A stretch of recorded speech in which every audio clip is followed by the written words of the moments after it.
I merely uttered a cry for the first generation, yet I found myself relentlessly besieged by the fourth Reikage and Obito. This was solely due to the fact that, although I am but an ordinary individual endowed with the Rinnegan, I had fashioned my spirit into that of a young girl, adorned with peculiar, dark rods. Even the third Reikage, renowned as the mightiest spear, was transformed into a being of the Azura path by my hand, this moment. Having just traversed into this realm, I beheld Yahiko confronting his own suffering. A faint smile graced his lips as he uttered, "Nagato, you and Konan must survive, no matter what. You are the savior of this world with you. True peace can surely be attained." Upon finishing his words, Yahiko's body slumped lifelessly to the ground. My gaze fixated upon the heavens, yet my thoughts diverged from the past. "Rest easy, Yahiko. I shall cherish Konan in your stead." Glancing at the helpless Konan perched upon the cliff, I leaped forth, enveloping her in my embrace, neglecting to untie her bindings, and withdrew swiftly. Hans's pupils narrowed, evidently taken aback by my decisive action. Had he sensed the explosive tags I had set? "Fool, you shall not escape," he bellowed, slamming his palm against the earth, triggering a series of explosions from the buried tags. I signaled to Konan, urging her to leap back with all her might, successfully evading the blasts. Thankfully, my reflexes were timely, for it was this very explosive technique that had once left me with a lifelong disability. Emerging from the smoke, Hans remarked, "Impressive, little one, you managed to survive that attack. However, this is where it ends." His comrades descended from above, brandishing their blades in my direction. From a distance, atop a mountain peak, the orchestrator of this chaos, Obito, observed quietly. In this predicament, I had no choice but to summon the outer path Gedo statue. I summoned the true power of my Rinnegan, raising my gaze defiantly at the advancing adversaries. As my crimson locks danced in the wind, Konan sensed the impending calamity and exclaimed, "Nagato, you cannot use that." Obito's eyes narrowed. "Descend, Gedo statue." But what transpired next defied all expectations. Golden chains erupted from my back, piercing through countless ninjas in an instant. Obito gritted his teeth. "Damn it, how could you awaken the powers of the Uzumaki clan at such a moment?" In truth, I possessed no mastery over ninjutsu. I could not even perform the hand seals to gather chakra. Perhaps it was the bond between Konan and me that awakened this latent ability, one that had never surfaced in the original narrative. I glared at Hans atop the cliff, bellowing, "Chains assemble," and charged towards him. "Nagato, I underestimated you," he muttered. In the instant the chains approached, he raised his finger to form seals and vanished without a trace. As for Danzo, he had long since fled at the first sign of danger. The Vajra seal gradually dissipated, and I propped myself against the ground, gasping for breath. "Nagato, are you all right?" Konan inquired, her expression complex as she regarded my back. Truth be told, I was on the brink of collapse, yet I could not afford to fall, for a monumental challenge awaited my resolution. I raised my gaze towards the distant peak, blood trickling down my face. "Uchiha Madara is coming down. Is he calling for me?" Obito looked taken aback, disbelief etched across his features. When was the concept of malice first discovered? After a moment of contemplation, Obito absorbed himself into Kamui, observing how he would navigate the situation. Zetsu promptly sank into the depths of the earth. Accompanied by Kamui, Obito materialized before Konan and me. Through this battle, Nagato must have become more convinced, right? As the reincarnation of the Sage of Six Paths, the possessor of the Rinnegan, you alone have the power to transform this desolate world of ninjas. My silent witness to all this has been to help you understand this truth. Regarding the death of Yahiko, I feel profound regret, yet it was this decaying ninja world that ultimately took his life. Do you not agree? As you said, I have indeed come to understand. I concur with your assertion that Yahiko was slain by this corrupted ninja realm. Upon hearing this, a faint smile unconsciously graced Obito's lips. "Is that so? Have you finally comprehended? Then, are you willing to enact the Eye of the Moon plan?" "Of course, I am willing, but not at this moment." I turned my gaze toward Yahiko's lifeless body, my expression somber. Yahiko was an irreplaceable friend to me, and I require a year to mourn his passing. Obito shook his collar, remarking that a year was rather excessive. I clenched my fists, my tone resolute. "If you can bring Yahiko back to life, not only would I wait a year, I could assist you immediately." The air momentarily thickened, the sound of rain resonating clearly.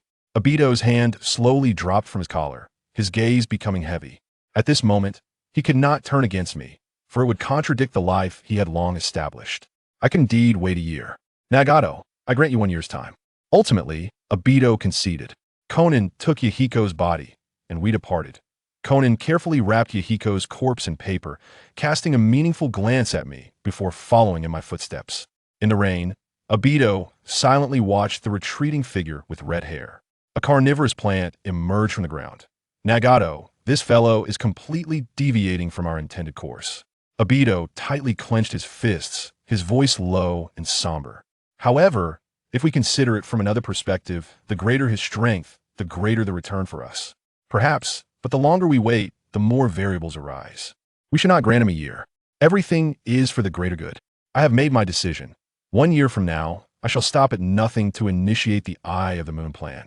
After running with Konan for 2.5 minutes, my weary body could no longer endure and collapsed into Conan's gentle embrace, succumbing to unconsciousness. In my slumber, I experienced an extensive dream, one in which I perceived everything through Nagato's own eyes. I lived through his life from childhood to adulthood, born in a village in the land of rain, living peacefully with my parents until the outbreak of the Second Shinobi World War. When my parents were slain by Leaf Village ninjas, I became a war orphan, wandering until I encountered 2 other war orphans, Konan and Yahiko. Together, we supported one another through a difficult yet warm childhood, eventually meeting the legendary Sannin Jiraiya and embarking on our training. After bidding farewell to our mentor, I gathered a group of like-minded companions and commenced our journey as a small organization. The final scene freezes at the moment beneath. The misty path, which also marks the juncture of my transcendence. In the dim cavern, I awaken from my stupor, gasping for breath while clutching my head, which is tightly wrapped in bandages. Hearing the commotion, Konan rushes over. Nagato, you have finally awakened. Why are you drenched in sweat? Are you unwell? No, it's nothing. I slowly lower my hand, regaining my composure. Konan, how long have I been unconscious? Exactly 10 days and nights. Just 10 days and nights? I widen my eyes in disbelief. Konan gazes at me in astonishment. Why do you say that? It's nothing. Perhaps I was merely muddled in my sleep. After fainting, I had experienced a dream so concentrated that it encapsulated nearly 2 decades of Nagato's life in just 10 days and nights. The intricacies of that experience were unparalleled by any manga or anime, allowing me to truly embody Nagato. Gazing at the dark, cramped, and damp cave, I realized that Konan has steadfastly cared for me without leaving my side for 10 days and nights, all while remaining vigilant against Hanzo's pursuit. The burden on her must be unimaginable. Looking at Konan's weary visage, I feel a pang of sympathy. Konan, you haven't closed your eyes for even a moment these past few days, have you? Look at those dark circles under your eyes. Konan, please rest. I am here. Leaning against the wall, Konan slowly sits down, wrapping her arms around her legs, too exhausted to even adjust her position, and soon drifts off to sleep. As I gaze at her angelic face, mere inches away, and those alluring long legs clad in black stockings, I cannot help but reach out, gently brushing my hand against her cheek. I will protect you. Konan. 2 minutes later, I stagger outside the cave, breathless, when suddenly I catch sight of a figure with white hair. Upon closer inspection, I realize it is none other than Jiraiya Sensei. He must have come upon hearing the news of our demise, seeking to uncover the truth. The memories from my Tendery dream and our daily interactions have deepened my affection for him. If I were to approach him now and reveal everything, would the wheels of fate begin to turn in a different direction? After a moment of contemplation, I find myself unable to take a step forward. The path I must tread now diverges from the past, yet I can ensure that Jiraiya will never again sink into the depths of silence. With that thought, I turn to leave. It seems Jiraiya senses something, turning to glance back. In the distance, I catch a glimpse of red. Is that Nagato? He then shakes his head, offering a bitter smile. How could that possibly be? Jiraiya departs, his silhouette forlorn, as if he were weeping. After he leaves, I return to the cave, and it is at this moment that Konan awakens. Seeing her, I promptly offer her bread and water. Konan, you're awake. Have something to eat. Have you eaten? Don't worry, I have. Upon hearing this, Konan cautiously accepts the bread and begins to eat while drinking the water. I saw Jiraiya Sensei while I was out searching for food. He must have come to check on us after hearing the grim news. Konan's eyes widen. And then, I didn't tell him that we were still alive. Konan's gaze drops, her expression somber, absently chewing on a piece of bread.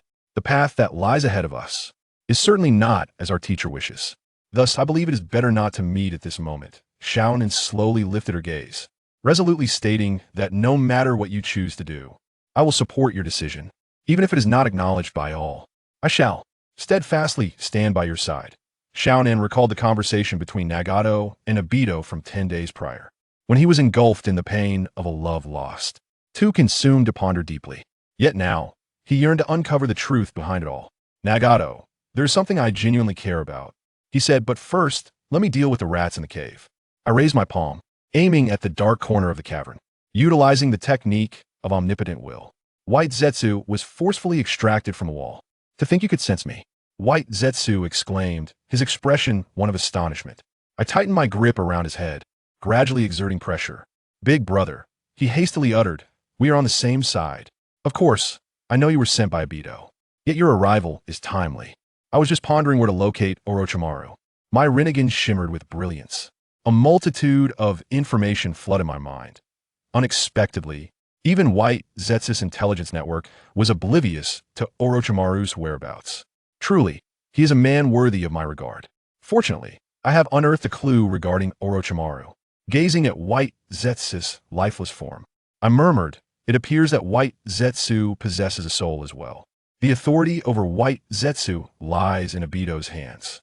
Perhaps this body and soul of White Zetsu will prove invaluable in the future. For now, I shall securely seal them away. As the words of the Hell Path fell into the violet flames, the King of Hell gradually ascended. I cast White Zetsu's body and soul into the flames for preservation, subsequently sinking into the depths, vanishing from sight. Was that what you just did, Nagato? Xiaonan gazed at him in astonishment. Oh, this? It is the ability of the Rinnegan's 6 paths. I shall be able to wield it upon awakening from this injury. Yet I'm still unrefined. Xiaonan, take me to meet the illusionary banquet. Since my awakening, I have yet to see him. Xiaonan's expression dimmed, her gaze shifting to the depths of the cave. Beneath the stalactite-laden rock face, several eternal lamps flickered. In a coffin filled with paper flowers, Yahiko lay peacefully, his hands clasped over his chest, quietly and eternally asleep. Xiaonan gently caressed Yahiko's cold cheek, her suppressed sorrow overflowing in tears. Yahiko, though you're no longer with us, you will always remain by our side. Nagato, what do you mean by that? I possess a method to ensure the deceased endure in this world, and even act as the living do. Half an hour later, the Deva Path of Pain rose from the coffin, gazing at the familiar yet unrecognizable figure before him. A flicker of solace washed over Xiaonan's heart. Does this tree have a name? This tree is called the Tree of 6 Paths. Born from suffering, it advances through death. Its offspring is known as pain. Yahiko is the highest among the 6 paths of pain. The Deva Path, the 6 paths of pain. This implies that 5 additional bodies are required. Yes, under usual understanding. Beyond the Deva Path, the most pivotal is the Hell Path. In my view, is the lowly path. The Hell Path serves the function of resurrecting pain. I can also fulfill that role. While the lowly path can facilitate spiritual communication.To a certain extent, an additional temporal and spatial ninjutsu has emerged, rendering it the second indispensable element beyond the celestial path. Furthermore, due to the aforementioned functions, the path of the young girl shall undoubtedly be the one that accompanies both Xiaolan and me for the longest duration. Thus, I have chosen it as the optimal path for women. Regrettably, the oft-repeated discourse among Naruto enthusiasts concerning the path of the young girl, known as the Hydrangea of the Rain Village, has yet to come into existence. However, I have already identified a substitute for the path of the young girl, and it is readily available. The human path abilities I employed with the White Absolute not only led me to clues about Orochimaru, but also successfully revealed his burial site. A subtle smile graced my lips as I remarked, Tsuchi, are you not intent on creating a world imbued with spirit? Then I shall allow that spirit to become my path of the young girl. Nagato smiled slightly at Obito. Aren't you going to create a world with Rin once again? Then I will make Rin my pain's animal path. Chapter 5 Harmless.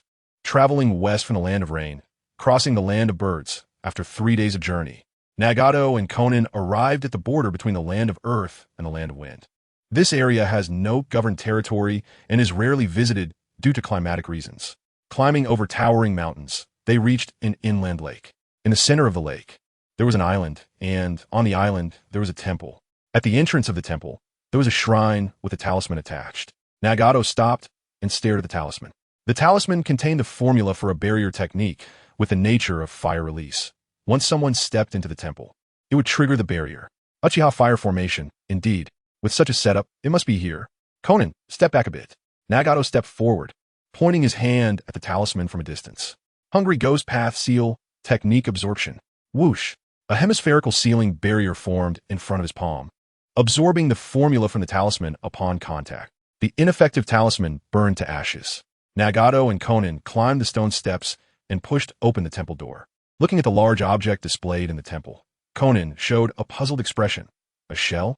No, it was a coffin made of shells. Nagato remembered that the reference book mentioned that Rin liked to collect shells during her lifetime. Konan sighed. It seems that inside the coffin is a girl. Nagato said, Konan, if you're not comfortable with this, you can wait for me outside. No need, Nagato. Since you're doing this, you must have your reasons. Otherwise, you wouldn't have traveled such a long distance following the information from White Zetsu. I suppose so. The information from White Zetsu indicated that this girl was once the Jinchuriki of the Three Tails, so she must have had something extraordinary about her. The Three Tails. Jinchuriki. An image of a burly girl flashed in Konan's mind. As the shell coffin opened, Rin's true form was revealed, and Konan's expression was quite remarkable. It was hard to imagine that such a petite and adorable girl was once regarded as the vessel for the Three Tails. Rin had not been dead for long, and with Obito having performed some preservation techniques, her appearance was unchanged from when she was alive. Nagato, if it's inconvenient, let me do it. I know the procedure for making the Deva Path. As a woman myself, I should know how to adorn her without affecting her beauty. Nagato gladly accepted. That would be excellent. Ding dong. Various black rods of different sizes fell from his sleeves. How rude. Konan stepped forward to remove Rin's clothing, looking at the hollow space on her left chest, unable to help but worry. Can it still be used with such an injury? Nagato said, no problem. Once it's made into pain, I can use the Hell Path to repair it. That's good. Konan got busy. The entire process took half an hour. Nagato, do you think this looks okay? After finishing, Konan wiped the sweat from her forehead. It's simply amazing, Nagato exclaimed. On Rin's face, Konan only used 3 black rods, located between the brow ridge above the nose and at the purple patterns on the 2 cheeks, and additionally, 2 small spikes were adorned at the corners of her lips, resembling small fangs. As for the body, there's no need to say more. This is essential to ensure the efficiency of chakra reception. Let us see the effect of the finished product. Hell Path. Nagato summoned the King of Hell and swallowed Rin. Soon, a petite figure emerged. Rin was dressed in the same black cloak of Amage Cure as Nagato and Konan. Her hair color had turned golden. Her eyes had transformed into the Rinnegan. Her consciousness belonged to Nagato. Her voice was Rin's. The Pain Beast Path completed. Image to follow. The main focus of this work is high quality and completeness. Konan sighed. Such a harmless and cute face might be able to deceive enemies. Unfortunately, Konan, it's not like that. This face is only meant for fated people to see. Nagato took out a cat face mask and placed it on Rin's face. Obito, I wonder how you would react when you see the face beneath this mask. As someone who loves to deceive the world with masks, I must peel off your mask to see. Nagato's malice towards Obito stemmed from the fact that he was the one who killed Konan in the original work. He could not forget the bridge to peace. This is a personal grievance, but is it a crime? Leaving the nameless territory. Konan asked, where are we going next? Nagato gazed towards the land of wind. During his unconsciousness, the Third Shinobi World War had officially concluded. The direct cause was the joint forces of the cloud and sand, along with the last battle of Konoha at the Battle of Orange Blossom Mountain, which ended hastily with the disappearance of the third Kazekage of Sunagakure. The instigator, the whereabouts of Sasori of the Red Sand, had not escaped the ears of Zetsu. Sasori of the Red Sand, the strongest genius ninja in the history of Sunagakure. Are you planning to recruit him as a companion for Akatsuki? Not for the time being. I just want to ask Sasori about the whereabouts of someone. Someone who is extremely important for our future development. Yes, Sasori has been searching for Orochimaru for some reason. Right now, the only lead to find Orochimaru is Sasori. Summoning technique. Pain Beast Path summoned the Yada no Kagami, with Rin standing at the forefront. The Deva Path sat behind, scouting the situation. Nagato accompanied Konan, sitting in the middle. The Yada no Kagami soared into the sky, flying towards the desert of the Land of Wind. Nagato took out a straw hat that he had brought along with the mask for the journey. As the wind and sand ahead would be strong, let's wear the straw hats. Konan smiled. It seems you had it all planned out before we set off this time. Nagato laughed. By the way, Konan, How long has it been since you last soaked in a hot spring? Konan reminisced. It's been a long, long time. Since I finished my training with Jiraiya-sensei, I haven't been since. Then after we meet Sasori, let us go enjoy a hot spring we haven't been to in a while. Konan smiled. That sounds like a great idea. Boom! The Yada-no Kagami broke through the clouds, charging into the flying sand. In the evening, deep in the desert of the land of wind, Nagato looked at a sand dune. It seems we arrived just in time. Bang! The Yada-no Kagami disappeared. The group landed on a distant sand dune. They quietly waited for the person inside to complete his most satisfactory work. In the dead of night, amidst the rushing wind, an unusual sound came. A shadow appeared outside the sand dune, slowly dragging along the ground. Seeing his somewhat fierce face, Konan wondered, is that Sasori? Nagato smiled. No. Sasori likes to hide his true self within his puppets. The red sand scorpion finally saw in person. Let us test the waters with pain first. Whoosh, whoosh. The Deva path and the beast path leaped forward to block the path of the red sand scorpion. The red sand scorpion coldly gazed ahead. A low voice came from within. What is it, you two? The Deva path slowly stepped forward, standing in front of Pain Rin, abbreviated as Pylon. Wanted to ask about a person. Oh, it seems you know who I am. The red sand scorpion's pupils scanned, trying to confirm whether there were hidden pursuers from Sunagakure. Unfortunately, the person you want to inquire about cannot be found. Clearly, Sasori misunderstood, thinking that these two were Sunagakure ninjas here to investigate the whereabouts of the third Kazekage. You will all die here and become my collectibles. Swish! As the words fell, Fei Liuhu transformed into a shadow and directly circled behind Pylon. Let's deal with this seemingly umbu little girl first. Tiandao turned around and watched. His movements were so fast. Fei Liuhu needle 8 waves. Countless poisonous needles shot down like rain, almost impossible to dodge. But Pylon, facing forward, suddenly crouched down quickly, her small hands striking the sand in front of her, summoning technique. Boom! A giant panda statue rose behind her, completely blocking the poisonous needles. Nanny? Scorpion was shocked and was sent flying to the sand dune by the bull that rose from the white smoke. Swish! Pain Tiandao raised his palm. Universalpul. Whoosh!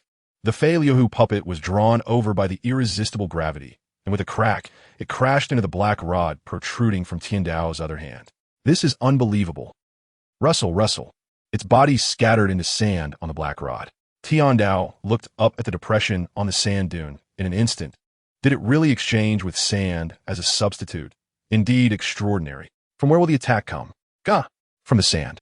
Fei Liuhu's prosthetic arm shot up like a thunderbolt. Fei Liuhu prosthetic arm, 1,000 books. The built-in cannon in the prosthetic arm shot poisonous needles in all directions. Tiandao and Pylon quickly retreated. Bang! At that moment, a cluster of poisonous smoke erupted, obscuring Tiandao. Boom! The true body of Fei Liuhu exploded in front of Pylon. The tail spike hidden in the demon face at the tail ruthlessly pierced through Lin's body. It was exactly as I thought. I noticed you had the same eyes earlier. Combined with the little girl's behavior, your vision is connected, right? Bang! The summoned bull disappeared in the white smoke. Let's take out one first. Fei Liuhu used the tail spike to fling Pylon away, coldly looking at Tiandao. Next. It's your turn. Is that so? Tiandao's expression was half-smiling, raising his palm. That gesture, again resembling that technique of pulling from distance. Quite troublesome. Better create some distance. Boom! Fei Liuhu kicked up a large amount of sand with the tail spike, using the cover to retreat. Don't be nervous. I'm just raising my hand. Tiandao lowered his palm. Swish! Fei Liuhu moved swiftly in the sand, never daring to get too close. Yes, I just need to buy time. He inhaled my poisonous smoke, and he will die soon. However, when did Sunagakure produce such a guy? I really have to thank them for sending this in front of me. My collection is about to increase. Just as Scorpion was feeling pleased and calculating, he didn't notice that the Pylon he killed had disappeared without a trace. Whoosh! On the distant sand dune, Nagato used the outer path to revive Pylon. Konan said, the two Pains seem to be in a bit of a pinch. Should we join the fight? Pylon smiled charmingly and said, the combat power of Pain does not only depend on numbers, but also on tactics. Let me show you how to outsmart him. Fei Liuhu was moving rapidly in the desert, closely observing Tiandao, gradually discovering something was wrong. Logically, he should have succumbed to the poison by now. Why was he still standing there unharmed? Could it be he is unaffected by the poison? Let's test it a bit. Just as he was about to charge up and put some pressure on Tiandao, suddenly, his figure came to an abrupt stop. as if something invisible had tightly bound him. Nanny. Immediately after, his body was lifted into the air. The hidden giant chameleon revealed its true form behind him. A summoning beast. I remember that little girl used this technique. He turned his gaze to the distance. Horrified, the little girl's corpse was gone. Swish. At that moment, Pain Tiandao soared into the air, his palm facing Fei Liuhu's grotesque face. Reveal your true form, Scorpion. Shinra Tensei. Chapter 6. The person I want to find is. Boom. A powerful repulsive force struck the scarlet flow, shattering it. That proud defense could not withstand it. Crack. Crack, crack. The scarlet flow was instantly shattered, and, at the moment of the explosion, a figure draped in a gray cloak swiftly retreated. Boom!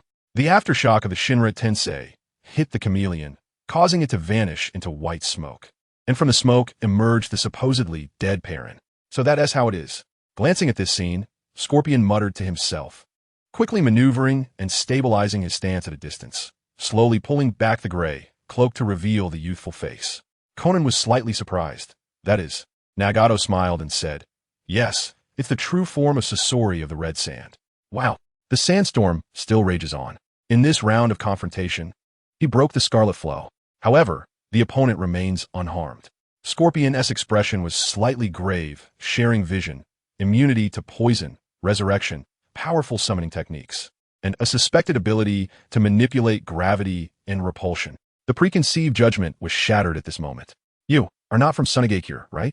Nagato said. I never said I was a sand ninja, did I? Is that so? I thought you were the newly appointed Kazekage, sent to find this guy. Scorpion smiled, revealing a scroll. On the scroll, the character 3 was particularly eye-catching. Nagato, through Nagato's mouth, knowingly asked, this is the strongest third Kazekage in history. My most prized collection. You are about to witness the true essence of my puppet art. Scorpion made a hand sign with 2 fingers, and the third Kazekage puppet made a powerful debut. Konan exclaimed, Scorpion, he turned the third Kazekage into a puppet? Nagato said, it seems so. Konan said, the third Kazekage, known as the strongest Kazekage of all time. Even someone like him died at Scorpion's hands? Nagato smiled without speaking. In the original work, the battle of the Akatsuki led by Scorpion was handled by Konan, and the winner was obvious. However, based on the timeline, that may be several years later. This means that Conan's future strength must surpass Scorpion. Saying he is the strongest of all time may be an exaggeration. I believe the true strongest is the first Kazekage, who fought alongside the first Hokage. Perhaps. The two looked towards the battlefield together. In the sandstorm, Scorpion's figure tilted. The chakra threads released from his 10 fingers tied to the third Kazekage puppet in the air. He scanned the two, calmly analyzing. In comparison, the man's abilities are more troublesome. First, let's separate them and take them down one by one. Let the show begin. Whoosh, he commanded with his 10 fingers. And the third Kazekage puppet dove down, extending its left arm. 1,000 hands manipulation. Crack, crack. From the seals on that left arm, 1,000 arms were released, entangling forward like a gourd vine. Nagato and Perrin both dodged. Whoosh. From those 1,000 arms, an overwhelming number of shuriken shot towards Nagato. As Nagato retreated, his eyes suddenly narrowed. Shinra Tensei. Clang. All the shuriken aimed at him were deflected away. Yes, next is to block the line of sight. Scorpion's 10 fingers changed, and from the 1,000-hand manipulation device, a large amount of poisonous mist erupted. The little girl is alone. This time, I will definitely kill her.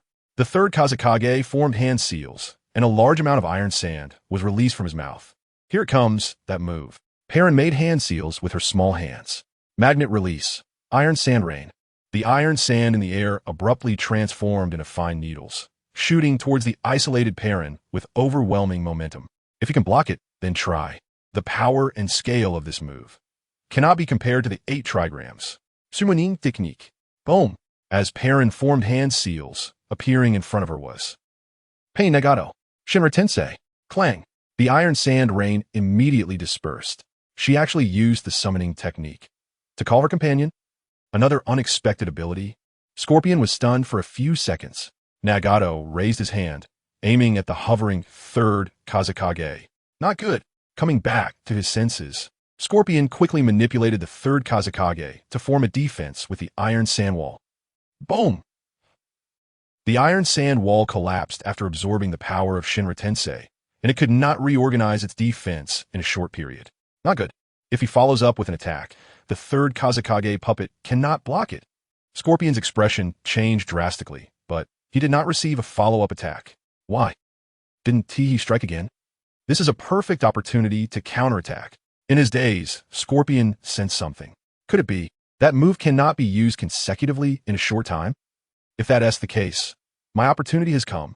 Whoosh! The drifting iron sand quickly condensed, transforming into a triangular prism shape, rushing towards Nagato. As expected of Scorpion, his reaction is really fast. Nagato raised his palm, but it was still a step too late. Shinra Tensei! Clang! Seeing the collapsing iron sand triangular prism, Scorpion's face darkened. This is the blank period. Take him out. Now is the time. Scorpion commanded with his 10 fingers. The third Kazekage puppet extended its right arm with a sword. Charging down, Nagato used the eyes of pain to observe the approaching blade, his thoughts racing. When Nagato fought using pain, he had never used basic ninjutsu. I once thought it was because he couldn't, but that was not the case. He was too arrogant about the abilities of the Rinnegan and the 6 paths of pain, conceitedly believing he was invincible.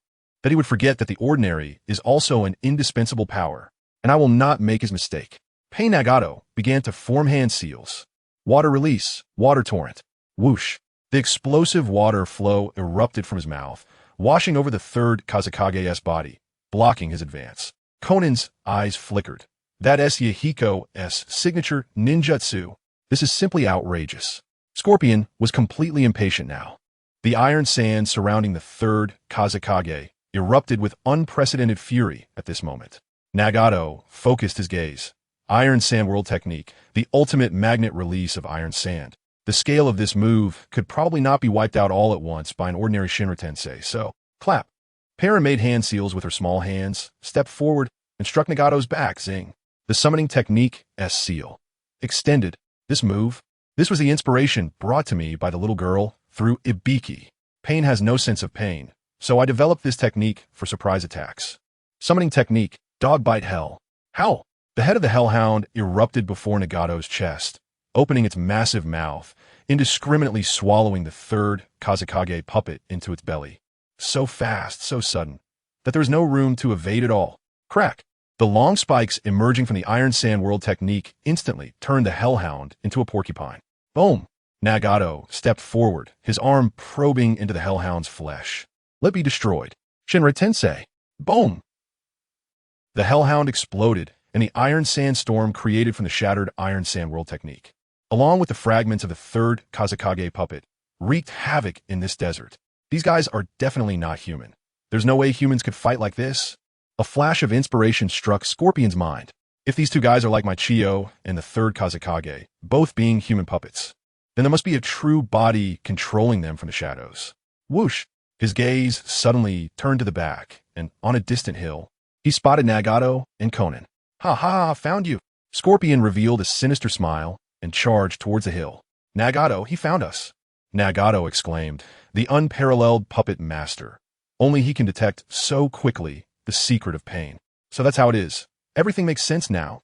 While running, Scorpion lifted his robe, revealing his modified puppet body.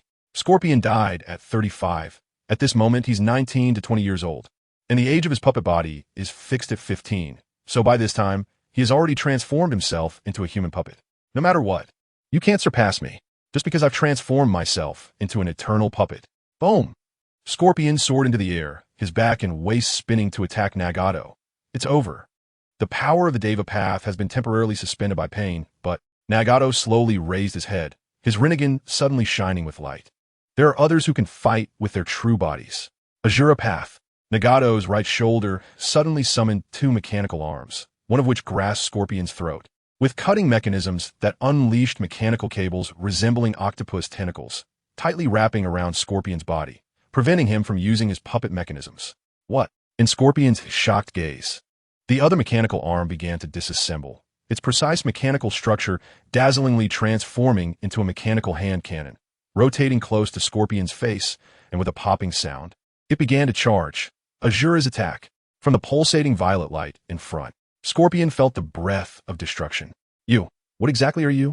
Scorpion's pupils trembled.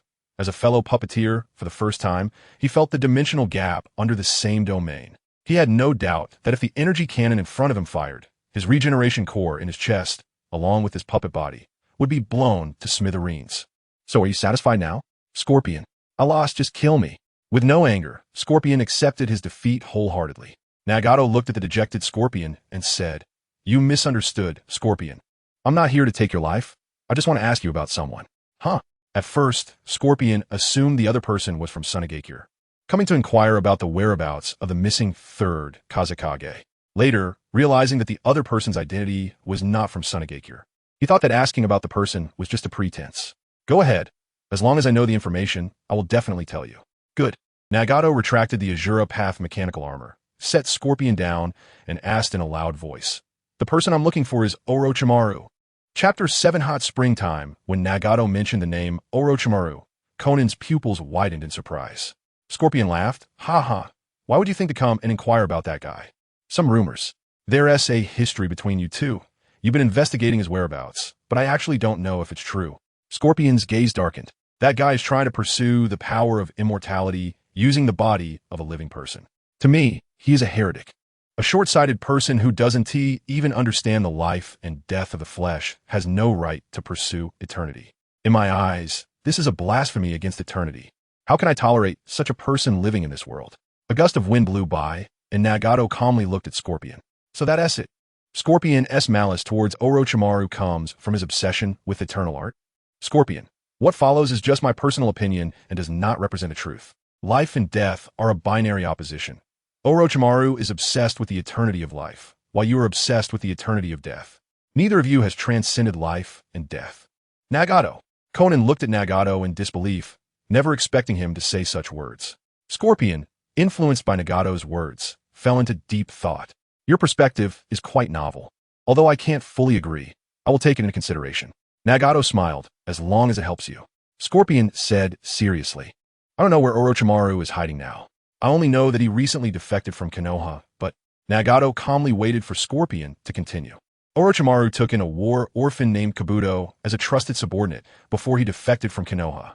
But what he doesn't know is that Kabuto is actually my man. Oh, how did he become your man? Nagato asked curiously. This was mentioned in the original work, but not in detail. Scorpion explained, during the recently concluded Ninja World War, Kabuto was sent by Danzo of Konoha to act as a spy among the various countries. During his travels in the Land of Wind, I found his identity and abilities useful, so I implanted mind control into his brain for future needs.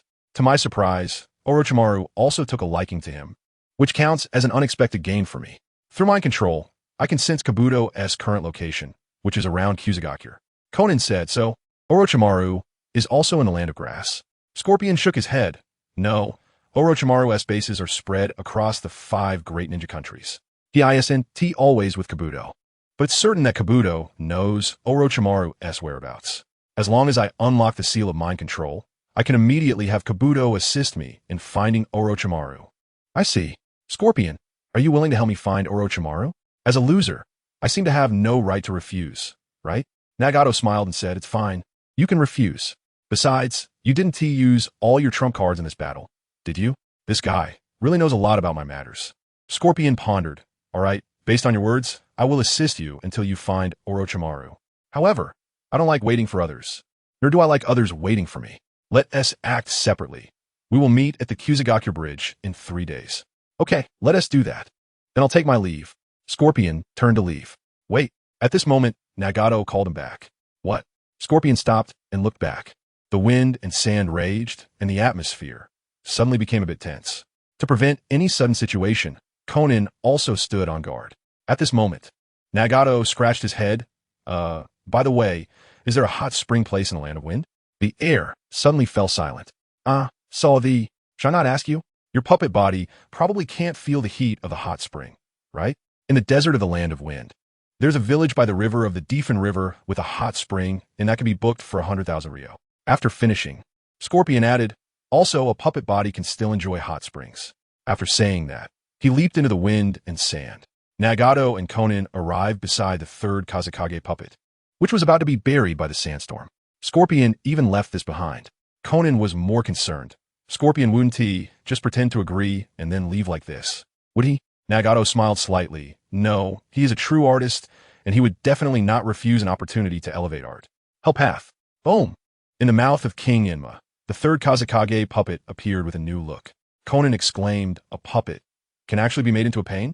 Nagato said, a human puppet is actually equivalent to a corpse. Until I obtain that guy, let it temporarily serve as my pain for the Azura path. Indeed, that guy already has a candidate for the Azura path in Nagato's mind. Konan asked, by the way, Nagato, why do you want to find Orochimaru? Nagato gazed at the night sky, saying meaningfully, half of my future lies with that man. In the deep night, in the land of wind. Nagato found a hot spring and mentioned by Scorpion by the Defen River. Looking at the signboard of the inn, Nagato revealed a knowing smile. This name is really nice. Konan used 100,000 Ryo to book the venue. Before the watershed leading to the male and female baths, she smiled and suggested, Nagato, since we're here, let us have pain enjoy the hot springs together. We've been traveling through the desert, and we must have picked up quite a bit of sand and dust.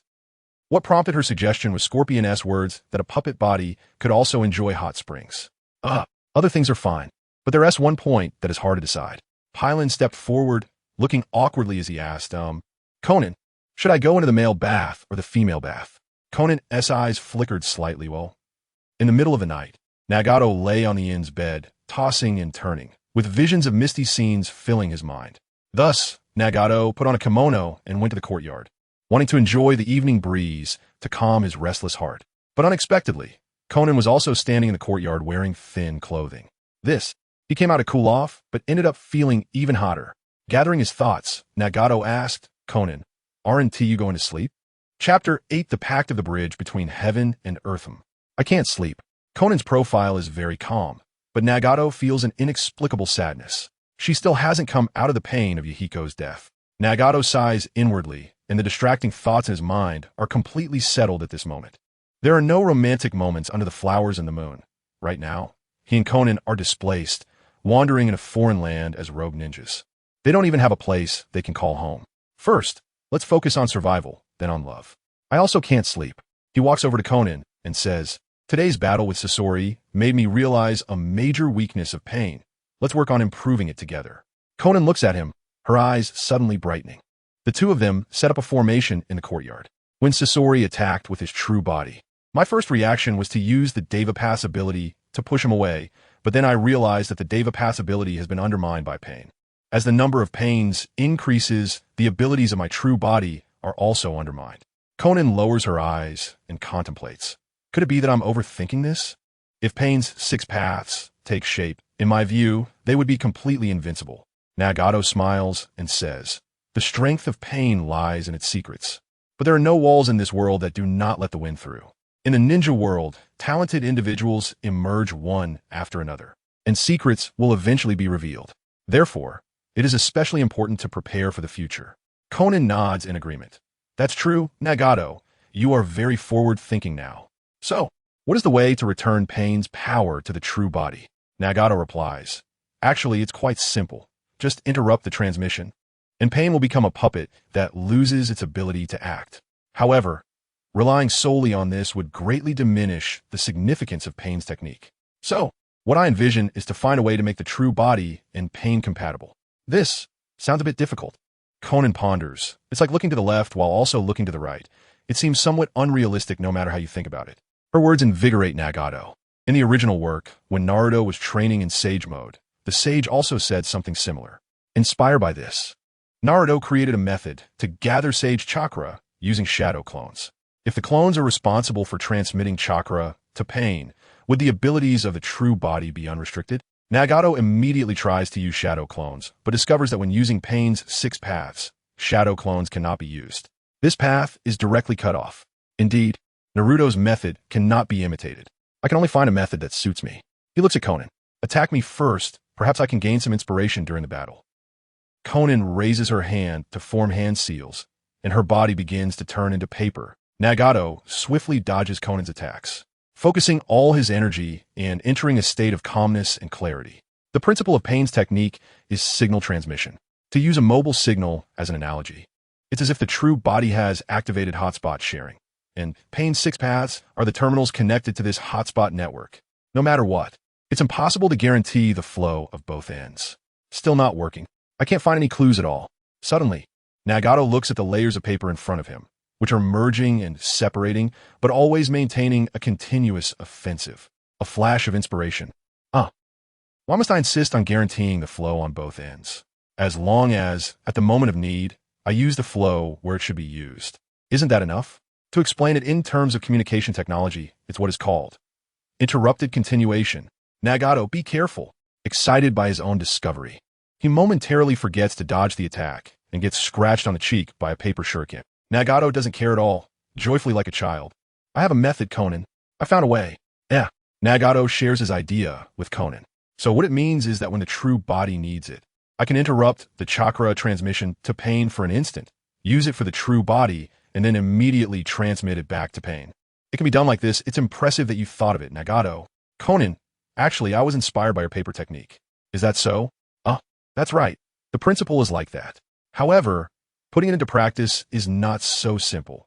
It requires a lot of practice. Once I completely master this interrupted continuation technique, my true body and pain will no longer conflict. In his line of sight, Konan walks over. Konan, don't move.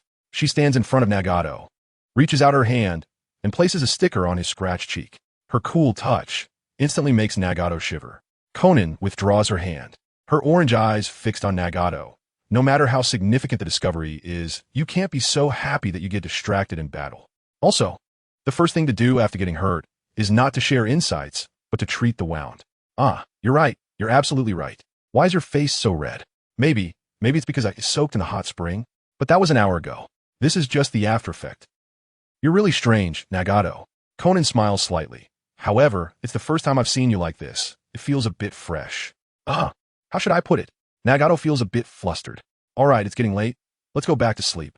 Tomorrow morning, we'll set off for the Heaven and Earth Bridge in the Grass Village. Nagato raises his hand to touch his cheek, watching Konan's elegantly shaped back, even knowing it doesn't carry any special meaning beyond friendship.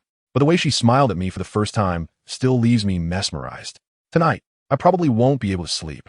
3 days later, at the Grass Village's Heaven and Earth Bridge, Nagato and Konan watch as Sasori walks out from the woods. Sasori, you are really punctual. You said 3 days, and it's 3 days. I said before, I don't like making people wait, and I don't like waiting for others. Sasori replies seriously. When I entered the land of grass, I unsealed the latent brain manipulation in his mind. He should be coming soon.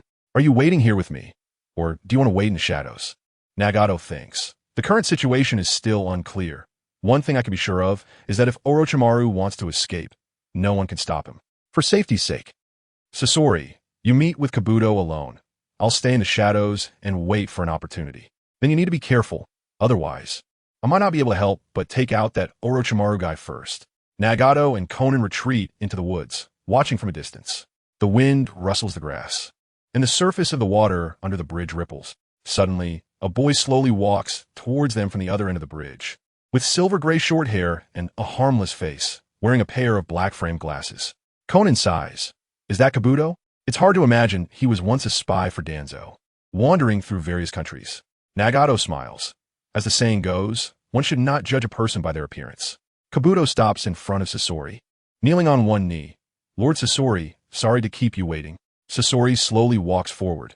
You weren't discovered by Orochimaru, were you? Rest assured, everything. With his head lowered, he caught a glimpse of the dark shadow in front of him, and a sinister smile suddenly crept across his lips. All of this was within Lord Orochimaru's expectations. The chakra scalpel hidden behind him swung towards the scorpion in front of him. Chapter 9. The Pupil of the Great Serpent. History always seems remarkably similar. In this situation, Nagato couldn't help but recall the summer rain lotus by the Daming Lake. No, wait. It was the great Yamato at the Heavenly Bridge. Back then, Yamato used a fake wood release to create a counterfeit scarlet flow jewel, packaging himself as a phony scorpion, only to be reduced to his original form by Master D's single move, and that is how the tale began. Now, the real scorpion has arrived. He easily dodged the sharpness of the chakra blade, nearly kicking D's overnight meal out. D swallowed back his overnight meal, struggling to get up, but 5 chakra threads had already attached to his limbs and chest. Human body manipulation, puppet strings. Scorpion's left hand formed a hook, pulling D straight towards him, while at the same time, he raised his right hand, revealing a poison dagger. Konan, This move seems reminiscent of Pain's Deva Path. Nagato. Has Scorpion improved his techniques after his defeat in the desert? It's truly possible. Hidden Shadow, Snake Hands. Just as D was about to be eviscerated, a snake hand from the other side of the heavenly bridge reached out and caught him. That move is, there's no doubt about it. A smile curled at the corner of Nagato's mouth. He has arrived. At both ends of the bridge, two shadow-level ninjas engaged in a tug-of-war with D as the medium. My lord, don't worry about my life. Just kill Scorpion. Little minion, shut your mouth. Scorpion coldly retorted, as the dagger shot straight for D's chest. In a critical moment, the snake head coiling around D's waist spat out a white blade to knock the dagger away, swiftly turning to slice through the 5 chakra strings. A Kusanagi sword? Seeing this, Scorpion had no choice but to give up.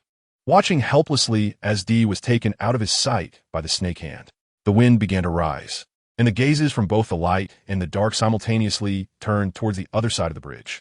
A man stood in the wind, his long hair flowing, clad in a black and white robe, with golden elongated pupils, purple eyeshadow extending to his nostrils, and blue-green Magatama-shaped earrings, exuding an enchanting charm that even women would envy. In the world of Naruto, who else could it be but Orochimaru? The snake hand retreated into his sleeve, and he slightly turned his gaze, asking in a hoarse voice, D, are you all right? D felt very guilty, burying his hands in the soil. Truly sorry, Lord Orochimaru.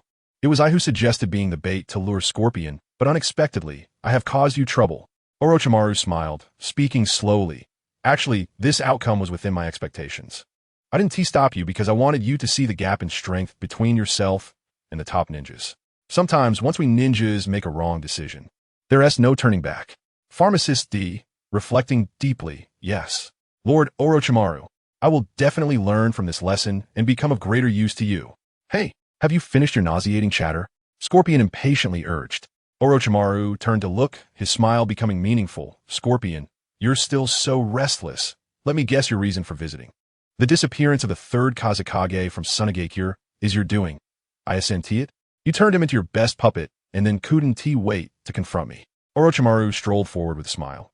Well, I'm also somewhat interested in this body of yours that can move freely after shedding flesh. You bastard, as always, infuriating. Scorpion said with a somber gaze, but unfortunately, the one looking for trouble today, I assent me. Upon hearing this, Orochimaru's footsteps halted in the middle of the heavenly bridge. Whoosh, whoosh, whoosh. 3 shadowy figures shot out from the woods and stood beside Scorpion. You've worked hard. Leave the rest to me. Behind them, Pharmacist D was alarmed. Scorpion even brought helpers?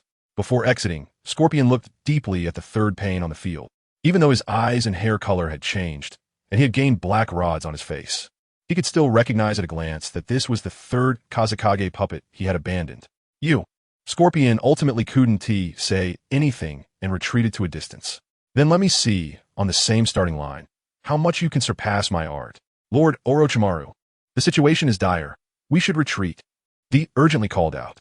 Just one Scorpion is enough of a headache, plus these 3 unknown helpers. Even if D has an almost worshipful faith in Orochimaru, he doesn't think he can gain any advantage in this situation. But Orochimaru seemed not to hear the cries behind him, standing still, his gaze fixed on the front Pain Deva Path. I remember, you were that child back then. Pain Deva Path stepped forward. Mr. Orochimaru, long time no see, it's rare that you still remember me. Humph. Indeed, I never expected you to still be alive. But what surprises me even more is, sizzle. Orochimaru's long tongue flicked out, and his vertical pupils burst with intense light. The Rinnegan. It actually appears on you. Right now, I'm very curious about your body. Boom! A powerful white storm erupted from Orochimaru, shaking the heavenly bridge violently. Really, I really want to explore it. As the sound fell, Orochimaru shot forward, reaching for Pain's pupils. Rinnegan, I'll take it. In the fierce wind rushing towards him, Pain Deva Path closed his eyes. You really are an impatient one. Whoosh, just at a close distance. An unexpected barrier of resistance made Orochimaru's expression change drastically. I still have to make you suffer a bit. Deva Path opened his eyes and extended his palm forward. Shinra Tensei, Nanny. The impact rushing towards him distorted Orochimaru's entire face. The railing of the heavenly bridge was completely blown away, and Orochimaru's figure rolled back, crashing into the forest on the other side of the bridge. Scorpion covered his face, astonished. The scale of this move is larger than before. He really held back when fighting me. Wow. Orochimaru used all his strength and finally stabilized his form. His face filled with doubt. What on earth was that just now? Lord Orochimaru, worried for his safety, rushed to his side. Whoosh, whoosh, whoosh. The three pains stepped onto the water and landed in front of them. Stepped back. But, do you want to find me? Orochimaru turned back. The murderous intent suddenly bursting in his pupils made hesitate. I understand. Orochimaru shifted his gaze back to the front, his expression fierce yet filled with uncontrollable excitement. Vilidi? Even so, I still want to uncover the secret of the Rinnegan. He crossed his hands in front of him, biting his thumb. Summoning technique? Chapter 10. Thank you for fulfilling me. Boom. Amidst the thick smoke, the giant snake, Manda, appeared, its serpent body coiling and towering several dozen meters high. Manda's eyes glanced up at its head, growling fiercely. Damn you, Orochimaru. How dare you disturb my sleep? I will swallow you whole right now. Kabuto said nervously. Lord Manda, please calm down. We will definitely prepare a generous gift afterward. Manda roared. Who asked, you impudent brat? Next, it was just waiting for Orochimaru to say a kind word. And it could easily demand 100 living sacrifices to settle the matter. But today, someone was determined not to let it off the hook. Perrin stepped forward, using the sweetest voice to say the harshest words. Manda, you only bully Orochimaru's good temper. If it were me, I'd turn you into liquor in an instant. Why you? What did you say? Manda glared intensely at the little figure before it, momentarily doubting its hearing. It couldn't imagine that a human would be so bold as to directly provoke it, even saying it would turn it into liquor. How dare they? How dare they? I will tear you into pieces. Manda's eyes turned bloodshot, and it charged down with its horned head. Boom! Perrin, who was already prepared, leaped to the side in an extreme jump, her small hands quickly forming hand seals. Summoning jutsu. Boom! A giant centipede emerged from the ground, its writhing body quickly wrapping around Manda. Lord Orochimaru, this is... Amidst the violent shaking, Orochimaru fixed his gaze on Perrin's cat-faced mask, where glowing eyes were revealed. Another pair. Of Rinnegan. How is this possible? Kabuto's exclamation came again. Lord Orochimaru, look. The other guy who hasn't acted, yet also has the same eyes. 3 people, 3 pairs of Rinnegan. Orochimaru's trembling pupils became much calmer at this moment. Because he pursued the ultimate truth, he deeply understood what that meant. It meant absolutely impossible. The Rinnegan. How exalted a dojutsu it is. How could there be more than one pair in existence at the same time? Therefore, this must be some kind of illusion. Boom! Manda's body, bound by the centipede, suddenly shriveled down. Orochimaru and Kabuto, who lost their footing, quickly leaped back to the ground. Molted? Boom! Manda's true form burst from the ground, coiling around the centipede at lightning speed, its terrifying contraction force exploding it in a cloud of white smoke. Its vertical pupils glanced at the descending Yatagarasu, and the next second, it whooshed underground, shooting up from directly beneath Yatagarasu, using its sharp fangs to bite it apart. In the blink of an eye, it had taken down 2 summoned beasts. Nagato gained a new understanding of Manda's strength. Yaranai, really capable, after all, is the Snake King of the Dragon Cave. Directly using Shinra Tensei would probably be useless because snakes are soft-body creatures. However, combination techniques are another story. Perrin formed hand seals with her small hands and used the summoning jutsu again. Bang! This time, emerging from the white smoke was a rhinoceros. Quite a variety, but it was just a matter of me biting down and then biting down again. However, I won't cooperate with your rhythm. This time, I'll swallow you whole, summoner. Manda opened its bloody maw and lunged at Perrin. Perrin quickly jumped off the rhinoceros, but Manda reacted swiftly, changing its direction of attack. Now's the time.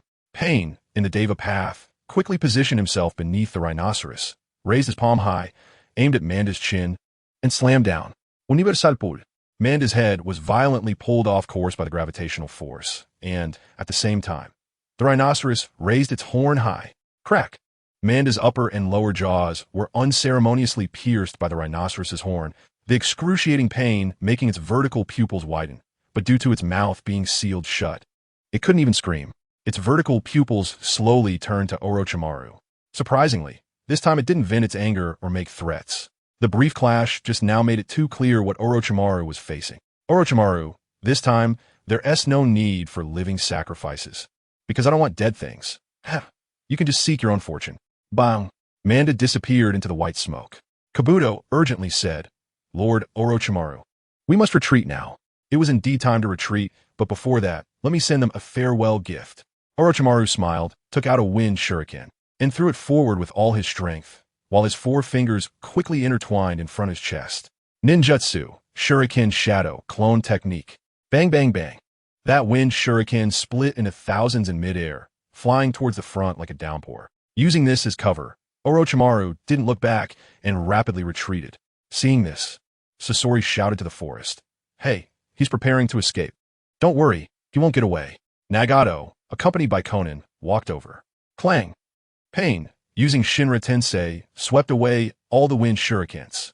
At this moment, the 3rd Kazekage, Pain's Azura Path, who had only been serving as a lookout, finally made a move, locking onto Orochimaru's retreating figure with his eyes. Crack! He lifted his sleeve, removed the wrist of his mechanical arm, and pulled out a string of gourd-like missiles from the incision. Sasori's eyes widened. What kind of puppet mechanism is this? Azura Path, 5-finger missile. Boom! Dozens of missiles with fiery tails shot down from the sky. At the critical moment, Orochimaru used his snake hand to throw Kabuto out with all his strength. Orochimaru, Lord! In Kabuto's hoarse roar, Orochimaru was engulfed by the explosive flames. Konan hesitated. Nagato, do you plan to kill Orochimaru? Nagato smiled. No. Don't worry, at this level he won't die. As the explosive flames dissipated, a deep pit had been blasted into the forest, and Orochimaru lay motionless at the bottom of the pit. Sasori laughed and commented, That mechanism just now was indeed impressive, but compared to the mechanisms and armor your real body summons, it falls short. Also, it seems you didn't utilize the sand iron magnetic ability reserved for the 3rd Kazekage puppet. So this round, we can call it a draw, right? Nagato smiled. Then what do you think? Why is Orochimaru unable to move at all? Sasori looked closely and saw Orochimaru trembling all over, seemingly struggling to get up. Sasori looked at him suspiciously. In the explosion of those missiles, you mixed in sand iron. This kind of method can't do anything to me. Orochimaru struggled to open his mouth, trying to spit out a new version of himself. Nagato said to Sasori, to be more precise, it was mixed in with a black rod controlled like sand iron. The 3rd Kazekage, Pain's Azura Path, formed hand seals. Crack! Dust-like particles instantly condensed into black rods, stabbing into Orochimaru's body. Buzz! In the background of his consciousness, the blurred lines of the Rinnegan suddenly appeared. The substitution technique was interrupted. Orochimaru trembled violently. Incredible. What astonishing chakra is this? The true power of the Rinnegan? Unfortunately, I have to tell you, it is not. Nagato finally arrived late, standing in front of Orochimaru. Oh, how so? Orochimaru struggled to lift his gaze, meeting his eyes. Because the true owner of those eyes is. Nagato squatted before him, personally pulling out the black rod that caused Orochimaru great pain. In that instant when the pressure disappeared, Orochimaru's hand shot forward, unhesitatingly reaching for Nagato's eyes. Uchiha Madara. But the moment that name echoed, Orochimaru's fingers halted just an inch in front of Nagato's eyes. These 4 short words contained so much information, and the shadow of truth reflected by that information was enough to cause Orochimaru's brain to overclock in an instant. At this moment, Nagato seized the opportunity to throw out bait. A mere Rinnegan. If you want it, take it, but by losing the watermelon and picking up the sesame, you will miss the truth. For someone like Orochimaru, it is absolutely impossible to conquer him solely with force. Only when you have the courage to abandon everything and engage in a value exchange with him is it possible to make him truly return to you. But that is only a possibility. Human hearts are incredibly unpredictable. Who dares to say they can grasp it with 100% certainty? Therefore, Nagato admitted that there was an element of gamble involved. Orochimaru's pupils flickered violently, and in the end, he gave up the seemingly easily obtainable Rinnegan. It seems that the gamble was won. Nagato let out a deep sigh of relief. Orochimaru, thank you. Because unless absolutely necessary, I really didn't want to use the human path to extract your soul and throw your body into the hell path.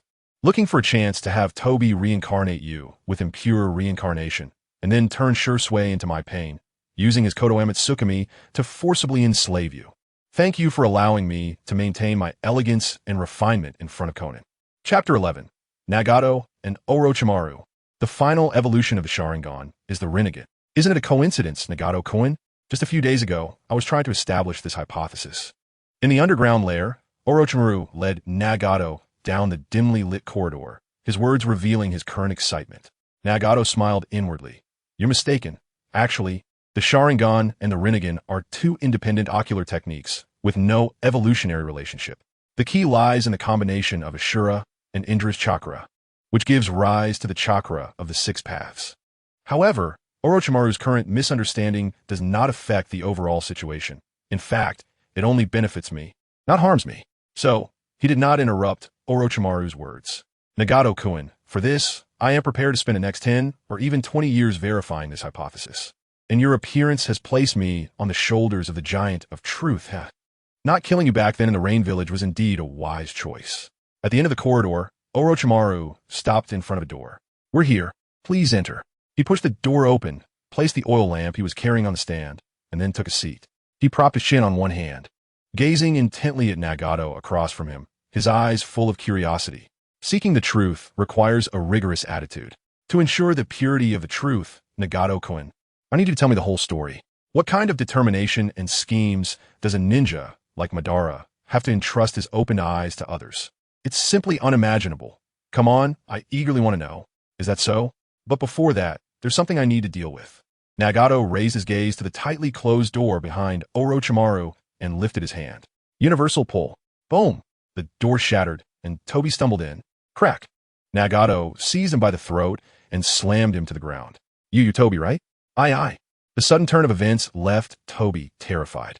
Nagato coldly said, Speak. Why were you eavesdropping? As if sensing his impending doom, Toby blurted out, Because I want to know your intentions in approaching Lord Orochimaru. I'm not interested in the truth. All I care about is Lord Orochimaru's personal interests. Nagato stared at Toby's resolute face, smiled slightly, and, Your hiding place, right? Yeah. Toby's pupils suddenly constricted. In reality, Nagato was also an orphan, so he could particularly understand Toby's inner image as a fellow orphan.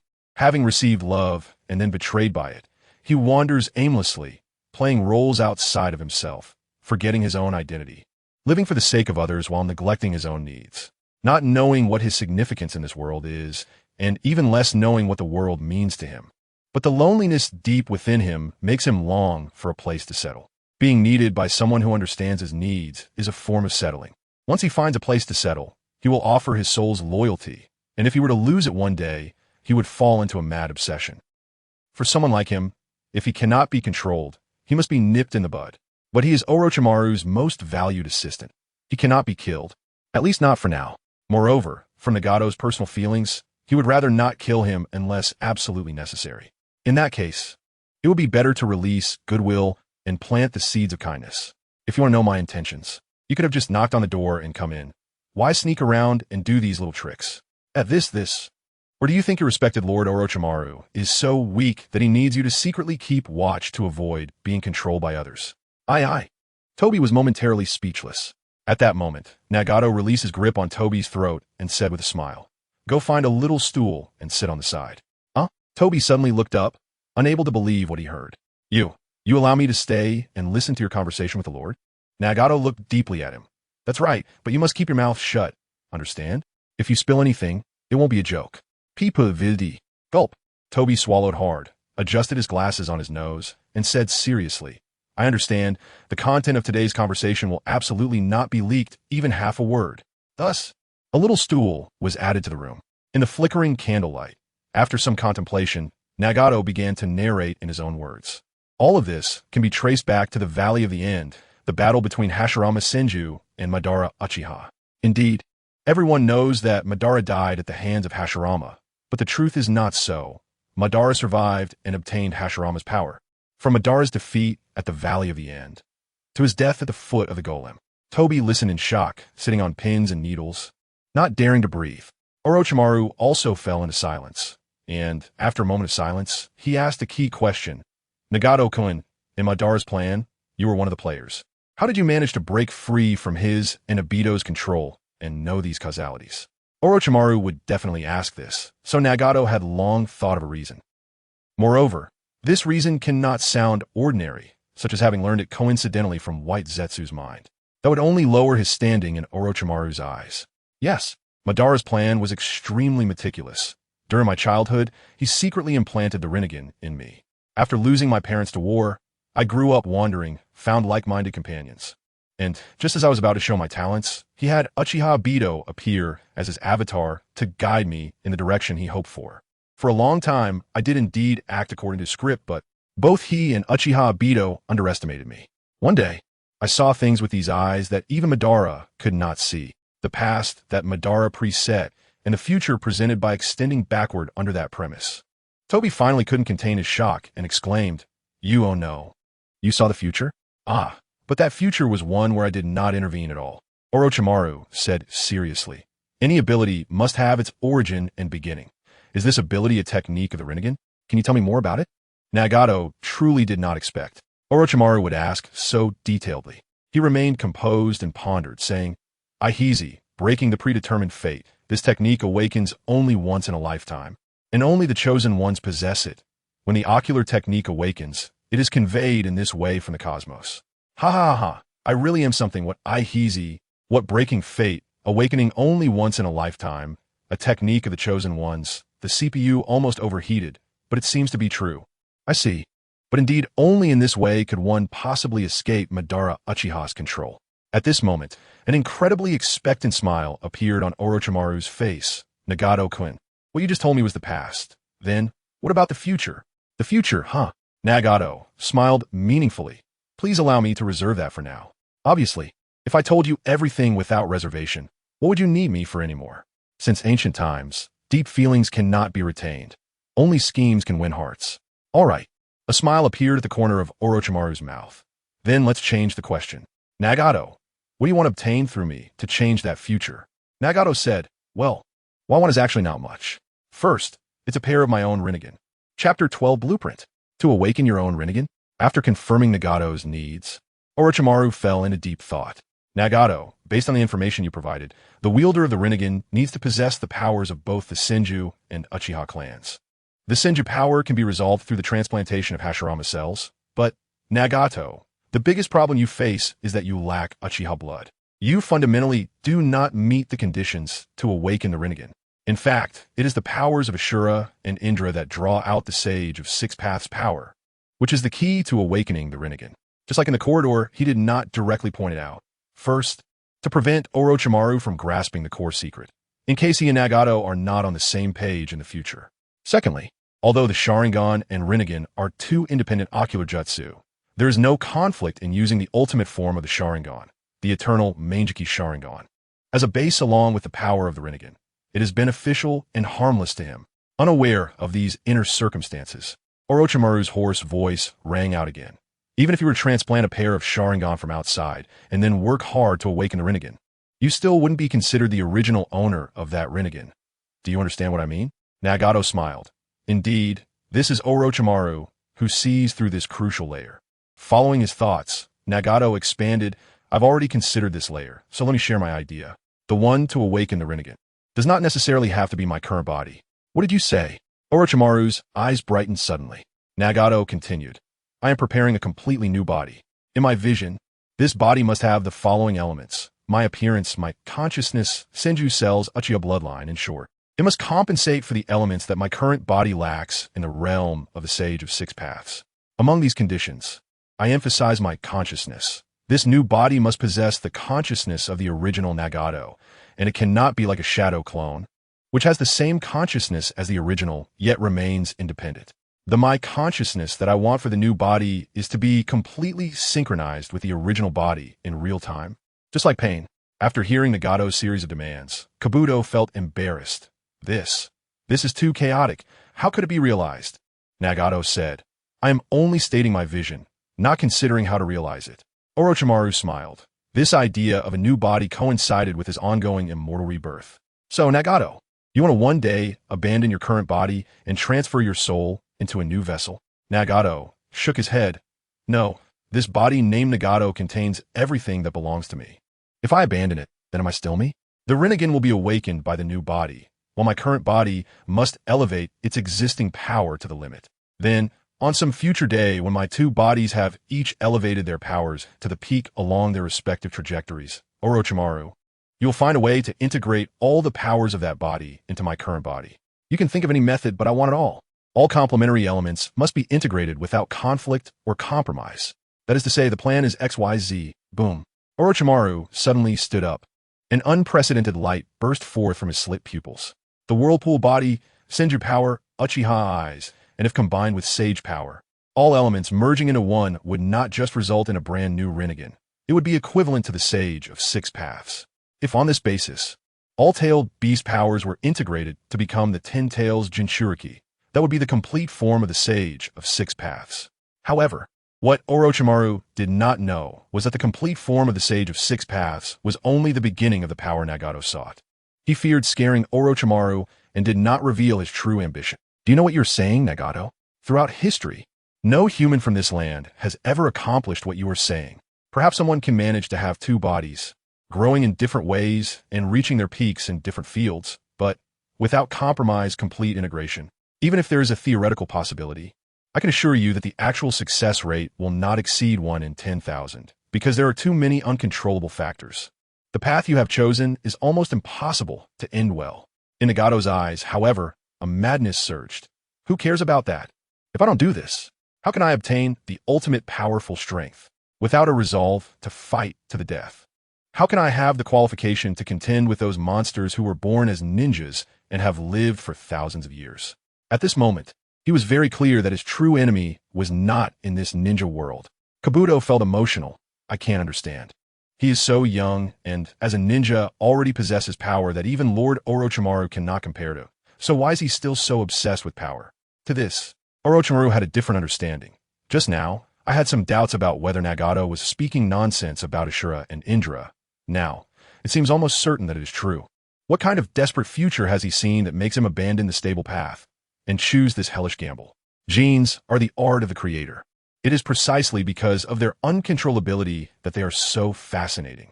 Suppose I fulfill Nagato's vision and successfully create another body for him, and one day in the future, both of his bodies reach their prime. I also successfully develop the technology to merge the powers of the two bodies. But even if through our efforts all external conditions can be perfected, we will still face three uncontrollable outcomes: elimination, mutation, evolution, XYZ. But the worst outcome, Z could become zero, which means nothing. This is truly insane. Orochimaru said sternly. Nagato, have you thought it through? Once you choose this path, there will truly be no turning back. Nagato smiled. It's the same for you, Orochimaru. If you choose to assist me, you must be prepared at all times. Oh, what kind of preparation? The resolve to die. The resolve to sacrifice for my selfish and crazy plan. To die for the truth. Ha. Interesting, this is really interesting. Orochimaru laughed heartily. Lord Orochimaru. At that moment, Kabuto was sweating profusely. At this time, Nagato's gaze turned to him. Kabuto, can I ask you for a favor? Kabuto could hardly believe what he heard. This kind of person, willing to let Lord Orochimaru sacrifice himself for the truth, would actually ask him for help? This made him feel somewhat flattered. Yes, what is it? Is it something I can do? Perhaps it is precisely something only you can do. Kabuto, Orochimaru will wholeheartedly contribute to the XYZ plan. And what you need to do is another research. Gulp. Kabuto swallowed hard. What kind of research is it? Nagato smiled and said, this is also another one of my goals. To turn this pair of Rinnegan that does not originally belong to me into one that truly belongs to me, to Nagato in this body. That's right. It's to transform Uchiha Madara's Rinnegan into Nagato's Rinnegan in essence. Yes, Nagato is going to awaken his own Rinnegan, but that doesn't mean he will return Madara's Rinnegan. Using Nagato as a pawn to satisfy their ambitions and manipulating his life at will, why should that be allowed? Since I become Nagato, I will never tolerate such behavior. Uchiha Madara, now that you have placed these eyes into the ninja vessel named Nagato, you can forget about ever taking them back. As for the consequences that may arise from this, sorry, that's not something he will consider. Chapter 13, Detailed Plan. In a laboratory, Orochimaru said, Nagato, to cultivate your other body, we need to extract your cells as a base, and we also need cells from Hashirama Senju and the Uchiha clan. I already have Hashirama cells on hand, which I took from a laboratory in Konoha when I defected. That laboratory was established during the second Hokage's era for cell research and forbidden technique development. So the purity of the cells is not sufficient and may not meet your needs. Nagato's gaze darkened. I know where the purest Hashirama cells are. Oh. Orochimaru raised an eyebrow. Nagato continued. During the battle between Madara and Hashirama, Madara bit off a piece of Hashirama's flesh and transplanted it onto his own wound. He reserved a portion of Hashirama's original cells and cultivated them using the outer path Gedo Mazo summoned by his Rinnegan.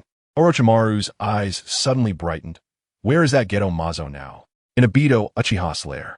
My Rinnegan can summon it at any time. Nagato's expression turned grim as he clenched his fists. Summoning the Gedo Mazo would undoubtedly alert Obito. That means there's a risk of alarming the snake. Half a month ago, he had managed to negotiate a 1-year buffer period. However, whether he could obtain those Hashirama cells now was crucial to his core interests. It would be too frustrating to delay the plan for another year just to avoid alarming the snake. At that moment, he thought of the corpse and soul of a white Zetsu stored in his Hell Realm. If he could utilize it well, perhaps he could obtain those Hashirama cells without anyone knowing. Nagato shared his thoughts and concerns with Orochimaru. The white Zetsu can communicate over long distances through consciousness, and if identified by other white Zetsu, it would be disastrous.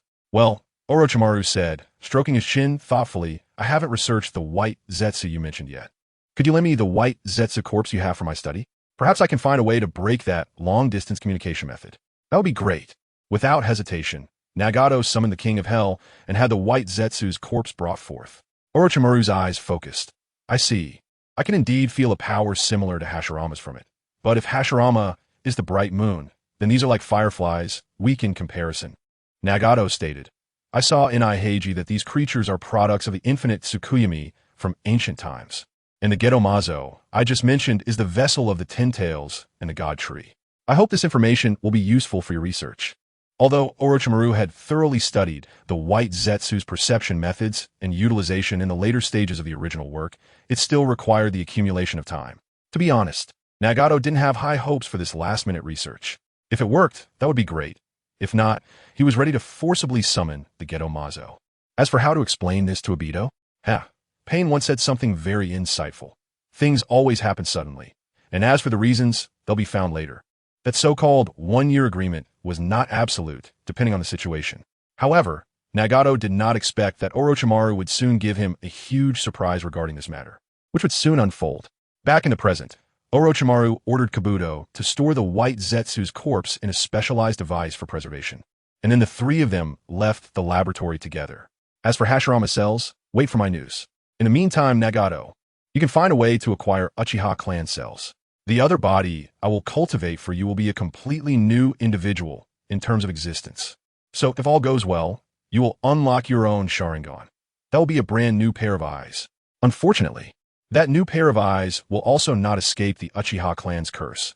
If you awaken the Manjiki Sharingan in the future, you will face the fate of inevitable blindness. Nagato's expression slightly tightened. So, I will experience the same evolution of ocular power as Uchiha Madara? Orochimaru smiled knowingly. Yes, when your eyes are on the verge of blindness. You will need to choose another Manjiki Sharingan from someone who is a direct blood relative within 3 generations to obtain a brand new ocular power, the eternal Manjiki Sharingan. Nagato replied, but a life created from nothing has no 3 generations of blood relatives. Orochimaru's lips curled into an enticing smile. That's why we need to make some adjustments, Nagato. If you wish to transplant someone else's eyes in the future, please bring me their blood serum sample. When creating this embryo, I will try to conduct directional selection on a portion of your cells to establish a blood relationship between you. Nagato had no knowledge of the technical aspects, but never imagined that he could choose. Although it was a bit excessive, he asked one more question. For the backup eyes, can I only choose one? Orochimaru hadn't thought of that. After all, there's only one pair of eyes, so how many do you want to choose? Nagato smiled. Of course, the more the better. After all, I don't know what ocular power my future Manjiki Sharingan will awaken. If it conflicts with the backup eyes I choose, wouldn't that be a waste? So, the more options I have, the better. Orochimaru nodded. That's true. With your own Uzumaki clan cells as the base, plus the enhancement from Hashirama's cells, it should have an extraordinary compatibility with Uchiha cells. After careful consideration, Orochimaru provided a clear guideline. But even so, for the stability of the embryo, the samples of backup eyes you use should not exceed 5 people. 5 people. Oh my! Nagato almost lost his composure, and after steadying himself, He maintained his high profile and said, "So, I need to obtain blood serum samples from 5 Uchiha people?" "Yes." Nagato paused and asked, "By the way, if the child is already in the womb but not yet born, how should I choose? Should I wait until they're born?" Orochimaru's gaze flickered slightly. "Well, if the child is already in the womb, you can directly take the mother's blood sample." "Understood." "It seems there's going to be a lot to do." Nagato's lips slightly curled upwards.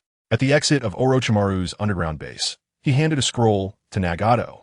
"This is the summoning contract for the Rinnegan's animal path. Once you sign it, I can use the abilities of the animal path to summon you to my side anytime, anywhere." Orochimaru pondered for a moment. "Can I summon you in reverse?" Nagato shook his head. "No, this summoning is one way. You cannot summon me in reverse. However, if you have news on your side, just inject your blood into the contract, and I will be able to sense it and summon you." "I see." After Orochimaru pressed his handprint on the scroll, he tilted his head back and swallowed the scroll deeply. Gulp. He swallowed hard, licking his tongue as a hoarse laugh escaped. "Nagato, then let's wait for our good news." Nagato chuckled. "All right, once we finish this busy period, let's go to the bathhouse together." He looked at Orochimaru's follower, Kabuto. "Kabuto, you will join us as well." Chapter 14. South Dream after leaving Orochimaru's base. It was already evening. Nagato returned to the Tenchi Bridge and was somewhat surprised to see Scorpion still waiting there. Scorpion. Didn't he hate waiting for others the most? But this time, it was Scorpion who took the initiative. He was a person who saw things through to the end. Facing Nagato, Scorpion spoke in a still distant and aloof tone. "I've already helped you find Orochimaru, and the favor I owe you from the desert has been repaid." Nagato smiled and expressed his gratitude. "Thank you, Scorpion. By the way, I should return this 3rd Kazekage puppet to you." Scorpion looked at the 3rd Kazekage, who had already transformed into a Shura path behind Nagato. Scorpion had already witnessed its power during the battle in the daytime. He didn't say anything, but deep down he admitted there were some things beyond human reach. However, he had his own persistence and stubbornness. "No need. I won't pick up what I've thrown away. Besides, that's not my art."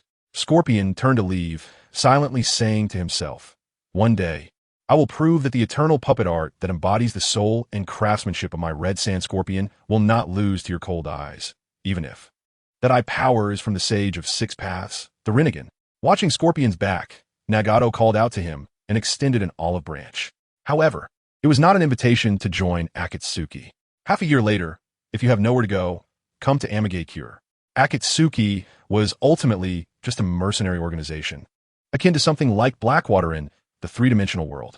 To take care of Konan's feelings, he might keep Akatsuki, but the focus of future development would be on building the ninja village. Finding powerful ninjas like Scorpion early on was also paving the way for the future. After pondering for a long time, Scorpion felt honored to be invited by the person behind him, but it was he that anyone looked down on anyone else. Looking at the forehead protector on Nagato's forehead, that Rinnegan rebel ninja, he said solemnly, "You wouldn't be unaware of how the leader of Amigakure, Hanzo of the Salamander, is referred to by ninjas, would you?" "I know, the demigod of ninjas," Nagato replied with a smile, his tone light, as if the term demigod was nothing special. Scorpion gazed deeply at him and left with a final remark. "If you can truly replace him, I would not mind serving you." Nagato smiled. "Then I will wait for you in the new Amigakure 6 months from now." After Scorpion left, Konan came over from the grasslands. Her orange eyes filled with worry. "In half a year, are you really preparing to face Hanzo in a life-and-death battle? Isn't that too hasty?" In the night sky, it began to rain lightly. The sound of the rain in the vast fields of grass country was particularly ethereal. Konan's words were not without reason. When Nagato reclaimed Amigakure with the 6 paths of pain, it was at least a decade later.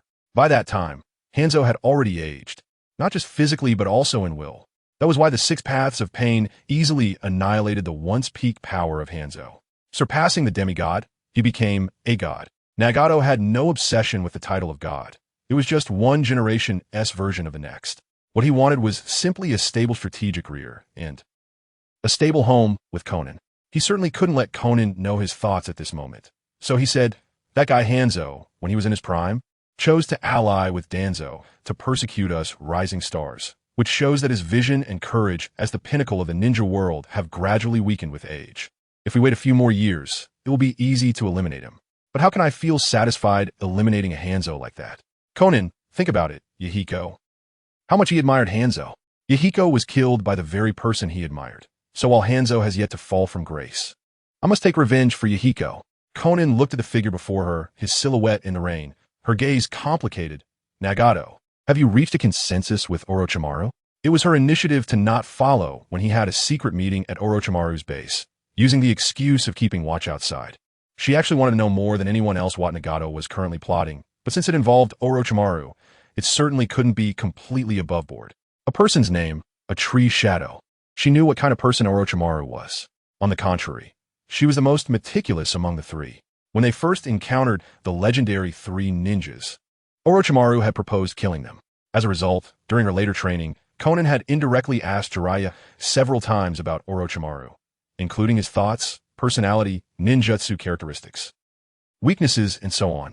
Because she understood deeply what kind of person Orochimaru was, Konan was certain that if she were present, there were some things Nagato might not be able to say outright. She didn't want to become an obstacle for him, so she suppressed her curiosity. Yes, I have reached a consensus with him. Even after learning that they had come to an agreement, she did not ask what the specific plans were, only inquired. So what shall we do next? In the rain, Nagato turned to look at the horizon in the southeast of grass country, smiling. For the next period, we will be dealing with Konoha. Konan's gaze was surprised. Konoha. Nagato's expression deepened. To be precise, it's the Uchiha clan of Konoha. In creating another body, he needed the blood samples of 5 members of the Uchiha clan. Those 5 would become the alternative eyes for his future eternal Manjiki Sharingan. In his mind, he already had candidates for these 5, but it seemed that none of them were easy to deal with, especially the last one. Grass country bordered the land of fire. Nagato and Konan traveled under the starry night, crossing the border and entering the land of fire. The night was deep, and they found a safe place to set up camp, preparing to rest for the night before taking action. Over the years, Konan seemed to have gotten used to the life of camping outdoors, falling asleep faster than when she was in a hot spring inn. But tonight, she had a dream. Suddenly, in the tent, Konan sat up abruptly, breathing heavily. Oop, ah, oof, ah. Sweat soaked her thin, inner clothing, and her panicked gaze could not calm down for a long time. Why did I have such a dream? Konan, are you not sleeping? A familiar voice came from outside the tent.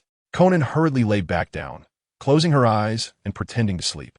The sound of the tent being lifted. Even with her eyes closed, she could feel a warm gaze resting on her for a long time. Good night. After softly saying good night, Nagato left the tent. Konan opened her eyes, her expression somewhat blank and at a loss. If Nagato really had such thoughts about me, should I obey him? Chapter 15. There's a door in the South Xiaonan. What wrong? Did you not sleep well last night? In the morning of the land of fire, Nagato looked at the faint dark circles around Xiaonan's eyes with concern. The last time he saw Xiaonan with dark circles was when she had stayed awake for 10 days and nights guarding the cave in the land of rain. Well, maybe it's because it's my first time in the land of fire, and I didn't sleep soundly. Nagato stroked his chin thoughtfully. According to common sense, simple insomnia shouldn't lead to dark circles unless there's something weighing on one's mind. Xiaonan, do you have something on your mind? Xiaonan's expression was complicated. After all, that dream last night was too shocking. The content of the dream had left her heart in disarray. She had originally resolved to clarify things first thing in the morning, hoping to resolve any misunderstandings quickly. But the harmless face in front of her made it hard for her to ask. She could only flicker her eyes and indirectly ask Nagato, have you felt uncomfortable with the injury on your head these days? Oh, I almost forgot about it until you mentioned it. Nagato took off his forehead protector, revealing the scar that had long since healed, and smiled. It's all good now. If you don't believe me, you can touch it. If it were before, she would probably have reached out without a second thought. After all, it was all out of concern for a friend, and the three of them had long gotten used to it on this journey. But now, let alone reaching out to touch. Even making eye contact made Xiaonan feel a ticklish sensation in her heart. Not that she hated it, but it was just an indescribable feeling. All good now. Well, that's good. Nagato smiled. I feel like something is a bit off with you today, Xiaonan. No. It's just that the high-intensity travel these days hasn't allowed me to recover yet. All right, then tonight, let us settle down in a town near Konoha and relax in a hot spring. In the blink of an eye, it was evening, after a day of traveling. The two arrived at Mukahazumi in the southeastern part of the Land of Fire. Mukahazumi was a major town in the Land of Fire, with a stream running north and south, merging into a river outside the city. The tributary of that river flows northward and cascades down between two sculptures in a certain canyon, forming a magnificent waterfall. That canyon is called the Valley of the End.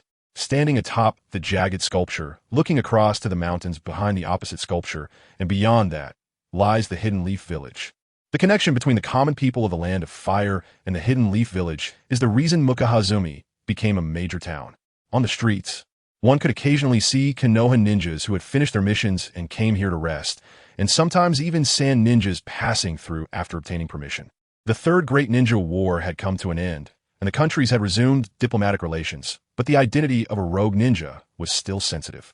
Before entering the city, Nagato and Xiao Nin carefully disguised themselves, while the three Pain bodies, due to how suspicious they would appear no matter the disguise, waited outside the city in the woods. After all, if anything happened, they could use the animal path to communicate with each other.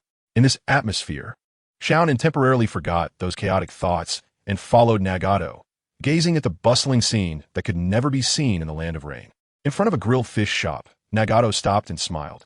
Xiao Nin, it's been a long time since we had a proper grilled fish meal. Hasn't it? Yeah, I miss it. Xiao Nin looked at the sign of the grilled fish shop, as if returning to her school days. Seeing her expression, Lin Feng said, I'll have Nagato come over from outside the city. Xiao Nin gently shook her head. No, we can't always use this method to remember the deceased. We must face the fact that he is no longer here. She knew in her heart.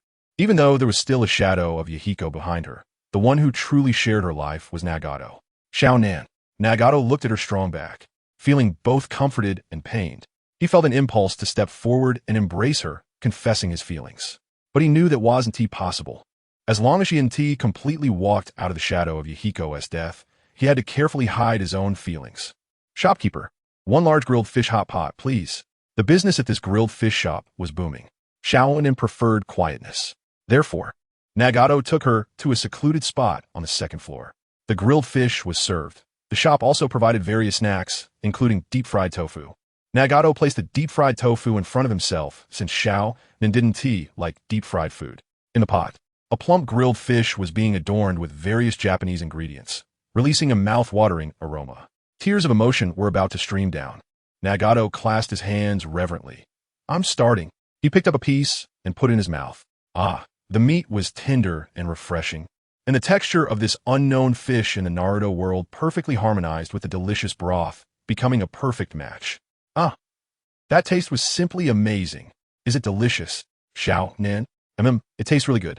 Xiao Nin savored it slowly, clearly conquered by the flavor. Her dining posture was so elegant that Nagato felt the taste was even better. He knew Xiao Nin's body data very well.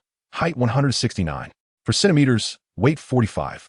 3 Kilogramm, mehr Azuremangs 88. 58, 85, official data. Everything was perfect, but this perfect Xiao Nin, sitting in front of him like the girl next door, was indulging in her meal. Nagato's heart was filled with unprecedented satisfaction. He gazed at Xiao Nin with a serene expression, unaware to her. Xiao Nin picked up the miso soup to taste and subconsciously glanced over. They locked eyes. Xiao Nin's eyes panicked. Her hand trembled, and soup splashed out her bowl. The white kimono skirt she had specially disguised as a civilian was quickly soaked in the rich broth. Looking at the soup on Xiao Nin's paper outfit, Nagato steadied himself, swiftly took off his jacket, draped it over her, then sat down and casually continued eating the deep-fried tofu. After the meal, the two went to the hot spring inn in Mukahazumi. Unfortunately, it was crowded tonight, and they couldn't book the whole place. Xiao Nin seemed to not be very fond of this place. In response, Nagato suggested, Xiao Nin, how about we change the hot spring to another day? Xiao Nin looked at the night sky, saying dreamily, that is fine too. Enjoying the hot spring in an open-air setting with just one or two people quietly soaking is the true joy of a hot spring. The speaker was careless, but the listener was attentive. Nagato felt a bit unsettled. In fact, that night at the hot spring inn in the Land of Wind, Pylon had entered the women's bath with Xiao Nin. Chapter 16, Hope in the South. That night, Nagato saw the breathtaking scenery, but afterward, he couldn't feel much joy. This precisely shows that deep down, Konan doesn't see me as the opposite sex, which is why there's no barrier between us. This bond and friendship are so strong that it gives a sense of helplessness. Moreover, even if Yahiko's mourning period is over, it would still be quite difficult for me and Konan to develop to that stage. It seems like a long and arduous road ahead, but I won't be discouraged, even if it turns into a war of attrition. At this moment, Nagato couldn't imagine that their relationship would soon take a groundbreaking turn.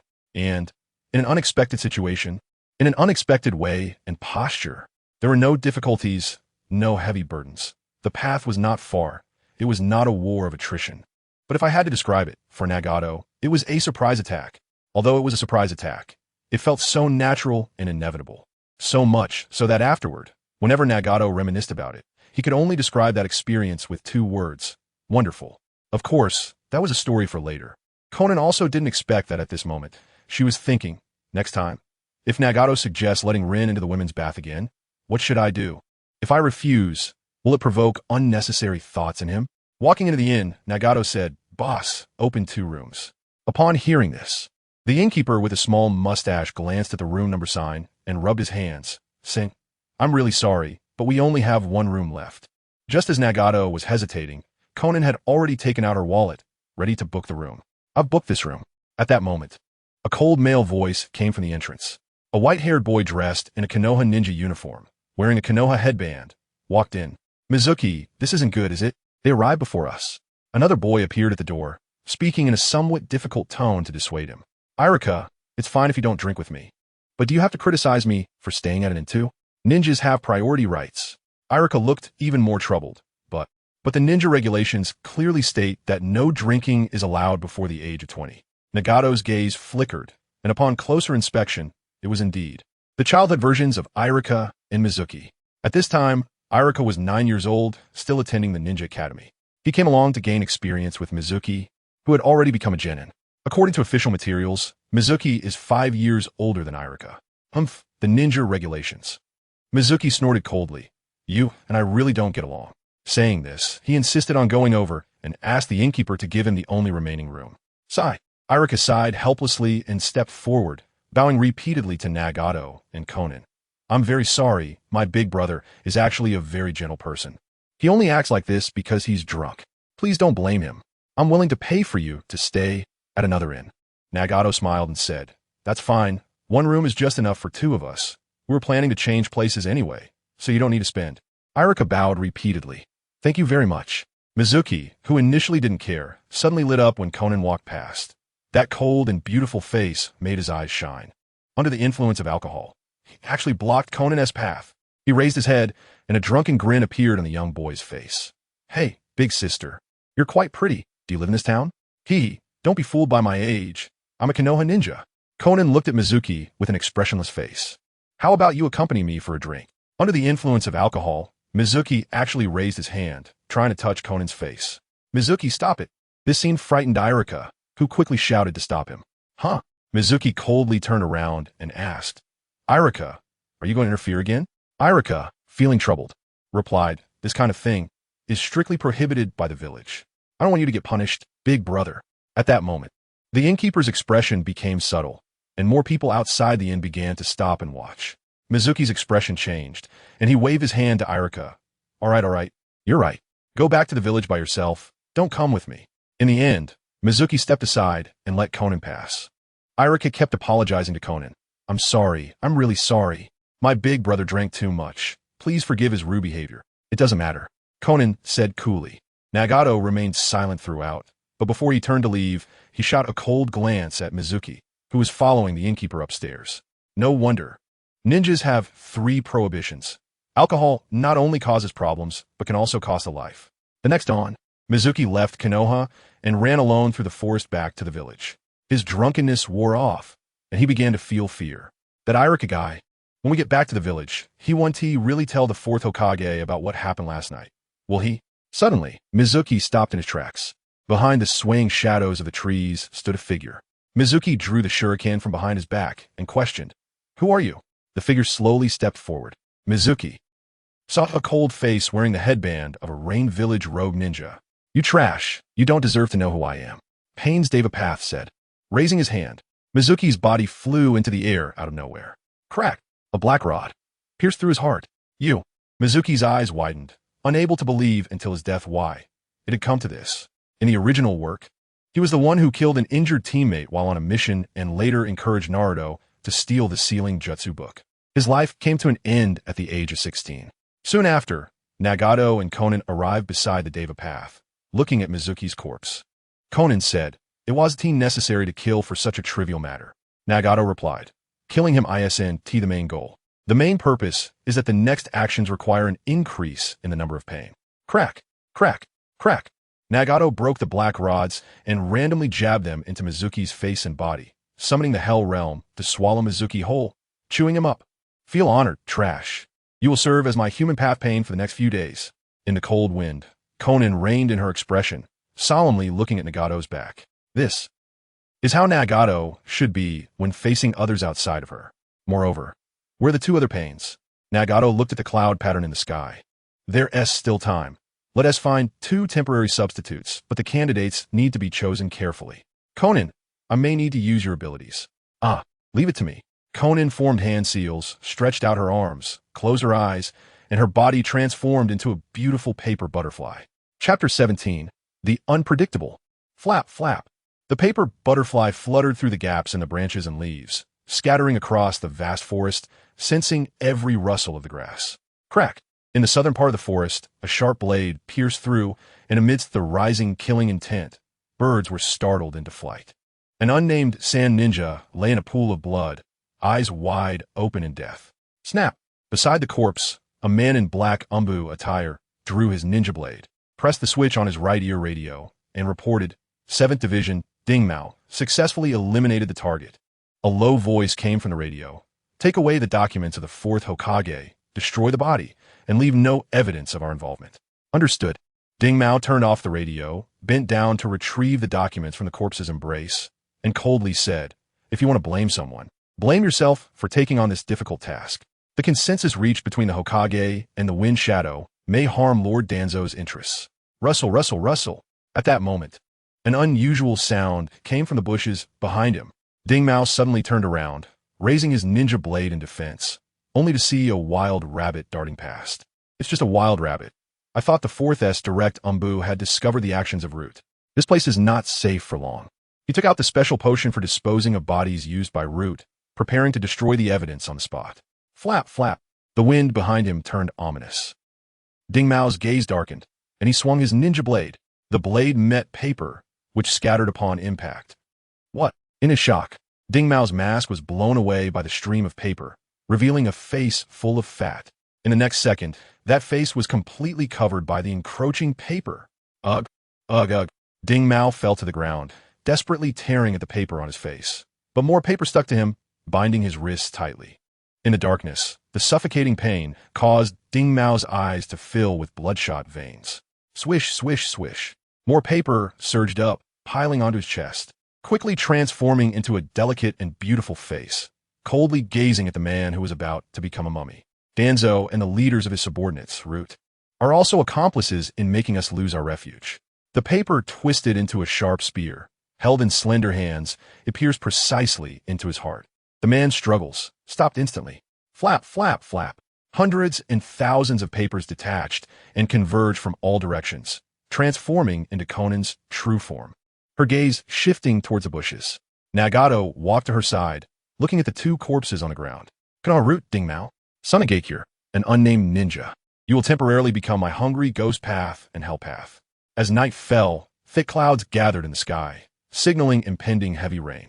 In Konoha village, in a 2-person household, seeing the bad weather, the female host went to the yard to collect the laundry. Swish!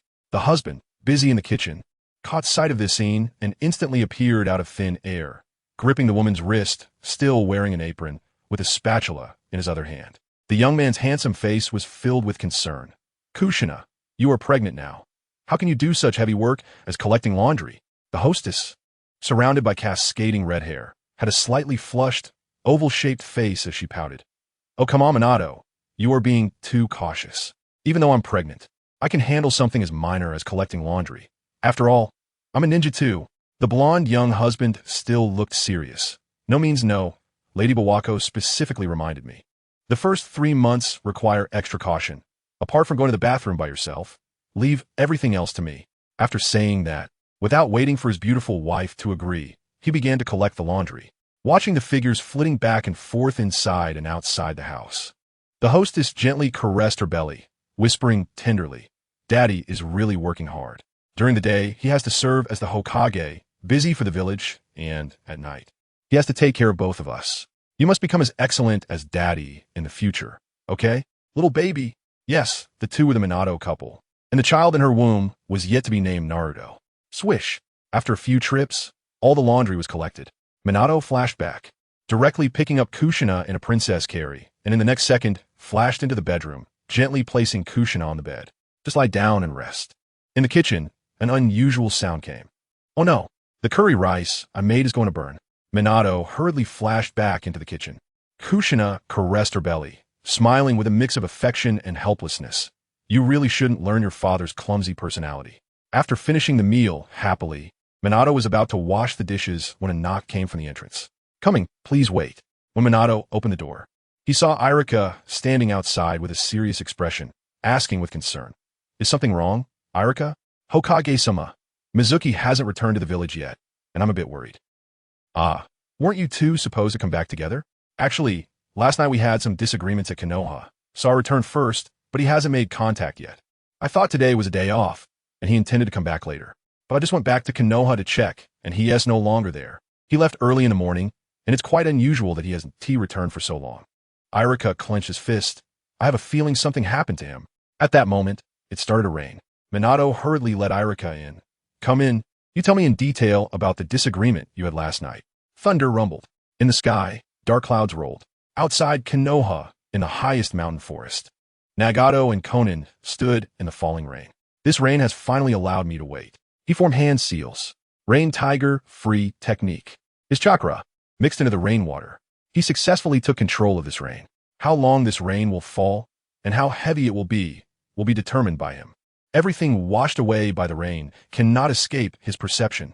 Covered by heavy rain, Konoha Ninja Village, Uchiha clan residence. Outside the eaves, a boy gazed blankly at the rainy sky, his eyes flickering slightly. For some reason, this rain gives me a strange feeling. Just at this moment, both Shursui and his father were out on missions. A gentle voice called from the room, Itachi, come inside quickly. Getting wet in the rain is not good for your health. Okay, Mom. Itachi withdrew his gaze and walked towards the room. No matter what happens, I will protect Mom. And also Sasuke in Mom's belly. Meanwhile, at another location in the Uchiha residence, whoosh, a dark vortex stirred the fabric of space-time, and that ominous figure slowly descended. He removed his hood, facing the rainy sky with his white face, and from the dark hole, that cold Sharingan glimmered with a murky light. Chapter 18, Intrusion, Konoha. At the peak of the mountain, amidst the torrential rain, Nagato opened his eyes and said to Konan beside him, I have a rough grasp of the movements within Konoha, but there's an unexpected guest who has also intruded into my reign. In the cold rain, Konan's expression was serious. Obito, should we postpone our actions? Nagato lowered his head and pondered for a moment before making a decision. No, this rain is rare. It allows us to clearly perceive the movements of the ninjas within Konoha from the outside. We cannot miss this opportunity. Outside Konoha, the Six Paths of Pain, led by Nagato, gathered here, gazing over the rain-soaked high walls, clearly seeing the perception barrier enveloping the entire Konoha. When there is an external enemy invasion, this barrier can automatically identify the enemy's location and numbers. We will use Nagato's tactics from back then. The third Kazakage's arm of Shura lifted the small body of Pylon, flames bursting forth from its arm. Boom! Pylon was launched like a human cannonball, soaring hundreds of meters into the air. The moment she penetrated the barrier, ripples spread out. Almost simultaneously, the Konoha barrier team sensed her intrusion.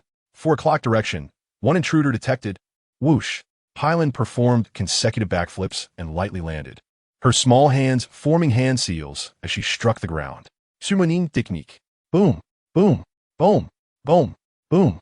5 figures descended amidst the smoke, and Nagato's gaze turned cold. Destination: Uchiha clan residence. To conceal our true purpose, split up to create chaos, and if necessary, we can kill. Scatter. The 5 shadowy figures dispersed in all directions. Pylon slowly stood up, her body sensing through the rain that a large number of Konoha ninjas were gathering towards this location. Truly worthy of Konoha. Their response is so swift. The Rinnegan beneath the cat-faced mask glinted with cunning light. Hee, let's play a game of hide and seek with them. Without rushing into summoning combat, she ran alone into an alley. Before long, the first batch of ninjas arrived. This is the location where the intruder was reported. Damn, where do they go? We're not sensory types. No, isn't there one here? Under everyone's gaze, the silver-haired boy crouched down, sniffing with his sensitive nose beneath his mask, then looked towards the alley entrance and said, "The scent indicates that the intruder went that way. Oh, then let's go chase them. Wait." The silver-haired boy slowly stood up and said in a low voice, "There's not just one scent, and they went in different directions." "What? You mean there's more than one intruder?" "Kakashi, that seems unlikely, even if they can conceal their chakra. They couldn't have slipped past the detection at the moment they crossed the barrier." Kakashi hesitated for a moment. "I can't be completely sure, because the rainwater can interfere with my sense of smell to some extent. To be safe, let's not concentrate a large number of people in one place, in case we fall for the enemy's tricks. You all pursue in other directions and report the possibility of multiple intruders to the higher-ups. As for the intruder from earlier, I can handle it." "Understood." After receiving Kakashi's instructions, everyone quickly sprang into action. Kakashi stood up, looking at the dark alleyway, his expression somber. That scent just now, for some reason, felt strangely familiar. Kakashi. At that moment, a man in a tight green outfit paired with a ninja uniform, his hair shining in the rain, landed beside him. "I'll go chase with you." Kakashi frowned. "Guy, weren't you preparing for a mission? The matter of the intruder doesn't concern you. Logically, that should be the case." Might Guy smiled. "But I can't help but worry about you acting alone, especially after that incident 6 months ago. You were quite down for a while." Kakashi hid his face in a shadowy expression. "It's fine. I'm a ninja after all. You should hurry and go on your mission." An S-rank mission, but enough with the chatter. Before he could finish, he was already pushed out by Guy. "Stop being so hesitant. If you don't want to get punished, then hurry up and work together to subdue the intruder. You would do the same if you were in my shoes. Because you've already been changed by your other dear friend." In the rain, Kakashi started running, and the warmth he hadn't felt in a long time returned to his heart, thanks to Guy running alongside him. "Perhaps. Hokage-sama."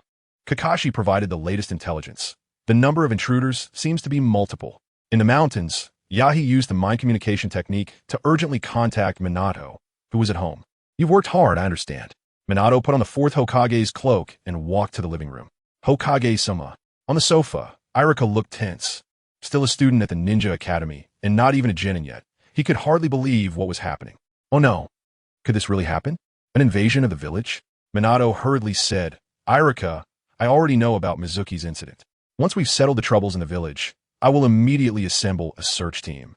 Irika stood up and timidly said, "Is there anything I can help with?" As soon as he spoke, he regretted it, clenching his fist and lowering his head. "I'm really overestimating myself. I'm not even a ninja right now. Saying such things in front of an intruder that requires Hokage-sama to take action is just humiliating myself." Just as he waited for the expected rejection, a hand suddenly patted his head. Irika looked up to find Minato's warm smile. Minato smiled and said, "Your task here is to take good care of my wife and our baby, understand?" At that moment, Kushina, holding a fruit platter, stood at the door, also smiling. "I'll be counting on you, little guardian of Konoha." Irika's face broke into a smile. "Yes. I'll go now." Minato vanished in a flash. "Huh?" Pailin, while traversing, sensed through the rain that 2 people were approaching her. "They are accurately tracking me, and both of their chakras are quite strong. I probably can't handle them alone. I'll have Shura provide a little support here." Whoosh. But just then, a vortex suddenly appeared in the air before her, causing Pailin to come to an abrupt stop. Uchiha Obito had descended right in front of her. The white vortex face with black holes and that Sharingan coldly stared at Pailin, while the Rinnegan exposed on the cat-faced mask glimmered ominously. A haunting voice echoed, "Rinnegan, you are Nagato, right? What are your intentions in invading Konoha in this manner?" Chapter 19. Creepy. Faced with Obito's questioning, Pailin remained silent. "Answer me, Nagato. What exactly is your intention?" In response to Pailin's silence, Obito questioned again with a heavier tone. Boom. At that moment, the Azura path landed powerfully beside Pailin. "You asked me about my intentions? Konoha killed my parents and destroyed my home. What do you think my intentions are? Madara, I promised to join forces with you in a year. So, what I do in this year where I am is none of your business." Outside Konoha, on the mountaintop in the rain, Nagato spoke these words in a cold tone, synchronized with the Azura path. Nearby, Konan was sweating coldly. She knew very well, if Madara was not shaken, the situation would spiral completely out of control. "Nagato." She looked at Nagato with concern, and the expression on his face revealed a strangeness she had never seen before. She couldn't help but be startled. because she had never seen such an expression on Nagato's face. It seems I don't fully understand Nagato. In the blink of an eye, that strangeness disappeared, returning to calm and depth. Konan, don't be afraid. Things are in our hands. Conan's eyes filled with determination. I've never been afraid. It's just a fight to the death with that guy. In Konoha, in the rain.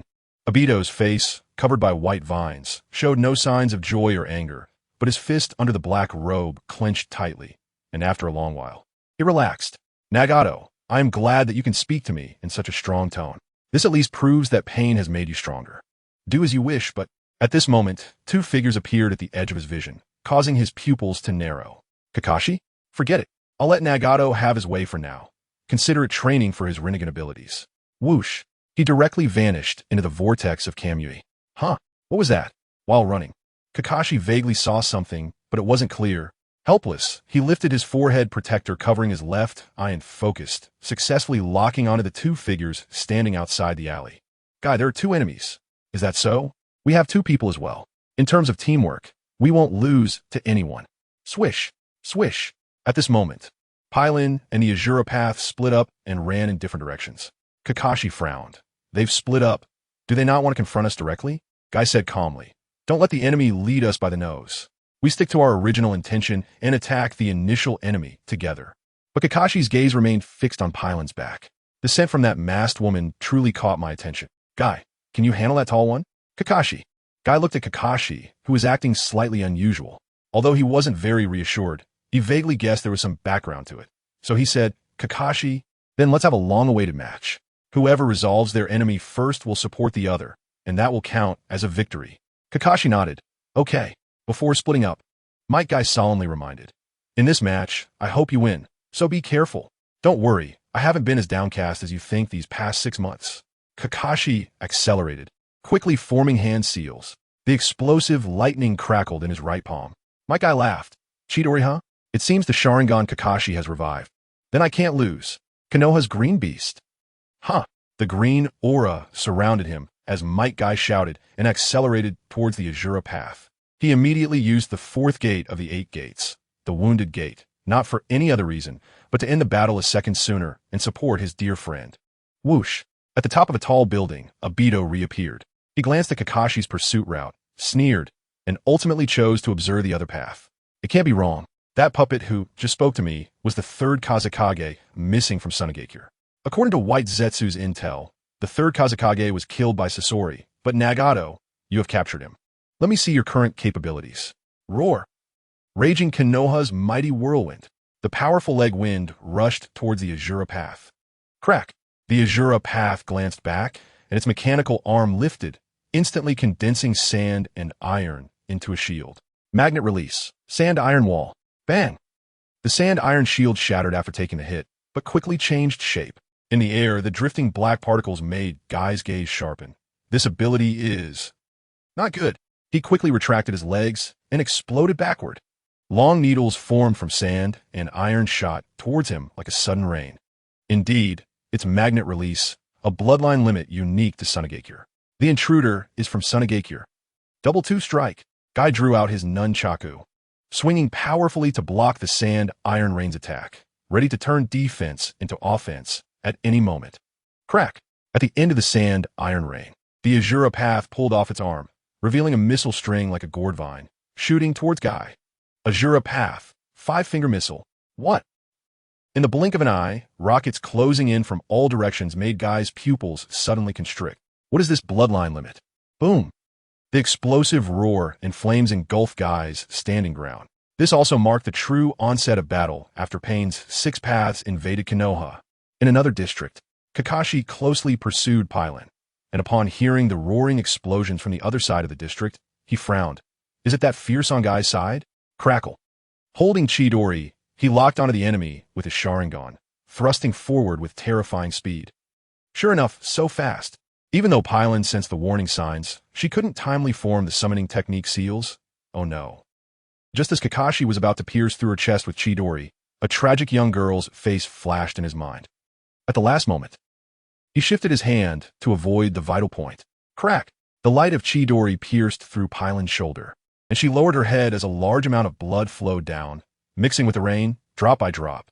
In the rain, Kakashi's eyes held a gray hue as he spoke in a cold yet complex tone. I avoided your vital point, but if you don't treat the wound in time, you will surely die. Surrender. At least you haven't made a substantial attack on Konoha. You really are gentle. A ethereal girl's voice rang out. Kakashi's eyes widened. That voice you are. At this moment, Pylon slowly raised her drooping head. The string of her cat-faced mask loosened, sliding down her face mixed with rain and blood. Thud! The mask fell to the ground, and that face was thus revealed before Kakashi. She tilted her head, eyes wide, bangs covering half her face and half a smile at the corner of her mouth. Kakashi. A chilling terror surged towards Kakashi.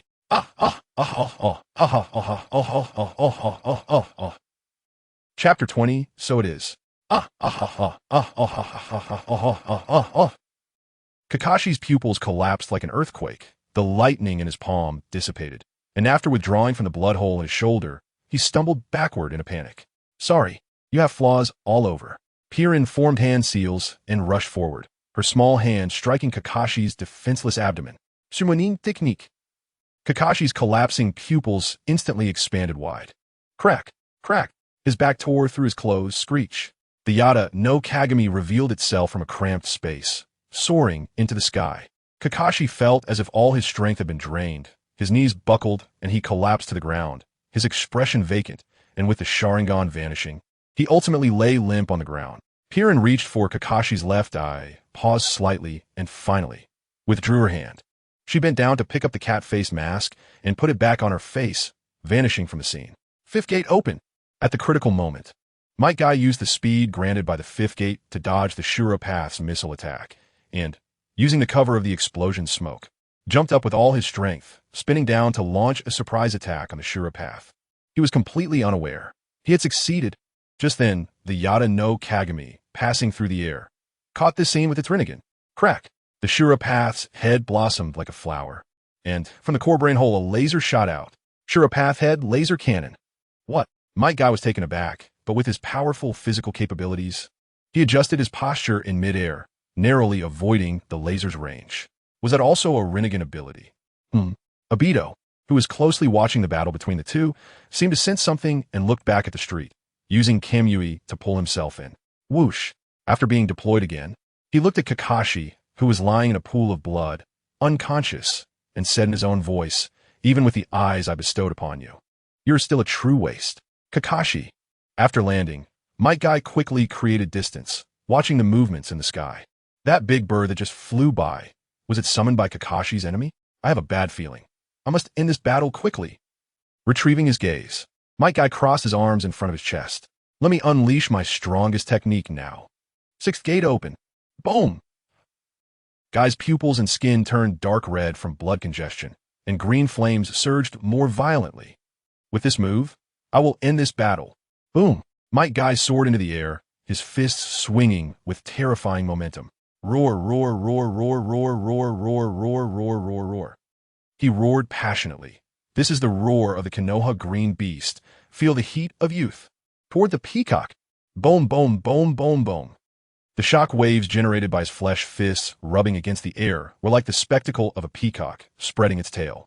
Watching from a distance, and experiencing it in an upward angle, felt completely different.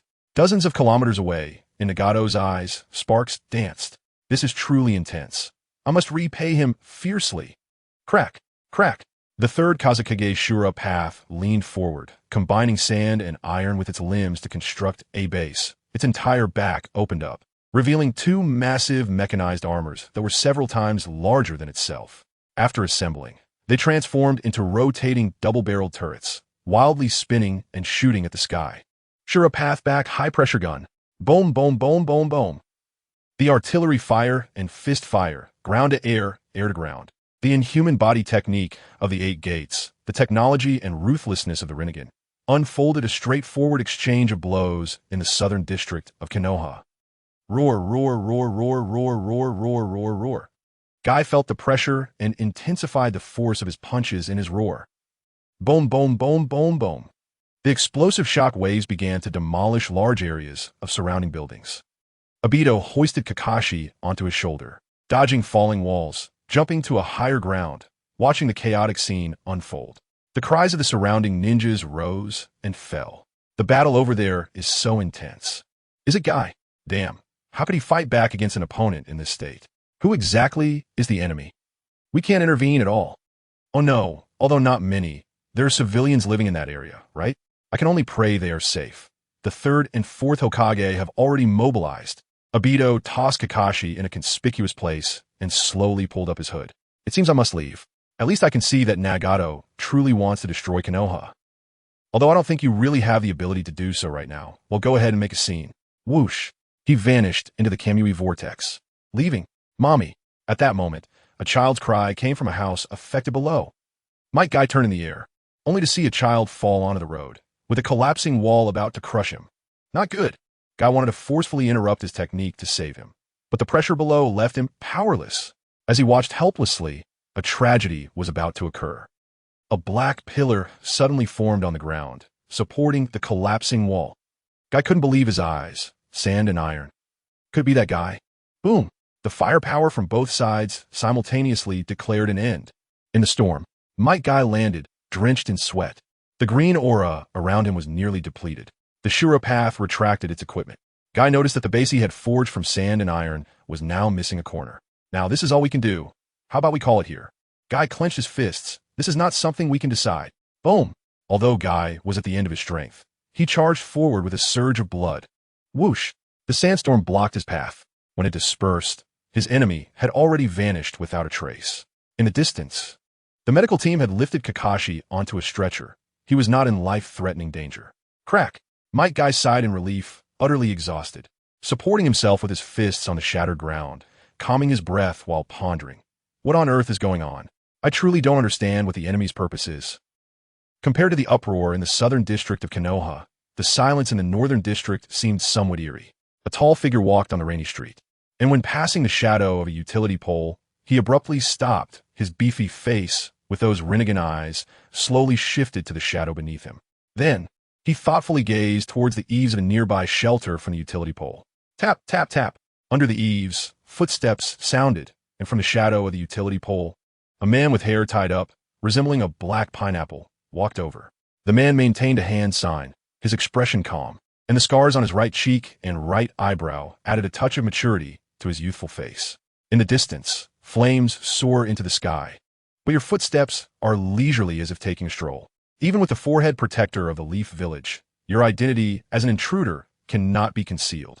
Truly, you are Nara Shikaku. Chapter 21. What was meant to come, has come. Nara Shikaku said in a deep voice. Oh, you know me. Then you should know the name of Konoha's Inoshikacho. Swish, swish. Yamanaka, Haichi, and Akimichi, Choza landed beside Shikaku. Choza squinted his small eyes at the enemy wearing the Konoha forehead protector and exclaimed in surprise. Hey, did we have an insider? Shikaku analyzed. The possibility of a traitor in Konoha is low. However, I have never seen his face before. Either he deliberately wore the Konoha forehead protector to confuse us during infiltration, or he's a member of the Umbu or Root, manipulated by the enemy using Jinjutsu. I've already trapped him with shadow binding technique. Let's take him down before his accomplices arrive. Sure. Choza doubled his arm size, clenched his massive fist, and shouted. Haichi, I'll leave it to me. Haichi made a signature gesture from a distance. No matter who you are, you cannot resist under the shadow binding technique and mind-body switch technique. Mind-body switch technique. Years of training had forged their tacit understanding. In the next second, Choza charged forward like a tiger descending a mountain. Suddenly, Haichi exclaimed, What is going on? The mind-body switch didn't succeed? What did you say? Even Shikaku was astonished, as such a situation had never occurred before, never. Haichi was puzzled. What is happening? The mind-body switch can be resisted by enemies with strong mental power, but it has never failed before. Could it be that this guy has no heart? Choza heard Haichi shout, but his momentum remained unbroken. Even if the mind-body switch failed, Shikaku's shadow binding technique was enough to restrain him. He leaped high, his enlarged fist aimed at the enemy ahead. Inoshikacho truly had an impeccable battle strategy, but unfortunately, Pain's technique and I as an individual are simply your nemesis. Hungry Ghost Path, sealing technique absorption. Swish. In an instant, the shadow binding at his feet was absorbed. Boom!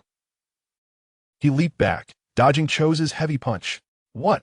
Shikaku and Choza both exclaimed in shock. As Choza was stunned, the hungry ghost path landed, crouched forward, and his arm shot straight into Choza's belly. Hungry ghost path, devour. Swish. That terrifying absorption power turned Choza from a fat tiger into a skinny dog in just a few seconds, without other paths to assist. Being able to do this was already fortunate. It was better to retreat while ahead, as soon as Shikaka reacts. He will surely think of a way to deal with me. Bang! He kicked the now skinny Choza away with great force, then threw a smoke bomb and turned to flee into the dark alley. Damn it! Choza was unwilling and got up, ready to chase. Choza, no need to chase. Shikaka stopped him. Based on the abilities he just displayed, if he were a battle-loving person, I might have some way to counter him, but unfortunately, he is a rather cautious guy. We won't gain any advantage. Sigh. Even Shikaka said so, then we really have no way out. Choza said seriously, to neutralize Shikaka's technique in an instant, and even suck away the calories I stored for body enlargement. If it's a technique that absorbs chakra, then this absorption power is simply terrifying. Perhaps so, but Shikaka saw deeper.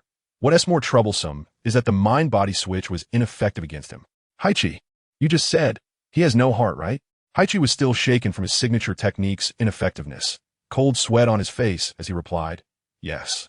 If the mind-body switch is ineffective, then I can only understand it this way. Shikaka's gaze was profound. Haichi, think about it. Having no heart, what does that mean? This. After thinking carefully, Haichi couldn't help but gasp. A puppet? Ah, that is probably it. Shikaka did not say. But a more terrifying and cold two-word term emerged in his mind. Choza immediately became indignant. Damn, if it's a puppet, does that mean the intruder is from Sunagakure? What a two-faced guy. Sending a representative to reach a peace consensus with the fourth Hokage during the day, and then launching a sneak attack at night. Damn, truly despicable. Shikaka said, it's too early to draw conclusions. Haichi, first relay the abilities of that person along with the information that the enemy might be a puppeteer to the third and fourth Hokage. Understood. Haichi did not dare to delay and immediately used the mind communication technique. Swish. In Konoha's central district, Minato had just evacuated the civilians from the attack's southern district when he met with Hisashi, and both received Haichi's message at the same time. What? Such a thing happened? Upon hearing this, Hisashi's expression instantly became serious. If Sunagakure really planned this invasion, then Minato, we need to carefully consider our strategy against the enemy, as this could involve 2 ninja villages and the diplomatic relations between 2 countries. After saying this, he looked solemnly at Minato, waiting for the latter's response. As Minato was now Konoha's Hokage and the final decision-maker. The third, Minato found himself in a difficult position for a moment. I would like to reserve my opinion for now. Let us settle this crisis first before making any decisions. Hisashi said sternly, we must capture them alive and never kill. The third great ninja war has just ended, and while the land of fire and Konoha are the victors, we paid an extremely heavy price. At this critical moment, we must avoid any seeds that could ignite war. Moreover, up until now, Konoha had not suffered any substantial casualties. Third Hokage, fourth Hokage. At this moment, a Chunin rushed over in a hurry, reporting, the warehouse where we store the sealing book has been invaded. What? Hisashi seemed to breathe a sigh of relief amidst the tension. So, Sunagakure's goal is just Konoha's forbidden techniques? Minato raised his cloak. Let me go, third Hokage. It's faster this way. Hisashi instructed. Ah, please remember. Be sure to leave him alive. I will do my best. As soon as he finished speaking, Minato had already vanished from spot. As the Hokage guarding Konoha, Minato had left flying Thunder God Kunai at almost all strategic locations in Konoha, serving as guides to ensure that he could enter at any moment during critical times. There were 3 areas in Konoha he could not access: the Roots base, the Hyuga clan's base, and the Konoha police force, Uchiha's base. Behind the warehouse of the sealing book, Minato emerged from the shadows of a tree, using the flying Thunder God Kunai. In the pouring rain, he stood up, looking at the man coming out of the warehouse, carrying the sealing book. Stop. Tap. The man halted, turning to look at the newcomer. On the high mountain outside Konoha, Nagato raised the corner of his mouth into a clear arc. What was meant to come has come. Chapter 22, Can Those Who Should Leave Really Depart? In the clouds, the thunder rumbled, and through the rain that fell like severed lines, Minato Namikaze fixed his gaze on the man on the steps, his expression turning grave. His hair color had changed, and his face bore some strange decorations, but this face was undoubtedly Shimoku. His gaze slightly lowered when he looked up again. He spoke astonishingly. "Are you the scorpion of the red sand?" Shimoku was speechless. Minato said in a low voice, "The latest intelligence suggests that the intruder is likely to have a puppet body. The number of puppets made from living people is plural, and the main body can be hidden in an unseen place. The only puppet master of this level I can think of is the renowned genius from Sunagakure, the scorpion of the red sand. Indeed, he had a keen intuition. If it weren't for Pain's technique, this would almost be the only answer." Nagato smiled through Shimoku's mouth. "Who knows?" Compared to these, Minato's expression turned serious as he raised his palm and said in a serious tone, "Can you give me what you are carrying behind you? That is the crystallization of the efforts of the previous Hokage, and if you take it away like this, I will be very troubled." The human path's gaze flicked to the huge scroll behind him. Whoosh! The reins stirred, and that blonde figure was already right in front of him. So fast, he just lightly swayed and surpassed Kakashi's full speed. Fortunately, I was already prepared. He suddenly sidestepped, brushing past Minato, leaping down from the steps and landing on the ground. Laughing, "You came charging in so boldly. Don't you think too little of me?" Minato turned around and calmly said, "Next time, I won't let you avoid it." Whoosh! On his raised palm, azure chakra gathered, spinning, compressing, transforming into a round sphere. The human path's pupils widened. "This move is..." Whoosh! Minato appeared in an instant close at hand, his mind racing. If he wasn't turned into a puppet by the scorpion of the red sand, but was manipulated by someone else using Jinjutsu, then Shimoku might still be alive. This strike should avoid the vital points. He spun in midair, aiming for Shimoku's left shoulder. Rinnegan. If he can't avoid it, then don't avoid it. Boom! The Rinnegan struck the arm of the human path, and almost simultaneously, the latter extended his right hand, pressing against Minato's chest, fingers curling inward. His eyes suddenly narrowing. Human path. Whoosh! What? What is this feeling? Minato's pupils contracted sharply, and in that instant, he felt an extreme sense of danger. Whoosh! Just as a flash of white light appeared in front of the human path's fingers, Minato vanished from spot. Truly vigilant, the human path glanced at the spiral-shaped wound left by the Rinnegan on his shoulder. The wound itself was insignificant, but the black curse markings on it made his pupils constrict deeply. The flying thunder god mark? He smiled helplessly. It's ruined, completely ruined, this pain. He removed the book of seals and stood aside. Although this was not the main purpose of this trip, it was a rare trophy, and before this pain perished, he had to find a way to transfer it to the main body. He raised his eyes to the sky at the end of the rain curtain, where the Yatagarasu was circling, flapping its wings, diving down toward this place. I hope it can make it in time. In the abandoned houses far from the residential area of Konoha, the flying thunder god Kunai fell into the muddy ground, and recalling the earlier danger, Minato felt lingering fear. In that moment, something resembling a soul came out of my body a little, accompanied by a feeling of weakness. That was close. If I had been a second later, I probably wouldn't have even been able to escape using the flying thunder god. He sat up from mud, lost in thought. Speaking of which, is this ability something a ninja can do? At least, I don't think the scorpion of the red sand's puppet technique can achieve this. If it's not the scorpion of the red sand, then who could it be? The second Kazekage shaman who created the puppet technique, or the first puppet master, Mons? No. Those two should have died long ago. Perhaps I shouldn't hastily conclude that the other party is a puppet master from Sunagakure. The ninja world is full of talent, and there are always existences that cannot be judged by current common knowledge in unknown places. Through the earlier encounter, I judged that his ability to pull souls is activated by touching with his palm. As long as I am careful and don't get caught by him, this enemy shouldn't be too difficult to handle.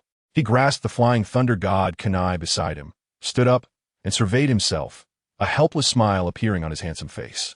Oh dear, my cloak is all dirty with mud. Even though I took care of all the household chores during Kushina's pregnancy, she always personally washed this Hokage cloak for me. I have to trouble her again.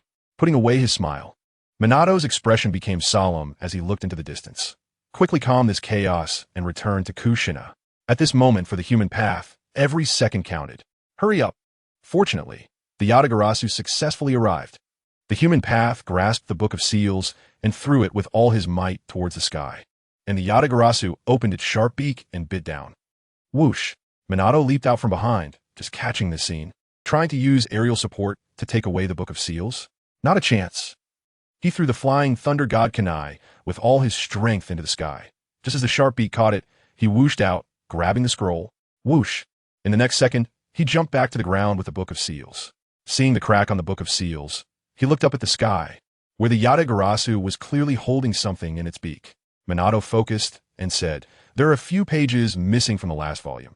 Did it tear them off with its beak before I flashed back?" On the back of the Yatagarasu, Perrin and he exchanged glances from afar. Then it turned and flew toward the sky outside of Konoha. Minato did not pursue, but instead turned his gaze to Shimoku. In his mind, the safety of his companions took priority over the forbidden techniques of the village. "Shimoku, whether you are turned into a puppet or controlled by other means, I cannot leave you alone. Sorry, I may have to use some heavy-handed tactics to at least ensure that this body cannot get up for a short time." Minato slung the Book of Seals over his shoulder, once again gathering a Rinnegan, driving the kunai in his hand into the ground at his feet. Whoosh. He teleported out from the flying thunder god mark on Shimoku's shoulder. "Here we go, then it's time to say goodbye." "The human path," Shimoku smiled, tearing off his upper robe to reveal the explosive tags stuck all over his body, igniting with sizzling flames. What? Minato's pupils suddenly constricted. He never expected that the other party would plan to use a mutual destruction tactic. Of course, it wasn't mutual destruction. This was a precaution that Nagato had entrusted to Konan. If Pain encountered a situation where escape was impossible, he would use self-detonation to completely destroy himself. To prevent Konoha from deciphering Pain's most core intelligence through research. Boom! In the explosion of flames, the human path, Shimoku, was reduced to ashes. Whoosh! Minato jumped out from behind the kunai as the fire dissipated, looking at the pouring rain and the crater left by the explosion. With the scorched forehead protector, Minato's gaze grew heavy. Whoosh! Clenching his fists, he cast a sharp glance at the retreating figure of the Yatagarasu. "No matter who you are, I will never let go of anyone who harms my companions." He bit his finger and used his blood to create a seal. Spirit Summoning Technique. Chapter 23. Minato, Perrin, and the Battle of Offense and Defense. Boom! The summoning smoke rose high, and the giant toad, Fukusaku, with a massive pipe in its mouth, descended amidst the billowing clouds. Its enormous bulk made the clearing in the forest seem incredibly small, even crushing the hut that stored the Book of Seals. Fukusaku spoke Gagaga. "Jiraiya, you old rascal, summoning me in such a cramped space again. Do you believe I'll toss you off my head?" "Mr. Fukusaku," a polite voice came from above. "Huh?" Fukusaku paused his laughter and looked up. "Ah, it's you, Minato." His expression suddenly became serious. "You urgently summoned me. Is something wrong with the village?" Minato gazed into the distance at the rapidly approaching Yata-no Kagami and succinctly said, "The village is under attack. Among the enemies, there are those skilled in summoning combat, carrying the Book of Seals, and they are about to escape." Strange. Wasn't the Book of Seals with you?" "Ah, my apologies for not expressing it clearly. This is the Book of Seals that I retrieved, but during the struggle, a part was taken by the enemy. Most critically, the portion that was taken contains the final volume of the Book of Seals, which records highly dangerous jutsu. If it gets lost, the consequences would be unimaginable." "I see." Fukusaku took a deep breath from his pipe, squinting his toad-like eyes. "You couldn't keep an eye on it completely? It seems the opponent is quite formidable." Minato respectfully replied, "That's right. Can I ask for your help, Mr. Fukusaku? The enemy is in the air, and without your assistance, I fear I won't be able to reach them. Leave it to me." With that, Fukusaku's giant body shot out like an arrow, leaping through the trees of Konoha, quickly closing the distance to the Yata-no Kagami. On the back of the Yata-no Kagami, Perrin looked down at the huge figure approaching rapidly and murmured, "The Hungry Ghost Path and the Azura Path are entangled with the third Hokage. If I summon them, the Uchiha side will lose their outer cover. Should I summon the main body? No, it's too early to meet now." Perrin formed hand seals with her small hands. "Let us rely on this beast path. Summoning Jutsu. Hellhound." Boom! From the white smoke, a hellhound descended, lunging at the rapidly flying Fukusaku, baring its teeth. Minato was astonished. He has more than one summoning beast? Oomph. Fukusaku spat from his pipe, seemingly viewing the enemy as a mere nuisance, and with a mighty leap, his heavyweight body landed directly on the hellhound, crushing it into the smoke. Perrin sighed. "The third Hokage is truly powerful. It's a pity I can't summon the amplified hellhound yet, or else it would be a real challenge for him." Her small hands formed seals again, summoning Jutsu. Hell Crab. Boom! Looking at the giant crab that fell from the smoke, Minato gasped. He can use amphibious summoning beasts for battle, flying, running on land, and swimming. Splash! The hell crab spewed out foam like ocean waves. Mr. Fukasaku, the enemy is trying to use those bubbles to prevent us from pursuing. Oof. Just a trivial skill. Fukasaku formed seals with his toad hands, contracting his cheeks, and launched a concentrated water bullet infused with sage chakra from Mount Mayaboku. Water-style, water iron cannon. That technique was comparable to the wind style, vacuum bullet of the Sansgara. Boom! The water iron cannon pierced through the foam, striking the hell crab's abdomen. Even with its shell defense, the power was still hard to withstand. With a bang, it vanished into the white smoke. Oof. Perrin lowered her small hands and let out a soft grunt. The Yada no Kagami performed a spin in the air, aiming at Fukasaku, continuously shooting out eggs. Gagaga. How laughable. This fool is using egg-laying to mock me. Watch me slice your eggs in half. Fukasaku laughed heartily 3 times and drew his sword to chop at the falling eggs, easily slicing through. Gagaga. Indeed, they are no match.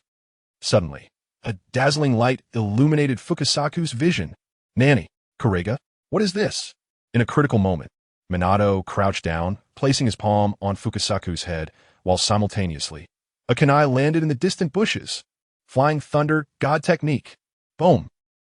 Fukasaku's massive body appeared out of nowhere, crashing down on a large group of trees. Countless birds were startled and fled in all directions, while others flew away in panic. Boom, boom, boom, boom, boom.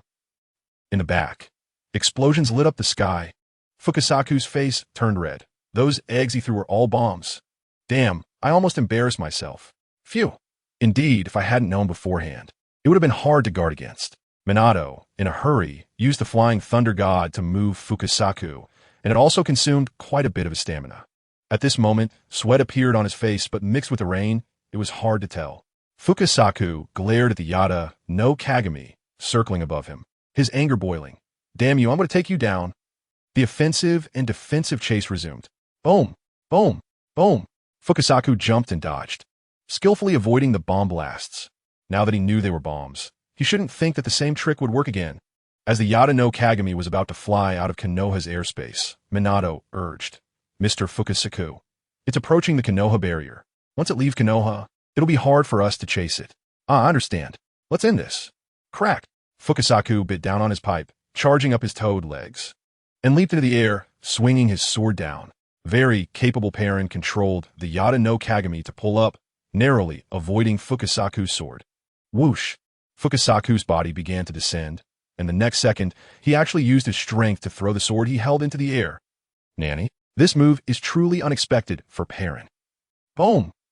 The Yada no Kagami was pierced by the sword, vanishing into the white smoke. Perrin lost her point of support, falling amidst the chaos. She stretched out her hand with all her might, grabbing the floating page of the Book of Seals, and crashed heavily beside the walls of Konoha. Clang! Fukasaku landed heavily. Minato, I can only help you up to this point. Thank you for your hard work, Mr. Fukasaku. Boom! Fukasaku disappeared into the white smoke. Under the walls of Konoha, Perrin clutched the fragment of the Book of Seals, covering the hole in her left shoulder made by Kakashi's Chidori. You have nowhere to run, Minato calmly said. The wound on your left shoulder was caused by Kakashi's Chidori, right? I heard. Kakashi was gravely injured and has been taken away by the medical team. And you, with such a serious injury, have been evading me all this time, holding on until now. This is simply incredible. No matter who you are, whether you're a puppet or not. Whoosh! Minato's hand gathered a Rinnegan, charging towards the isolated Perrin beneath the wall. At least, let me see your true face beneath the mask. The Rinnegan closed in on the cat-faced mask. Boom! What? Minato's pupils constricted. Chapter 24, nice to meet you. Boom! The Rinnegan in Minato's hand hit the wall, behind him. The swirling white smoke in front of him dissipated, and the masked opponent vanished without a trace. Disappeared. This left Minato in shock. Could it be that the enemy also possesses a space-time ninjutsu similar to the Flying Thunder God? Crack. He withdrew his palm from the wall's dent, his expression returning to calm from shock. No, this white smoke seems more like a simple summoning of people. In my knowledge, only the 3 great holy places can perform such a feat if there are others beyond that. It would be a force beyond common sense. The enemy wearing the cat-faced mask, considering her height and physique, is likely a girl.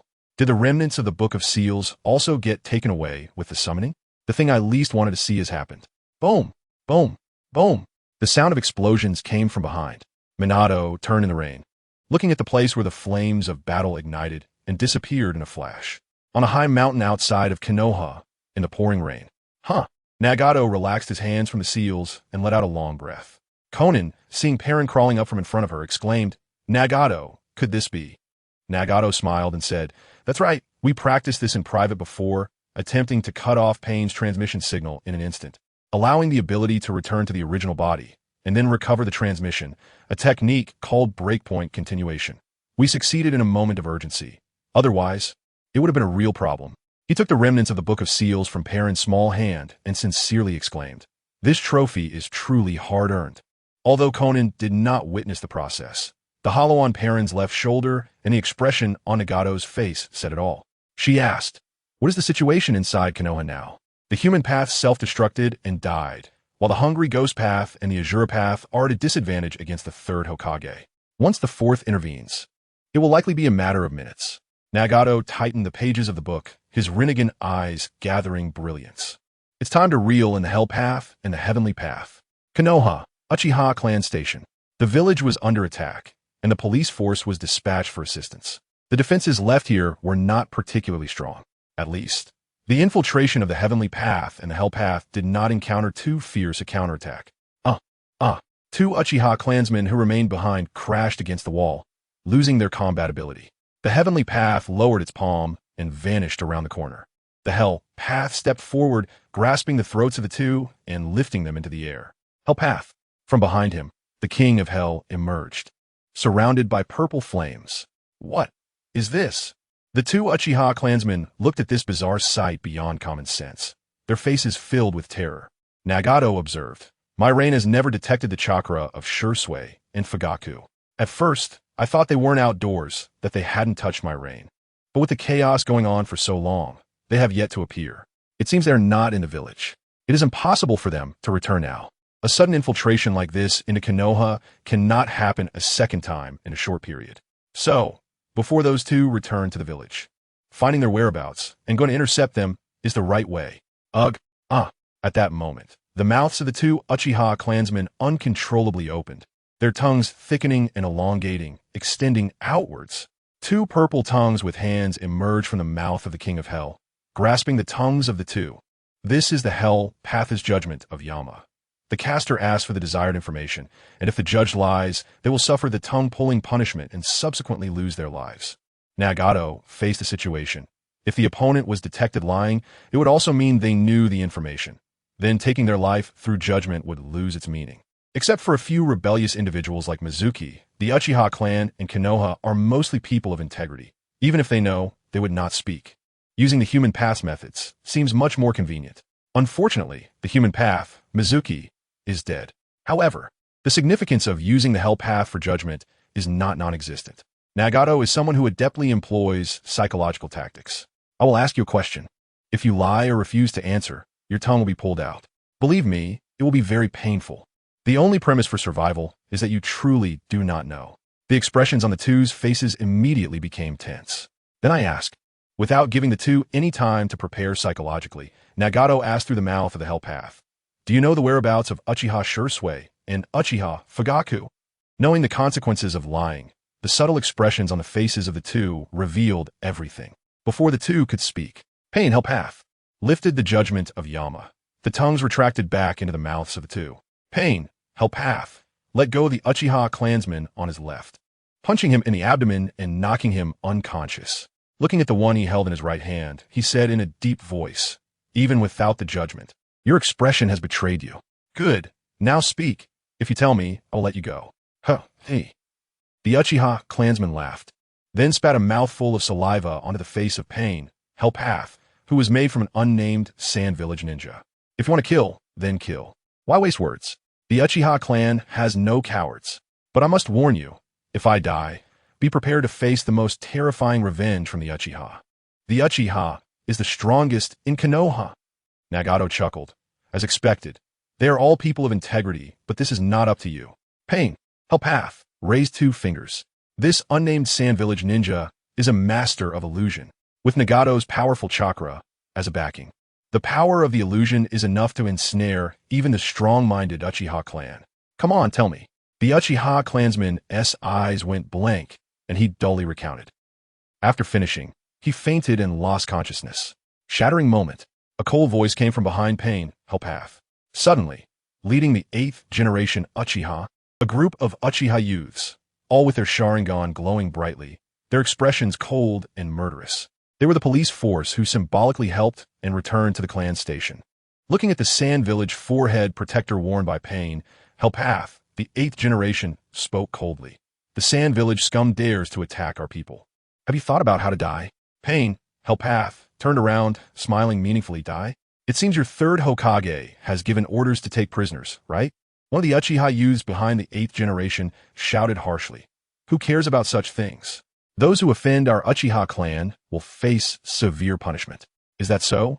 Pain, Helpath, through the Uchiha clansman he was holding forward and sprinted with all his strength towards a shrine. In a situation of certain death, fighting for even a moment is worth it. The heavenly path has also found the real target. Rumble. Thunder rumbled in the pouring rain. A boy stood under the eaves of the falling rain, turning his gaze towards the dark corner. Come out, I know you are there. Tap. Pain, heavenly path, walked out from the corner in the rain, his cold face showing a sincere smile devoid of warmth. Nice to meet you, Uchiha Itachi. Chapter 25 Itachi. Do you want to? In front of Pain's Deva Path stood Itachi, who was only 4 years old. Having witnessed the brutal conditions of the Third Shinobi World War, he displayed a calmness and maturity that surpassed that of adults. While fierce battles raged outside, you came to the Uchiha clan's residence. You can even call out the name of this insignificant child. Your target is my father, isn't it? You were the forehead protector of Amage Cure, the symbol of rogue ninjas, which became the main battlefield in the past ninja wars. Are you seeking revenge against my father? Did he kill someone important to you? Or perhaps multiple people? The moment Itachi spoke, he exhibited exceptional intellect. However, his tightly clenched fists and slightly trembling shoulders in the rain betrayed his inner panic. After all, he was just a child who had not even attended a ninja school and had yet to master chakra control. And inside the house was his mother, who had just recently been pregnant. Deva Path approached with a cold demeanor and said indifferently, If that is the case, what would you do? Under the overwhelming sense of pressure, Itachi forcibly restrained his instinct to retreat and struggled to speak in a calm tone. My father is not here. But you went at great lengths to break into Konoha and come here. And if you leave empty-handed, you certainly let it go easily. However, staying here for too long is clearly not beneficial for you. So, the most advantageous option for you would be to take me, the only son of Fugaku, as leverage to coerce him in the future. I am willing to go with you as your hostage. The condition is to spare my family. Oh. Upon hearing this, Deva Path raised an eyebrow, stopping in front of Itachi, looking down at the child who only reached his knee, and said, In this situation, you would make such a decision? I truly find it surprising. Itachi stood in the shadow of the man before him, looking up at the cold face that was stark against the rain, remaining silent. He knew very well that the only bargaining chip he had was himself. A cold smile appeared at the corner of Deva Path's mouth. It's raining heavily here. Can you invite me in to sit? Itachi paused slightly, nodded. Yes. Creak. The door opened, and the lights inside were off, with only a dark corridor connecting to the living room. At the entrance, Deva Path took off his rain-soaked shoes and entered barefoot. Itachi wanted to reach for the light, but Deva Path glanced over. There's no need to turn on the lights. Itachi withdrew his hand and silently followed Deva Path into the living room. The unlit living room was dim and oppressive. Deva Path stood on the tatami in the living room, looking at the 2 cushions. It was in this place that the grown-up Itachi personally ended the lives of his parents, before crossing into the world of growth. Lin Feng was an orphan abandoned by his parents since childhood. Orphans like him often go to 2 extremes. Either they hate the parents who abandon them and show extreme indifference to familial affection, or they yearn for parental love even more than ordinary children. He was the latter. He did not hate his parents for abandoning him and subconsciously believed that they had their reasons. Therefore, after he became aware, he rejected the opportunity to be adopted by a loving couple, firmly believing that his biological parents would appear and take him back. Unfortunately, in the end, his wish was never fulfilled. He had also experienced despair. During that time of isolation, he learned to converse with the reflection in the mirror, living in his own world. tasting that loneliness, thinking that if he had gotten used to solitude, he would no longer harbor any unrealistic hopes. But seeing other children laughing and talking with their parents, a certain part deep inside him still felt empty. Gradually, he developed a strong sense of alienation and estrangement from the world. After coming into contact with the Naruto anime, the protagonist Naruto's experiences provided a place for his emotions, which had nowhere to go in reality. However, Naruto's excessive optimism and strength ultimately only existed in the two-dimensional world. Lin Feng, at his core, was a rational person, and Naruto's distorted optimism could not resonate with him on a soul level. This was perhaps the fundamental reason why he crossed over into Nagato. Both being orphans and children of prophecy, Nagato's personality might have flaws, but those flaws made it more real. Returning to the core of the issue, he had an obsession with parental affection that surpassed that of ordinary people. Therefore, when it came to Uchiha Itachi, he could marvel at his talents, praise his intellect, and lament his circumstances. But he could not agree with his actions. He also knew that Itachi had tremendous reasons behind his actions, and it was the limitations imposed by his position as a Konoha ninja and a member of the Uchiha clan that led him to make the decision to kill his parents and clan. However, on an emotional level, Nagato simply could not accept it, no matter how justified, righteous, great, or forced Itachi's reasons were. They were not enough to justify his taking the lives of his parents and his clan. How many people desperately desire and give everything to have a complete family, yet cannot achieve it? But Itachi, for the sake of peace, destroyed a complete family with his own hands.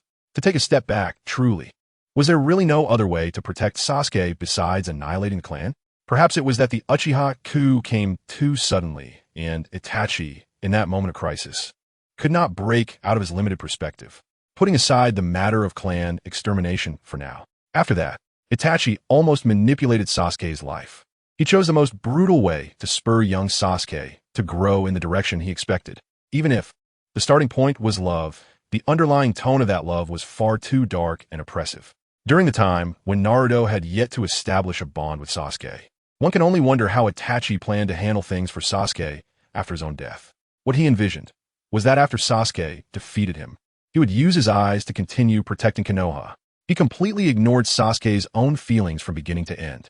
The facts proved that the only brother he preserved, Sasuke, without Naruto's guiding light, would inevitably sink into darkness and destroy the peace he sought to protect.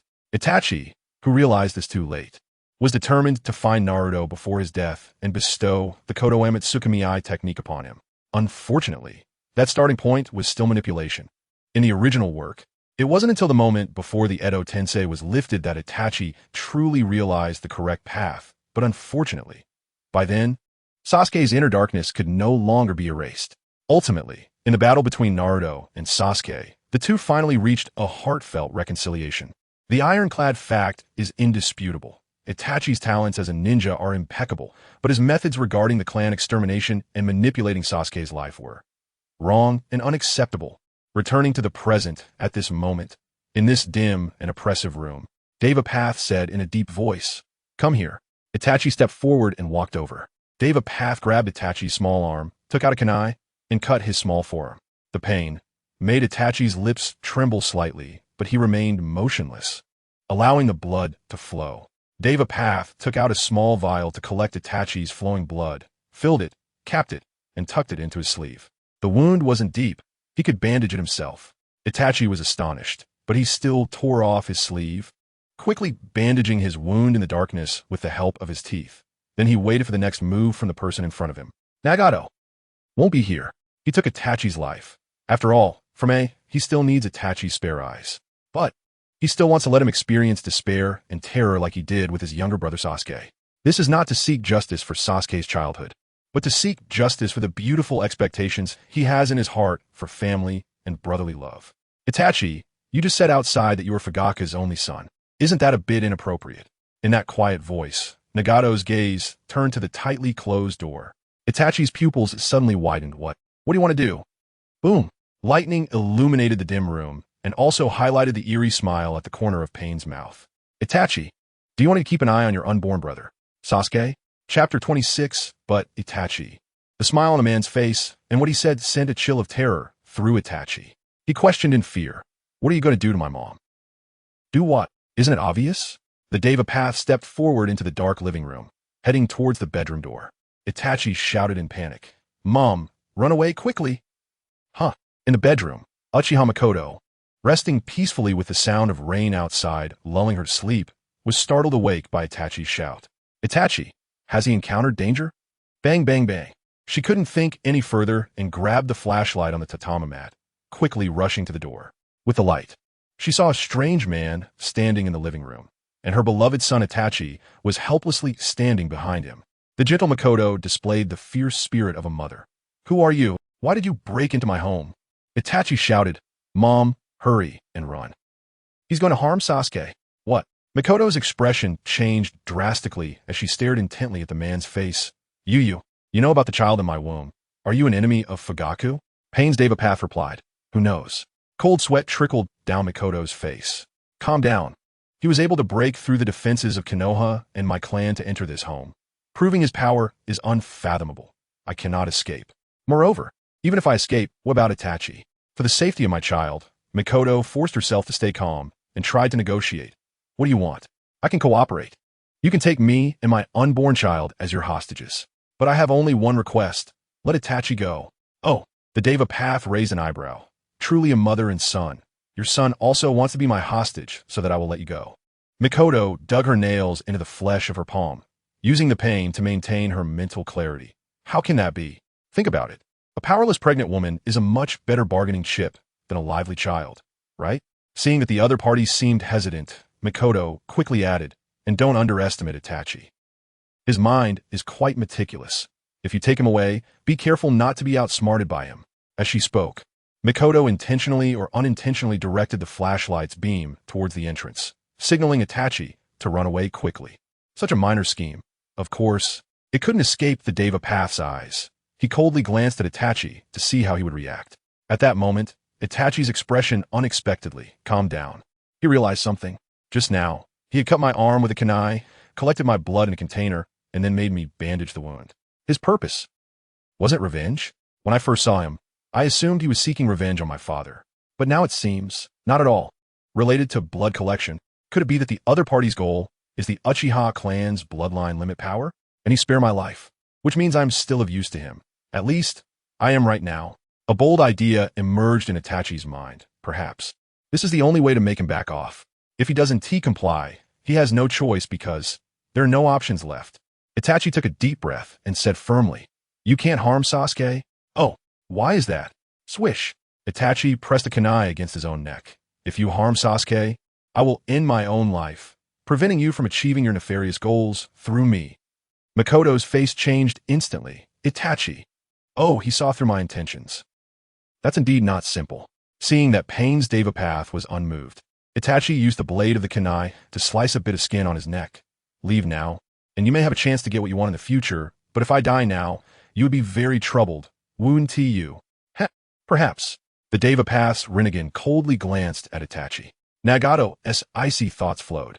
"But Itachi, you are not my only choice. At worst, I will take your eyes out and find someone suitable to open these eyes, although it would involve some trouble. It's better than ruining my mood with your death threat. If you want to die, then die." The Deva Path coldly raised his hand towards Makoto. Whoosh. In the shocked gaze of Itachi and the terrified look of Makoto, the latter was pulled towards the Deva Path by gravitational force. "Stop, stop!" Ignoring Itachi's cries, a black rod fell from the Deva Path's sleeve, striking Makoto with a thud. Blood stained the tatami, causing Itachi's eyes to suddenly lose focus. The cold words of Pain's Deva Path drifted towards him. "Once my parents were also killed by you Konoha ninjas like this. Itachi, you have seen many deaths among ninjas, but is there any difference when it comes to seeing your loved ones killed before your eyes?" As the Deva Path spoke, he took out the blood collection bottle, crouched down, and began to gather blood samples. A few days ago, Nagato's conversation with Orochimaru echoed in his mind. Right. If it's a child already in the womb, but not yet born, how should I select? Wait until he is born? Well, if the child is already in the womb, I can directly take the mother's blood sample. Using Makoto's blood, I can obtain Sasuke's blood sample. Among the 5 target candidates, Sasuke's blood sample holds significant importance because he is the reincarnation of Indra. Indra's power is an indispensable element for opening the Rinnegan. Although I still don't know if this blood sample is enough for the Indra elements needed to open the eyes, it's always good to get it first. After collecting, the Devapath tucked the blood bottle into his sleeve and stood up. Whoosh! Suddenly, a sound of breaking air came from behind. The Devapath waved his sleeve, deflecting the flying kunai, which crashed into the wall. Turning around, he saw Itachi behind him, tears in his eyes, with shining tomo in each of his blood-red pupils. Oh! He opened his eyes at only 4 years old, 4 whole years earlier than when I opened mine at 8. Well, this is another unexpected gain from this trip. Thud! Itachi fell to his knees on the tatami. Huffa huffa! He breathed heavily, overwhelmed by the grief of losing a loved one and the helplessness of the current situation. Right now, he is too weak, even if he has activated the Sharingan. It can't change anything. Pain's Devapath pulled the black rod from Mikoto's shoulder, walked past Itachi, and put on his shoes at the entrance. Before leaving, he said, Itachi, hurry and stop your mom's bleeding if you still want to see your brother born safely. Itachi suddenly raised his eyes and rushed to Mikoto's side, confirming her vital signs and injuries. He immediately used all his strength to move Mikoto to the tatami, took out the medical kit from home, and with the help of the Sharingan, began to bandage and treat Mikoto's wounds. Avoiding the vital areas, the wounds weren't very deep. Why did he do this? Was it to stimulate me, to make me activate the power of the Sharingan? Itachi! Mikoto trembled as she opened her eyes, softly calling his name. The weasel knelt in the tatami, holding Mikoto's hand against his forehead, softly saying, It's okay now, Mom. Outside Konoha, on the mountain peak, in the rain, Nagato sighed. During the Akatsuki's actions, the Hell Realm, Hungry Ghost Realm, and Azura Realm were all taken out one after another. Konoha during this period is really strong. Nagato held 2 fingers upright in front of his chest. Finally, he had obtained what he needed, so it was time to retreat. Chapter 27, Restless. Outside the headquarters of the Root, raindrops patter against the eaves. A man in a black robe, half of his face shrouded in white satin, has his right arm wrapped under a black sleeve and leans on a cane, quietly listening to the masked man in white kneeling before him, reporting the situation. The situation is as follows. The invading enemies are suspected to have the eyes we saw in the land of rain. After hearing this, he closed his eyes in contemplation, recalling the first time he saw the red-haired youth, fresh and inexperienced, in a war-torn land of rain 6 months ago, unintentionally synchronizing the outer path golem when his companion's life was threatened, a scene that occurred even earlier than the beginning of this work, which appeared in the original animation. That soul-stirring shock is still etched in the bones of this man, Shimura Danzo, who is known as the darkness of the ninja world. That kind of power does not belong to this world. Danzo opened his eyes, the Rinnegan, which is not such a cheap power. He immediately wrote a letter to Hanzo, the leader of Amage Cure, informing him that the Akatsuki members who escaped during the last encirclement had appeared in Konoha and had gained new powers, urging him to be especially cautious. Yes, a Root member cautiously asked, My lord, will Root take action against this enemy? No need. This ninja world is not yet strong enough for the combined efforts of the old and new Hokage to be unable to resolve it. However, the remains left by the enemy must have value for investigation. Why do the Rinnegan repeatedly appear? This secret I must grasp in my hands. Thunder rumble. Danzo's lips curled into a dark smile. Because the Rinnegan surpasses the first Hokage and Uchiha Madara, it is the power of the Sage of 6 Paths. Even if I cannot obtain it, I will destroy this power. In the eastern district of Konoha, it has turned into ruins amidst fierce battles. The Azura Path and the Hungry Ghost Path both perished here. They were defeated by Hiruzen Sarutobi, but it was Minato who ended them. Sarutobi Hiruzen, in the prime of his life, donned armor and held a Rui Bang, standing in the rain, with sharp eyes glancing at Minato. Minato, you shouldn't have killed them. This will cause diplomatic issues. Minato explained respectfully, Lord Third, I had no choice. The enemy who stole the Book of Seals self-destructed in front of me. I feared the two would do the same, harming innocents. If this causes diplomatic problems, I will take responsibility. Alas, it can't be helped. Hiruzen sighed, hoping this incident would be attributed to a traitor from Sunagakure or another ninja village, making it difficult for them to take the opportunity to attack Konoha. At this moment, an eye opened on the Rui Bang. Sarutobi said solemnly, Speaking of which, these two's abilities are indeed troublesome. That big guy's absorption ability rendered all your proficient ninjutsu ineffective. As for the other guy, he can use the same powerful magnet release as the third Kazekage. He is also stuffed with all sorts of strange gadgets. If it weren't for my diamond body, I probably wouldn't have been able to withstand it. The magnet release as strong as the third Kazekage. This statement caught Hiruzen's attention. He stepped forward, using the Rui Bang to clear the rubble burying the Azura path, and focused his gaze on the face he hadn't been able to examine closely during the battle. What? How could this be? Upon seeing this, his pupils suddenly contracted, and he gripped the Rui Bang tightly. He is the third Kazekage. What? Minato and the Konoha Jonin present were all shocked. During the tenure of the third Kazekage, the relationship between the Land of Fire and the Land of Wind was tense, with almost no missions or exchanges, and during wartime, the third Kazekage was stationed to the rear, so no Konoha ninja had seen his true face. The third Kazekage is known as the strongest Kazekage in Tsunagekyou's history, and his mysterious disappearance directly led to Tsunagekyou's surrender, marking the end of the Third Shinobi World War. This strongest Kazekage, who had been missing, actually attacked Konoha after the Great Battle. This is too unbelievable, right? Minato was the first to regain his composure. He said to Hiruzen, Lord Third, the body of the third Kazekage has been made into a puppet by someone, and compared to other suspected puppet enemies, its structure leans more towards our traditional understanding of mechanical puppets. Therefore, I believe he was killed and turned into a puppet during the attack on Konoha.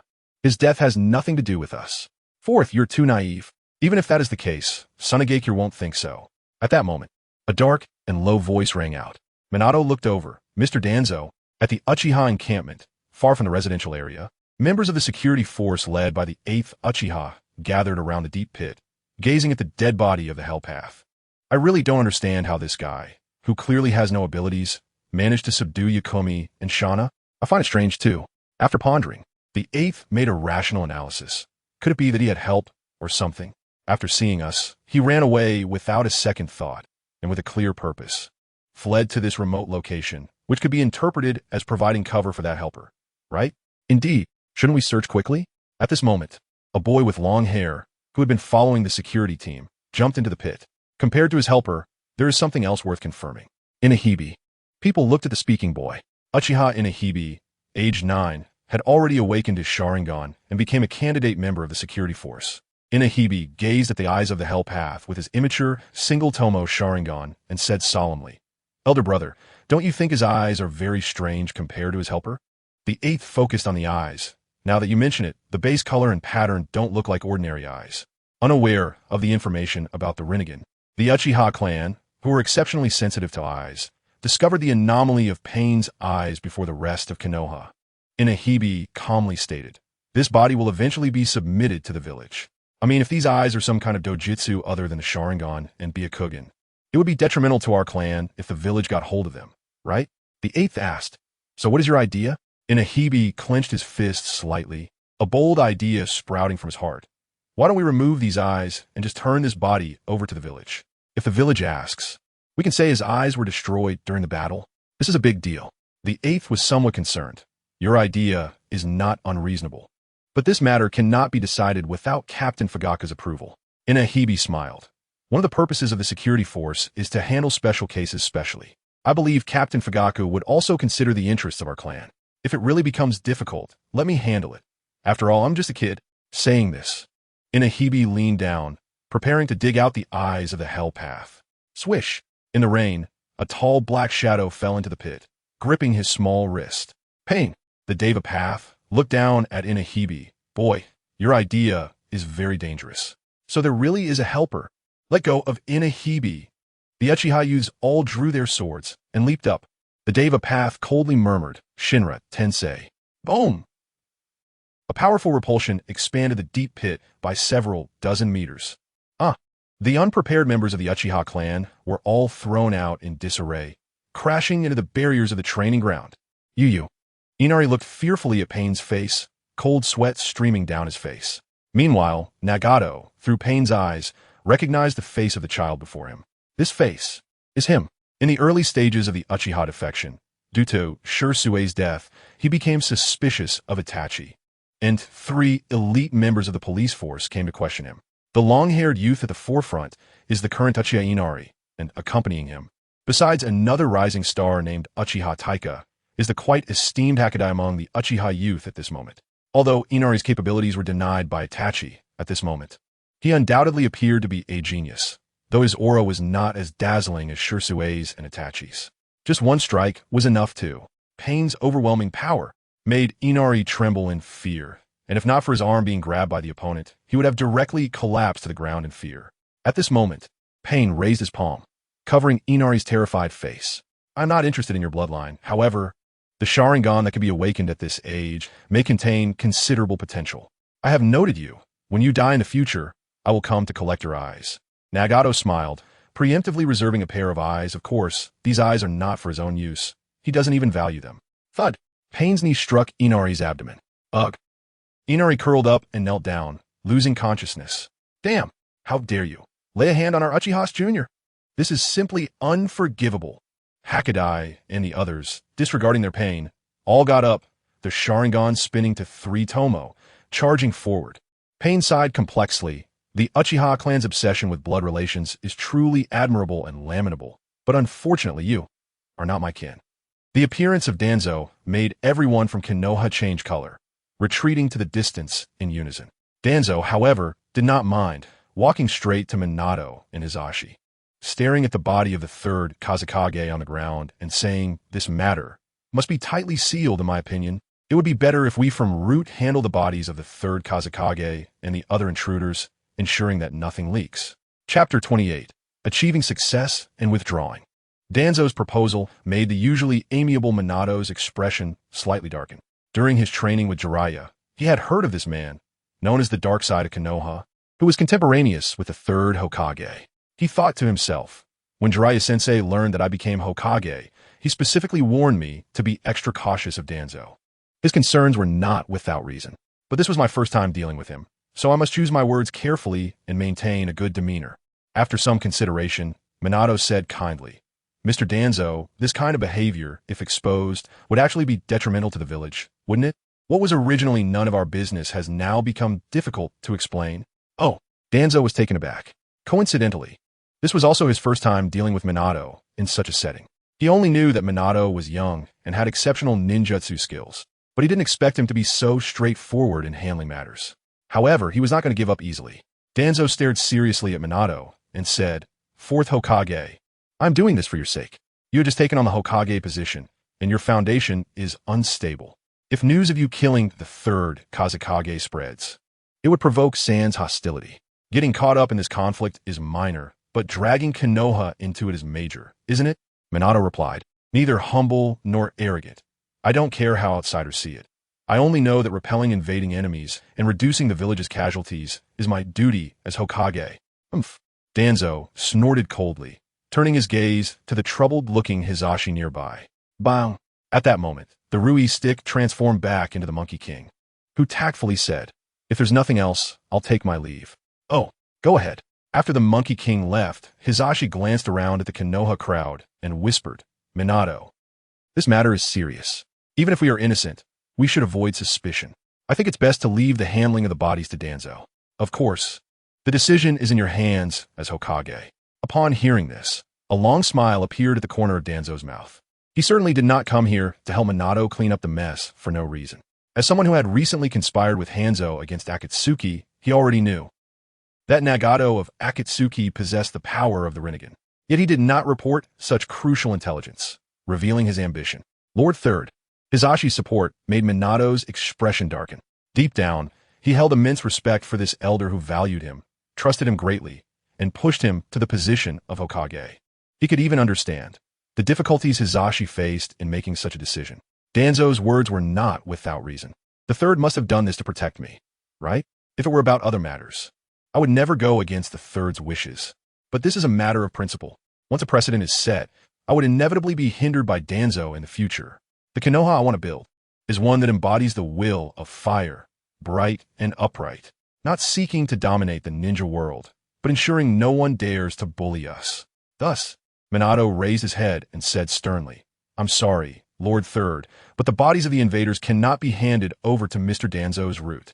The body of the third Kazekage will be collected by Konoha's Umbu and handed over to Tsunegakure on a later date, with a clear explanation provided to the fourth Kazekage. As for the other invaders' bodies, they will be handed over to Konoha's medical team. I dare say that the true invaders are still threatening us from the shadows. We must uncover the enemy's jutsu information to prevent future incidents. This is my decision as Hokage. Mr. Danzo, do you have anything else to say? Crack. Danzo gripped the head of his cane tightly, reprimanding. Hisashi, look at what your stubborn disciple is saying. Hisashi innocently replied, he is not my disciple. He is Jiraiya's disciple. Same difference. The Navet you inherited is no different. Danzo wanted to make one last effort. Fourth, the body of the third Kazekage. You can dispose of as you wish, but the other body must be handled by Root. Minato asked in confusion. Why is that? Because. Danzo's gaze turned towards the corpse of pain. Hungry Ghost Path in the distance. He is a member of my Root's 7th Division. Code, named Dingmao. What? Another shocking reality hit Minato, as he quickly appeared in front of Dingmao and stared closely. The same hair color as Mizuki, adorned with strange decorations. What is the connection? Why is it made in the same style? Could it be? Minato bent down, intending to pull out the black rod from Dingmao's body. Tap! Danzo used his cane to block Minato's hand. Fourth, since the establishment of Root, we have maintained a separation of powers with Hokage, and neither side is allowed to interfere in each other's internal affairs. I can refrain from interfering with your decisions, but I have the right to take back the bodies of my subordinates. You cannot interfere. Minato retracted his hand, sighed lightly, and stood up. Very well. Please take Dingmao's body back. Oomph. A smirk appeared at the corner of Danzo's mouth. There's something you will hear about sooner or later, so I'll let you know in advance. The mastermind behind this attack may be related to the Uchiha clan. Minato looked at him seriously. Mr. Danzo, this matter is not something to be taken lightly. Danzo sneered. Of course not. I always have people in the shadows, closely monitoring the movements of the Uchiha clan. When a village was attacked, there were sounds of battle coming from that clan, but why was there no report of the invaders' movements throughout? Minato clenched his fists. All right, I'm leaving. Fourth, you should think about how to explain this matter to the Kazekage. He wore a cryptic smile as he turned, casting a glance at the corpse of Hungry Ghost Path, Dingmao. In this way, I will get a head start on uncovering the secrets of the Rinnegan. Bang! Suddenly, without warning, the Hungry Ghost Path and the Azura Path vanished into a white smoke. What? Danzo stood frozen in place, his wrinkled face beneath the bandages showing an extremely ugly expression, and then he sank into silence. No wonder he dared to brazenly invade Konoha. The mastermind behind Akatsuki, Uzumaki Nagato. Swish! The rain that had been falling all night gradually stopped at this moment. Minato caught the dripping rain with his hand, looking up at the clearing sky, and sighed helplessly. Mr. Danzo, it seems that this time the enemy doesn't intend to leave us anything. Lowering his hand, Minato's bright blue eyes gazed at the brightening sky in the east, filled with eager anticipation. From now on, please take care of me. Outside Konoha on the mountain, under the clear sky after the rain, Pylon lowered her hands from the seals, and the 5 bodies of pain regrouped. Hell Path. Nagato personally summoned the King of Hell to revive the fallen 3 paths and heal Pylon's wounds. Of course, the human path Mizuki, who had been shattered into pieces, could not be revived. Farewell, Minato. As the King of Hell vanished, a meaningful smile spread across Nagato's face. Then he turned his gaze to the person who had also endured a night of rain, his lips curling into a warm smile like the morning light. Let's go. Konan, the mission to Konoha has been accomplished, and now we withdraw. Chapter 29. A night of rest after a day of traveling. Night fell again, with the moon hanging high in the sky. Nagato and Konan decided to rest outside a valley in the southern part of the Land of Fire. Nagato placed the branches he had collected along the way down and said with a smile, Konan, let's take a short break here. I can see you're tired from our journey. Konan replied, I'm fine. We should hurry to find Uchiha Shursui and Uchiha Fugaku. This is related to your plan. We can't afford to delay. They won't be able to escape from where they are for a moment. Nagato chuckled as he crouched down, starting to build a fire pit with the branches. Konan helped him nearby, curiously asking, where exactly did they go? To Kaiki Mountain. Hearing this name, Konan's expression changed slightly. That's the most brutal battlefield at the end of the Third Shinobi World War. It is said that over 10,000 ninjas perished from all the countries combined. What could they possibly be doing at Kaiki Mountain? They're said to be clearing the traps left by the ninjas during the war. The specifics are unknown, but it is undoubtedly a monumental task. The fire pit was completed. The robust Pain, Hungry Ghost Path, placed the wild boar he had caught down and stepped back to keep watch. The bonfire ignited, and the boar was set on the grill. Nagato sat on the ground, waiting for a delicious meal, and took out a fragment of the Book of Seals. This is Just flipping it open made him uneasy. Konan came up behind him, curiously looking over, and was equally astonished. Flying Thunder God technique? The signature jutsu of the yellow flash of Konoha. Yes. Unfortunately, this page is just a dividing page from the main body of the Book of Seals, so it isn't complete. Nagato's Rinnegan scanned the pages, praising, "It's truly exquisite. What kind of structure is in the head of that silver-haired hedgehog who created this technique? Can an incomplete one still be learned? Yes, but there will surely be flaws. It would be difficult to apply in high-intensity combat, but as a means for daily use, it should be sufficient." In the firelight, Konan gazed at Nagato's focused profile, her eyes shimmering. Lately, she often found herself subconsciously observing him like this. "Konan, look quickly." Nagato turned around, almost face to face with Konan. Their eyes met. His face flushed. Aye. Konan smiled and said, "Wasn't there something you wanted to show me?" "Yeah. Look, this technique, isn't it perfect for you?" He fumbled to hand her the Book of Seals. Konan didn't rush to take it. Instead, she sat down beside him, gently brushing her hair aside, and grabbed the other end of the scroll to read. "Is it this page?" Their shoulders brushed against each other. Nagato could feel his heart racing. "This won't do. I need to stay calm and composed. Otherwise, I'll give myself away." "Yes, it's this page. Let me see." As she looked, it was overwhelming. She was completely astonished by the principles of the mutual explosive tag recorded on the page. Her orange eyes trembled and sweat slid down her cheek. "It's hard to believe that the explosive tag could be used in this way. Now I understand why Konoha is called the strongest of the 5 great nations." She suddenly realized something. "I am sorry, Nagato." Nagato asked in confusion, "Why are you apologizing to me?" Konan said with a hint of guilt, Because your parents, after all, are." Nagato replied, "It's about that. My parents died at the hands of Konoha ninjas. That's a fact, but Konoha's strength is also a fact. One thing doesn't negate the other." Not wanting the atmosphere to be ruined by this topic, he slid his finger to the adjacent page. "Konan, let's look at this technique." The technique separated from the mutual explosive tag was called Nightmare Bienhoi. The principles resembled Orochimaru's Cursed Seal, but the Nightmare Bienhoi showcased the power of the Cursed Seal only at night. The user would exhibit a form and strength that only appeared in the darkness. While Nagato was curious about why such a highly forbidden technique was not shown in the original work, he saw a footnote on the last page and understood the reason. It turned out that the Nightmare Bienhoi technique was not complete, and its characteristics made it more suitable for women, and it posed great risks to the user. Theoretically, it required the mastery of sage art to truly control it. Women, sage art. Just these 2 points were enough to make it extinct in the ninja world. Nagato felt a strong curiosity, since it mentioned sage art. Could the developer of the technique also be Hashirama Senju? Why would he develop a forbidden technique specifically for women to practice? Well, maybe in the future. He could ask him directly. Konan seemed to have developed an interest in this Nightmare Bienhoi as well. "Sage art. Is it the inheritance from the holy land of my Bokuzen that Jiraiya sensei once mentioned?" "It should be." Nagato smiled to himself. "Sage art isn't just for my Bokuzen. Besides my Bokuzen, there are also Wetbone Forest and Dragon Cave. But Konan should have nothing to do with sage art."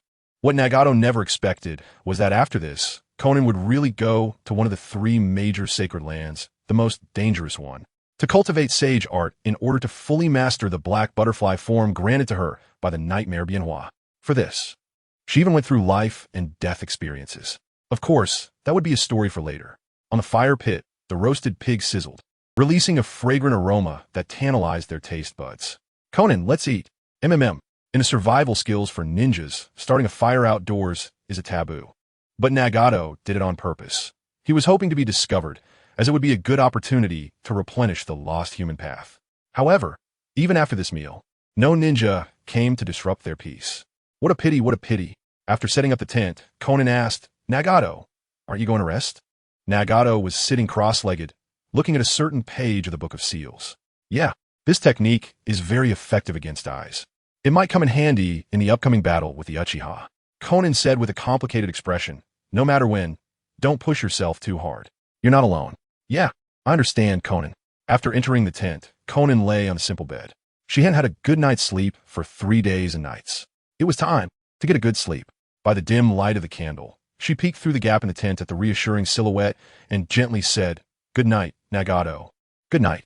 Outside the tent, Nagato's gentle response came. Blowing out the candle, Konan closed her eyes. The future is uncertain for anyone. Cherish the present and let things happen naturally.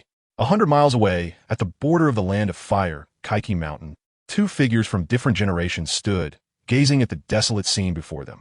Since the battle at Kaiki Mountain, the recovery of the fallen ninja bodies from the fire cloud and sand countries took a full 10 days and nights to complete. Because Kaiki Mountain is located in the land of fire, the cloud and sand countries wouldn't kindly assist Konoha in the aftermath. After recovering their own fallen, they fully withdrew, leaving countless traps for Konoha ninjas to deal with. This task, accompanied by great life-threatening danger, posed a dilemma for the Hokage after Watergate took office regarding who to send to carry it out. Among the figures of the previous generation, a younger one, a boy with slightly naturally curly hair, was watching the elder beside him with his bright Sharingan. Uncle Fugaku, why did you take the initiative to request Lord 4th Hokage to take on this task? Chapter 30. Fugaku and Shursui. Faced with the boy's question, Fugaku crossed his arms over his chest and said solemnly, Shursui, you didn't participate in the Battle of Kaiki Mountain, did you? Shursui replied, No, Uncle Fugaku. What I participated in was the battle at the upstream of the Blood Mist, which was indeed brutal. But it cannot be compared to the battles of the Unbreakable River and the Divine Bridge against the Rock Hidden, or the battle at Kaiki Mountain with the Sand and Cloud. The specific age of Shursui in the original work has always been a mystery. In the anime, there are scenes showing Shursui and Itachi of similar ages, but there are none in the manga, which does not align with the main setting. Therefore, this work does not take it into account. Now, following the main setting of the original work, which states Shursui became famous in the ninja world during the Third Great Ninja War under the name of Shunshin Shursui, based on the memory silhouette of O during the Five Kage Summit. This work sets Shursui's age at 12 years old. Fugaku's gaze darkened. In this battle, I witnessed the death of my most important friend, as well as the deaths of many clansmen. But after the battle ended, I couldn't even bring back their remains. Shursui hesitated and asked, So, did you come here to retrieve their remains? Fugaku shook his head and said, It's too late. The Sharingan of my clan, as the most precious bloodline limit, is coveted by so many people. I can almost be certain that their eyes have already fallen into the hands of ninjas from other countries, or even our own people. Our own people. Shursui lowered his head, quietly clenching his fist. He had a clear and transparent heart. So he was one of the few who knew the truth. The darkness of the village had always been lurking, watching the light of the clan. Shimura, Danzo. This man carries the fear and covetousness of the Uchiha clan since the founding of Konoha in his ninja way. A layer of gloom also covered Fugaku's face. Your ancestor, Uchiha Kagami, once taught me as a child not to forget how hard one piece is to abandon the prejudices of the clan and to coexist peacefully with the village. But ironically, shortly after saying this, he died mysteriously during a reconnaissance mission. I simply cannot imagine how someone of his strength could be ambushed by enemy ninjas. The only ones who could ambush him would probably be the people he trusted the most. Shursui murmured. His most trusted people must be the senior members of Konoha who were also disciples of the second Hokage.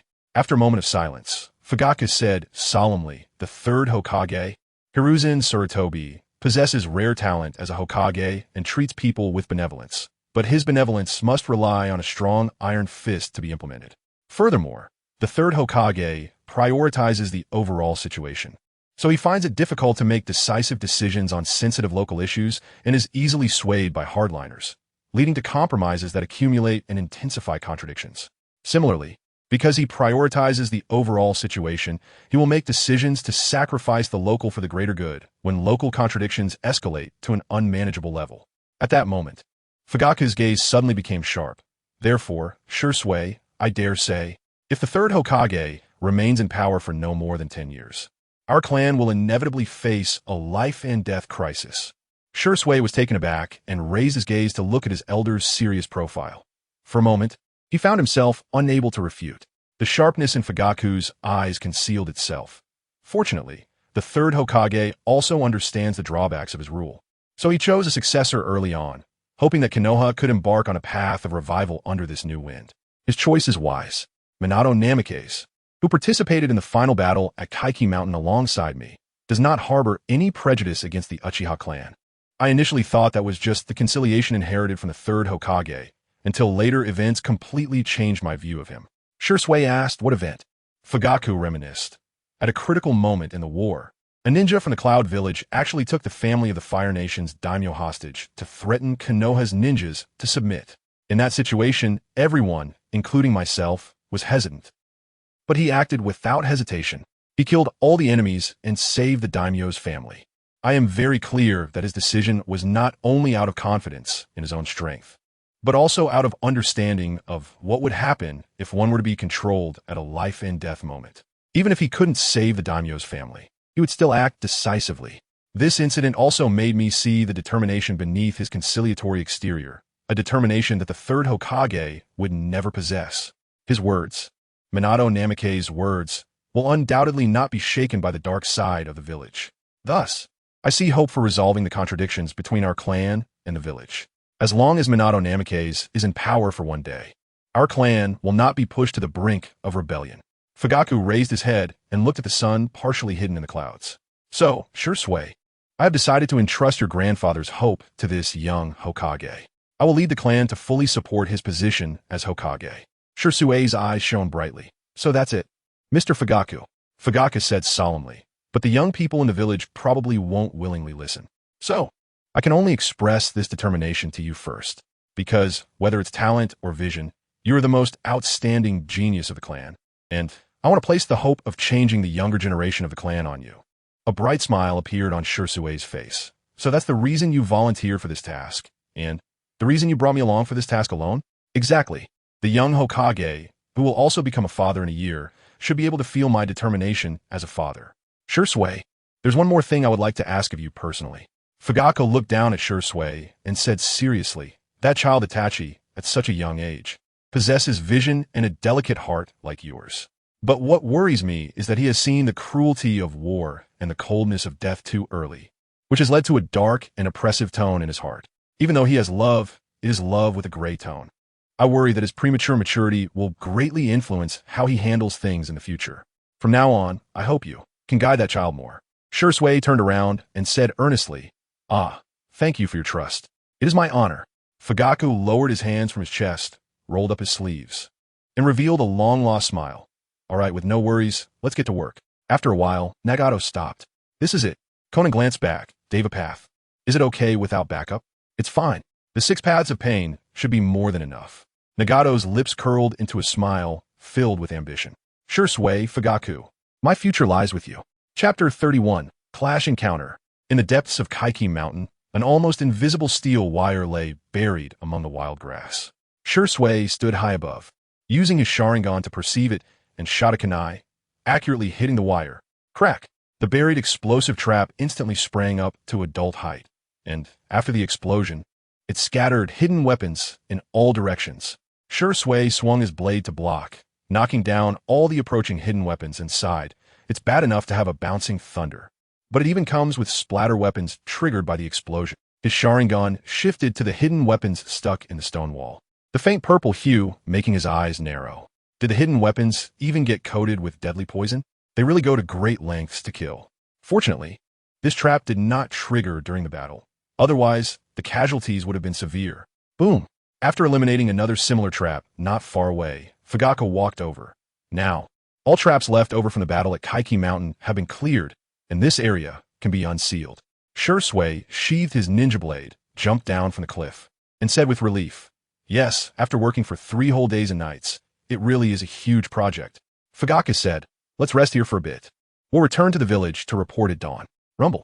The thunder rolled. The sky was heavy with thick clouds accumulated for over a month, finally unable to hold back, pouring down the rain that seemed to wash away the scars of war.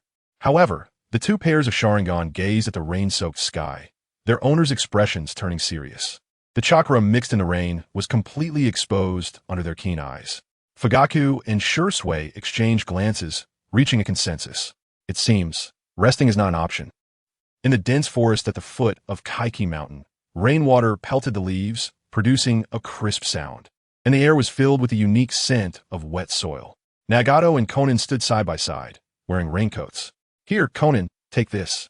Nagato took out a crystal ball he had obtained along the way from his ninja tool pouch and handed it to Konan. He formed hand seals with both hands, covering the crystal ball. Zing! The crystal ball displayed the image of Fugaku and Shursui moving through the rain. This is... Konan's eyes widened in surprise. Nagato lowered his hands, saying, "This is the telescope technique used by the third Hokage for long-range spying. This technique is recorded in the Book of Seals I acquired, and I have mastered it along with that technique." Konan asked, "In any situation, can this technique spy directly?" Nagato smiled, "No. You must be familiar with the opponent's chakra characteristics to do so. I confirmed their chakra through the Rain Tiger Free technique and then used the telescope technique to project the image. It's a perfect match. This technique must be what Jiraiya Sensei dreamed of most." Konan followed up with a question, "What about distance? Once familiar with the chakra characteristics, can we see from far away?" Nagato replied, "Of course not. The farther the target is, the more chakra it consumes to observe. Conversely, if the chakra is strong enough, we can see from very far away." Konan thought, "Is that so? With Nagato's chakra, he should be able to see very far." Her expression shifted slightly. "Can I learn this technique too?" Nagato smiled. "Of course, if you want to learn, I can teach you. But for now, you can use this crystal ball in my hand to watch the battlefield's every move." However, after a moment of silence, Konan returned the crystal ball to Nagato. She said seriously, "Nagato, rather than watching the battle by your side, I want to participate directly." Feeling Konan's determination, Nagato could not refuse. It would be disrespectful to her. "Then go. I'll assign you a task. Use your abilities to collect their blood during the battle." After all, no matter how strong Pain's abilities were, he could not imagine being able to pin those two down and directly collect their blood. With Konan, Nagato could fight without worry. "Understood," Konan said. Additionally, with Konan participating, there was one thing Nagato had to be cautious about: Fugaku and Shursue's ocular powers. On the eve of the Uchiha Rebellion, both Shursui and Fugaku had activated their Manjiki Sharingan. However, the specific timing of their awakening had not been revealed in the original work. The death of a close person, or equal mental stimulation, is the trigger for awakening the Manjiki. The Third Shinobi World War had just ended. To be honest, the probability of these two awakening their eyes was quite high, especially Fugaku. If they had awakened their eyes at this moment, Fugaku's ocular power was uncertain, but Shursue's ocular ability, Koto Emitsukami, must be guarded against, especially. For Konan, who was a living target, Nagato solemnly instructed Konan, "In this battle, you must not look directly into Uchiha Shursue's eyes under any circumstances." "Ah, I understand. Not just Shursui. I won't directly look into the eyes of any of them." "That's good." Nagato put away the crystal ball. Bang! At that moment, the animal path, Pirin, summoned the Yada no Kagami and dashed towards the rain-soaked foothills. On Kaiki Mountain, halfway up the slope. "Do you feel it, Shursui?" "Ah." The air has become tense. The enemy's chakra is quite strong. In the village, very few people knew we were on this mission, aside from the village's higher-ups. Only members of the police force. I believe the fourth Hokage wouldn't kick us when we're down, and I trust our clansmen won't betray us. Aside from that, if anyone were to target us, it can only be that person. The person Fugaku mentioned. It's obvious, it's Shimura Danzo. Under the premise of information isolation, this is almost the only answer. As they moved forward, both heightened their vigilance. Suddenly, a shadow descended rapidly. "Here it comes." Fugaku and Shursui stopped, exchanged glances, and leaped backward simultaneously. Boom! The fiery mechanical arm struck heavily at the spot where the two had just stood, leaving a terrifying pit. Crack! The Azura path retracted the monstrous arm, and the machine closed. Whoosh! Whoosh! Whoosh! Whoosh! Shadows flickered in the rain-soaked air. Fugaku and Shursui moved at high speed, their Sharingan swirling with red light. The enemy's numbers: 1, 2, 3, 4, 5. Swish! Swish! The two pressed their backs together again. On 6 protruding mounds, figures stood, forming an encirclement, looking down at the two below, back to back. "There are 6 of them." Caw! The shadows loomed, and the Yada no Kagami swooped down from the sky. Fugaku and Shursui, without hesitation, formed hand seals and unleashed their strongest family jutsu against the descending shadows. Fire style, fireball jutsu. Rumble. Combining their powers, 2 fire pillars surged forward, erupting into a spectacular fireball in the air, the terrifying heat evaporating a wide area of rainwater, scattering the Yada no Kagami in a cloud of white smoke. Since Konan has joined the battle, let's finish this quickly. Pain's Deva Path, hand together. Illusion Technique of Dark Travel. Chapter 32. The 5 Paths Dual Heroes, Part 1. Illusion Technique of Darkness. Developed and used by the first Hokage. This forbidden illusion technique creates visual hallucinations, and takes away all light, specifically designed to counter the Uchiha clan. In the anime, it is used by the second Hokage, based on the manga's setting whoosh. In front of Fugaku and Shursui, both fell into darkness. This is on the hump that Shursui is facing. Konan waved her sleeves, and paper shurikens whirled in high speed, rushing towards them. Clang! Clang! Shursui was seen in the darkness, drawing his ninja blade and swinging it rapidly in front of him, blocking all the paper shurikens. Fugaku turned in surprise. Shursui, can you see? I can't see. Shursui closed his eyes and said in a deep voice, my clan relies too much on their eyes in battle.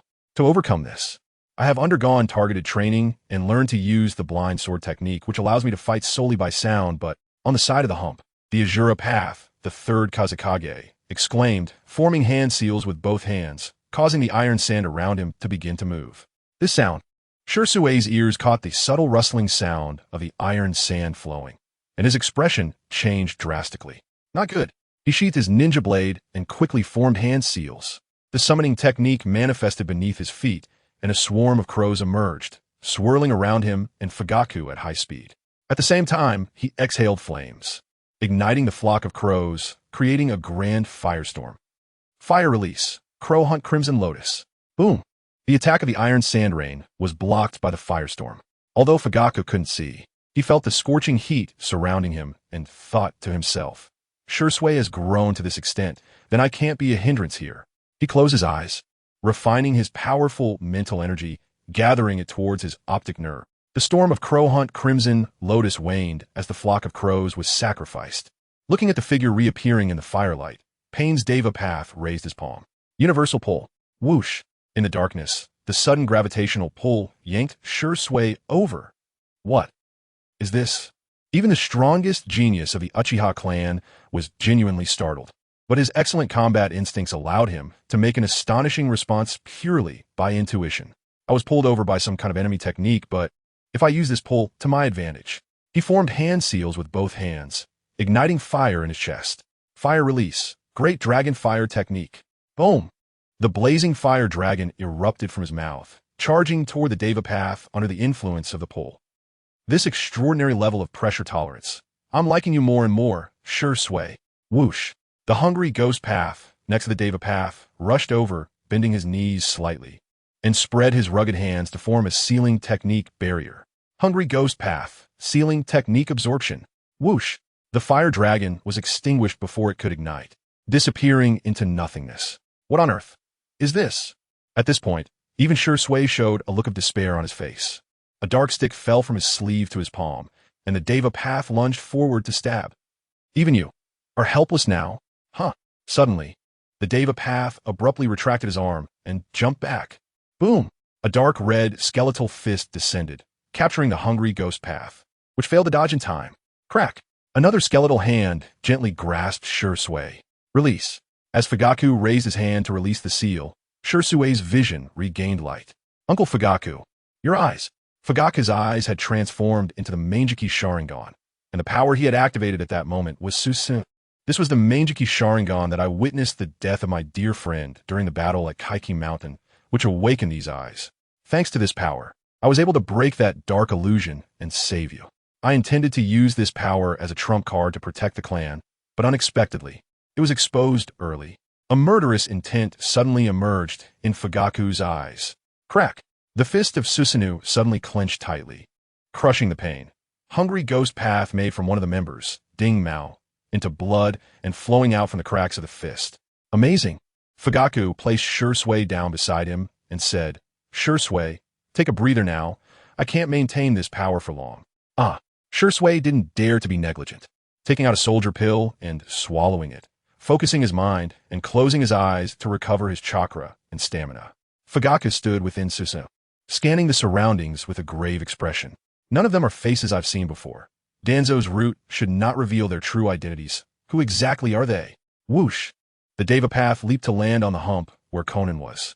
That is, the eye power of Uchiha Fugaku, according to Orochimaru, should be called Susanoo. Susanoo. Huh. Sweat trickled down Konan's cheek as she thought. The eyes of the Uchiha clan are indeed troublesome. Can Madara also use that? Don't worry, Konan. He won't be able to use it for long. The Deva Path noticed that, in just a few seconds, Cold sweat appeared on Fugaku's face, and his body began to tremble slightly. It's similar to Sasuke's reaction back then. It seems Fugaku is also just trying to activate this power. Let's put some pressure on him. Since I made the third Kazekage's puppet into the Azura Path of Pain, I haven't used that move yet. Whoosh. The Azura Path of Pain, third Kazekage, formed cruel hand seals. Magnet release, Iron Sand World technique. Boom.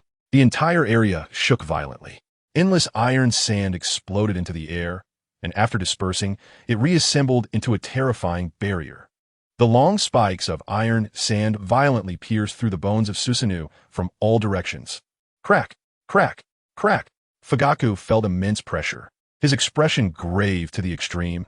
As he strained his eye power, the long sword on Susanoo's palm condensed, sweeping and slashing, colliding fiercely with the incoming iron sand spikes. Boom, boom, boom.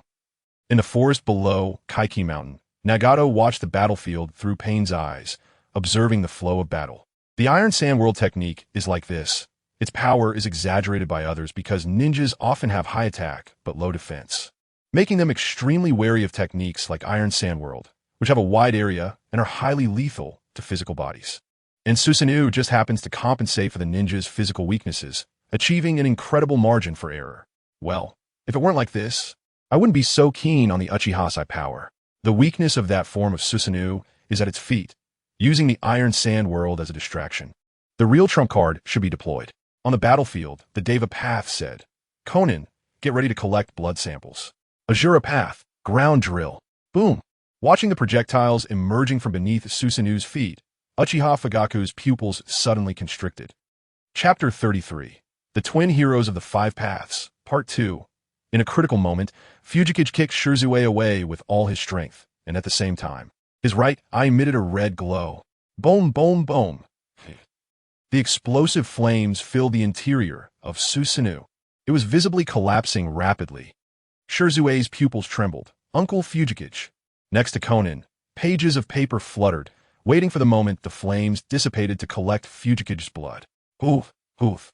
Huh. Unexpectedly, after the flames cleared, Fujikage was actually unharmed, crouched in place, his right eye slightly closed, breathing heavily. Pain's Deva Path's gaze lowered, murmuring, in the nearly fully enclosed interior of Susanoo, to be unscathed from such an explosion is unimaginable. Is it his eye power? Crack, crack. But then, a more shocking scene unfolded. The body of Pain's Azura Path unexpectedly began to crumble. The sand and iron domain technique, unoperated, reverted to scattered sand and iron. The Deva Path smiled and said, Ha, confirmed. It's undoubtedly eye technique, and it's from the right eye. Fujikage lifted his exhausted face. The light in his right eye faded, returning to 3 Tomo, and he murmured, If it weren't for this Amaterasu, I fear I would be in grave danger. At that moment, Shirzue exclaimed, Uncle Fujikage, watch out behind you. Boom. As the words fell, Fujikage's figure was lifted into the air. The chameleon from the beast path revealed itself, its tongue tightly binding Fujikage. Now, Konan. Konan waved her hand. Whoosh, whoosh, whoosh. Sharp paper pieces sliced through Fujikage's body, stained with blood, rolling back. I want to seize his kaleidoscope by now. Boom. The hell path jumped down, reaching for the defenseless Fujikage. Huh. At that moment, Fujikage's left eye suddenly focused. But nothing happened. The eye power of Ukabashiki was ineffective against him. Just now, your chakra gathered toward the left eye meridian. Clearly you used an eye technique. And if it didn't work, then the technique is either an illusion or targeting the soul. The eye, I will take it. The hell pass hand was already reaching out in front of him. Fujikage felt despair. Is this the end? Crack. A sharp flash of light flashed through the air. Even though the Rinnegan's vision had detected the omen, it still couldn't effectively evade in that unbelievable instant. The chameleon's tongue was severed. The Deva Path looked up and surveyed. Shirzue, all around, they were all Shirzue. The Shirzue who just attacked carried Fujikage on his shoulder and landed behind the other Shirzue. Fujikage's strength was exhausted. He could no longer maintain the Sharingan. Shirzue, don't worry about me. Run away. The Uchiha clan still needs you. Shirzue said sternly. Uncle Fujikage, I must refuse. I cannot let your unborn child lose their father like this. Pain's Deva Path. It is both an illusion and a substance, the illusion body flicker technique. Is this what body flicker, Shirzue means? The hell path stood on the field, looking at the hungry ghost path that had been crushed into blood, and the Azura path that had been backfired by Fujikige's mysterious eye technique, both of which could no longer be revived. This hungry ghost path is unimportant. It's just a pity about this third Kazakage's Azura path. But well, after this battle ends, I will regroup with Orochimaru and then head to Kumo-To, get my favorite Azura path. Once that Azura path is completed, it will become the main attacker among Pain's 6 paths, capable of standing shoulder to shoulder with the Deva path. No, even stronger. Whoosh! Shirzue's pupils narrowed. All illusions simultaneously attacked the Hell path. Boom! Pain's Deva path descended next to the Hell path, extending his hands. Don't be too arrogant. The repulsive field of blurred light transformed into a sphere, striking out in all directions. Shinra Tensei! Boom! The flat ground quickly collapsed into a pit. The pit pushed flat. The violently released power sent all the illusions, along with Shirzue, who was supporting Fujikage, flying backward. Ugh hi, this power is at the same technique that pulled me in earlier. The illusion disappeared. The Deva path smiled and said, even if it's called an illusion entity that won't disappear, if the main body receives a considerable impact, it cannot be maintained. Behind Shirzue, pile and form hand seals. Summoning technique. Bang! In the smoke, a rampaging rhinoceros surged forth. Fujikage exclaimed, Shirzue, put me down quickly. But Uchiha Shirzue, at that moment, closed his eyes. Gee, when he opened them again, his pupils revealed dazzling four-cornered hooked jade. Following that, the ghostly green ribs of Susanoo covered his figure. Crack, crack. A hand formed next to the ribs, bracing against the rhinoceros's body. Fujikage looked at this scene in shock. Shirzue calmly said, Uncle Fujikage, I have also opened the kaleidoscope Sharingan, witnessing the deaths of friends and family during the battle at the water flow. Thanks to your demonstration, I can somewhat control this Susanoo's eye power. Crack. Near the wrist of Susanoo's bony palm, a small bony hand emerged, gripping the rhinoceros's horn after the main bony palm was released. A curved blade generated, crack stabbing into the rhinoceros's eye. Ah! The rhinoceros let out a cry and disappeared into the white smoke. Nagato murmured, as expected.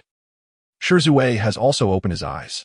Inside Susanoo, Shirzue turned to Fujikage, sharing his thoughts.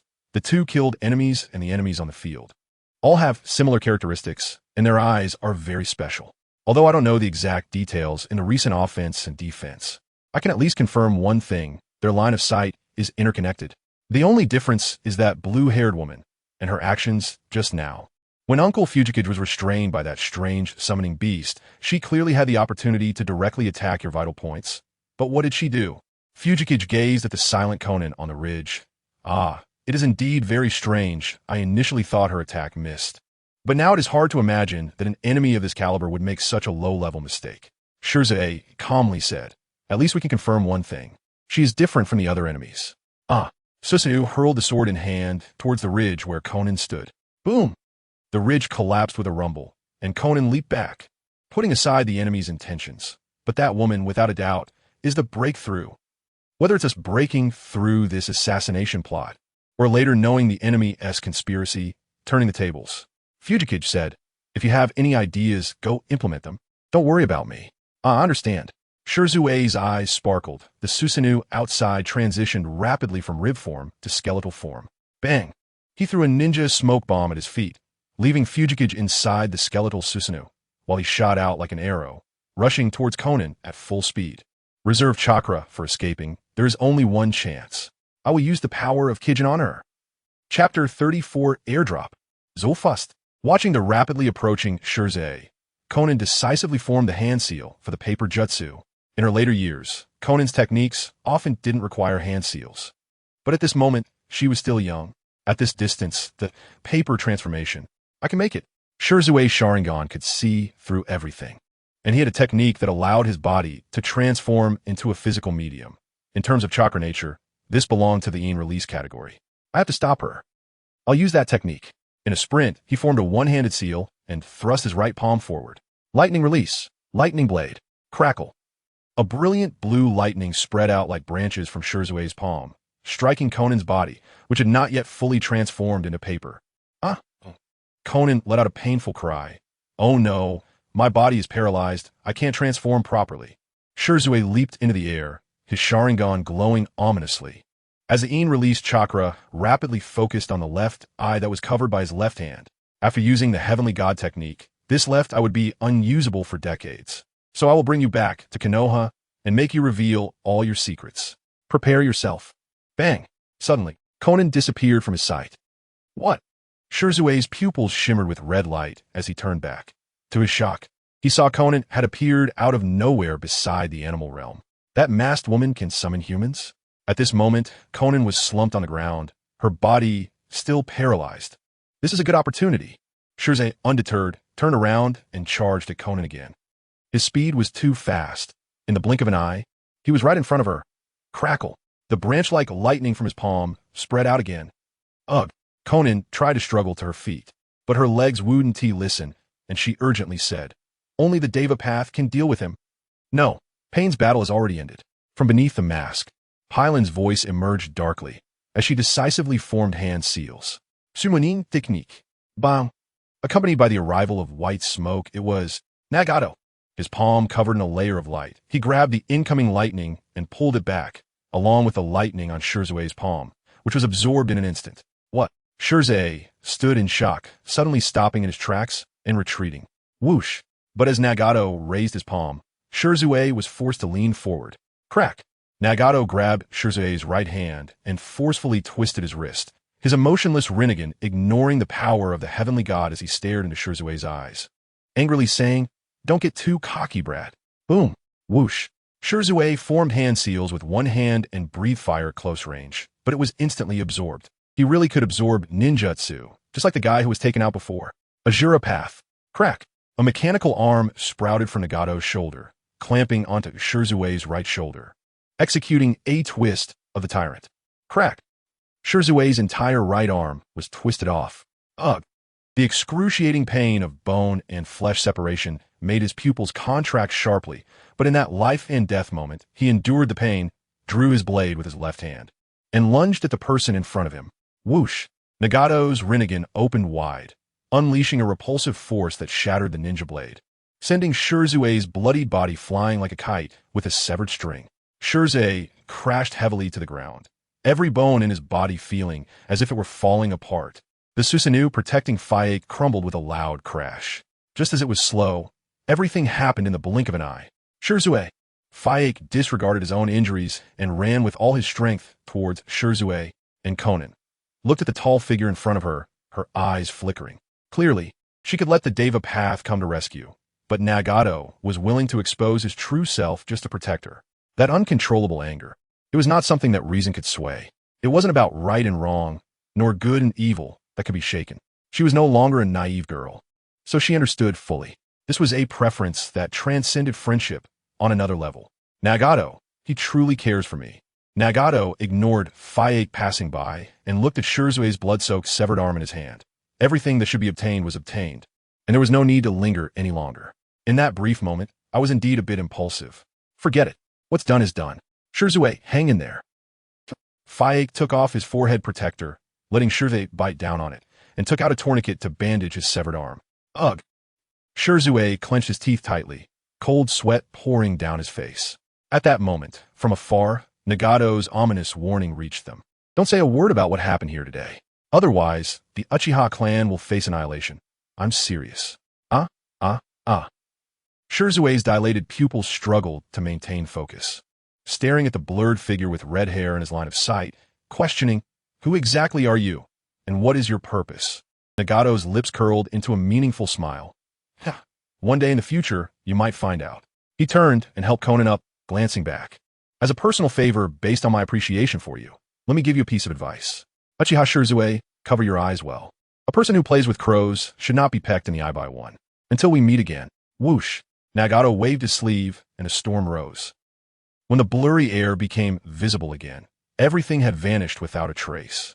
Only the devastated land of Kaiki Mountain bore witness to the fierce battle that had just taken place. Of course, fierce was in reference to Faye and Shirzue. Shirzue's consciousness gradually faded. He gripped Faye's shoulder tightly. "Uncle Faye, when we get back, please don't tell Lord Hokage and the clan about that man." Faye asked, "Are you afraid of his threat?" Shirzue insisted. "No, it's not just about the power threat. I have a strong premonition that he definitely knows some inside information. Information crucial to the survival of our Uchiha clan. After saying this, Shirzue lost consciousness. The autumn wind after the rain brought a chilling sense of slaughter. In fact, I vaguely felt this way too, Fayek murmured, scanning the desolate and bleak Kaiki mountain as if he wanted to engrave every blade of grass and tree here into his memory. He popped a soldier pill into his mouth and helped Shirzue up. I probably will never come back to this place again. Konan followed Nagato, her gaze complex. Before the battle, I was the one who actively proposed to fight alongside Pain. Although I helped Nagato collect Fayek's blood, I also became a burden to him during the battle. My current strength is too weak, insufficient to support Nagato. I must become stronger. Determination settled in her beautiful eyes. Nagato seemed to have guessed what she wanted to say, and he said, "Do you want to learn that technique?" Konan nodded. Yes, mutual exploding tags and nightmare bihua. Nagato pondered. The mutual exploding tags is manageable, but the nightmare bihua ninjutsu version has excessively harsh training conditions, Konan. I'm afraid you won't be able to handle it. Forbidden technique. Nightshade flower of the other shore. Training conditions. From the moment the training seal is established, one must not sleep for a full year. If one falls asleep, all previous efforts will be in vain, and they will never be able to practice this technique again. Swish. Konan resolutely established the training seal and calmly said, "So, from now on, I will get used to the night." "All right." Nagato smiled slightly, saying, "I will accompany you." Chapter 35. The candidates for the path of Azura. In a nameless land, deep underground, in a dark lair, lies the body of White Zetsu on an experimental table. Its body is covered with complex sealing techniques, and its head is split open, held in place by instruments. Kabuto is carefully operating with chakra-infused tools. Sweat dripping down his face, completely oblivious, occasionally adjusting his glasses with his free hand. Orochimaru sits not far away, propping his chin with one hand. His vertical eyes watching the fluctuating data on the instruments, a knowing smile playing at the corners of his mouth. As I suspected, White Zetsu is indeed a communication medium for souls. Even when the soul is confined in a container like this, it can still be detected, with mental waves intertwining continuously.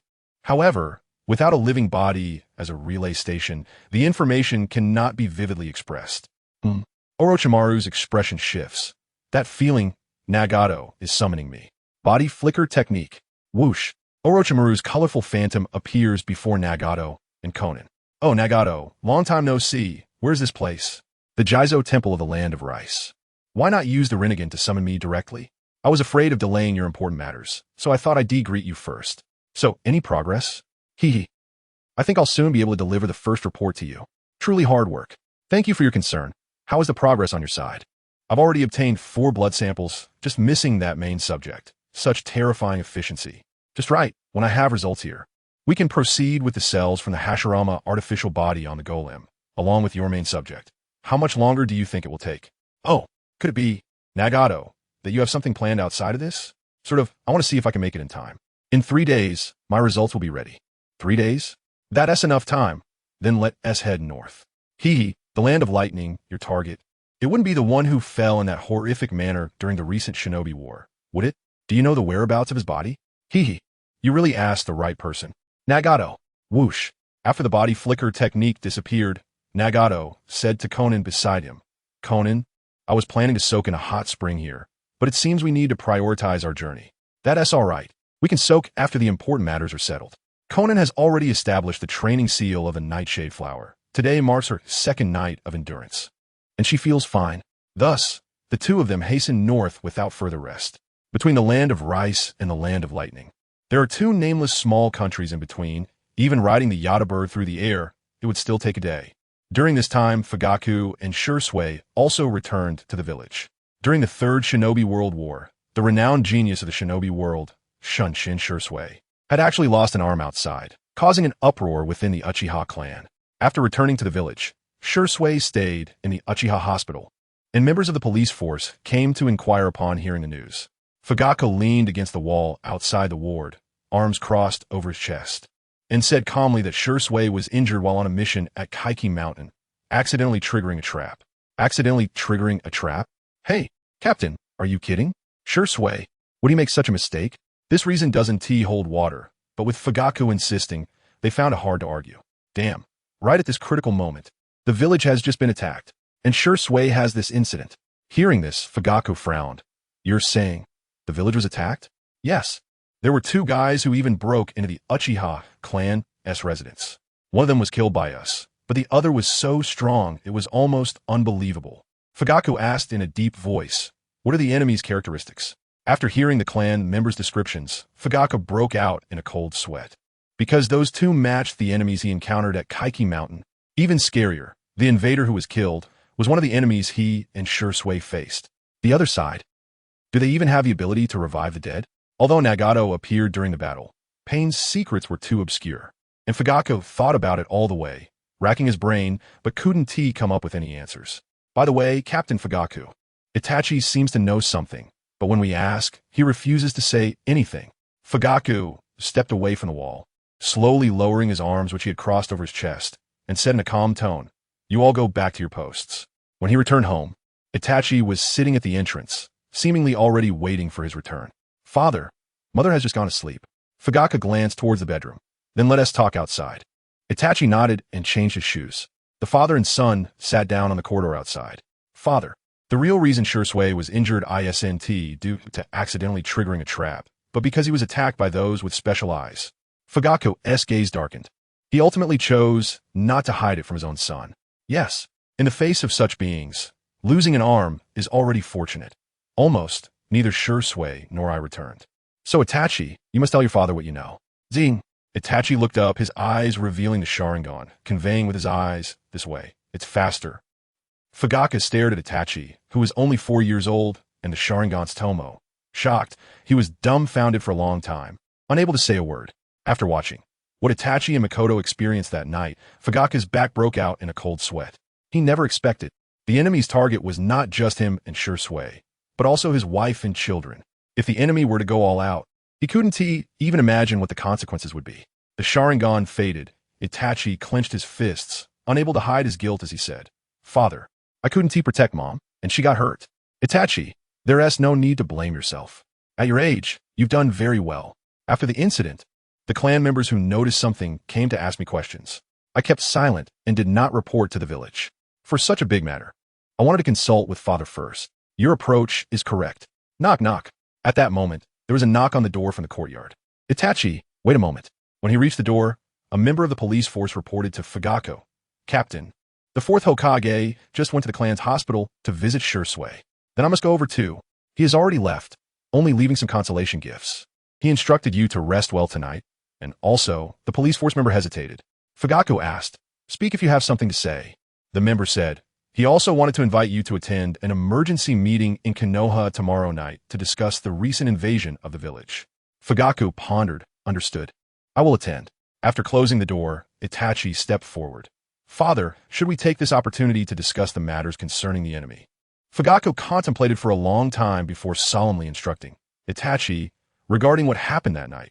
From now on, no matter who asks, you must firmly say that you don't know. Itachi asked, I want to know why is that? Father? Uchiha Fugaku, this man, at this moment, he doesn't even have the courage to use a Sharingan to show Itachi the images from Mount Kaiki. Now is not the time.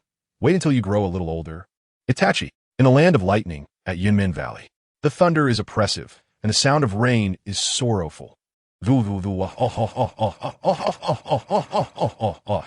Dad, may you rest in peace. In the future, your son will lead the village's children to crush that damned old man Noki and all those guys from Awagakure, turning them to dust. To comfort your spirit in the heavens. 4th Reikage, Aang kneels before the grave, crying heart-wrenchingly. Former Reikage, we will not forget your heroic figure. We will do our utmost to support the 4th, letting the will of lightning resonate throughout the ninja world. Behind him, a group of cloud shinobi also mourns like they have lost their mothers. On the peaks above them, Nagato and Konan exchange glances, both somewhat at a loss for words. Who would have thought they would encounter such a grand funeral? Yes, the candidate for Nagato's favorite pain, possessing the strongest spear and the strongest shield, who stood tall and unyielding in the recently concluded 3rd Shinobi World War, fighting against thousands for 3 days and nights. 3rd Reikage, Chapter 36, Entrance. Is it time to act now? Shaoan said, glancing back. The 6 paths of pain had gathered once more. It turned out that after learning the burial location of the third Reikage from Orochimaru, the two of them encountered 3 Iwagakure ninjas conducting espionage activities within the Land of Lightning on their way. So, they helped eliminate them for Kumogakure, while also replenishing the human path, Preta path, and Azura path that Konoha and the group from Kaiki Mountain had lost, preparing for the battles that might come next. However, the purpose of this trip was merely to dig up a grave and retrieve a corpse, so logically, combat could be avoided. After all, the corpse wouldn't just stand up and run away. Nagato said, "Let's wait. The Reikage is a filial son. Let him finish his father's funeral." "Yes, that's the best." Shaonin agreed. Nagato's gaze swept over the Kumogakure crowd, following the Reikage's funeral procession, and immediately recognized a familiar face. Kneeling behind the Reikage was a man with a sad expression, but he was not wailing. He thought, "It's him, Kumogakure's elite J-Nin Tsukadai, who was affectionately called Rubber Uncle by Naruto, but he doesn't look like an uncle right now. His intelligence is also quite high. He could be considered Kumogakure's equivalent of Jiraiya. Other than that, there weren't any familiar faces." Suddenly, Nagato's gaze stopped on a few children kneeling at the back of the line. From this angle, it wasn't very clear, but their hair color and outline seemed somewhat familiar. He thought, the few who later shouldered the burden in Kumogakure must have been such children at this moment.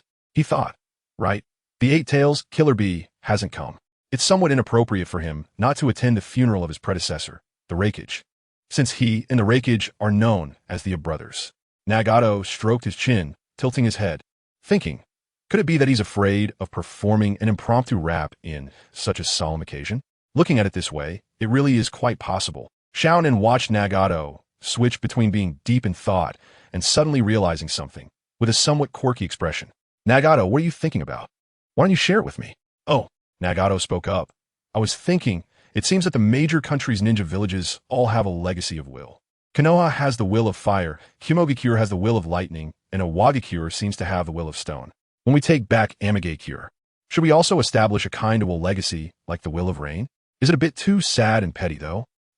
Shaonin couldn't help but smile, saying, "What? So you were thinking about this, I thought." Nagato, for some reason, felt a bit nervous. "Huh? Thought what?" Shaonin's face flushed slightly as she said, "I thought. You wanted to take a break and felt embarrassed to tell me." Nagato scratched his head, Is that so?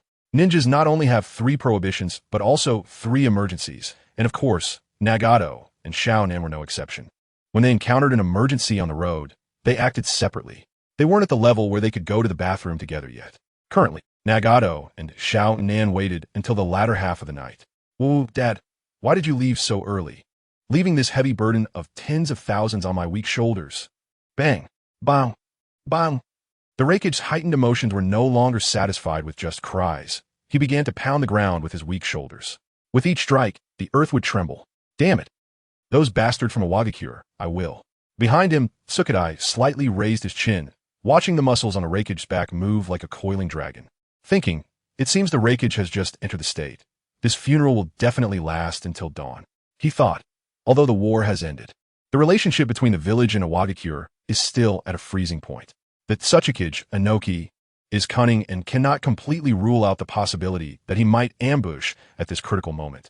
So, he turned to quietly remind his J-Nin companion beside him. "Yuji, just to be safe, use your sensing ability to confirm the surrounding environment." "Understood," Yuji quietly replied, straightening his body, raising his hands from the ground, forming hand seals in front of his chest, while closing his eyes to sense. Whoosh!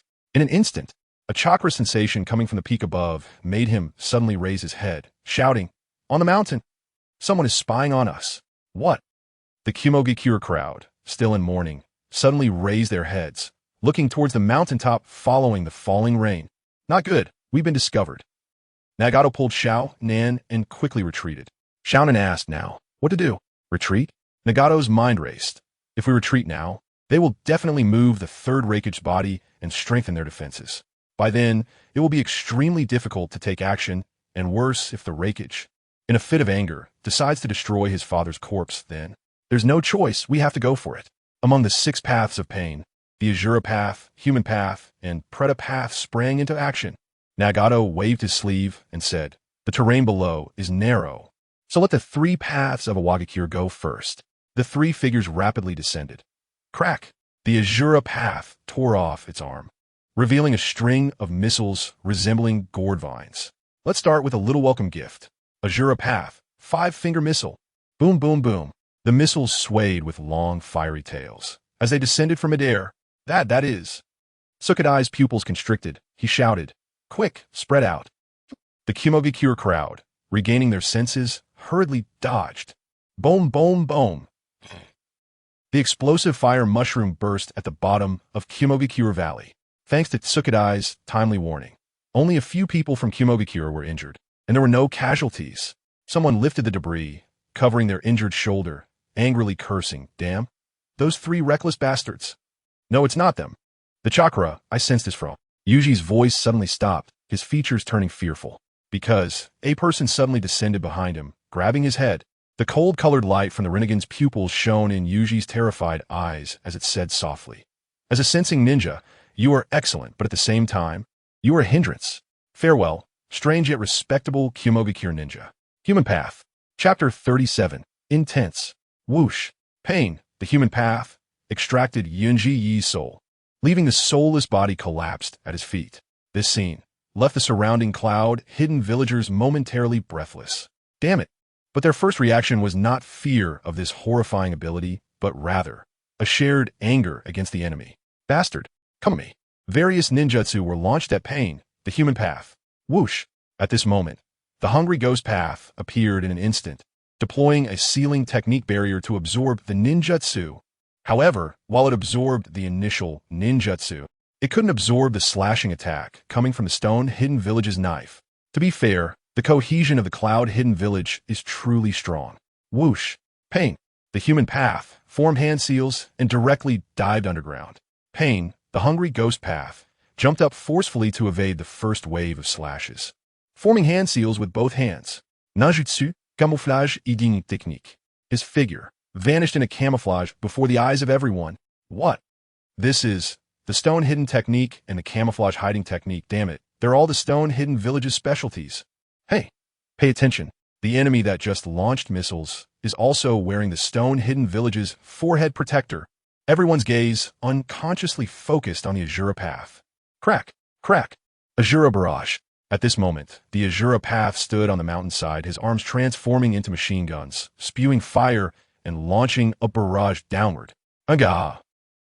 In an instant, the 5 frontmost rain-hidden villagers fell under the barrage. A remote ballistic attack with mechanical armor? When did the stone-hidden village master such technology? T-Dai, without time to think, shouted loudly. Earth-release ninjas build defenses, everyone else retreat and stay alert. Those 2 enemies might launch a surprise attack at any moment. Among the cloud-hidden, the ninjas skilled in Earth-release stepped forward and formed hand seals simultaneously. Earth-release, Earth-flow wall. Boom! The earthen wall that was raised in front temporarily blocked the barrage. Crack, crack. But under the continuous barrage of missiles fired from the grenade launchers on the Azura Path's shoulders, the earth wall was on the verge of collapsing. At this moment, T-Dai formed hand seals and stepped forward, slamming his hands down onto the ground. Lava release, protective wall. Gurgle, gurgle, gurgle. Fluid rubber surged forth from the ground in front of him, flowing forward and tightly adhering to the back of the earth flow wall, reinforcing its defense. Finally managing to hold it up, the cloud-hidden villagers exclaimed, "Oh, truly worthy of T-Dai. All I can do is this.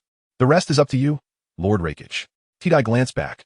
There he saw that man, the 4th Raikage, standing up from his father's grave, tears still wet on his face, roaring, "Everyone get out of my way. I want to tear apart the stone-hidden bastards with my own hands." Lord Raikage is about to make a move. Quickly get out of the way.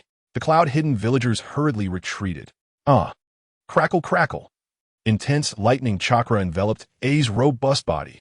This chakra, even non-sensing Ninja Konan was shocked. It's not that this chakra is stronger than Nagato's. It's just that, sensorily, it is extremely flamboyant and explosive, making it impossible to ignore. Nagato said, "The lightning release chakra mode grants the Raikage unparalleled speed and power, as well as a robust physique capable of withstanding all attacks head-on. In terms of mastery of this mode, his father, the 3rd Raikage, is even more formidable. Speed aside, at least in attack power and defense power, he performs even more impressively." Konan said, "Is that why you chose him for the Azura Path?" Nagato replied, "The choice for the Azura Path boils down to 2 main points. First, a relatively strong and robust physique, so that it can accommodate more Azura weapons, and second, powerful explosive force and defensive capabilities, allowing it to effectively threaten enemies at close, medium, and long range. The third Reikage completely meets these two criteria, and moreover, his inherent lightning release chakra mode can further enhance the Azura Path's weapons. Based on my estimates, as a capability employed by Pain, it could surpass the original body. Konan showed astonishment. Pain can surpass the original body? Nagato laughed. Of course. It's only a standout ability in a single aspect. I can use 6 paths of ability simultaneously and switch freely, which is an advantage Pain can never possess. In terms of overall combat power, I will always be above Pain. Boom! In a sprint, swung a powerful punch. That unadorned lightning fist, with a single strike, created a gap in the defenses formed by the protective membrane and earth flow wall. After breaking through the gap, his small round eyes glared angrily at the Azura Path hanging on the mountainside. The Azura Path, looking down from above, greeted, "Hello, Reikage." Boom! What welcomed him was a punch from the Reikage mid-air. Boom! The mountainside shook, rocks tumbling down. After landing, the Azura Path tore off his upper robe. Let's play with Reikage for a bit. Gurgle, gurgle, gurgle. From all over his body, 3 heads and 6 arms sprouted, each ending in saw-like appendages. T-Dai shouted. Fourth, be careful. The enemy's body structure is unlike ordinary people. Oomph. The Reikage snorted coldly, cracking his neck left and right. Boom! The next second, he crushed the ground, his blade-like arms tightly wrapped around Pain, the Azura Path's steel neck. Don't underestimate the Reikage. Lightning release. Lightning plow hot blade. Pain, the Azura Path's pupils constricted suddenly. So fast, really so fast, even with the hungry Ghost Path's eyes watching in the shadows. There was no way to avoid it. Boom! The Azura Path's back was driven heavily against the mountainside by the Reikage's arm. Crack. Crack. The mechanical structure of its body began to disintegrate from a neck down. Crack.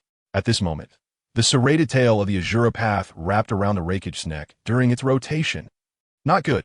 Lord Reikage's neck is ensnared by the steel saw teeth. Don't worry, with that, it can't break through Lord Reikage's lightning release armor. T-Dai said, turning to look beside him. She. Can you sense it? Beside him was the 10-year-old She, who in the original story served as a bodyguard to Reikage alongside Darui. He is now a genin, being trained as a sensing ninja. She closed his eyes, concentrating hard. Although I can't match Senior Yunji's excellence yet, I can sense that the enemy hiding in camouflage is approaching Lord Reikage from behind. T-Dai shouted, Lord Reikage. The enemy is trying to launch a surprise attack from behind. The Reikage caught a glimpse and swept his arm behind him. Whoosh!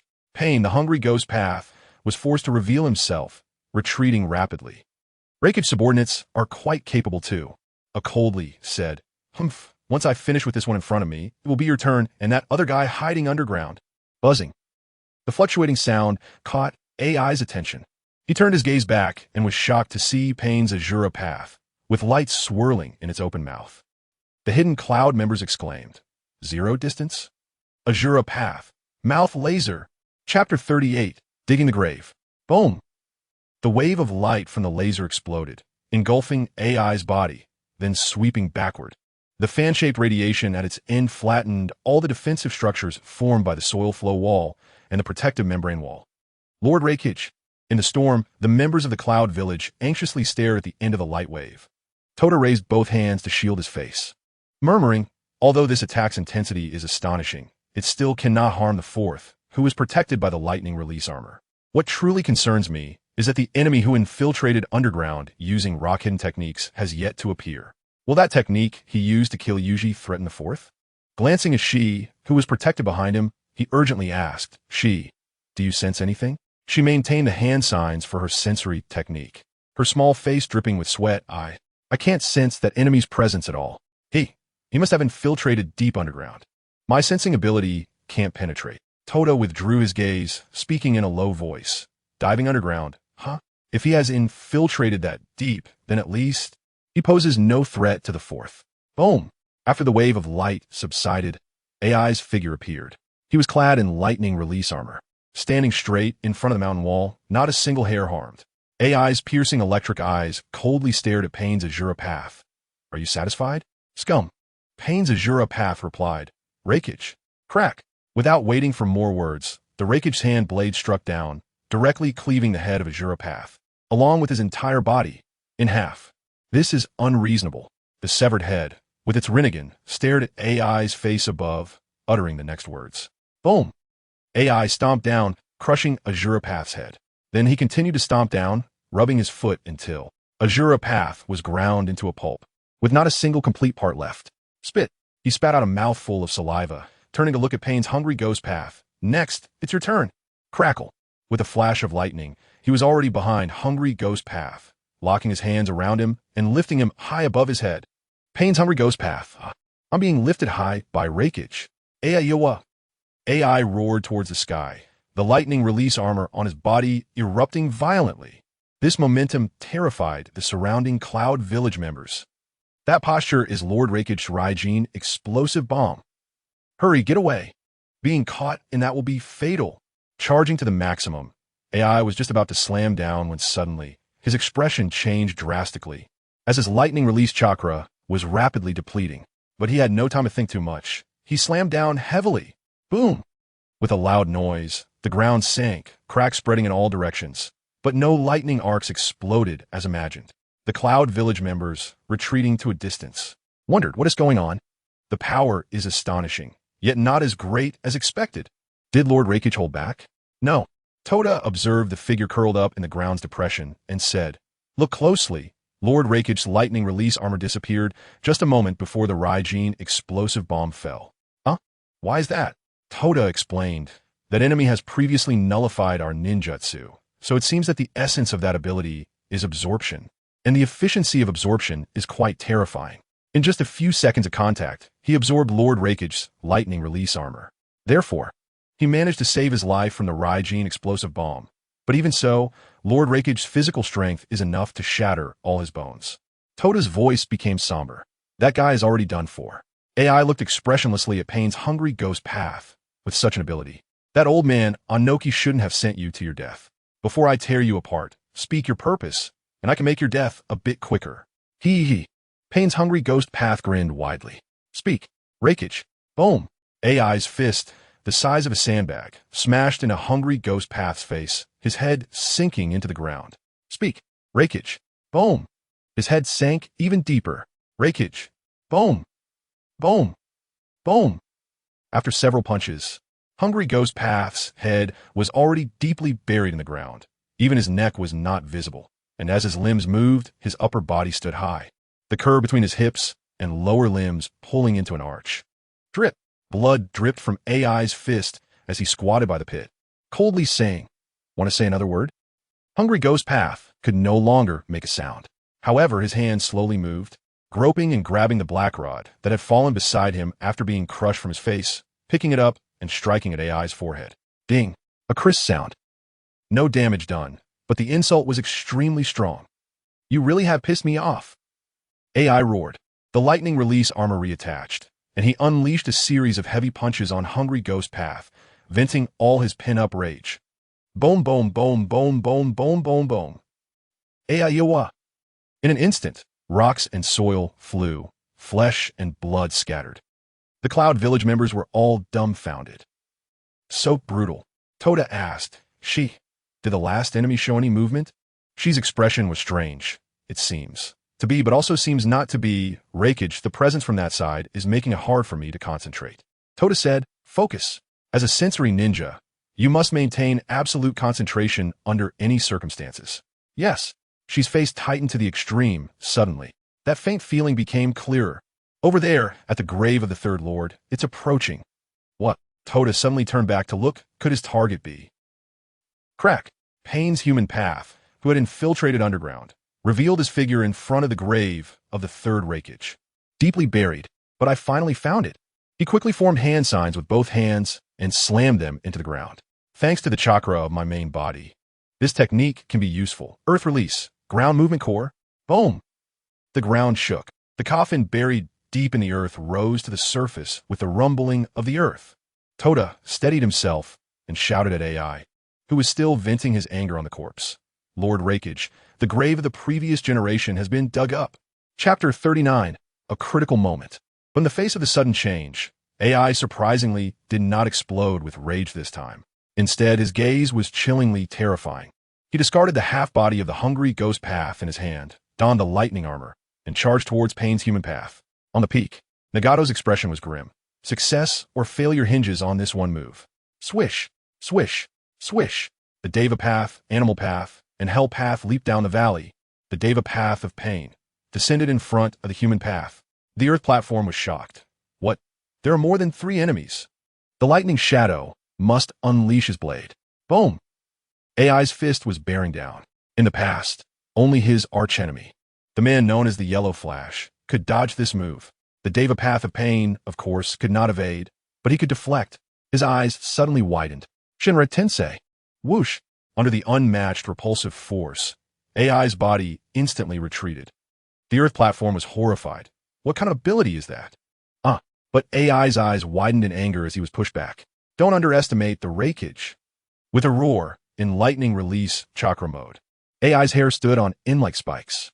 This advanced state, just learned by Lord Rakeage, was a heavy burden, yet he was forced to this extent. Boom! AI shattered the ground, abruptly halting his retreat, and even showed a tendency to advance against the force field. The Deva path's pupils trembled, shocked.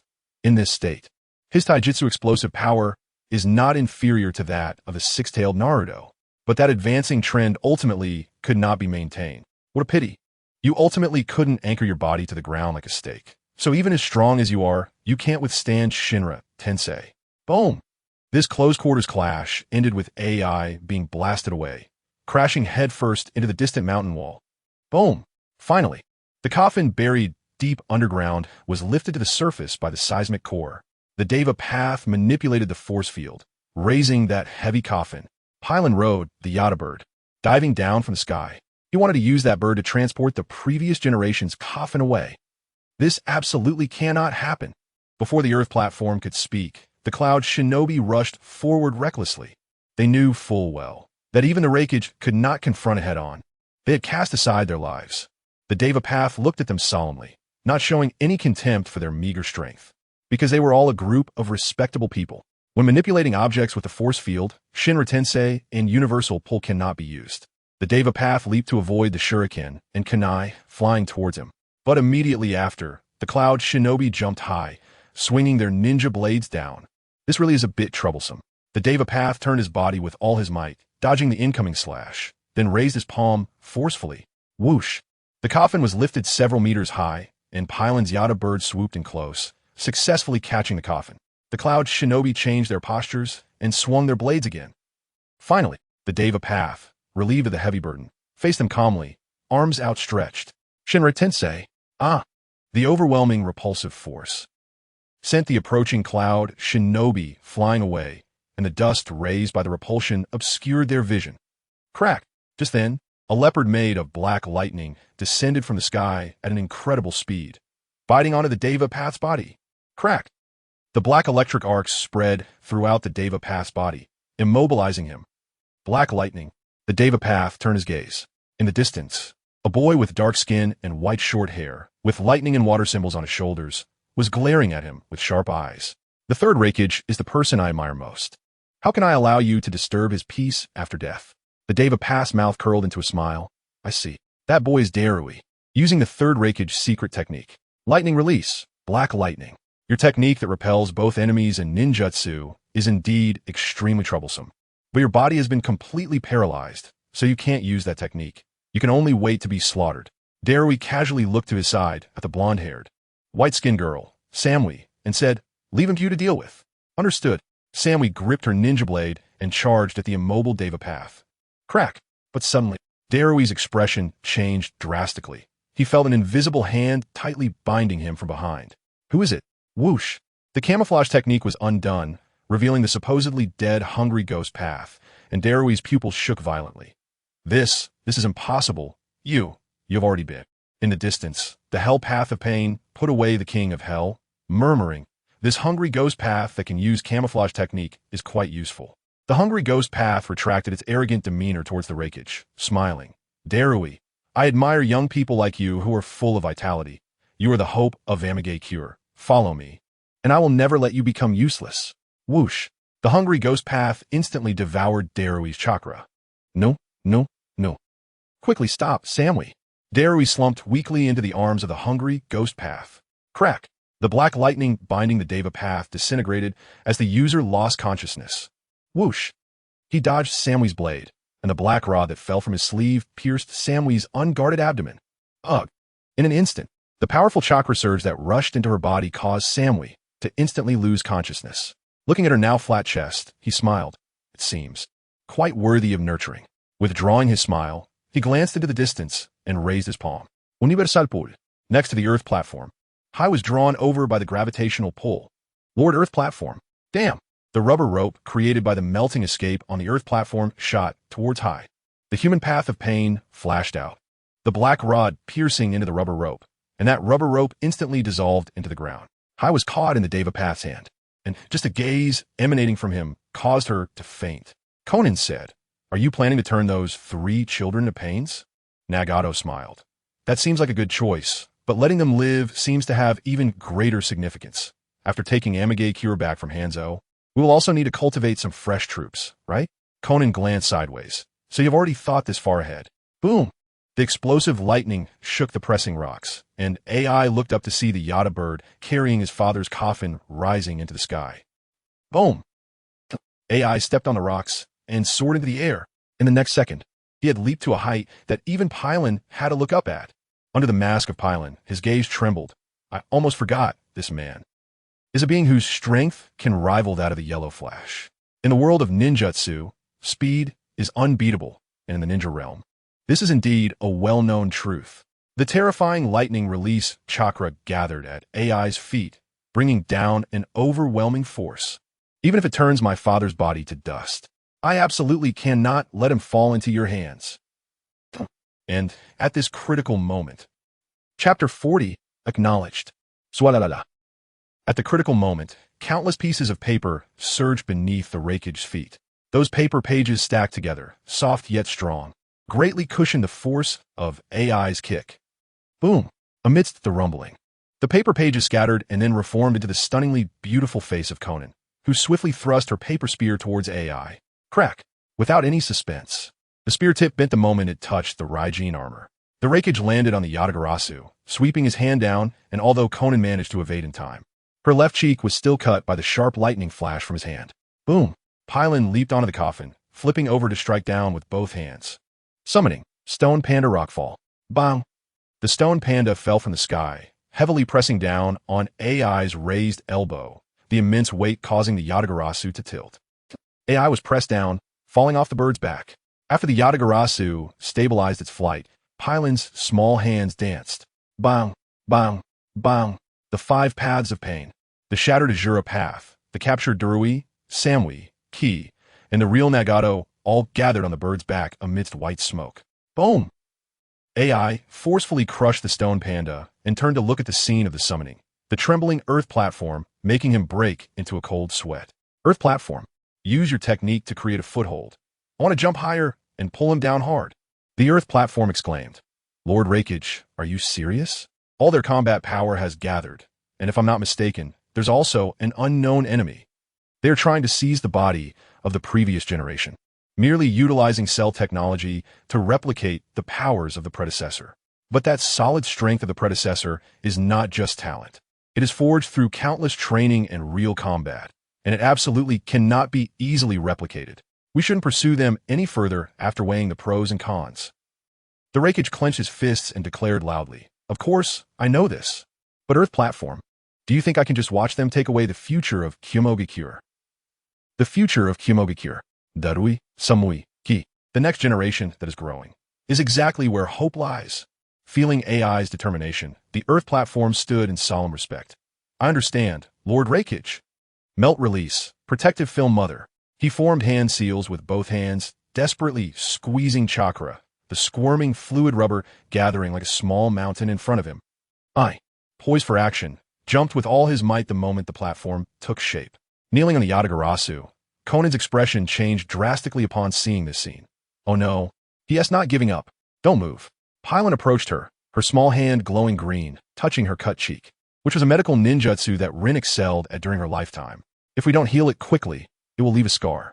That guy, I can handle him. Nagato stood against the wind, the Azura Path mechanical arm that sprouted from his shoulder, its wrist cutting, the intricate mechanical structure dazzlingly transforming into a mechanized hand cannon. This move, seen by Sasori in the deserts of the Land of Wind, but he didn't get to witness its full power. Just in time, before the third Reikage Pain's Azura Path was completed, he would use his true body to showcase the might of the Azura Path. PSSHHHHH. Amidst the terrifying sound of waves, the charging began. Nagato coldly murmured, "This is a technique capable of piercing the core of the Earth Explosion Star. Whether you can survive depends on your abilities." From the perspective below, in the high sky, Nagato's figure was covered by a dazzling cross light. However, the terrifying chakra, even the Earth platform, who was not a sensing ninja, felt a chill. This chakra, how is it possible? Does he want to take us all down in one fell swoop? If that move lands, aside from Lord Reikage being able to escape with absolute speed, including me, it's likely that everyone else. Lord Reikage, please leave here immediately. Looking at the dazzling cross light in the sky, AI's pupils trembled violently, but he decisively shouted, "Earth platform, stop the jump platform. Immediately create the protective film orb to protect everyone." The Earth platform hesitated. The protective film orb. Absolutely can't stop that. The Reikage shouted, "You do as you're told, move quickly." "I understand." Melt release, protective film orb. The Earth platform changes hand seals, stopping the flow of rubber, transforming it into perfectly shaped spheres, attaching to every stunned Kyumogakure ninja present. In the air, Nagato, having completed the charging, aimed a hand cannon at the Cuman Valley below. "Take this. Azura's attack." Boom! The purple beam, capable of piercing the core of the Earth Explosion Star, shot straight down. Lord Reikage. AI's dark expression lifted, and in the next second, he stepped on the remaining protective film and jumped with all his strength, facing the beam that could destroy him. In the gap where the protective film orb had not yet closed, the Earth platform's gaze trembled. "Stop! Even your Raijin armor can't withstand that." But AI then made a shocking move, concentrating all his lightning chakra into his right arm, then twisting in midair, raising his right arm at a certain angle, crashing into the forefront of the beam. Crackle. Light splashed everywhere. The Earth platform suddenly realized, so that's how it is. Lord Reikage is using his arm charged with lightning chakra as a smooth board to deflect the trajectory of that beam. But if that's the case, whoosh! The beam grazed the Reikage's shoulder, its trajectory altered, sweeping towards the forest behind Cuman Valley. Rumble, rumble, rumble, rumble, rumble, rumble. The terrifying light mushroom bursting from the ground engulfed the entire forest, along with the mountain that leaned against it. The mountain was flattened. The storm whipped up debris, rampaging through Cuman Valley. Even the Kyumogakure crowd, protected by the protective film orb, could not escape being blown away by the storm. But, fortunately, the impact that reached here could only be considered residual waves, within the tolerance range of the protective film orb. When the explosion completely subsided, Cuman Valley had turned into ruins. AI looked up at the sky, solemnly stating, "This is definitely not the work of Onoki of the two-tiered balance. If a Wagakure had mastered a technique of this scale, we would have been utterly defeated in the recent battle." The crowd crawling out from the protective film orb looked at the figure standing atop the ruins. "Reikage, Lord, your arm." AI's right arm had already disappeared, the severed end charred from the intense heat. Crack! He clenched his left fist tightly, a look of deep pain on his face. More than the pain of the severed arm, I hurt even more for having lost the future of my left and right arms. Damn it! The Earth platform gritted his teeth in frustration, stepping forward.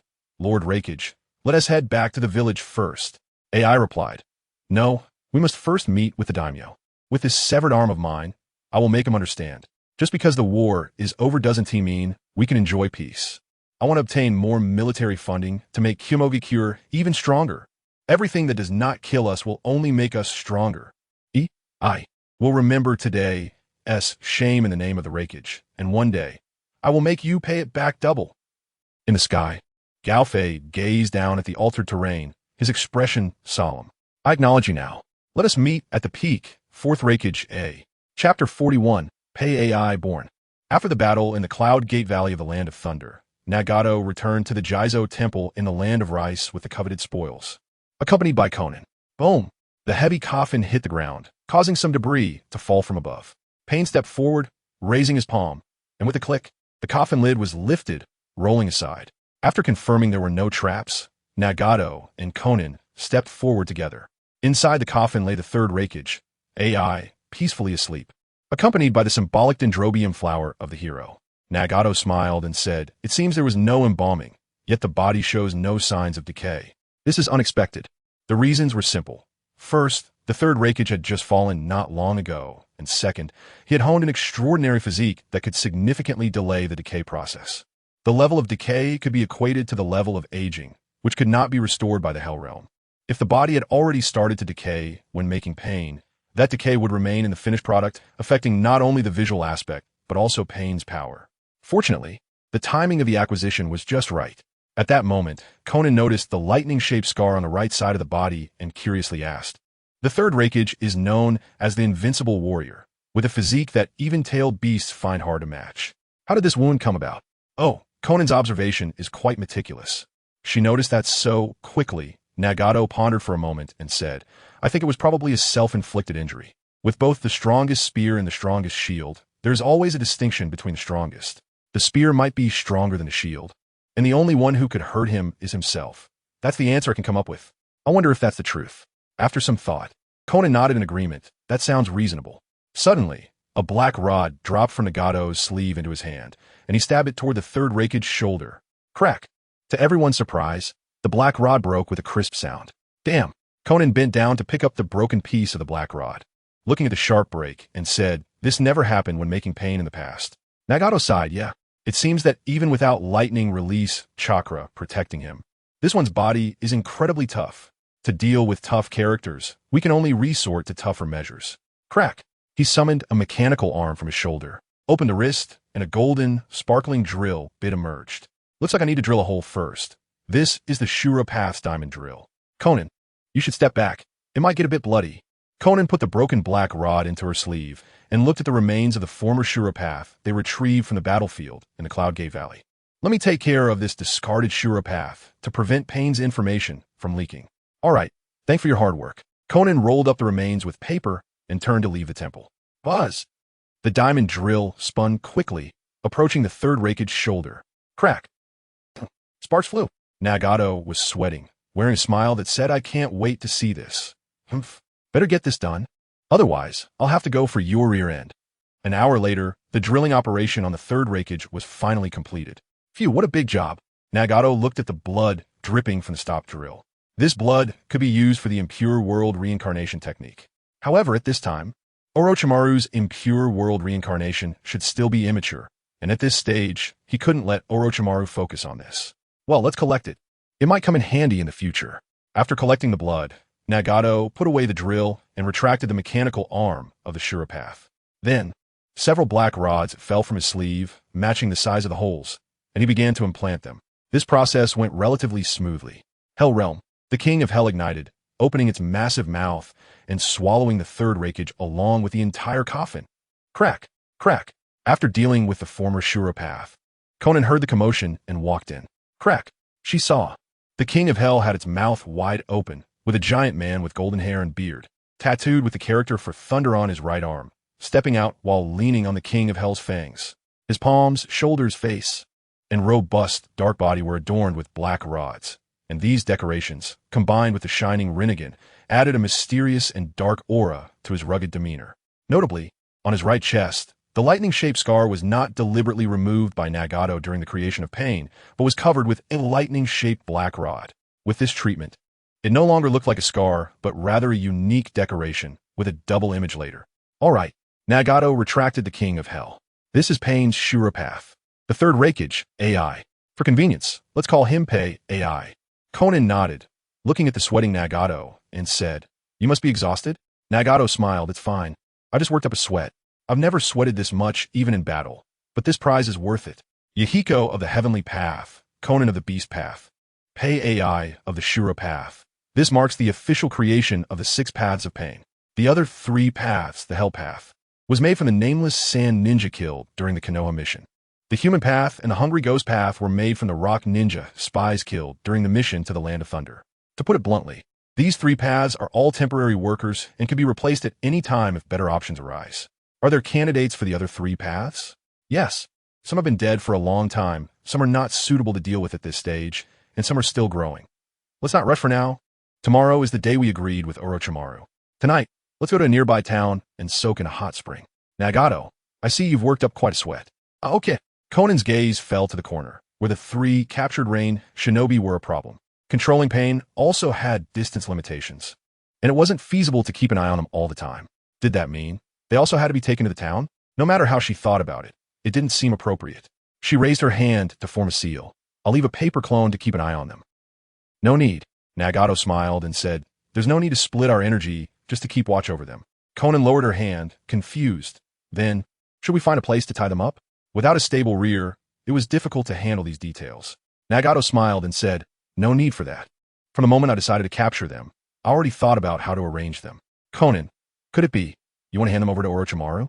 No, we can't add unnecessary trouble for him. At that moment, Pylon stepped forward, took out the summoning contract for the beast path, and pressed their hands one by one to leave their handprints. After putting away the scroll, Pylon said innocently, now, no matter where they run off to, I can bring them back with a simple gesture, just like flying a kite, hee. Is that so? I can't believe you thought of that. Konan was completely impressed. Nagato walked up to Konan with big strides and smiled. Hot springs, let's go. Chapter 42, let's go with this one tonight, was deep. In the Hidden Leaf Village, Minato gathered the clan leaders and the village's Jainin to hold a meeting regarding the recent attack on the village. I apologize for taking up your precious rest time, but we still haven't clarified the identity and motives of the enemy from the previous invasion. It's time to compile intelligence and take targeted measures. However, before that, I need to report something to everyone. Minato said seriously, the Book of Seals. After confirmation from myself, and the third Hokage, has had 6.5 techniques taken by the enemy. Why 6.5, you ask? The half is my Flying Thunder God technique. That page was torn in half during the struggle, while the other 6 techniques are classified or of a danger level. No less than the Flying Thunder God technique, all of which are S-rank forbidden techniques. I didn't expect them to all be S-rank. We thought what was lost were A-rank forbidden techniques like Shadow Clone. The atmosphere grew heavy as the meeting began. Minato stood and bowed in apology for this. I sincerely apologize to everyone. I failed to protect the legacy of my predecessors. Oil Woman Shiho said, 4th Hokage, there's no need to blame yourself. Given such a tricky invader, recovering most of the Book of Seals is already quite an achievement. Minato sat back down and said, now, let's compile and analyze the intelligence on the invaders. Guy, you, and Kakashi were the first to encounter them, but Kakashi is currently unconscious. Please share what happened at that time. Yes, 4th Hokage. Might Guy said loudly. At that time, Kakashi and I acted separately under the pretext of a match. The one I fought was the 3rd Kazekage, who was defeated by the 3rd Hokage. His abilities should be well known. As for Kakashi, he encountered a masked invader, whose abilities I'm unaware of. However, when I regained my senses, Kakashi was already gravely injured and was being carried on stretcher. Nara Shikaku, with a pipe in his mouth, turned to say the masked enemy. Minato, after Mizuki self-destructed, was the one you summoned the giant toad to fight? Minato replied meticulously, yes.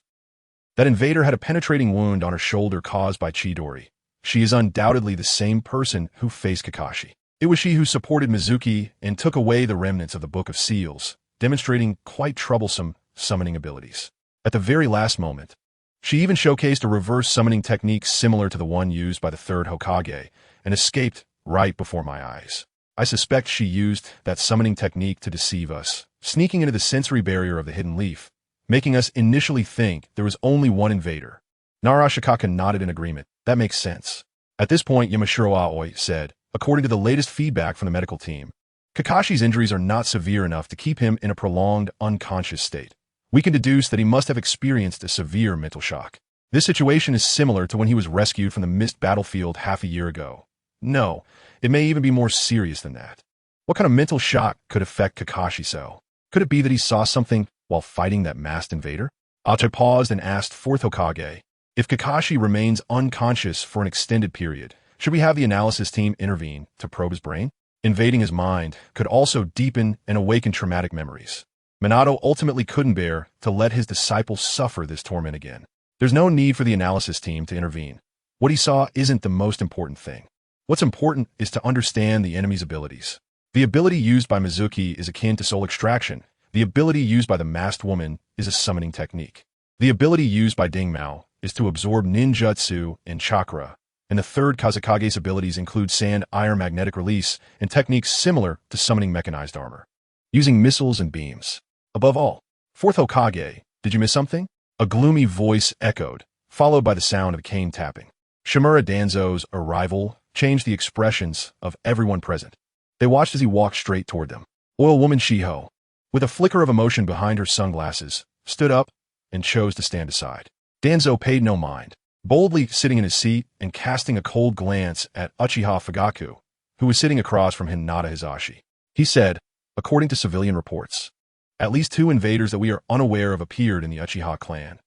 But up to now, the Uchiha side hasn't reported anything about these 2 invaders. Have they? Fugaku replied in a deep voice. Lord Danzo, are you questioning us? Danzo coldly responded, what if I am? The police force is so arbitrary. The atmosphere instantly filled with tension. Hinata Hizashi hurriedly intervened. Danzo, there's no need to be aggressive. Fugaku has just returned from an important mission last night and knows nothing about this matter. Danzo smirked. Knows nothing? Perhaps. But speaking of missions, why did the Uchiha genius, Shunshin no Jutsu, come back with a broken arm? Surely he didn't fall into a trap on Kaiki Mountain and get blown up? Crack. Fugaku tightened his fist, and in his closed eyes, a cold gleam flickered. At that moment, Minato said solemnly, Mr. Danzo, this is a meeting to compile intelligence regarding the invasion of the Hidden Leaf. Could you please refrain from discussing unrelated topics? Danzo's gaze sharpened suddenly, but then quickly softened. He lowered his head and slowly said, well, even if Shunshin no Jutsu is called a genius, he is ultimately a young man. I hope this lesson of losing an arm will help him become a more mature ninja. Everyone in attendance looked at Minato in awe. The fourth really has the guts to stand up to the notorious Danzo of a Leaf. In the quiet, Minato rested his chin on his hand, smiling, Mr. Fugaku, if it's not too difficult, could you share what you learned about the situation afterward? Fugaku lowered his hand from his chest and straightened his posture, saying, I was just planning to discuss this matter in the meeting. Of course. I didn't witness it myself. I learned it from my clansmen. In the town of the Land of Rice, Nagato and Konan were enjoying Odin balls as they arrived at a hot spring inn. The shopkeeper smiled and said, you 2 have come at just the right time. I just returned from a trip, and the hot spring here hasn't had any guests today. Nagato looked at the sign for mixed bathing and sighed inwardly, ultimately not daring to say the words, let's bathe together. Let's go, Konan. Let's find another place. He turned to leave, but Konan grabbed his sleeve. Nagato turned in surprise. Konan. After swallowing the Odin ball in her mouth, Conan's eyes flickered as she spoke in her usual emotionless voice. Let's go with this one. Chapter 43, Bathing with Nan. Under the starry night sky, a hazy mist enveloped the outdoor hot spring, turning the bright moonlight into a perfect painting. Gurgle, gurgle. Nagato was submerged in the hot spring up to his nose, his fair skin quickly turning rosy, accompanied by rising bubbles and inappropriate thoughts. Because, right behind the hot stone he was leaning against, Nan was splashing water while completely naked. Oh my, Nan is actually bathing with me without any reservations. Does she not see me as a man? Or has she already seen me as a man? While Nagato was lost in thought, Nan's voice called out from behind stone. Nagato! He jolted, his heart racing. He quickly composed himself, suppressing the fluttering and anticipation within, and asked, what's wrong, Nan? On the other side of the stone, Nan was soaking in the water, the white moonlight shimmering on her chest through the water surface. She cupped a handful of spring water with both hands, reflecting her face, and gently shared her feelings with the person behind her. It's been almost a month since we left the Rain Village, and so much has happened during this time. Nagato's restless heart calmed down at Nan's calm and gentle words. He floated above the water, gazing at the moonlight above, feeling a surge of emotions. What kind of life did he have a month ago, and what about now? He had transformed from Lin Feng into Nagato, forming important bonds and goals to strive for in the world of Naruto. His life had been ignited because of Naruto. Yes, it really felt like a lifetime ago. This sigh contained so much. Of course, to Nan, this was limited to Nagato's sentiments. Taking advantage of the comfort and relaxation brought by the hot spring, she continued to express words that couldn't be said in their usual atmosphere. In this past month, I've seen another side of you that I never knew before. This made Nagato's heart leap. Could it be that she noticed something? Nagato. No, Lin Feng couldn't fully play the role of Nagato. Even for the love of his heart, Nan, he couldn't completely hide himself. So he had already thought it through, using Nagato to portray himself. If she figured anything out, he would just come clean with Nan. But in this matter, he was clearly overthinking it. The existence of the second dimension limited the perspective of understanding things. And Nan had no concept of time travel in her mind. Since she didn't have it, how could she make the connection? Nagato quickly regained his composure and said, "Oh? What is this other side of me, Nan? Tell me." Nan said, "To be honest, Nagato, in the past, you were revered as a savior by Yahiko, the Akatsuki members, and me. The reason ultimately comes down to your Rinnegan and the halo brought by the Six Paths mythology, rather than because of yourself. But now, I gradually see the ninja that belongs to Nagato beyond those eyes, your own shining points, wisdom, and responsibility." Nagato felt a complex mix of emotions and shame as he said, "Nan, I might not be as outstanding as you think." Nan gently shook her head. "No, that's just you being dull in this aspect and not realizing it. I see it clearly." At this moment, Nagato bravely asked, "Nan, then tell me, where else am I different? For example, in terms of personality." Nan smiled. "There is. Sometimes you sit alone, lost in thought, making faces, and sometimes you even show expressions I don't understand. But I think it might be because you got hit on the head by that stone when you saved me from Hanzo." Nagato clenched his fist, wanting to clarify Nan's inner thoughts. If that were the case, would he become another person? After serious contemplation, Nan said, "Of course not. In my view, even if the stone hit your head and caused an impact, it wouldn't manifest a personality that doesn't exist.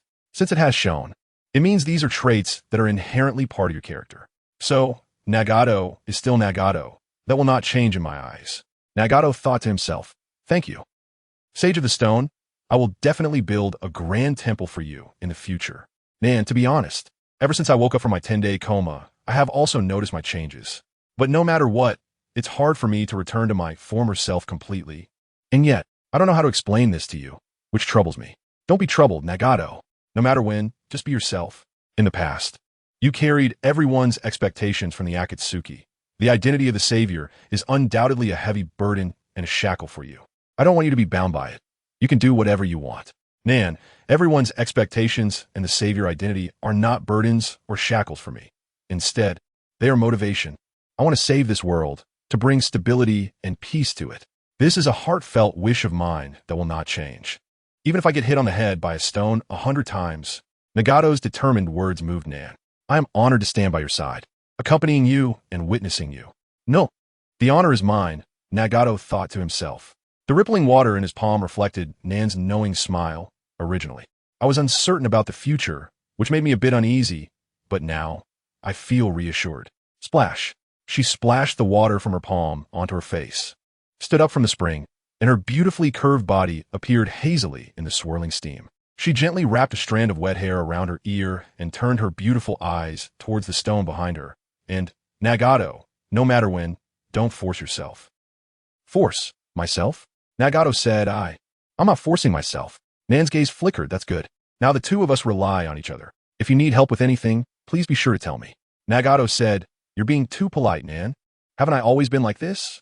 Nan walked to the edge of the hot spring, put on the inner garment neatly folded there, draped on her outer coat, and then reattached a paper flower in her hair, turning back with a smile. "I will be waiting for you at the old place." Chapter 44 Companionship. As Nagato and Konan's mixed bathing came to an end, the meeting in Konoha village was still ongoing. That is all the information my clansmen have provided regarding the two intruders. Fugaku concluded his speech, and the venue was filled with a restless murmur as people whispered among themselves. For a moment, someone questioned the capability of the intruders, saying, "Hey, this ability can't be a joke, right? If this intruder hadn't infiltrated the Uchiha clan and had instead wreaked havoc in Konoha like other intruders, could the third and fourth Hokage have easily killed him? Who knows?" At this time, Yameka and Noichi pondered and said, "Regarding the enemy, who can unleash attacks, let's set him aside for now. The other intruder killed by the police force seems to match the appearance of Rona, the envoy of the Kazekage from Sunagakure." Upon hearing this, the expressions of the people changed instantly. "Hey, Rona came to Konoha with the peace agreement from the fourth Kazekage. Has he also been used by someone?" "Minato." Hizashi looked at Minato, who was silent beside him, with sweat on his face. At that moment, Danzo unconsciously lowered his head. "Rona was killed by his subordinate, Dingmao. However, Dingmao had lost contact immediately after completing his mission, and that night, Dingmao and Rona both attacked the village as intruders. Among those present, Only he knew that the Rinnegan belonged to Nagato of Amage Cure, but how Nagato managed to give 6 people to Rinnegan and made them attack Konoha was beyond his understanding. Understanding the truth behind Nagato's powers was also the purpose of his attendance at this meeting. My goodness, what is going on here? The more we discuss and analyze, the more we feel we are getting further away from the exact information about the enemy. 4th Hokage, do you have any leads? I am Sora. I really can't figure anything out. Minato shook his head, revealing a look of confusion. But a more terrifying cloud of doubt loomed over the hearts of those present. Fear comes from the unknown, and that's true. Just when everyone was at a loss, Nara Shikaku, who had remained mostly silent since the meeting began, raised his head, and a guess that had been lingering in his mind for several days came to him. Swish! In an instant, all eyes, including Danzo's, were focused on his face. Are you serious? Senior Nara. Kai stood up directly, but he quickly realized his reaction was too excessive, apologized, and sat back down. The sound of a pin drop could be heard in the meeting room as everyone awaited Shikaku's revelation. After a moment's pause, Shikaku said, as we all know, on the night of the attack, Ino Shikacho encountered that enemy who can absorb ninjutsu and chakra. Shikaku cast a glance. Ah, that is Ding Mao, a member of Root's 7th Division. Danzo lowered his brows, making no comment. Shikaku continued, when I bound the enemy with shadow techniques, in coordination with Ino Shikacho's tactics, Hachi used mind-body switch, but the mind-body switch technique, for some reason, did not succeed. At that time, Hachi concluded that the enemy had no mind. In that moment, a term popped into my head that sent chills down my spine. Gulp. Someone swallowed hard and slowly asked, what term?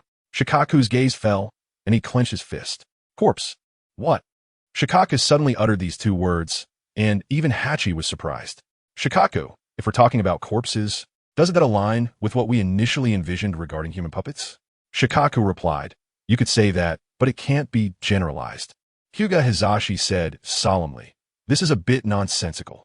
Nara clan head, could you elaborate further? All right, Shikaku said. What we call human puppets are corpses made into manipulatable human puppets. The essence of this is a long-standing puppet technique from Sunigakure. While human puppets are also mindless, they do not possess consciousness. But what about the enemies we encountered? They act and speak just like living people, and that is the biggest difference from human puppets. Therefore, I believe the enemy's technique is different from puppet techniques. It is a higher-level technique. Based on the information we have gathered so far, I will tentatively make the following deduction.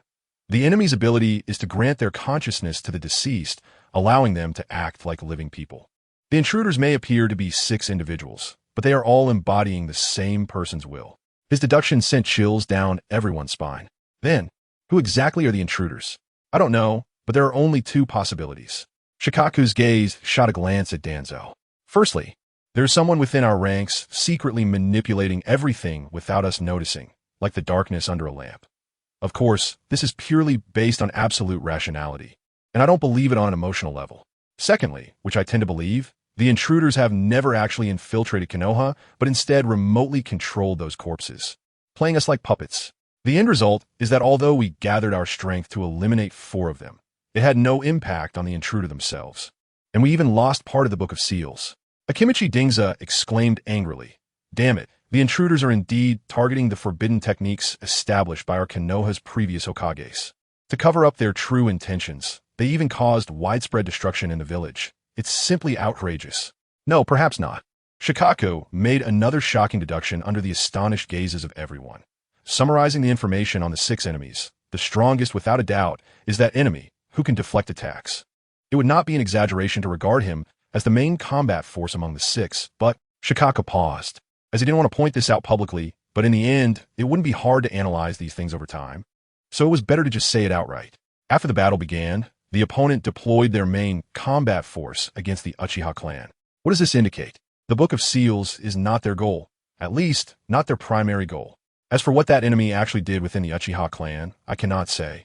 Based on the current information, my analysis can only go this far. In the silence, everyone's gaze once again turned to Uchiha Fugaku. Danzo's lips curled into a faint smile. Well done. As expected of Konoha's strongest mind, Nara Shikaku. Thanks to you, the doubts in my heart have become much clearer. Just as Mr. Shikaku said, there is only one intruder. At this moment, Minato picked up the conversation, drawing everyone's attention back. But each individual has exhibited different abilities, which is also quite concerning. However, The truth has become impossible to analyze, as the opponent is very cunning and has left no material for us to analyze. Only that rainy night, which was truly unfortunate. Then, the word mentioned by Minato caused Hisashi's expression to shift slightly. He slowly put down his pipe. Seeing his expression, Minato asked, "Third Hokage, what's wrong?" The third Hokage, known for his mastery of ninjutsu, Hiruzen Sarutobi, slowly said, "I just recalled a technique. A forbidden jutsu originating from the Rain Village, called Rain Tiger Freedom Technique, which can integrate rainwater into chakra for extensive sensing." Fugako lowered his gaze and quietly tightened his sleeve. Sweat beaded on Minato's forehead. "What you mean is..." Hiruzen spoke in a deep voice. "The enemy may be a rain ninja, or at least someone from the Rain Village. Perhaps, asking Lord Hanzo, the leader of the Rain Village, could..." "That's enough, Hiruzen." At this moment, Danzo interrupted him, saying, "Hanzo of the Salamander. The Rain Village he leads has been a battleground for the three great nations during the war. Hiruzen, you don't naively think he would help us, the former invaders, do you?" Hiruzen placed the pipe back in his mouth and fell silent, realizing it was inappropriate to continue the meeting. Minato summarized, "It seems the existing intelligence and analysis have reached their limit. From now on, we must strengthen our defenses, especially in the area of sensing. We need to upgrade." He silently thought to himself, "It seems I should also specifically improve on the sage techniques that I'm not good at." In the oppressive and heavy atmosphere, the meeting in Konoha came to an end. Meanwhile, Nagato returned to the Jizo Temple in the Land of Rice, where Konan had been waiting for a long time. At this moment, in the corner, Darui, Samui, and she had already disappeared. Konan said, "When I returned, those three had already slipped away while we were gone." As expected, Nagato asked, "By the way, why didn't you stay at the inn?" Konan replied, "In the comfortable environment of the inn, I can't help but want to fall asleep." She leaned back against the stone pillar and said lazily, "Nagato, don't stay up with me. You should rest. We must be alert for tomorrow's meeting with Orochimaru." "No, I said I would keep you company." Nagato sat down beside Konan, unable to help but worry about the dark circles under her eyes that had reappeared. He was of the Uzumaki clan, and although it was tough, he could manage, but Konan was different. It was hard to tell now, but if this continued for a year, something would happen, right? Not to mention the physical aspect, the mental aspect was even more. It was this concern that made him decide to accompany Konan throughout the process of completing the forbidden technique. Conan's training of the Nightmare Flower was entering its third sleepless night, and the real test was just beginning. Chapter 45, Reversed Heavenly Gong. It's finally here. At dawn, Nagato received a message from Orochimaru. He stood up and personally formed the summoning seal for the animal path. Konan also perked up and stood up. Summoning technique. Bang, bang. In the white smoke, Orochimaru and Kabuto appeared in the Xitigarbha temple. Orochimaru stepped forward and greeted hoarsely, "Hey, Nagato-kun, have you finished the Desire Project?" It took some effort, but it's more or less completed," Nagato replied. A sturdy figure walked out from behind a stone pillar. Orochimaru's eyes suddenly brightened, and he licked his long tongue. "Oh my, this is truly splendid." Nagato said, "You must have made some progress on your Into?" Orochimaru smiled, "Yes. Thanks to Kabuto's help, otherwise I wouldn't have achieved results so quickly." Nagato turned his gaze towards Kabuto.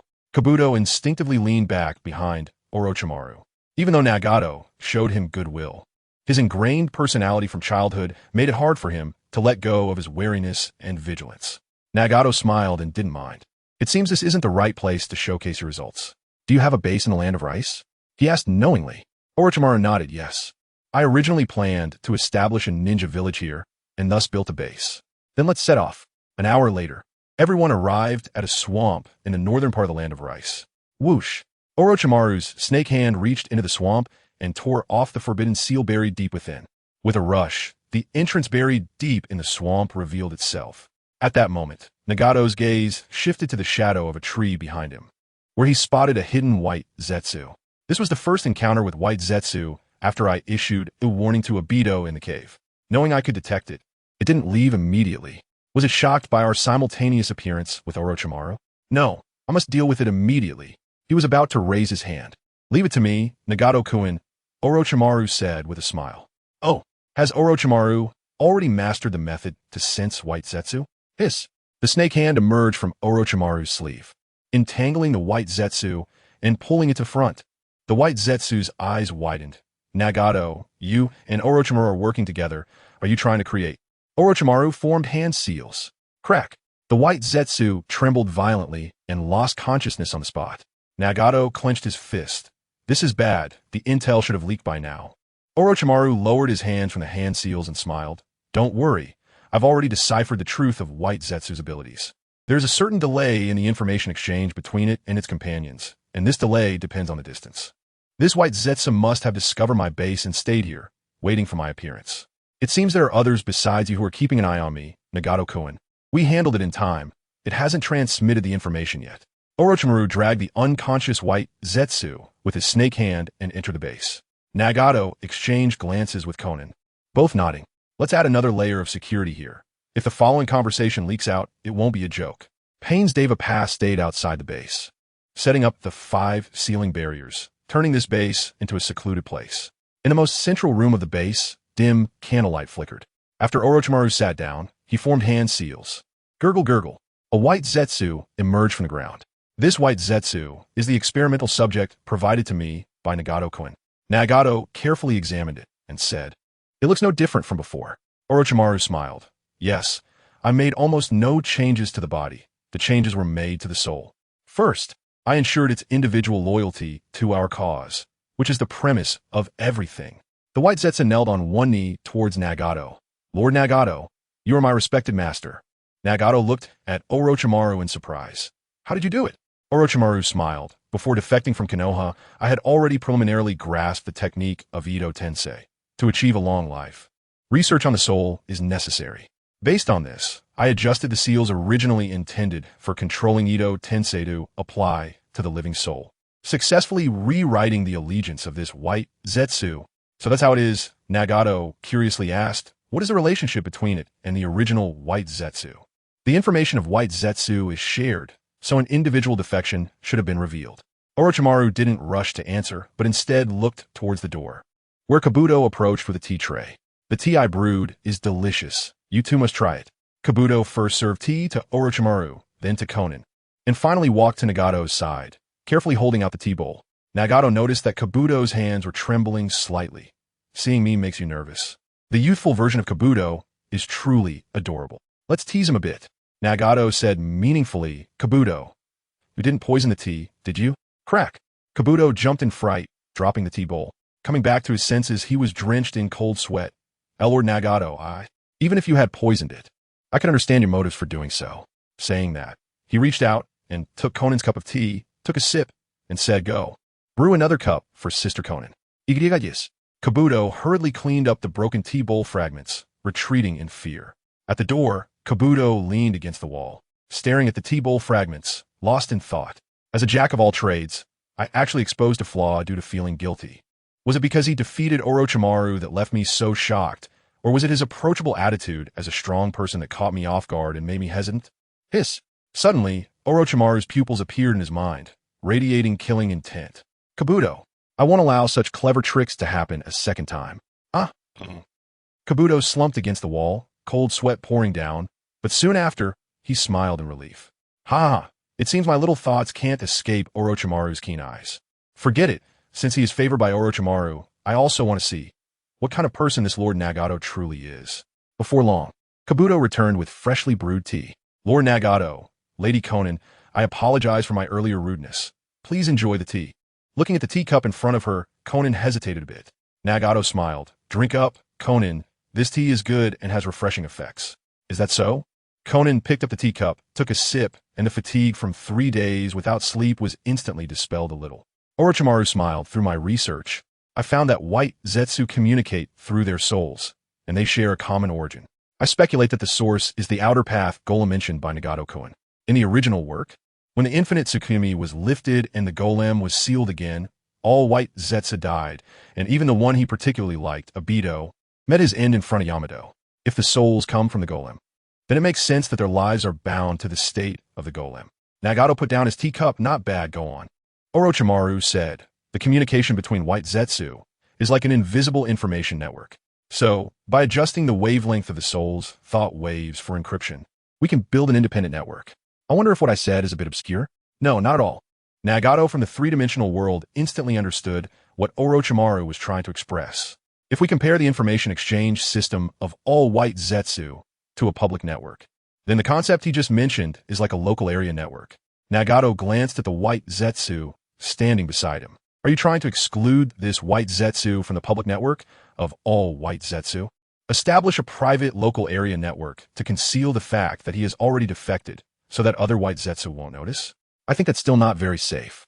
Public network, local area network, Nagato-kun, your summary is really spot on. Yes, if we extract from the public network, the white Zetsu's main body will still sense something amiss, especially during infiltration operations. If it can't detect the soul's thought waves at close range, it will be exposed immediately. Moreover, if we isolate ourselves from the public network, we won't be able to steal intelligence from enemy white Zetsu either. This is precisely the problem I've been focusing on for the past 3 days. Excluding from the public network is not feasible. So, I changed my approach and kept this individual within the white Zetsu's public network. To prevent other white Zetsu from detecting it, we need to constantly make it emit false soul thought waves to ensure it is in sync with all white Zetsu individuals. At least, it looks like it is in sync. Nagato couldn't hide his shock and tightened his grip on the teacup. This is a deceptive data packet. Indeed, when Orochimaru gets serious, there's no room for that so-called motto. This way, we can ensure that this white Zetsu infiltrates Obito's stronghold without being detected. Orochimaru, you just said that there's been almost no modification to the body of white Zetsu. Does this almost mean that there is some modification to the body? Yes. Orochimaru revealed a charming smile. This is the true essence of my experiment this time. The white Zetsu beside Nagato stepped forward and placed his hand on the white Zetsu that was just captured outside the base. The kindred touched by his hand will undergo assimilation, join our camp, and be pulled into the local area network for information transmission. Of course, this ability can only be used by this white Zetsu mother body. The assimilated white Zetsu woke up and bowed to Nagato. Lord Nagato. Crack. Nagato crushed the teacup, his eyes filled with excitement. Ha ha ha ha ha. Now they're called reversing the heavens. Obito. Chapter 46. Plan, by the way. This assimilation ability cannot be applied to the main body of the enemy's white Zetsu. Orochimaru added with a smile. White Zetsu is derived from humans transformed by the infinite Tsukuyami, and the so-called main body seems to be more appropriately defined as the subject of consciousness. Orochimaru defines white Zetsu's information communication system as a network, so the main body is like a terminal. Well, this is no longer important. The white Zetsu that claims to be the main body is just that creature with huge backward spikes under its crotch, sharing a body with black Zetsu, so it definitely cannot be provoked, at least not at this stage. Otherwise, it would be purely looking for excitement. But I wonder, would assimilation work on the vortex Zetsu Obito? If it does, Nagato really wants to peel it off from Obito. He really likes Obito, to the point of wanting to run together under the sky of the Rain Village. Lights aside, before Orochimaru discovered this assimilation of white Zetsu, he never thought of targeting Obito. After all, it has an inseparable connection with Obito. But now, his thoughts about Obito are like the urge to relieve oneself that comes with 3 meals a day, uncontrollable. With the technical issues resolved, we should discuss how to complete the most critical step of the plan. As Nagato spoke, he glanced cautiously at Konan. During his secret talk with Orochimaru at the Heavenly Bridge, Konan was not present. Afterward, he roughly told Konan what he wanted to do. But there are some core issues that Konan does not know. For example, Nagato's Rinnegan was secretly implanted by Madara when he was a child. For example, the man who calls himself Madara is actually Uchiha Obito. This amount of information is too much. Even if Konan accepts the facts, it involves how Nagato knows these things. Nagato cannot fabricate anything about Aihaji in front of Konan. Just then, Konan stood up and said, Nagato, this room is a bit stuffy. I think I'll go outside for a walk. Nagato was taken aback and said, go ahead. Konan shifted her gaze to Orochimaru and asked, Orochimaru, is there anything in this base that can't be seen? Well, Orochimaru supported his chin with one hand, smiling. Experimental subjects, does that count? Konan shot him a glance and said, you mean human experiments, right? Oh my, it seems your teacher, Jiraiya, has said a lot about me. Orochimaru chuckled. Konan, may I sincerely praise you? What? Orochimaru ran his fingers through his hair and said sincerely, the little girl from back then has really grown into a beautiful woman. Thank you. Konan replied coldly before leaving the room. Orochimaru shrugged helplessly. It seems she still holds a grudge against me for that incident back then. With Konan gone, Nagato changed to a more arrogant sitting posture, propping his chin with one hand, and said, you can't blame Konan for this, Orochimaru. You wanted our lives, right from the start. Although your intentions are compassionate, in the eyes of children struggling to survive in a chaotic world, you are just a pure villain. Orochimaru laughed. Nagato-kun, your objective evaluation of me truly moves me. Listening to their banter left Toby beside them, feeling confused. So, it turns out, Lord Orochimaru and Lord Nagato had connections long ago. Moreover, they are actually disciples of Lord Jiraiya. Nagato said seriously, all right, back to the point. The second body plan still lacks two major elements: the cells of the Senju Hashirama artificial body from the outer path golem, and the final sample of Uchiha's blood. Orochimaru adjusted his sitting posture, and his tone became solemn. So, Nagato-kun, can you finally reveal the sample of the fifth you desire? Nagato straightforwardly revealed the answer: Uchiha Obito. Mangekyou Sharingan, Kamui. That is the pinnacle of what the Mangekyou can achieve. Anyone pursuing the highest ocular power of the Sharingan has no reason to exclude those eyes. Of course, in this vast ninja world, there's also a pair of eyes sealed for 100 years.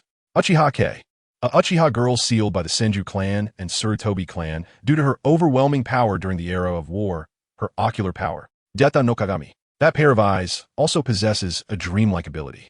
However, Kei is a tragic orphan, and her experiences are too similar to his in the three-dimensional world. Not to mention her strength. Emotionally, he does not want to deprive Kei of her eyes.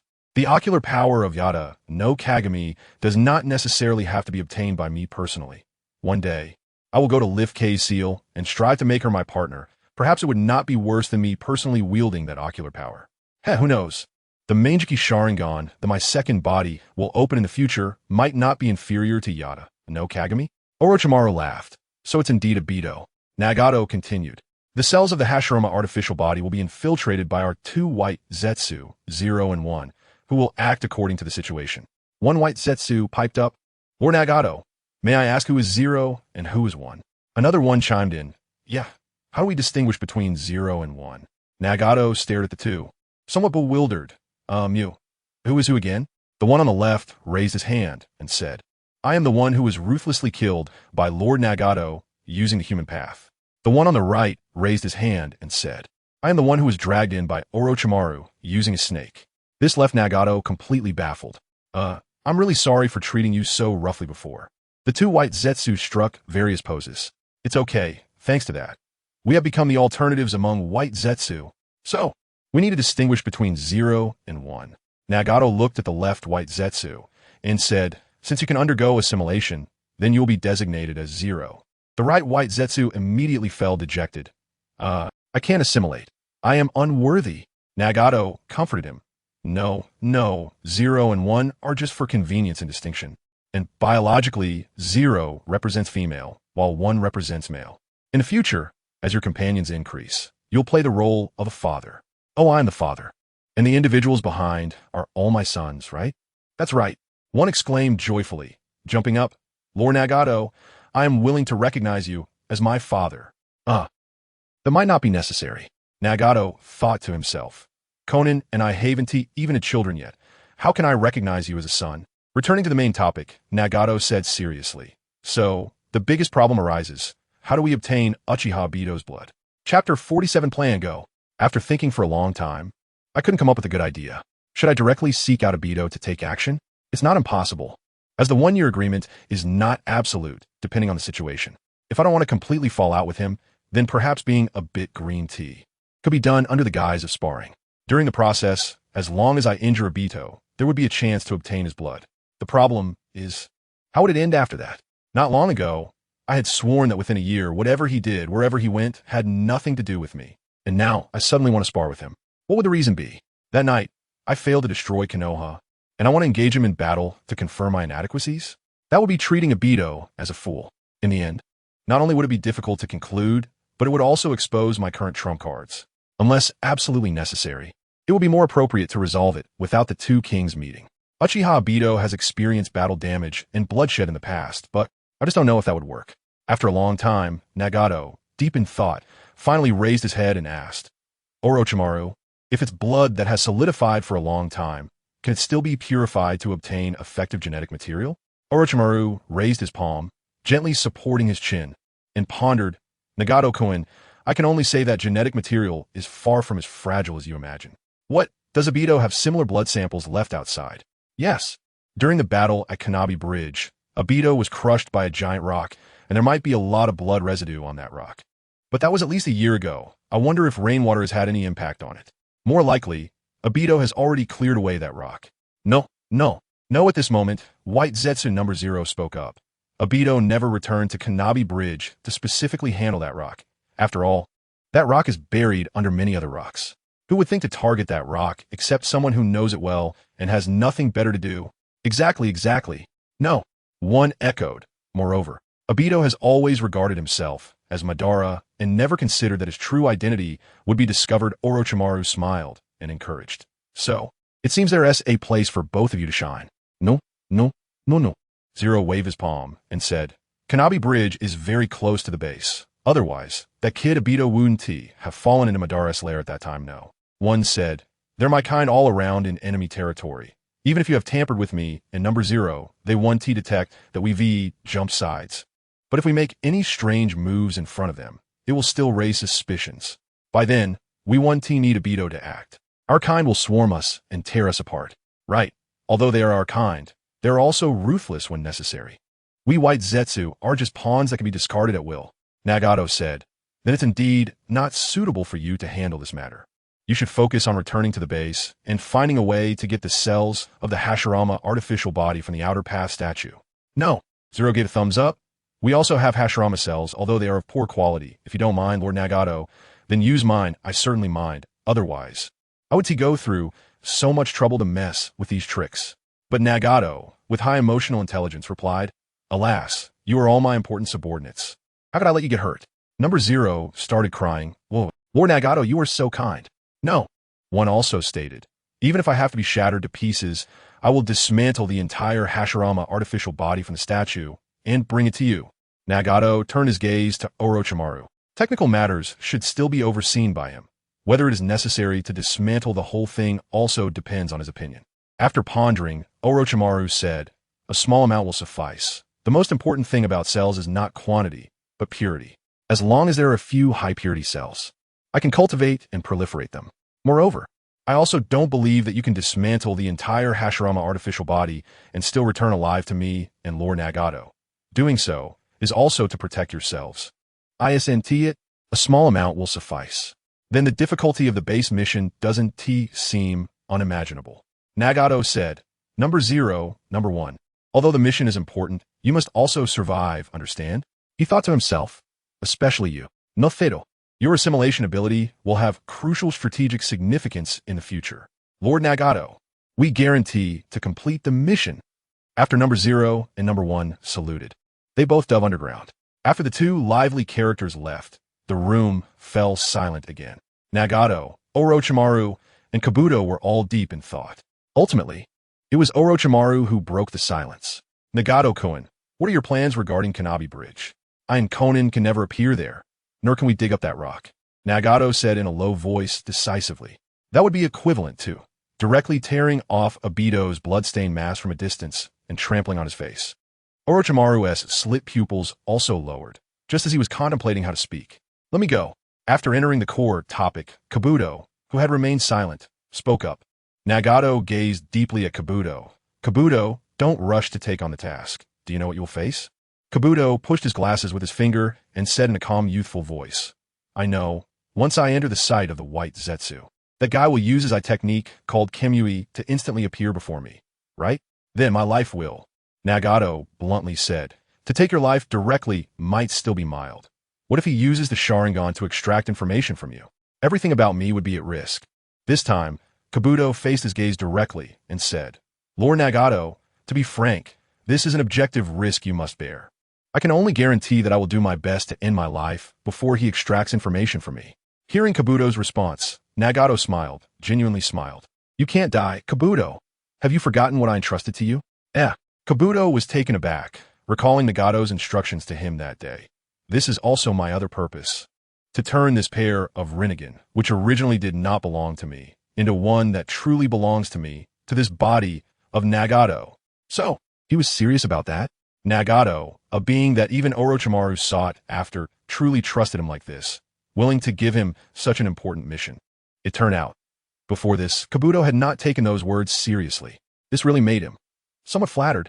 After deep contemplation, Nagato said, Orochimaru, if Kabuto really goes, then according to what I'm about to say, give him some insurance. Chapter 48. The action begins. Deep underground, in a dark lair, the outer path golem stands solemnly. In the open space beneath the golem, the white Zetsu are frolicking and playing. At this moment, a prominent Zetsu suggested, hey, let us play a game of tag. The ghost who catches someone throws them out, and then that person becomes the new ghost. Another Zetsu chimed in, hey, that sounds fun, but the question is, who will be the first ghost? Hee, let us make the one who suggested it be the ghost. And so was decided. As soon as the words left its mouth, the prominent Zetsu had already placed a hand on its shoulder. Zing! Everything changed, but it seemed nothing had changed. Now, you're the ghost number 2? Please take care of it. Ha ha ha! The Zetsu chased each other around, having a great time. Obito, dressed as Toby, sat on a bench that once belonged to Madara, resting his hand on the backrest, with his eyes peering out from the holes in his mask. Watching the playful white Zetsu inside, as always, it's a noisy bunch. In front of him stood the main body of the white Zetsu, the one with large backward spikes, and of course, Black Zetsu is also part of it. The white Zetsu said, earlier, you had one of my clones keep an eye on Orochimaru's base in the Land of Rice, so why suddenly think about that disgusting guy? Obito withdrew his gaze from the frolicking white Zetsu. His face fell. On the night Nagato attacked Konoha, he used the Rinnegan's 6 paths technique to manipulate some puppets. And one of these puppets caught my attention. The white Zetsu asked, oh, what kind of guy was it? Obito recalled the man who had fallen next to the masked woman that night, who was Pain's Azuropath. He said in a deep voice, if I'm not mistaken, that was the 3rd Kazekage from Sunigakure. The intel said he was killed by Sasori and turned into a human puppet. What should have belonged to Sasori was obtained by Nagato, at least proving that they had come into contact and something had happened. The white Zetsu nodded. That is indeed. But what does that have to do with Orochimaru? Obito replied, Sasori has been secretly investigating Orochimaru's whereabouts. Nagato having a relationship with Sasori isn't important, but if a connection is formed with Orochimaru through Sasori, then it becomes a big problem. The white Zetsu tilted its head. I'm not saying this, but are you overthinking it? Obito said, even if I am overthinking it, I still have to be extra cautious. Nagato is a descendant of the Senju, with a legitimate Uzumaki bloodline, and Orochimaru's long-term experiments just happen to overlap with Nagato's traits. If they make contact, the actual risks aside, at least the potential risks are present. The white Zetsu shrugged. If Nagato becomes stronger because of this, wouldn't that be advantageous for us? The tailed beast hunt would go more smoothly, and the Rinnegan's natural abilities could be activated earlier, greatly accelerating the Moon Eye plan. Perhaps that's true. The stronger he becomes, the better.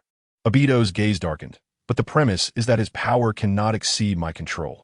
The Rinnegan is a double-edged sword for us. If he develops ulterior motives, and I can't suppress him with my power, then I'll be completely passive. So for this year, I can let Nagato run wild anywhere, even allowing him to be out of my sight. But only with Orochimaru. I don't want Nagato to have any intersection with him. At least, no intersection beyond my monitoring. The white Zetsu scratched his head. I see, that makes sense. But right now, we can't openly monitor him, because his Rinnegan can easily detect our presence. Obito said, if we can't monitor Nagato, then let us monitor Orochimaru. Not just at the Land of Rice, but send out surveillance eyes to all the bases we know of.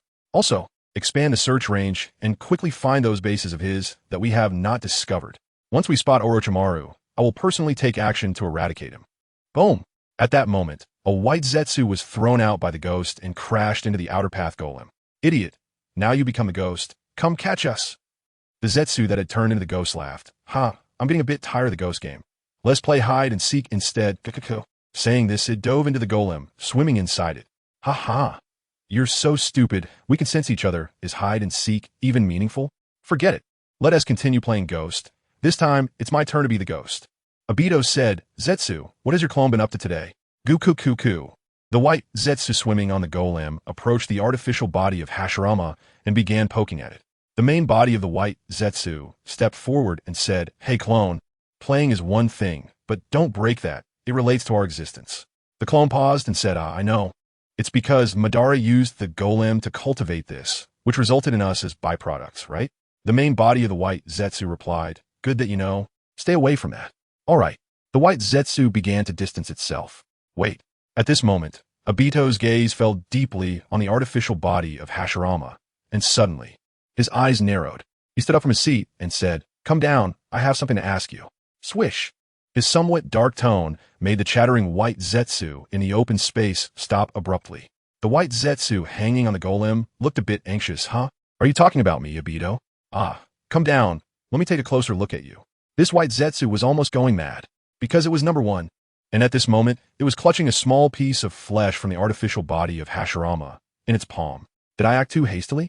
Obito, who should have been wandering around Konoha every day for the past 7 days, had unexpectedly stayed glued to this base, forcing me to take risks. Sure enough, doing this right under his nose was far too risky. What to do? I'm going to be discovered. How should I explain my earlier actions? Should I just say I accidentally got it? What if he uses the Sharingan to probe me? It was almost in despair. Sorry. Lord Nagato, I might have messed up. Boom. Just then, a white Zetsu rushed out from the mountain wall, anxiously shouting, "Hey, Obito, there's a situation. A serious situation." In the area around the Kamen Bridge, we discovered a suspicious guy, Orochimaru's subordinate, named Kabuto. He's sneaking around looking for something. And guess what? It's in the very spot where you were hit by a rock back then. Crack! In the white hole, a pair of blood-red eyes suddenly burst forth with a terrifying ghostly glow. I'm going to go and kill him. Chapter 49. Heart-pounding and flesh-trembling. Time moved forward half an hour. Toby, cloaked in a black robe with a hood obscuring his face, walked atop a wasteland. This was the Shinobi Bridge. No. Perhaps it would be more accurate to call it the ruins of the Shinobi Bridge. During the Third Shinobi World War, in an effort to cut off a Wagakure supply route, Minato's team ultimately destroyed this place. As he walked, Toby slowly unfolded a map. The red circle marked on the map indicated the cave where Obito had been ambushed. The triangular marked area near the cave was where Uchiha Madara had once concealed himself, and now it was Obito's stronghold.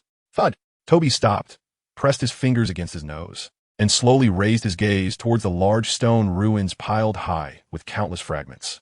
This had once been a cave. In the later stages of the battle at the Shinobi Bridge, during the mission to rescue Rin Noera, Obito and Kakashi had charged in together, successfully rescuing her. But they had fallen into a trap set by a Wagakure's Jonin, HK. The opponent used Earth Release, Rock Dome Collapse, causing the cave's rocks to collapse. In an effort to save Kakashi, Obito pushed him out with all his strength, while he himself was crushed by a massive boulder, nearly dying. After that, more falling rocks buried that boulder, along with Obito, deeper into the earth. Toby's mission was to find the boulder that had pinned Obito down beneath these fragments and extract any blood that might still remain on it.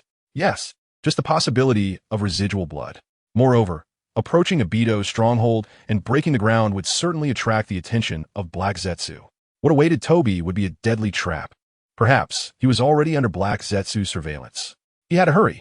From now on, every second counted. After crouching down, Toby formed hand seals and struck the ground.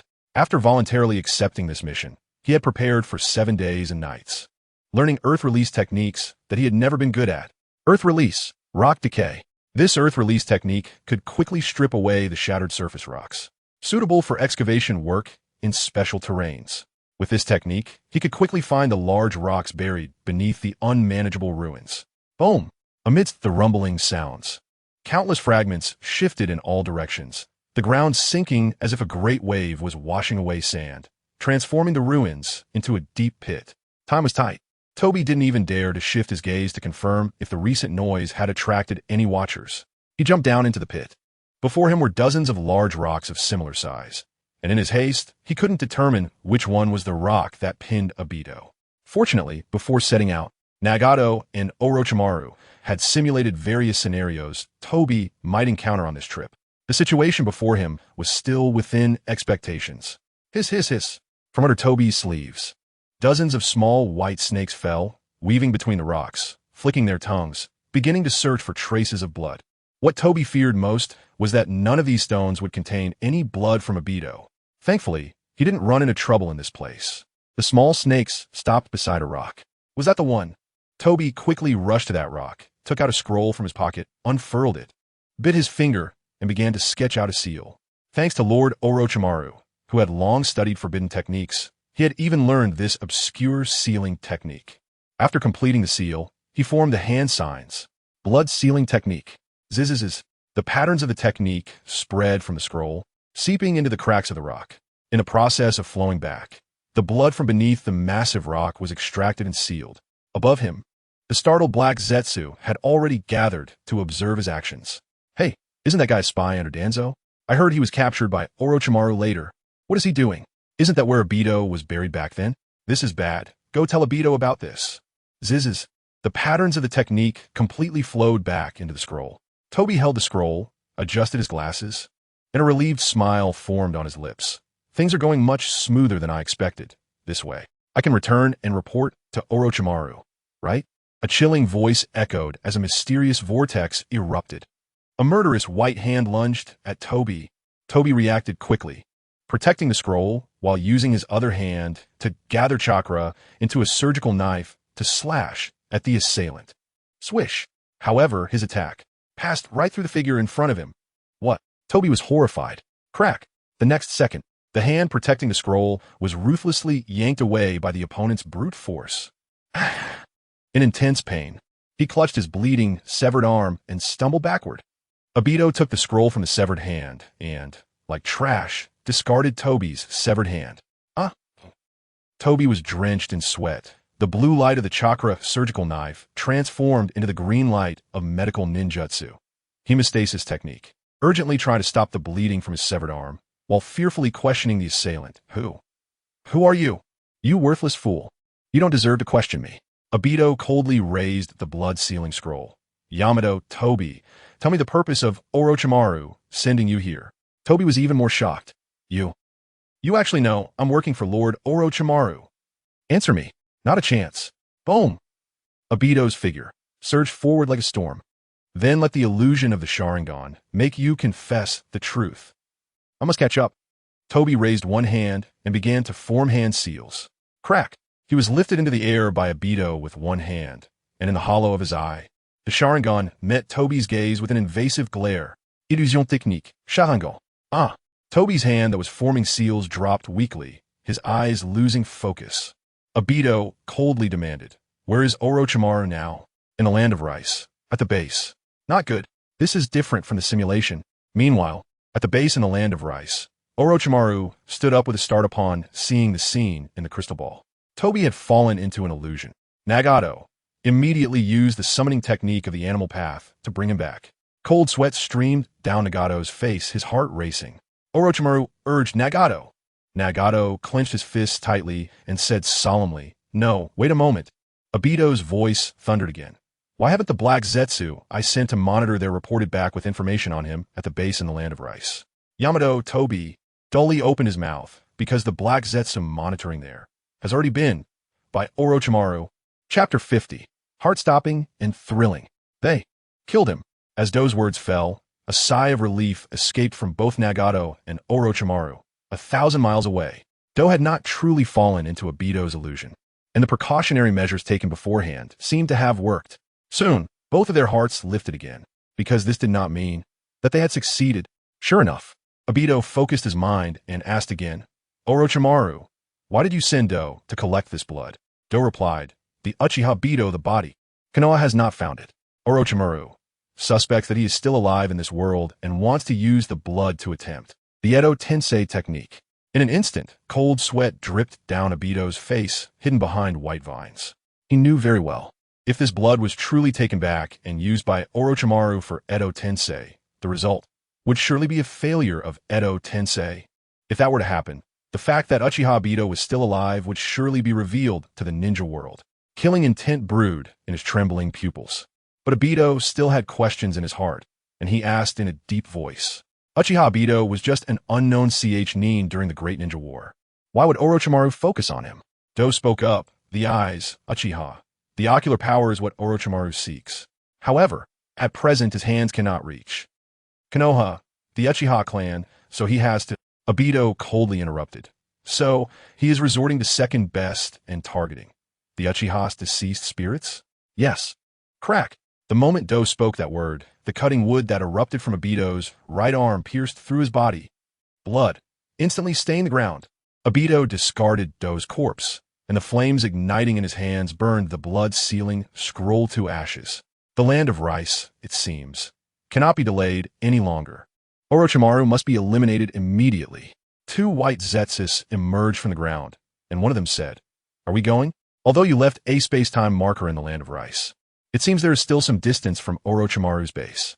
Obito coldly replied, "It doesn't matter. Even a second earlier, I can't wait to make Orochimaru disappear from this world." The white Zetsu glanced at the corpse on the ground. "Can I enjoy this guy's body?" "As you wish." Whoosh. As the words fell, Obito slipped into the vortex of Kami. Looking at Do's corpse, the white Zetsu drooled uncontrollably, just as it bent down to prepare for a feast. It found Do's corpse had turned into a blurry shadow and disappeared. What? Crack! In the next second, a blue-covered hand ruthlessly pierced through its chest. Huh? Before dying, the white Zetsu's eyes glanced behind. Do was actually standing alive right behind it. This is truly a ghost sighting. This white Zetsu, until death, could not understand how this happened. But it had already transmitted the information to its kind. Damn guy, you really think we are soft persimmons? Right. Come and take your life.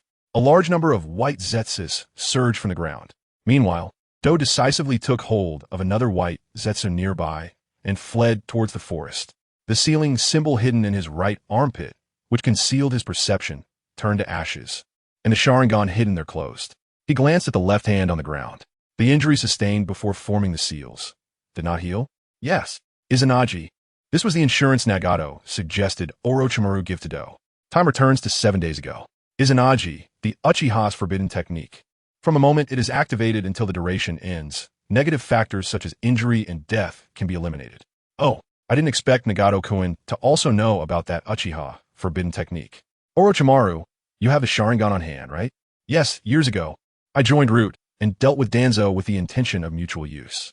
Before the battle at Kaiki Mountain ended, Danzo secretly retrieved the bodies of fallen Uchiha clan members, took away their Sharingan, and then he proposed that I transplant these eyes for him, along with Hashirama's cells, to achieve the forbidden technique of Izanagi. Later with illustration, Danzo, who recruited Do during his orphanage period, already had his right eye and arm bound with ribbons. At that time, Orochimaru was still serving Root and had not defected from Konoha, indicating that Danzo had long been involved with Izanagi.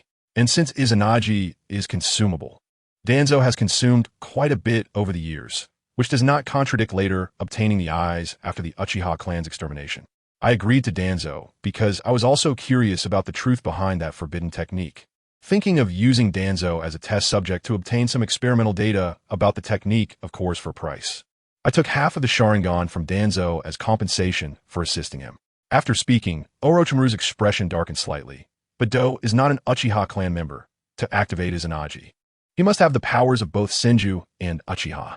This means that Hashirama's cells must be transplanted. And even though the purity of the Hashirama cells I have on hand is not high, the burden is not something he can easily bear. Nagato firmly said, "Trust Do, he can do it." Yeah. At that time, Do looked at him in surprise, almost having no reason to believe Nagato. Back to the present. Orochimaru sincerely smiled and said, "Nagato-kun, just as you thought, he did it. You understand this child's potential better than I do." Nagato remained non-committal. While running, Do said to the white Zetsu he was holding, "You are number 0 or number 1, right?" The white Zetsu replied, "Yes, I am number 1. Do pondered, "Why are you here?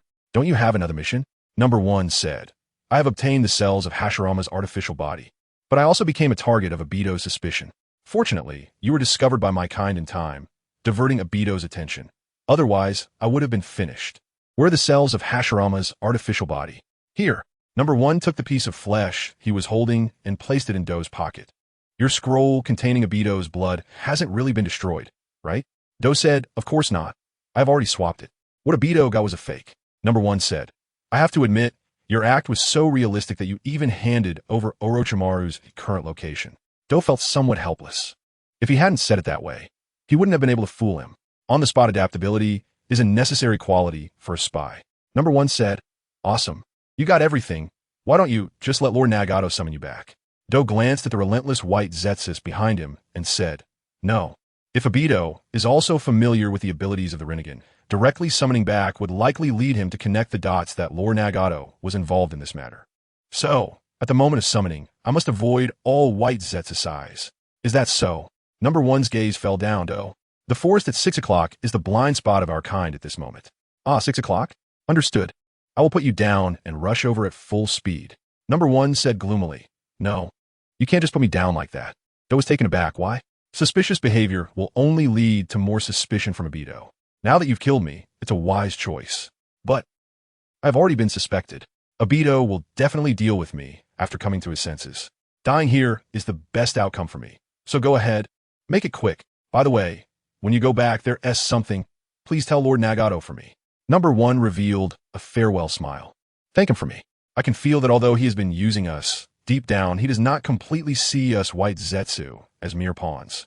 The time we spent together was brief, but I was really happy. I hope he can treat my kind well in the future. I will. Toby gritted his teeth, and at the moment he released Number 1, the chakra scalpel cut across his throat. Number 1's body flew backward, landing before his kind. Damn it. Taking advantage of their momentary pause, Toby dashed towards the forest at 6 o'clock, disappearing under the gaze of the white Zetsu clones. Now is the time, Nagato-kun. I understand. Summoning technique. Meanwhile, in the heart of the land of rice, Uchiha Obito was rushing towards Orochimaru's stronghold at full speed. Chapter 51. Return come back. Bang! The spiritual white smoke dissipated, and Yakushi Kabuto appeared in front of Nagato and Orochimaru. He pushed his glasses with one hand and said sadly, "The thing you wanted is all in hand, but I have seen Number 1. Nagato lowered his hands from the hand seals and said in a deep voice, "This really is like a breeze brushing against his heart." He silently vowed in his heart, "I will always keep the designation 1. From now on, any white Zetsu that is assimilated by 0, I will regard them as companions. Rest in peace, my friend, Number 1 white Zetsu." Boom! The base in the land of rice began to shake violently at this moment.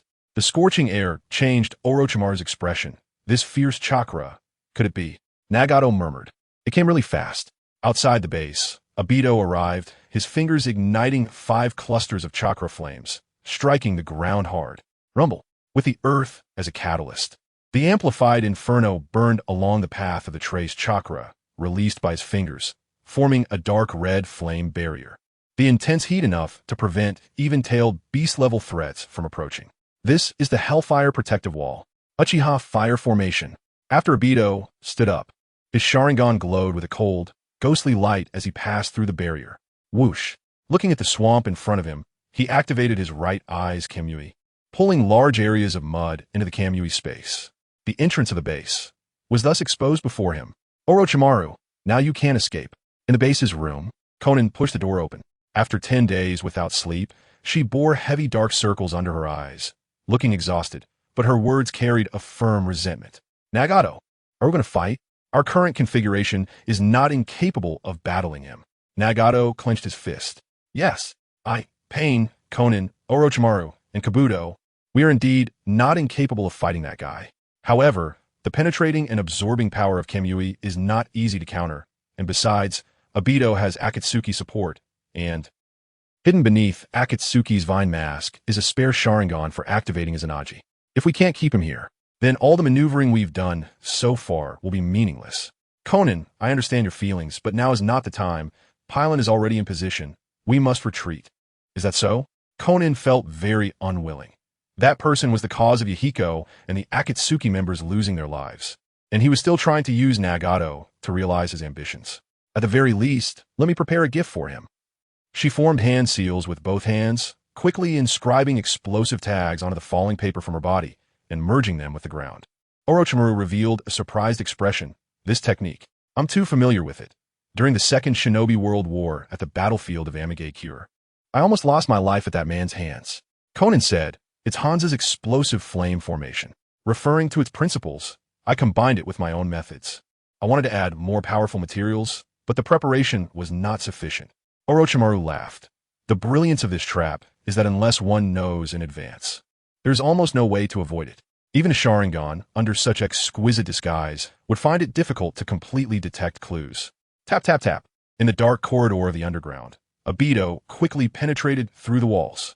As the barriers continued to diminish, his Sharingan vaguely saw the end, those blurry chakra shadows. Right there, Obito's gaze sharpened. There were 4 chakra reactions. One of them was Orochimaru, but who were the other 3?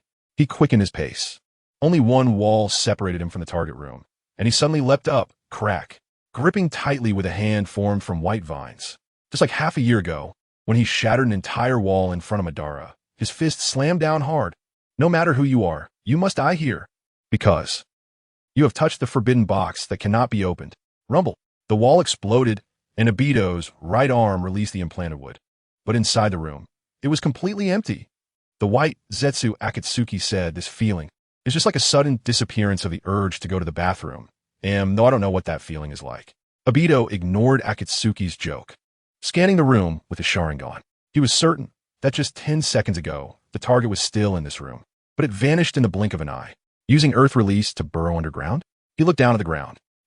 He faintly saw the chakra reaction. He crouched down, his palm touching the ground. Rustle, rustle, rustle. Suddenly, the pinewood-colored floor peeled, and the flowing explosive tags crawled up his arm.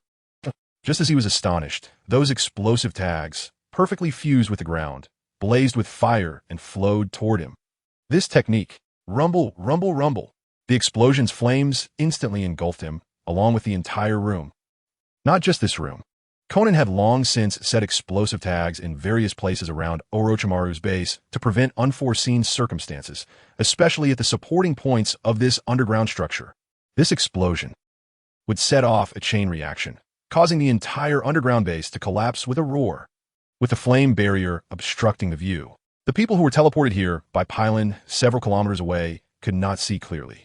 But the earth-shattering explosions and roars were heard loud and clear. Looking at the unyielding Uchiha fire formation, Konan clenched her fist. The barrier did not disappear, indicating my technique did not successfully take him down. As everything settled, Uchiha Obito stood expressionlessly amidst the ruins. Oh dear, it hurts, it hurts. Akatsuki rotated his right arm, complaining. Obito, if it weren't for me with my strong body enduring the initial explosion, you would have at least lost an arm again. Obito said with a somber expression, this technique. It was used by Hans of Amigakure. How could Orochimaru master it? Akatsuki made a reasonable guess. That guy is open to forbidden techniques moreover. The name 3 Nin was also granted by Hans back in the day. It wouldn't be surprising if he learned a trick or two, right? Obito chuckled darkly. Is that so? Then let's just assume that's the case. Russell, a white Zetsu, emerged from the ruins beside him. Obito, I have good news for you. Yakushi Kabuto is still alive. We chased him all the way, but still let him escape. That ability is very similar to the Izanagi used by Madara back in the day. Akatsuki, oh dear, we really got played, huh? Obito gazed into the sky with his Sharingan, thankful that this explosion awoke me. Let's go back. As his figure vanished into a dark vortex, the flame barrier covering the ruins slowly descended. Orochimaru laughed. It ended without a hitch. Congratulations, Nagato. All the elements are in place, and we can truly begin your second body plan. However, Nagato was not overly optimistic. Obito would not let this slip by without retaliation.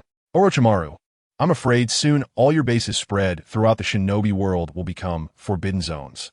He turned his gaze to Xiao Nan beside him. After 10 days and nights of staying up late, it was Xiao Nan's physiological limit. After this, both her physical and mental states would deteriorate significantly. The nomadic life of eating in the wind and sleeping in the rain, like in the past, could no longer continue. At this moment, we desperately needed a stable rear support. Providing a safe research environment for Orochimaru was also giving Xiao Nan a safe haven. Nagato looked up at the sky in the northwest. Plans really can't keep up with changes. I didn't expect to settle accounts with Hanzo so soon. Rumbling. A muffled thunder flashed across the sky of the rain village. Hanzo was jolted awake from his dreams. Cold sweat streamed down under his mask. What is this long-lost feeling that makes my heart race? Lord Hanzo. The guard outside the door heard the commotion and pushed the door open. Hanzo shot a cold glance. Who allowed you to come in without my order? The man died on the spot, blood splattering on the door. Lowering his fingers that had formed hand seals, he looked at the shadow kneeling behind the door. Kumein, yes. The door opened, revealing a man in armor wearing a mask. Lord Hanzo, just now a classified letter from Danzo of Konoha has arrived. It's him again. I had a similar feeling of unease when he sought my cooperation before. So, should I refuse the letter? No. After pondering for a moment, Hanzo got out of bed. Clean this place up before I return. Yes, Lord Hanzo. Chapter 52, The Temperature of the Palm. In a land of rice. The Ksitagarba Temple. Nagato sat on the stone steps, looking at the missing left arm beside him, and said, D, with your medical ninjutsu, if you bring back the severed hand, You should be able to reattach it yourself, right? D pushed up his glasses and nodded, saying, "Yes, Lord Nagato, but the circumstances at that time did not allow me to do so." Nagato reached out his hand and grasped D's left shoulder. "Do not move." As he spoke, Nagato's eyes narrowed slightly. Azura path. Crack. A brand new hand suddenly appeared at the sight of D's severed arm. This is... D was immediately left speechless, and Orochimaru also showed a subtle expression. Nagato removed his hand from D's shoulder and said, "This is a mechanical prosthetic hand I created for you using the Azura path." Crack. Crack. D moved the mechanical prosthetic hand and exclaimed, "It even connects to the nerves? The power of the Rinnegan is truly incredible." Nagato smiled and said, "Well, it's not flesh and blood after all. It will definitely be less convenient for you at first in your own hand, but I believe you will adapt quickly." D's expression was complex for a moment. He knew very well that the person Nagato needed the most was Orochimaru, yet the latter showed more care and gentleness towards him, a limited assistant, than he did towards Orochimaru. This both touched him and left him somewhat lost. What exactly does Lord Nagato want? Does he want my espionage skills that are two-faced, or my medical ninjutsu that is excellent but not top-notch? D truly could not understand. At this moment, Nagato turned his gaze to Orochimaru and said seriously, "Next, that guy will definitely search for your whereabouts everywhere. You cannot stay at your scattered bases in the ninja world. At least you cannot stay for long." Orochimaru said, "Yes, this is unfortunate news, Lord Nagato. At least the existing bases do not meet the conditions for a second body to be completed." Nagato said, "Let's create a time gap. Before he turns the ninja world upside down, gather and organize your scattered bases, precious experimental equipment, and those useful test subjects as quickly as possible. Every second counts. Take as much as you can." After pondering for a moment, Orochimaru smiled and said, "So, you already have a clear plan for the next step, Lord Nagato?" Nagato said firmly, "Yes. Next, I will take back Amage Cure from Hanzo." Behind the stone pillar, hearing Nagato's words, Konan lowered her gaze and hugged her knees. Before they split up, Orochimaru seriously advised, "Do not underestimate him, Lord Nagato. My assessment of Hanzo is that he is a ninja of flesh and blood, someone who has reached the pinnacle through talent and effort, comparable to my teacher, Sarutobi Hiruzen. Most people only see them when they are old and weak, struggling against strong enemies. Especially Hanzo. In his later years, having lost his ambition, he almost fell into despair. Thus, Nagato's pain, relying on intelligence and power advantages, easily crushed him. But the desolation of their twilight years cannot overshadow the legends they left behind during their peak. In this era before the Ninetales incident, it was indeed a time of their prime." Orochimaru continued, "The most terrifying aspect of Hanzo lies in his mastery of Jinjutsu, physical skills, and ninjutsu to the extreme. Once he understands the enemy's intelligence, he can use extraordinarily precise practical skills to target the enemy's weaknesses for counterattacks and breakthroughs. Lord Nagato, to obtain the blood samples of Fugaku's 2 children, you once infiltrated Konoha with the 6 paths of pain. With Konoha's current strength, a significant portion of your intelligence has likely been analyzed. Knowing your identity and viewing you as a thorn in his side, Danzo will pass on information about you to Hanzo, who has mutual interests. We cannot completely rule out this possibility, can we? To be honest, I have already considered this possibility, but..." Nagato turned his gaze to Pei AI, who stood like a guardian deity. "The 6 paths of pain can be updated and replaced. Past intelligence does not apply to the present. Moreover, the 6 paths of pain in the Battle of Konoha did not fully display the capabilities of the Rinnegan. Those 2 techniques I have not used yet." Nagato looked at the 2 and said, "The appointment for the bathhouse will be postponed. Let's realize it in the new Amage Cure, shall we?" Orochimaru donned his straw hat, the veil covering his face, and the corners of the white snake sage's mouth gently lifted as he hoarsely said, "Lord Nagato, D and I will await your good news." Before leaving, he deliberately waved to Konan behind the stone pillar. D also bowed and said, "Wishing you great success, Lord Nagato." Konan stood up, walked to Nagato's side, and together they watched the 2 walk away. "Nagato, the ninja world is so vast. If it is simply to provide Orochimaru with a stable experimental site while avoiding Madara's forces, it may not be impossible to find it." Perhaps." Konan turned her gaze to his profile and asked, "Then why do you have to advance the scheduled battle for vengeance by so much?" Nagato gently clenched his palm, and after a long silence, he said, "Do you want to hear the truth, Konan?" "Yes, for you." His calm tone, the brief 3 words, instantly brightened Conan's sleepy eyes, which had lacked sleep. "Oh, I see." She gently responded and lowered her head. After an unknown amount of time, she raised her head and said to Nagato, "Can we separate on the way to the Land of Rain? I want to be alone with Pylon." "Huh?" Conan's sudden and somewhat inexplicable request left Nagato puzzled, but without thinking, he agreed. After all, Pylon is also part of Nagato. Having two girls together might make some things more convenient. In case of an emergency, a wave of summoning or reverse summoning could quickly gather them. Thus, Konan and Pylon went together, while Nagato and Pei Ai took separate routes, heading towards Amage Cure. The two groups were separated by 10 miles to ensure the stability of Pain's chakra reception. Along the way, the two walked side by side, and unexpectedly Konan took Pylon's little hand. Pylon's small face under the cat mask showed a surprised expression. Konan turned back and smiled, her orange eyes sparkling with joy, looking at her, and also at him 10 miles away. "How is it? Can you feel this hand, the temperature of my palm?" Chapter 53, A Narrow Encounter. Xiaonan.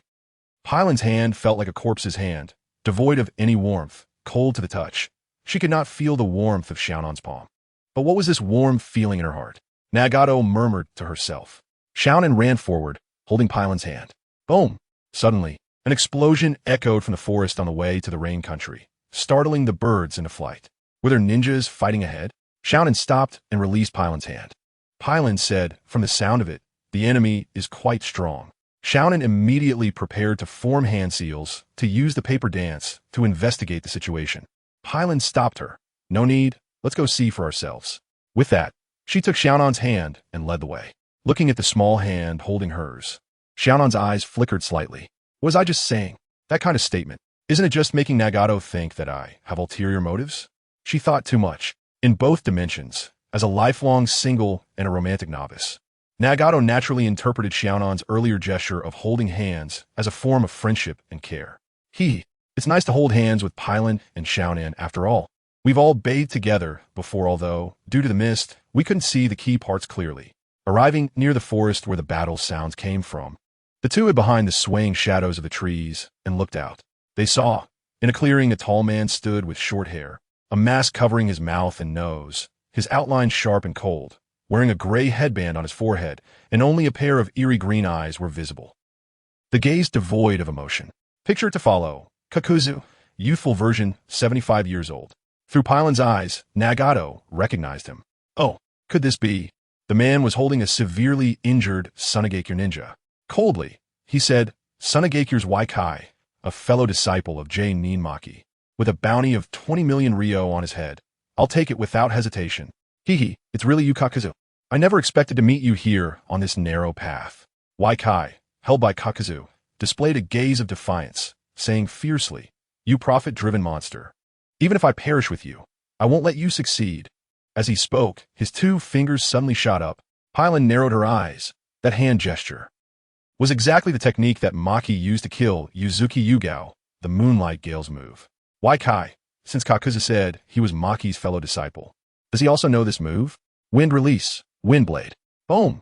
Waikai's fingertips burst forth with intense wind chakra, transforming into a blade-like gale that instantly engulfed Kakuzu's figure. Ugh! This wind release is incredibly swift at close range, truly difficult to defend against.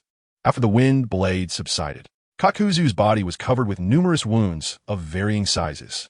The earthy color of his skin began to fade. In Waikai's shocked gaze, Kakuzu's cold voice rang out again. To injure my body, hardened by earth release.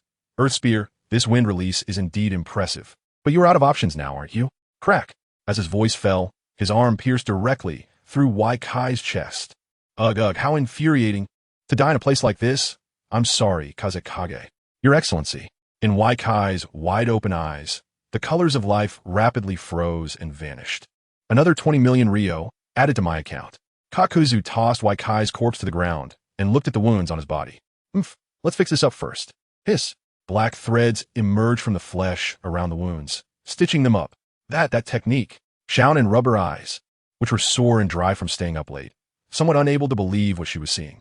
Pylon said, "That's the secret technique. Earth grudge fear, originating from Takigakure." Xiaonan replied, "I see. This man is a rogue ninja from Takigakure." Whoosh, whoosh. The stitching was complete, and Kakuzu supported his arm. His eerie green eyes coldly turned towards the forest behind him. Have you seen enough? Two little mice sneaking around. Earth grudge fear, tentacle fist. His wrist and arm separated, releasing tentacle-like black threads from his arm, and that fist shot forward like a cannonball. He found us. Xiaonan and Pylon simultaneously retreated. Boom! The large tree blocking their view was instantly knocked down. Kakuzu's fist deeply struck into the ground, and with the retraction of the tentacles, it instantly returned to his arm. After Xiaonan steadied herself, she said, "This attack is just like the strange fists used by the past Azuropath." Pylon agreed. Her cat-faced mask's eyes looked towards Kakuzu and said, "Your Excellency, we are merely passing through here, with no intention to offend." Kakuzu ignored her words and her presence. His gaze shifted, fixing on Xiaonan's face. This face I have seen on the latest bounty list in the black market, nameless, origin unknown, but quite valuable, worth a staggering 25 million Ryo, even more than the Sunagakure Jainin I just killed. The latest? Xiaonan is on the black market's bounty list. Did Hanzo do this? No, Hanzo knows Xiaonan's name. He wouldn't label her as nameless and of unknown origin, so then. Suddenly, Nagato thought of something. During the battle at Waimin Valley 7 days ago, Xiaonan had appeared at a critical moment to block the Raikage's attack. Her face was seen by the Raikage at that time. Could it be that after returning, the Raikage had someone draw her portrait, posted it on the black market for a bounty? Then, it caught Kakuzu's attention, the bounty hunter active in the ninja world. He recognized Xiaonan at a glance, solely based on his impression. Is this what a man who believes in money looks like? It seems today is not going to end well. Kakuzu chuckled 3 times and said, "Today is truly a day when the god of wealth descends." His eerie pupils turned to Pylon. "Underneath your mask, you don't also have a face worth a lot, do you?" Pylon spoke in a serious tone, negotiating. "Your Excellency, you are a busy person, and we are pressed for time. Let's all pretend nothing happened, and we will go our separate ways. How about that?" "Not happening." Kakuzu flatly rejected her without discussion. "You two, just like the guy on the ground, are merely walking bags of Ryo, and soon you will become the numbers at the end of my bank account. Is that so? What a pity." Pylon closed her eyes and coldly raised her small hand. "I'm really pressed for time, so I'll kill you." Summoning Technique. Chapter 54. The Brutal Slaying of Kakuzu. Here are a few images of Pylon and PI for readers who haven't seen them yet. These images will be removed later. Bang, bang, bang. Amidst the summoning white smoke, 6 figures appeared before Pylon and Konan. What? This extraordinary scene left Kakuzu dumbfounded.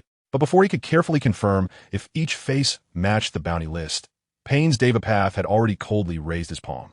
Universal pull. Whoosh. The irresistible gravitational force pulled Kakuzu closer so suddenly, with no information about his enemies, and with such an unimaginable ability. In a hurry, Kakuzu used the black threads of Earth Grudge Fear to sew himself to the ground, forcibly stabilizing his form, as expected of a seasoned veteran with rich combat experience. But unfortunately, in front of the current Pain's 6 paths, this was the only resistance he could muster. Crack!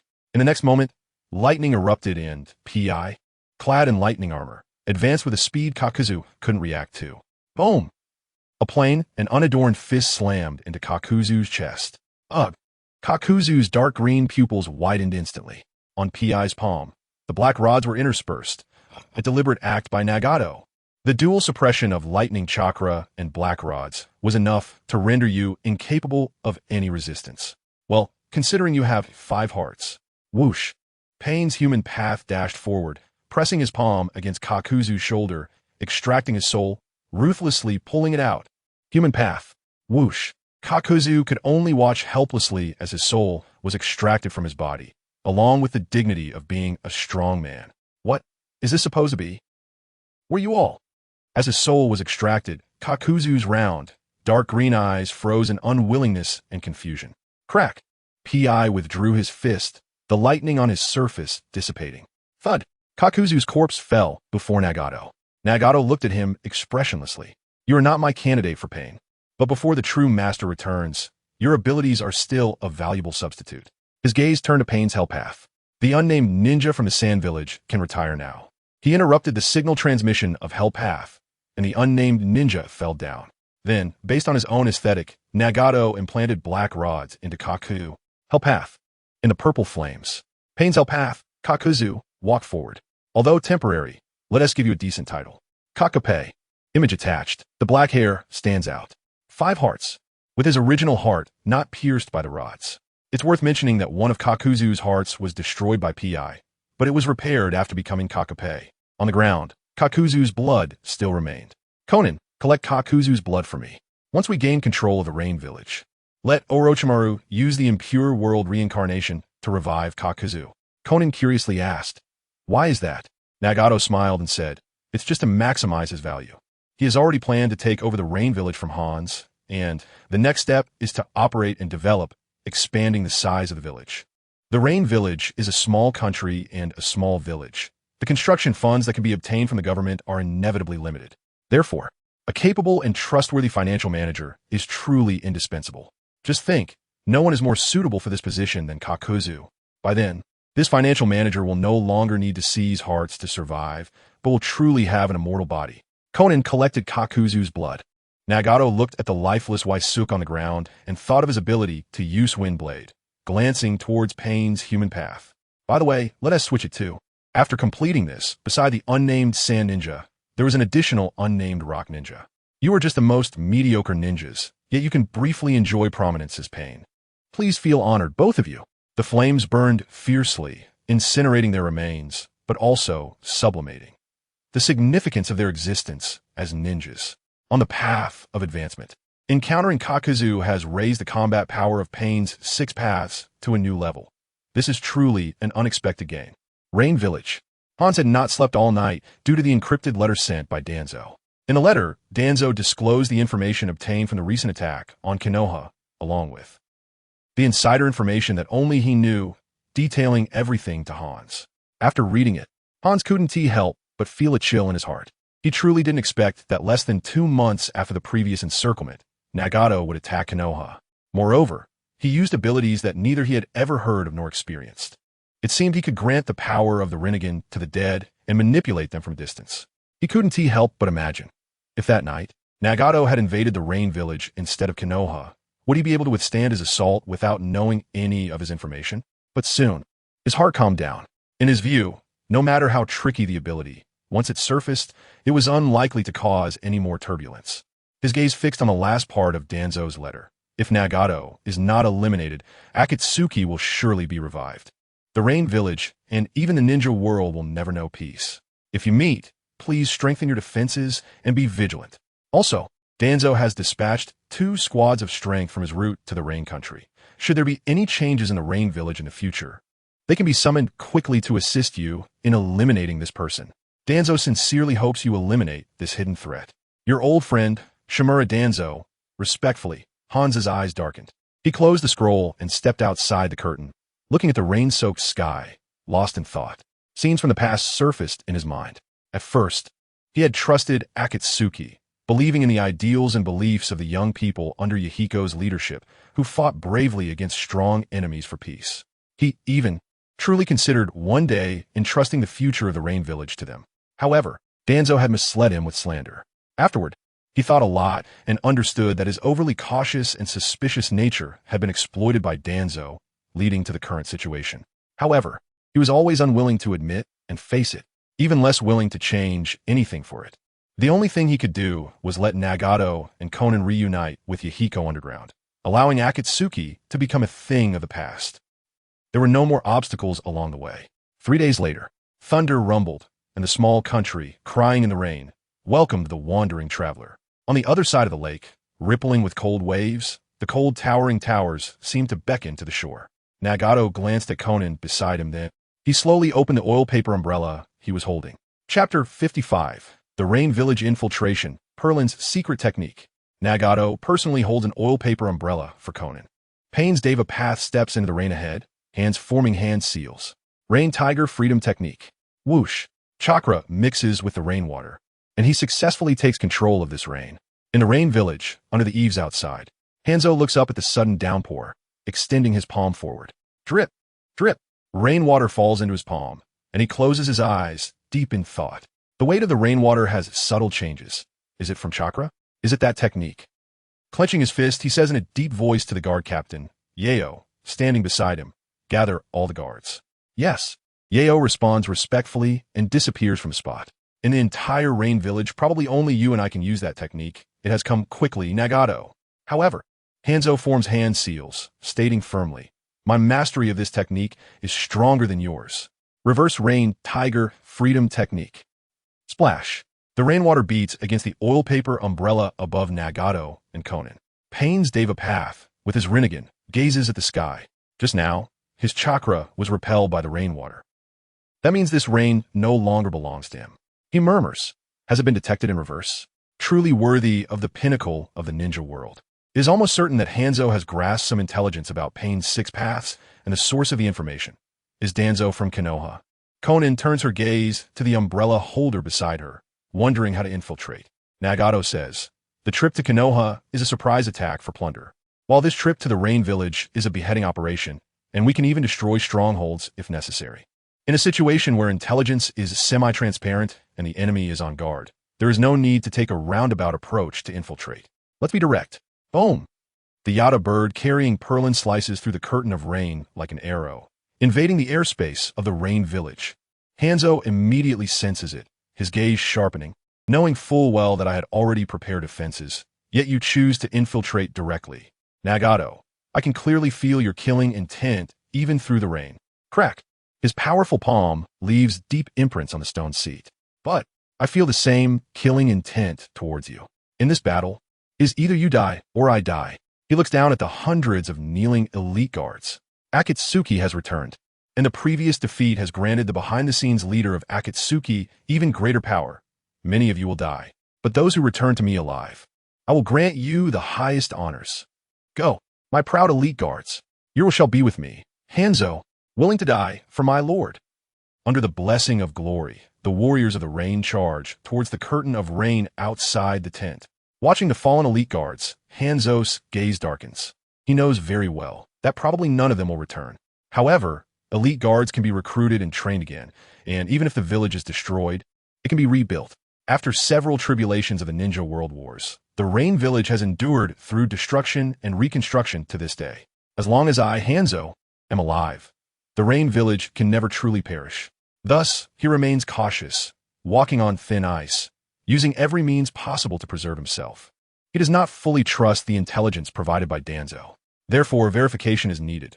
Right now, it is with the lives of these elite guards. Whoosh! On the swiftly flying Yata bird, Perlin gazes at the white figures below, murmuring.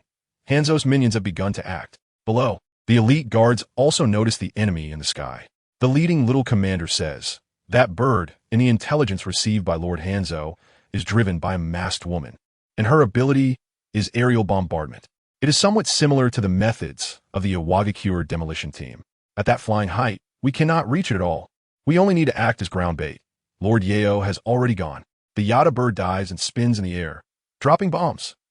The squad leader shouts, scatter formation. Boom, boom, boom. The elite guards do their utmost to avoid the bomb's landing points. However, under the bomb-dropping frequency of the Yata bird, they often avoid one landing point only to enter the explosion range of the next one. Ugh! Just one wave of bombing, and the vanguard among these elite guards was completely annihilated. Hee.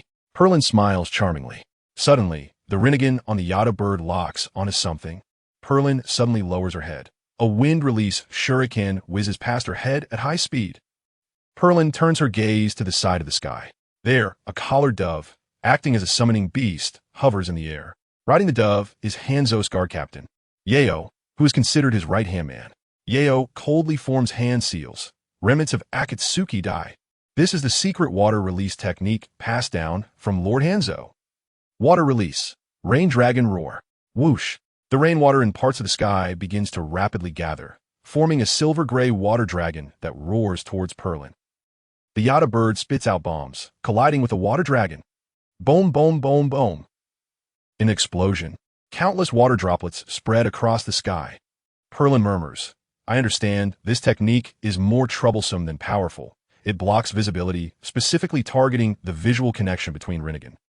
Used by Hanzo subordinates, it is insignificant, but if used by Hanzo himself, it must be taken seriously. Then, from where will you launch your surprise attack? Water body technique.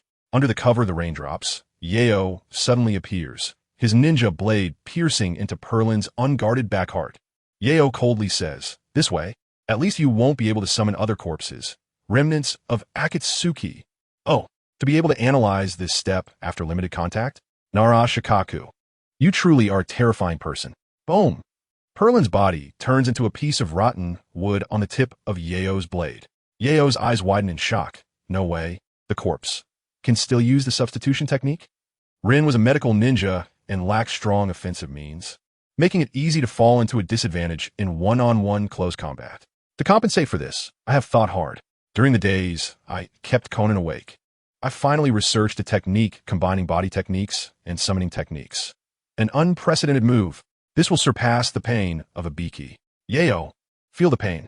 Perlin forms the Tiger Hand Seal. Beast Secret Technique. 1000-year kill summoning. Chapter 56, 11 intervention. GUH. A terrifying tension surged from the bottom up, penetrating Sugiru's body. Crack. His mask exploded, revealing another mask beneath it, known as the Mask of Pain. White smoke billowed from all 7 orifices. But that horrifying tension still accumulated in his abdomen and chest. He urgently needed a breakthrough to release it, and driven by the instinct to survive, Suguru opened his mouth. This was a right choice. Boom! A white column of smoke burst forth, and then the hellhound was forcefully expelled from his throat. The pain was unimaginable.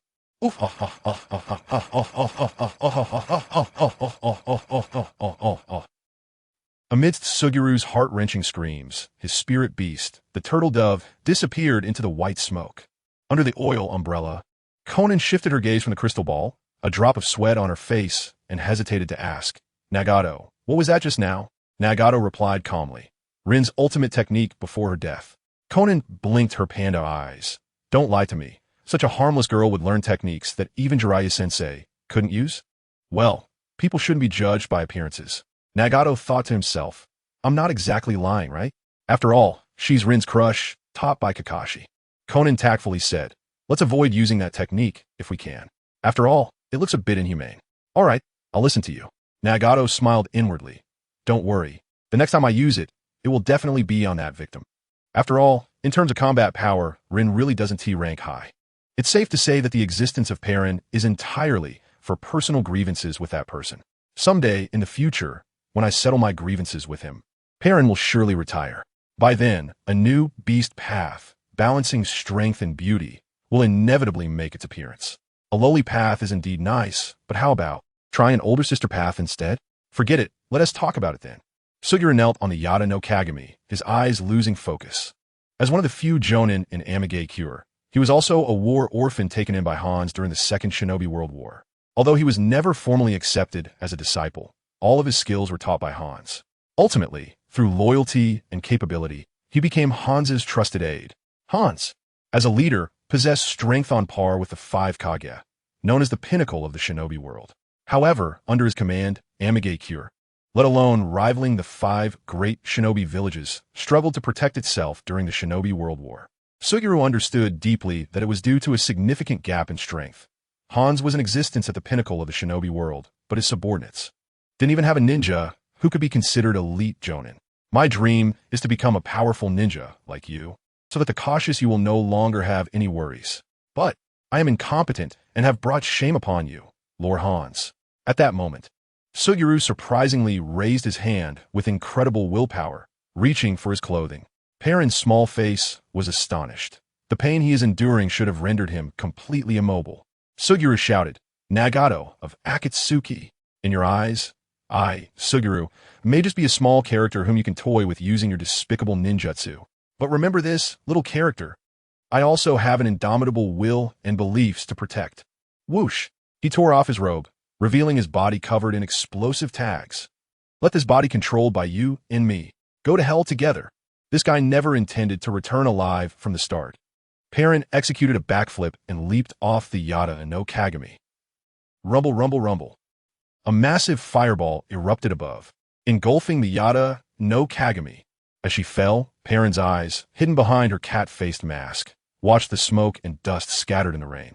Softly saying, I don't hate warriors, Suguru, good job. Thud. She landed in the deep pit caused by the aerial bombardment. Hans's elite warriors surrounded her. kunai, and shuriken wove down from the air. Let's be straightforward. She formed hand seals with her small hands, summoning Pain's Deva Path beside her.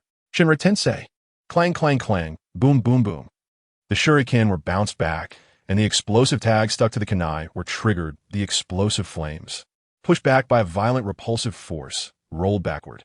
This is the enemy who can deflect attacks that Lord Hans received intel about. Hey, look, that face. Isn't he the leader of Akatsuki Yahiko? It doesn't matter anymore. Our mission is to eliminate Lord Hanza's enemies. The elite warriors wielded their ninja blades and leaped down. 5 seconds is actually a very brief time. From a moment these people gasped in amazement to coming back to their senses and attacking. It had already exceeded this time. So, although their spirit of flying into danger is commendable, the cruel reality is that in front of Pain's Deva Path, they didn't even have the qualification to approach. None. Pain's Deva Path extended its arms, coldly saying, "Farewell, Shinra Tensei." Boom! Dust erupted in all directions. Falling rain danced chaotically in the air. After the dust settled, the ground was left with indelible marks. Most of the elite warriors remained motionless. A few, still barely alive, tried to struggle to rise, but ultimately, their raised hands fell weakly back down. Hanza's minions were all annihilated. The gaze of Deva Path pierced through the rain curtain, locking onto the cold building in the distance, where a figure stood, leaning against an iron pipe. Next, it's your turn, Hans. Hans's long hair flew in the rain, and his eyes behind the gas mask remained indifferent. The inexperienced little brat, being overly proud, is a common flaw. Let me teach you a lesson, young one. He formed seals with both hands in front of his chest. Water release. Rain Dragon's song. Whoosh. The entire sky within sight suddenly froze, and in a rapid gathering, transformed into the form of a giant dragon. Boom! The Rain Dragon, weighing 1,000 pounds, smashed down towards the place where Deva Path and parents stood. Without a doubt, Deva Path raised its palm. Shinra Tensei. Boom! The Rain Dragon exploded. Countless droplets of water scattered in the air. At that moment, Perrin's small hands swiftly formed seals, summoning several spirit beasts, also bringing the hungry ghost path, human path, and hell path to her side. Thud, thud, thud. Hans dashed through the rainwater, moving quickly, his thoughts turning even faster. The targets blocking the rainwater increased in an instant. This was the mask-wearing girl's ability. The most troublesome part was that she could even summon others. Looking at it this way, she is even more of a priority to eliminate than Yahiko. The Rain Dragon's song could only be activated once every minute, and there were still those who could absorb ninjutsu among the intel. So even if the next Rain Dragon song was activated, it might not be able to seal their visual connection like it did now. It was decided it's her. Boom! Hans's figure forcefully surged from the rainwater. Swordsmanship. Iato slash. Slash. Simple yet unadorned. A strike faster than lightning sliced through. In the chaos, Pylon murmured, "Oh dear, this is really puzzling." Pylon's headless body fell down. Bang, bang, bang. All the summoned beasts of the animal path disappeared into the white smoke. Next, it's your turn, Yahiko. Hans quickly turned, his scythe slashing horizontally toward the Deva Path. Hey, don't underestimate people. There should be a limit. The Deva Path's eyes suddenly focused. Shinra Tensei. Boom! Hans's body was sent flying, crashing heavily against the stone pillar. Pain surged. So that's it. Yahiko's ability is like this. Even with my physique, enduring 4 or 5 times would probably be disastrous. It's indeed quite troublesome. It seems the next person I need to take down must be you. Hans, your time is running out. Let me see the power worthy of the titled demigod. The Deva Path of Pain coldly extended his palm. Banch 10 in. Chapter 57, Demigod. Bloodshed. Whoosh. The irresistible gravity pulled Hans in, but Hans remained calm, raising his scythe and gripping the chain, ready to take down his opponent in a single move at the moment of close combat. The black rod fell from his sleeve into the hands of Pain, lunging towards Hans. Now's the time. The chain in Hans's left hand was thrown out, wrapping around the black rod in Pain's hands, using the gravity to raise his scythe high and chop down. Sword technique. Chain scythe second strike. Foolish. Pain raised his palm. Shinra Tensei. I knew you would do that. At the moment he was blasted away by the repulsive force, the corner of Hans's mouth, hidden beneath his mask, curved upward. Suddenly, Pain's body was uncontrollably flying forward. What? At this moment, he realized The chain that had wrapped around the black rod was actually wrapped around his wrist. The corpse has no sensation. What a pity. Hans released all his chakra to his feet, cushioning the backward momentum, while simultaneously pulling the chain forward. Pain was flying towards him. It happened in the blink of an eye, and the others didn't have time to intervene. Hans released his scythe from his right hand and slapped his palm against Pain's chest. Shaka disruption technique. Crack. Outside, Nagato's pupils suddenly flashed. This feeling, could it be? Pain fell in front of Hans, his Rinnegan staring at him, asking, "What did you do?" Hans replied, "Nagato, you're controlling these corpses through remote chakra manipulation, right? The evidence is that your Rinnegan appeared on Yahiko and the other corpses, so my chakra disruption technique has its use. However, being hit by this technique didn't completely sever your control. Nagato, I must say, your chakra is truly impressive. But it doesn't matter now. You can no longer use the ability to repel and pull people like before, right?" Hans picked up the scythe and swung it down towards Pain's head. Bang! In the white smoke, Pain disappeared. Summoning. Hans's gaze lifted, hissing. He couldn't help but take a sharp breath. The parent he had decapitated earlier was standing unharmed before a purple demon, and Pain was summoned to her side at the moment the scythe fell. Cold sweat trickled down Hans's cheek. The Rinnegan actually has the ability to revive these fallen corpses. During the battle in Konoha, the Hell Realm did not demonstrate the resurrection technique in front of Konoha's people, so it wasn't leaked to Hans by Danzo. When witnessing such a terrifying ability beyond the intelligence, even Hans couldn't hide his flustered expression. Whoosh! JK lowered his palm, retracting the King of Hell. Under the oil umbrella, Konan asked, "Pain, can you still fight?" Nagato replied, "Yes, but the ability is currently unusable, and it needs time to recover." To use an imperfect analogy, Hans's chakra disruption technique turned Nagato's chakra transmission to Pain from a 5G signal to a 2G signal. Now, basically it only has standby and call functions left. But I can't deny it, in terms of combat experience, Hans far surpasses me. Nagato murmured. On the battlefield of the rain, the ability suddenly displayed by the Hell Realm made Hans reassess his current enemy and sort through the existing intelligence. During the invasion of Konoha, Nagato controlled a total of 6 individuals. Upon closer inspection, the only ones whose appearance matched the descriptions in Danzo's intelligence were Yahiko and the masked woman. Were the corpses manipulated after the battle specifically replaced? But even if the corpses were replaced, the essence of their abilities wouldn't change. Each individual has an independent system of abilities. Gravity, repulsion, summoning, absorption, soul extraction, mechanized armor. Among the 6 abilities, the only one that Konoha did not discover was resurrection. It seems that the unknown ability possessed by the individual killed in the Uchiha clan of Konoha was inherited by that black-faced ghost. The mechanized armor user, the 3rd Kazekage, was not present, so let's not consider him for now. Then, the other 2 who didn't act, their abilities are absorption and soul extraction, right? Let's confirm that. Water release, Rain Dragon's Cry. The rain once again coalesced into a magnificent dragon, crashing down towards the 5's standing ground. Pain's ability was temporarily unusable. Only the hungry ghost realm is left. Bang! Perrin summoned a rhinoceros, lifting Pain of the hungry ghost realm into the air, facing the rain dragon, setting up a sealing technique barrier. All right, confirmed. You are the absorbing individual. He coldly glanced at the human realm, who was launching a surprise attack from the side. So the individual who extracts souls through palm contact must be you, right? Crack! In the next moment, his hand shot out like lightning, grabbing Pain of the human realm's wrist like an iron claw. While twisting around, he seized the other arm, twisting it back, using one hand to grip both wrists while stepping on his spine. With his other hand, he raised the scythe and cleanly decapitated him.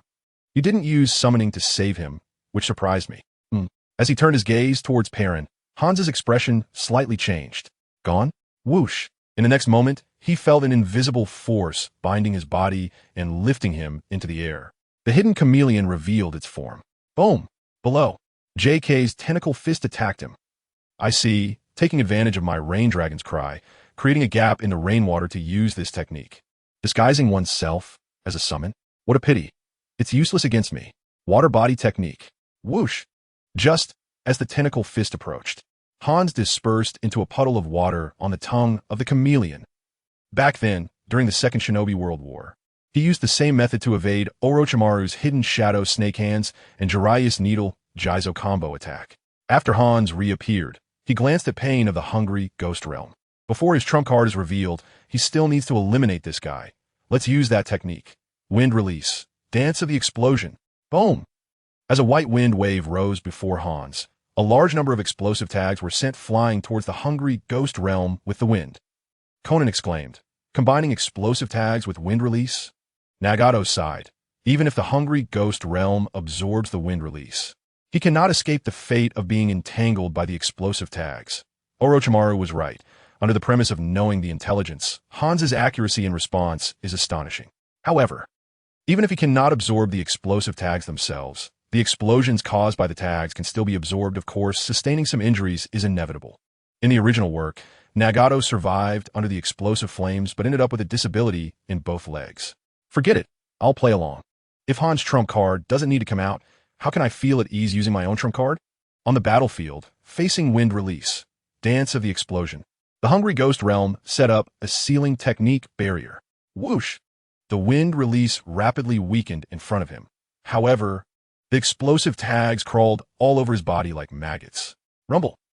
When the explosion subsided, the figure of the hungry ghost realm had already vanished. Normally, he should have been able to absorb the explosion of the detonation talisman, but it was uncertain whether he had been completely taken out. He remained vigilant until the rain began to fall again, confirming that the chakra of the hungry ghost realm no longer existed on this battlefield. He looked around and finally felt relieved. It was time for my trump card to appear. Boom! The salamander J-Boku, which had been lying in ambush underground before the battle, began to gather toxic mist and rose up with a thunderous sound in front of Hans. Hans leaped to the top of J-Boku, coldly staring at Pylon and the giant creatures he had summoned. The toxic mist accumulating in J-Boku's mouth wildly spread forward. Salamander toxic mist spray. Boom! In the toxic mist, Pylon's muscles began to spasm uncontrollably. Bang! Bang! Bang! The caster was hit. All the summoned creatures were unable to escape, disappearing into the white smoke. The poison of the salamander indeed worked on Pain as well. Granny Chio once said that the salamander J-Boku needed 5 minutes to accumulate for the toxic mist spray, which meant he wouldn't have another chance. Hans's thoughts turned. The poison of the salamander ultimately could not completely kill them, and the paralyzing effect probably wouldn't last long either. He needed to eliminate them completely, then find their main body, Nagato, and finish it. Hans's gaze slowly shifted to Cocoon. Let's start with the one who uses the resurrection technique. He had just used an arm that could extend. That shouldn't be the Rinnegan's ability. Even if he was poisoned, he should still be cautious and use ranged attacks. He formed hand seals with both hands. Water-style spear of rain. Whoosh! The rain condensed into a crystal-clear spear, and Hans adjusted its angle, aiming for his heart, ensuring a one-hit kill. Crack! The rain spear pierced through the heart, and Kakuzu instantly fell to the ground, unable to move. With this, those who have been taken out should not be able to resurrect. His gaze turned to the distance. After Yahiko's ability became ineffective, he had hidden far away. The toxic mist did not reach him, but he was no longer a threat to me, so I would leave him for last. His gaze shifted to Pylon, and he couldn't help but be startled.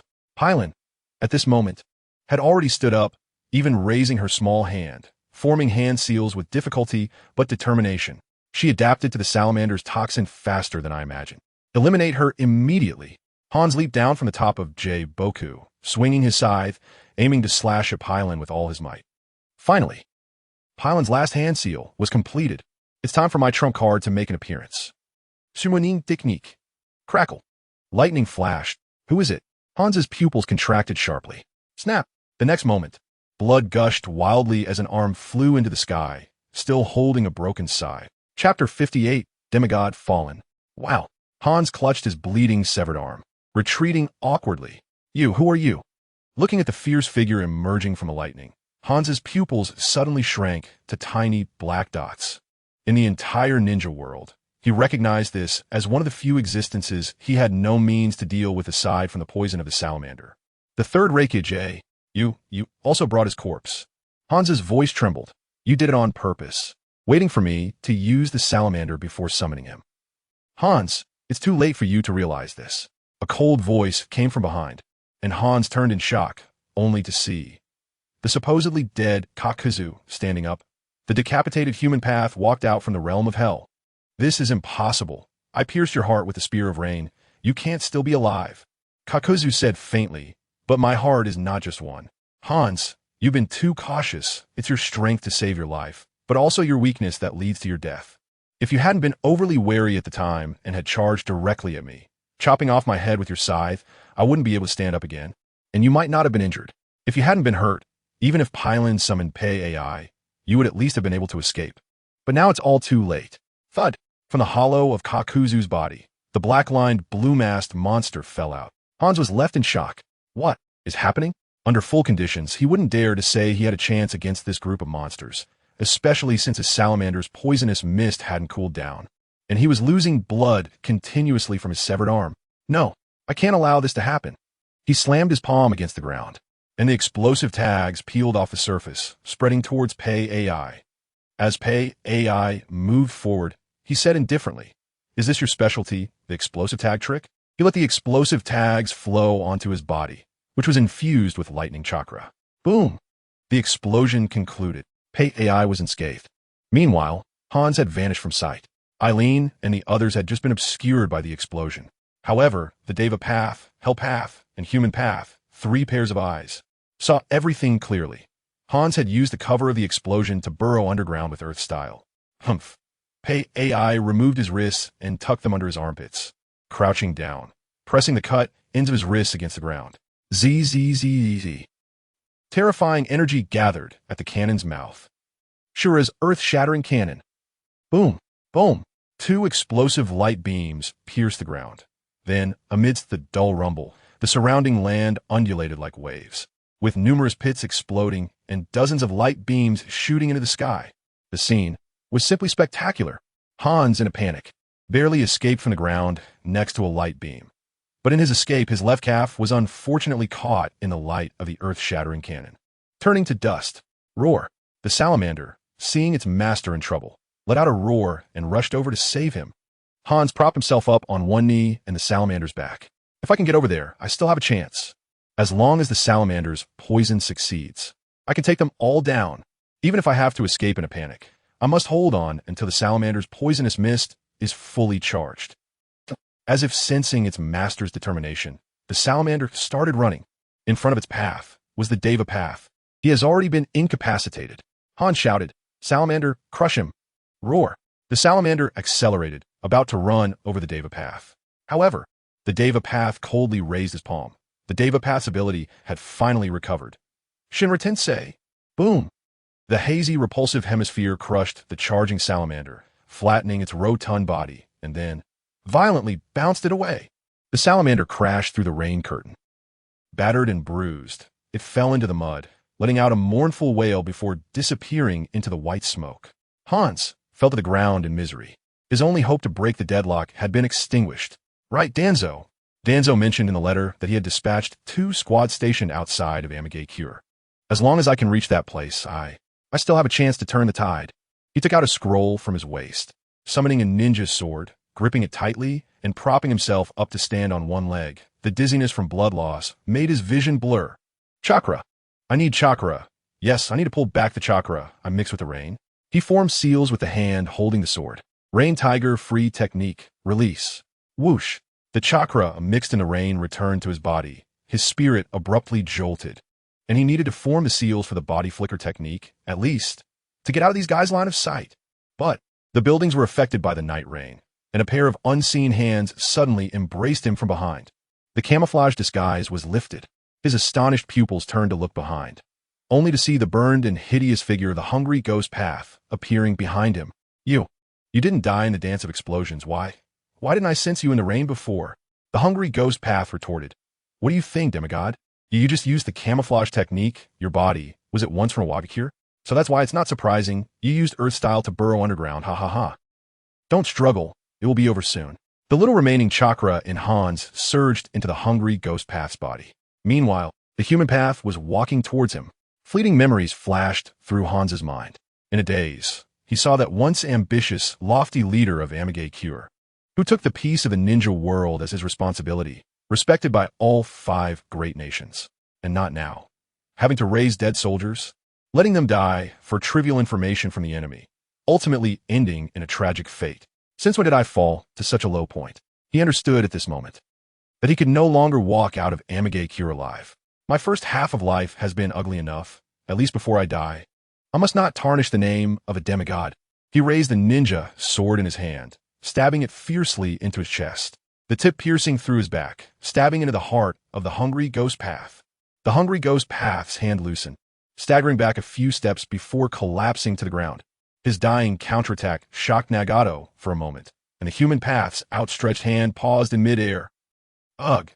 Hans let out a roar, pulling out the ninja sword from his chest, swinging it to sever the human path's arm, leaping to tackle him down while firmly holding the other wrist of the human path. From his open mouth, a hidden weapon aimed at the human path's brow. At this moment, the human path, made by the Sand Village's Maki's disciple YK, had its pressed wrists 2 fingers brought together and hooked upwards. This is the end, Hans. Wind release. Blade of wind. Boom! The violent gust of wind instantly engulfed Hans's body. This is also the last straw that broke the demigod's back. After the blade of wind fell, Hans's upper clothing had completely vanished. He knelt on one leg, his torso a bloody mess, blood mixed with rainwater flowing onto the ground.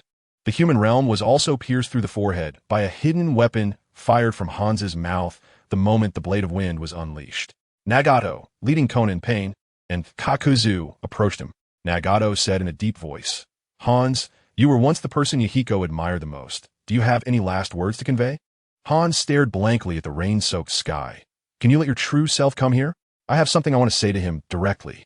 Nagato glanced down at Hans's left hand, ruthlessly exposing him.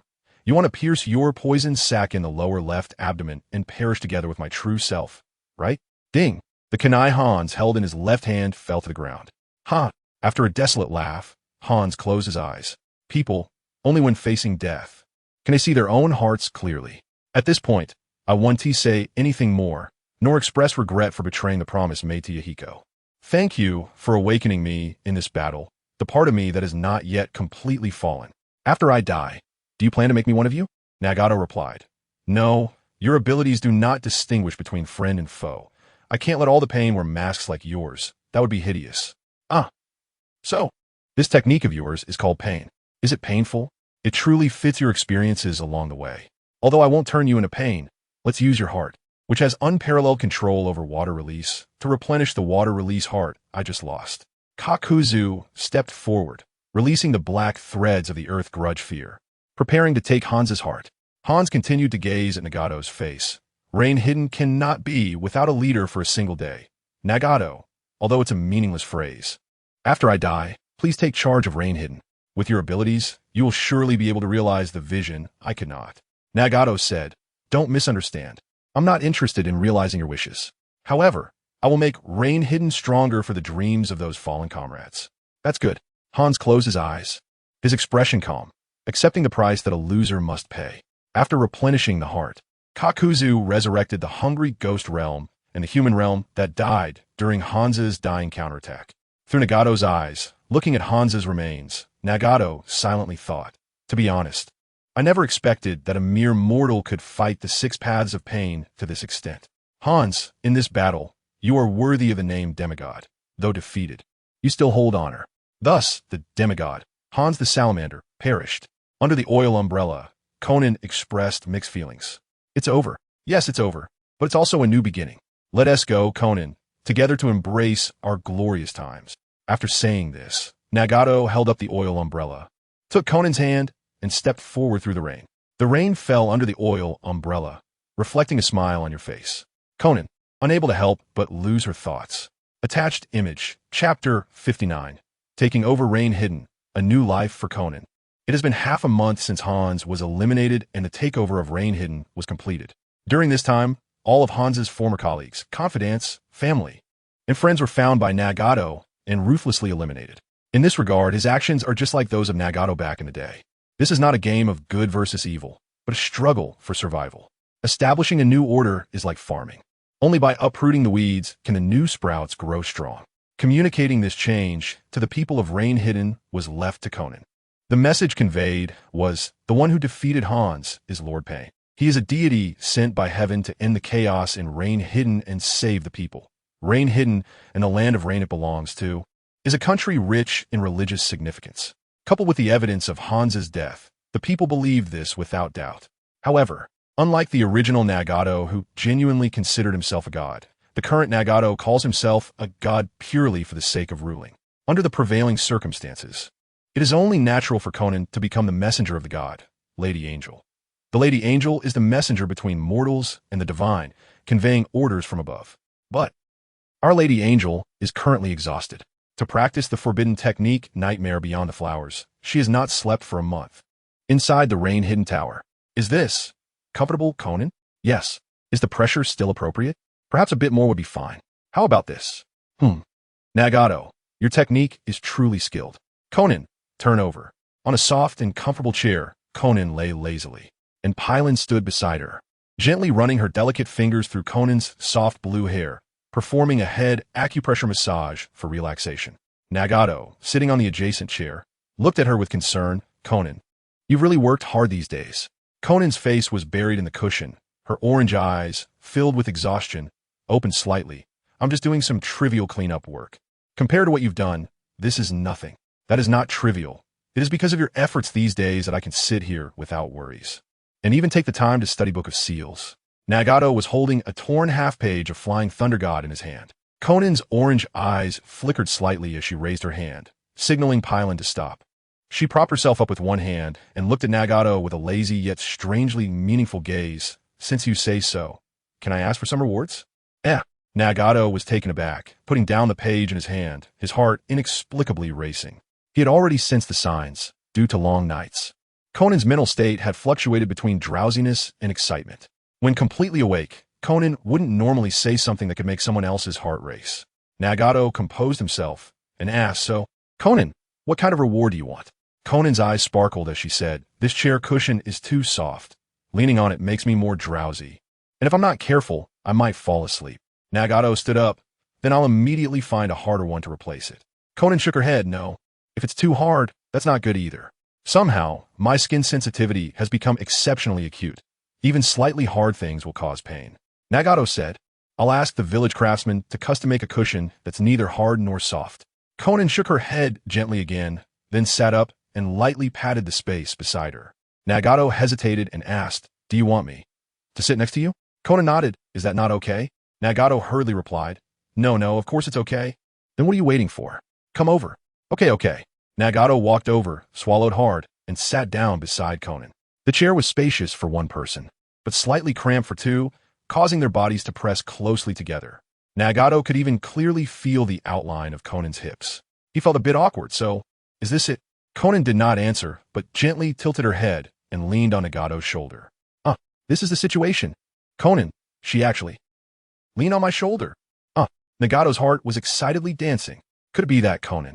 Konan closed her eyes and said, Nagato, your heartbeat is so loud. I can hear it even through your shoulder. Is your heartbeat usually this fast? Nagato panicked. Is it really that fast? I'll try to control it. No need, Konan smiled. By the way, Pylon's massage technique, could it be her special skill? Not really. It was something Jiraiya-sensei taught me during our training when we once visited a hot spring. Oh, no wonder. So it was taught by the experienced Jiraiya-sensei? Yes, indeed. Then next time, you can help me massage. Is that okay? Konan did not respond further, only gently nodded. Outside the tower, the sound of rain pattered softly. Konan feared she might fall asleep like this, so she moved her cheek away from Nagato's shoulder, forced herself to stand up. At the top of the tower stood a human-shaped relief. Konan approached the mouth of the relief. Those children must have been running away for a long time now. Nagato walked to her side, both gazing at the rain cascading down like a string of pearls in the sky. Yes, it's time to reel in the kite string. Meanwhile, in the land of lightning, after successfully escaping from the land of rice, Darui, Samui, and Ki had finally seen the clouds of their homeland. Darui excitedly exclaimed, Milla, look, Samui, Ki, over that mountain is our village. Samui couldn't help but tear up. That's great. We finally made it back. Darui laughed. I really wonder what kind of expression the sentimental Reikage will have when he sees us return alive from the enemy. He sighed with emotion. To be honest, I really didn't expect the enemy to be so careless as to not leave anyone to guard us, not even to take any precautions. In any case, this way, we can escape. Bang! Chapter 60 Mutual Understanding. Zen, as the white mist in front of them dissipated, Darui and his two companions stared blankly at the unfamiliar environment and the rainy sky, momentarily confused. Hi there. Perrin waved her little hand, playfully greeting them. Coming back to their senses, the three immediately jumped up. You are. There's no mistake. She is one of the attackers from Yunmin Valley. It's her. She used some means to bring us here. Damn it. We were so close to home. Perrin scratched her head and said kindly, don't be so distant. Just treat this place like your own home. It's over. There's no way to escape now. If I get captured and taken back, I will definitely be locked in a dungeon and humiliated by the enemy. Sammy seemed to have already seen her tragic end. Hickey was even more at a loss. I want to be sent to do manual labor, right? Only Darui managed to calm down first, drawing his kunai and charging at Perrin.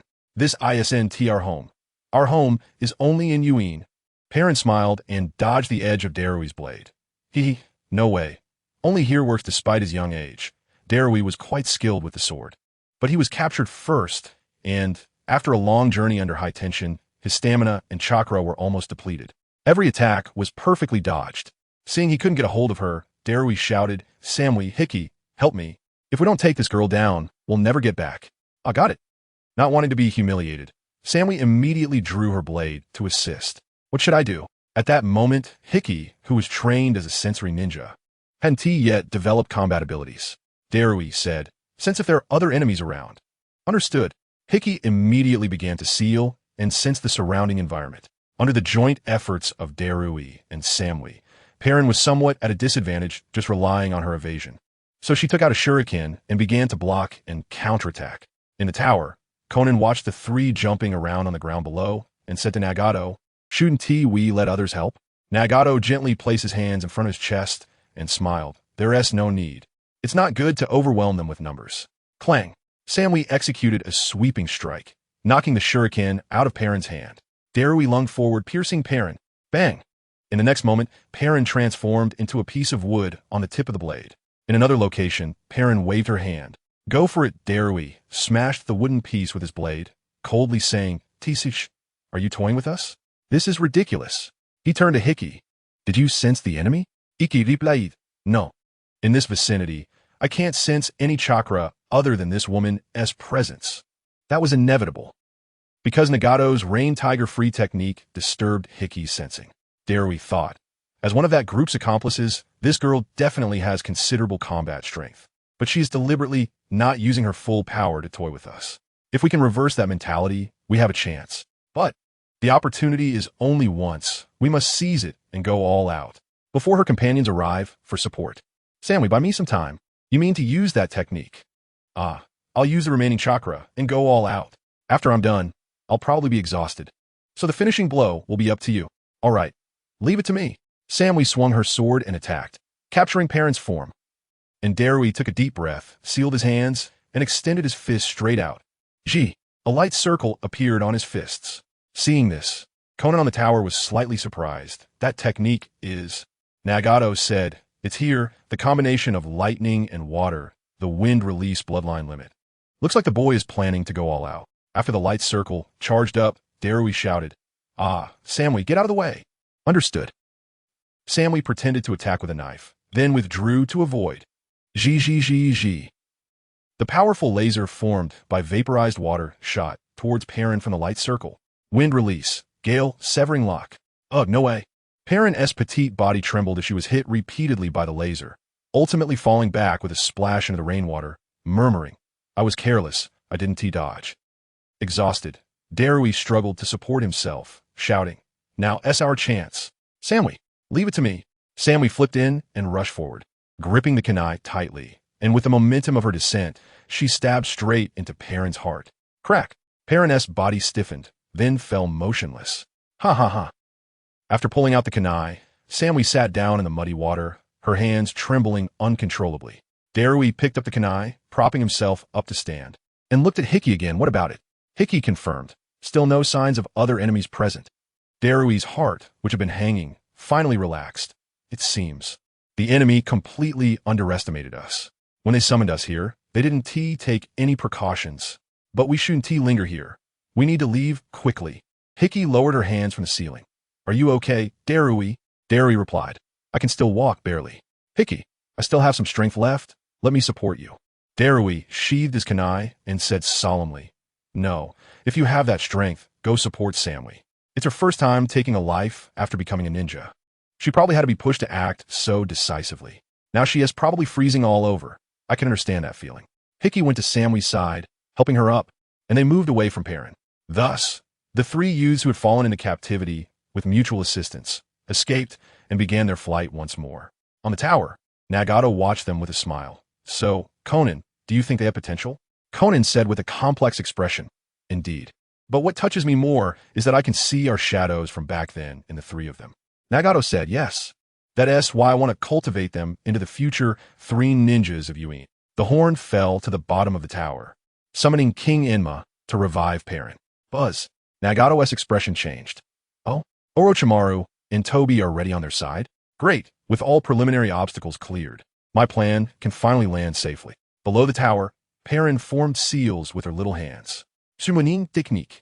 Orochimaru and Toby appeared in the rain outside the tower. "Let's go, Konan." Nagato jumped down.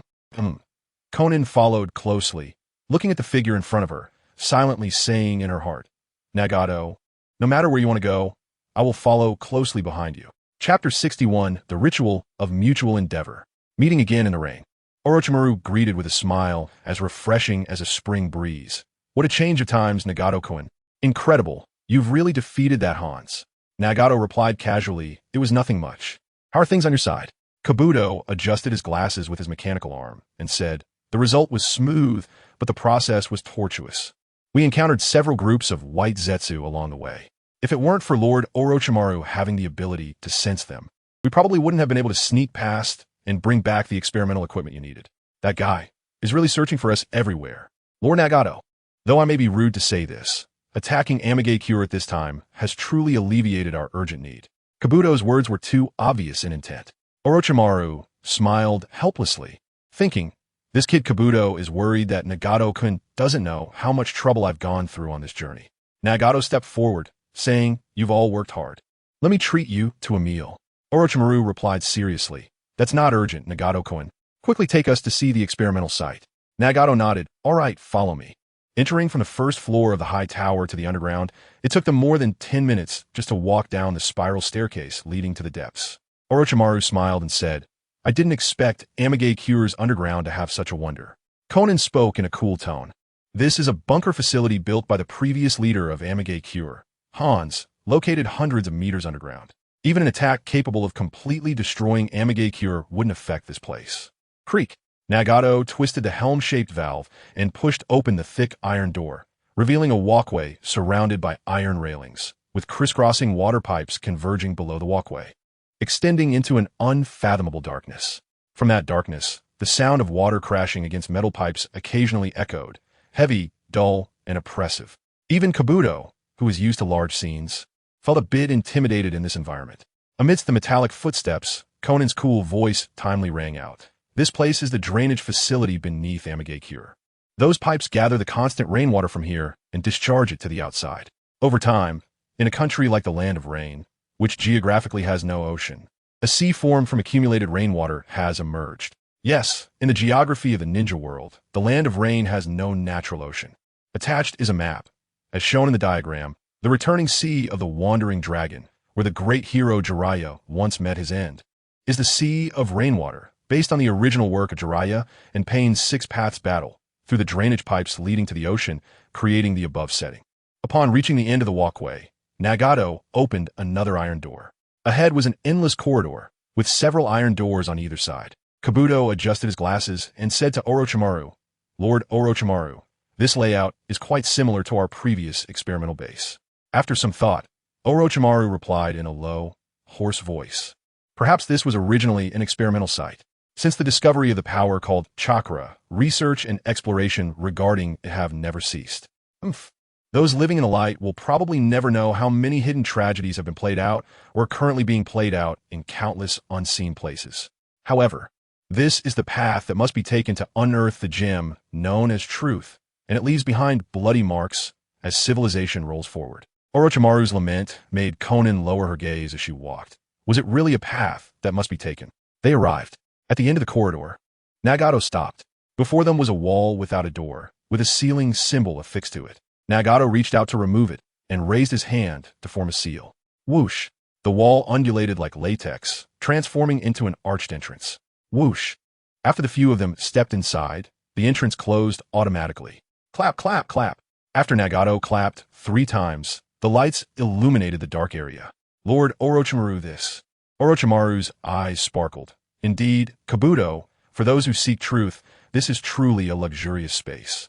First of all, the area is vast, comparable to a ninja village, capable of accommodating enough experimental facilities for various types of experiments to be conducted simultaneously.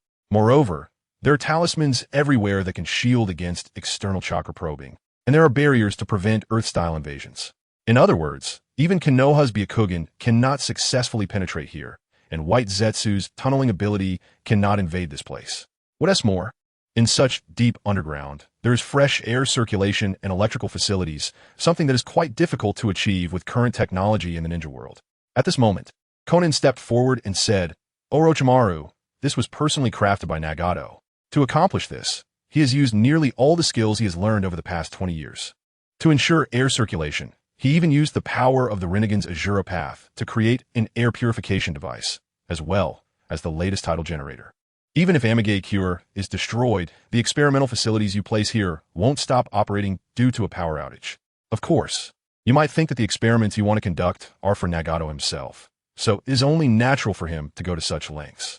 However, Nagato's intention is that you can also use this place as your own experimental site to develop your own research interests, not necessarily entirely for him.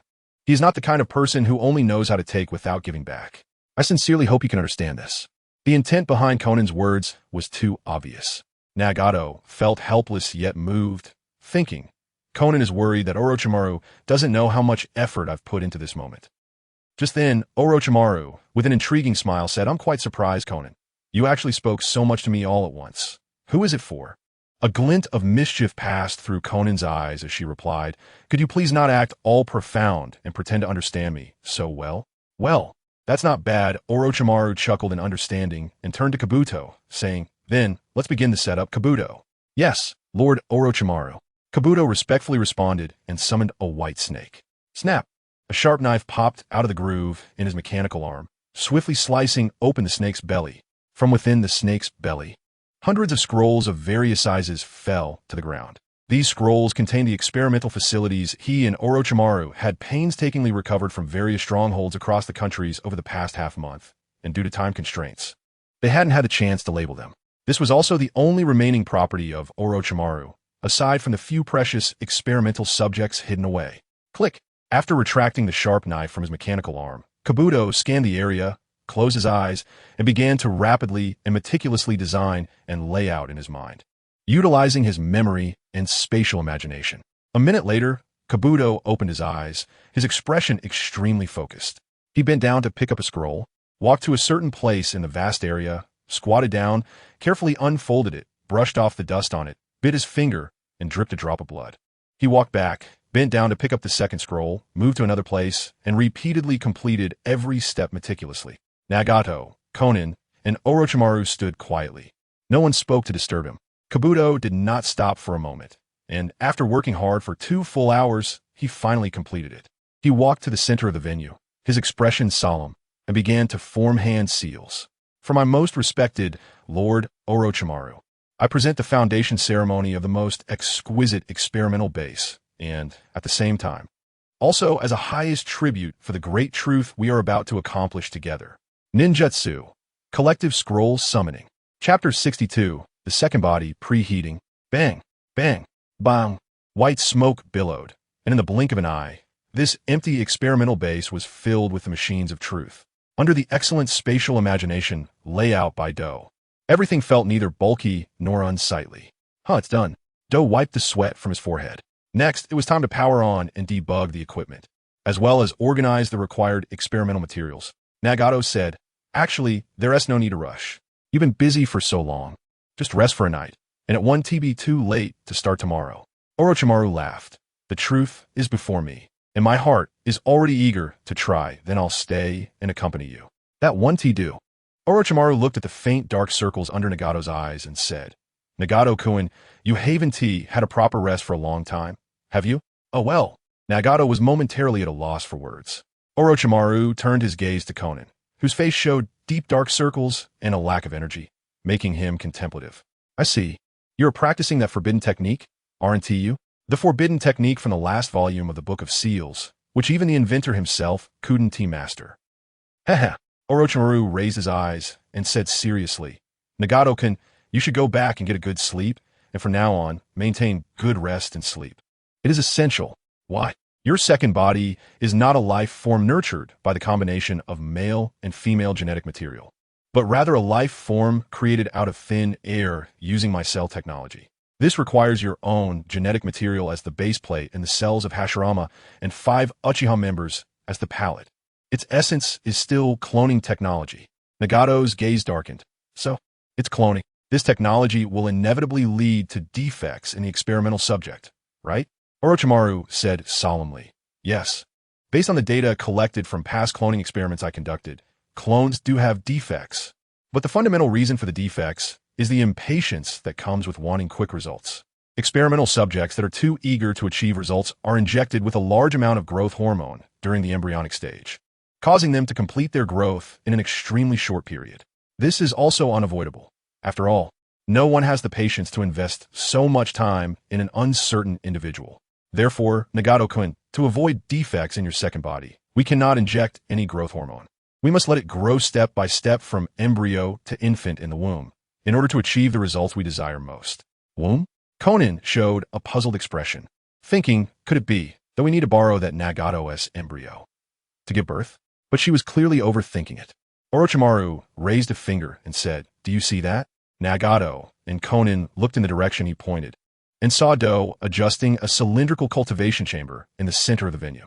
I will create an environment similar to amniotic fluid in that cultivation chamber, and also, I will obtain Hashirama S cells from the golem to cultivate an artificial placenta. However, the cultivation period for this placenta will take 3 months, and during these 3 months, the nutrients required for the healthy development of the second body S embryo will mainly depend on you. Therefore, every week, we will need to draw your blood once. That blood will not only serve as nourishment, but also reinforce the genetic base plate of the second body. If your condition is poor and the quality of your blood deteriorates, it will also affect the quality and healthy development of the embryo. So, Nagato, please ensure you get plenty of good sleep and rest over the next 3 months. I see. Nagato said, is 3 months enough? Orochimaru nodded and said, yes, after 3 months, the artificial placenta made from Hashirama cells will also be completed. It will replace you in providing nutrients to the embryo until the 10 months of pregnancy is over, and it is born into this world. Speaking of which, he smiled mysteriously and said, by the way, after 3 months, when the placenta is ready, I also have a carefully prepared little gift to give you. Konan stepped forward and said, starting tomorrow, I will prepare the food and water needed for 3 meals a day, and besides that, I will do my best to meet any needs for this experiment. Then we'll take our leave. Orochimaru smiled and said, thank you for your hard work. Go ahead. After leaving the experimental base, Nagato and Konan returned to the top of the tower. Nagato did not immediately rest, but looked out at the rain outside the tower, appearing deep in thought. Konan understood well that he was worried about her. Nagato, I chose to practice the nightmare border flower technique myself, and I had already made the necessary preparations before practicing. I understand your desire to accompany me, but this month has been enough. You have a mission to complete that does not allow you to hesitate in such a place. Konan, Nagato looked at her face with complexity. There's an image later. Konan looked at the rainy sky, a smile blossoming on her lips, and besides, I'm far from as fragile as you think. So, please let me carry on with my training alone. Nagato clenched his fists tightly and, after a long while, finally relaxed. Okay, the next 3 months, the nights will belong to you alone, but if you feel any discomfort during the training, you must wake me up. Of course, I know how to distinguish the priorities. Nagato finally felt relieved, gently placing a hand on Konan's shoulder, and said, then I'll go. Go ahead. After Nagato left, Konan stood alone, gazing at the rain curtain in the night sky. She had to face one thing. These days, it was Nagato's unwavering companionship that allowed her to overcome her immense physical and mental fatigue. Otherwise, she would have long since been unable to hold on. She took out a broken black stick from her tool pouch.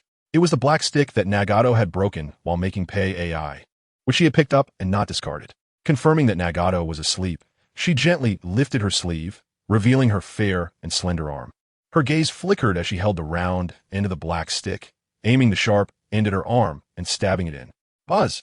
In an instant, the powerful chakra that was still active in Nagato's sleep surged through the black stick and into her body. Her nearly scattered spirit was instantly invigorated. Konan's body trembled uncontrollably. I can feel it, the chakra. Nagato's chakra is wildly rushing through my body, but it's such a close distance. That chakra was something she could not endure for long. Crack! At the critical point, she forcefully pulled out the black stick, collapsing onto the ground, gasping heavily. Yes, this is effective.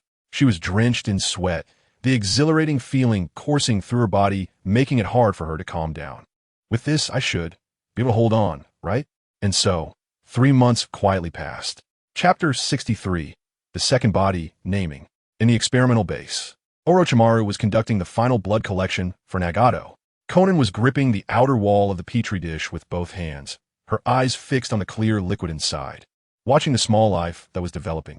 Recently, observing the growth of Nagato's second body embryo had become her greatest hobby.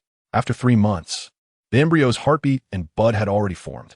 According to Orochimaru, once the little one grew up, it would have an appearance almost identical to Nagato's, but under the dual influence of Senju and Uchiha cells, its hair color would likely turn pure black.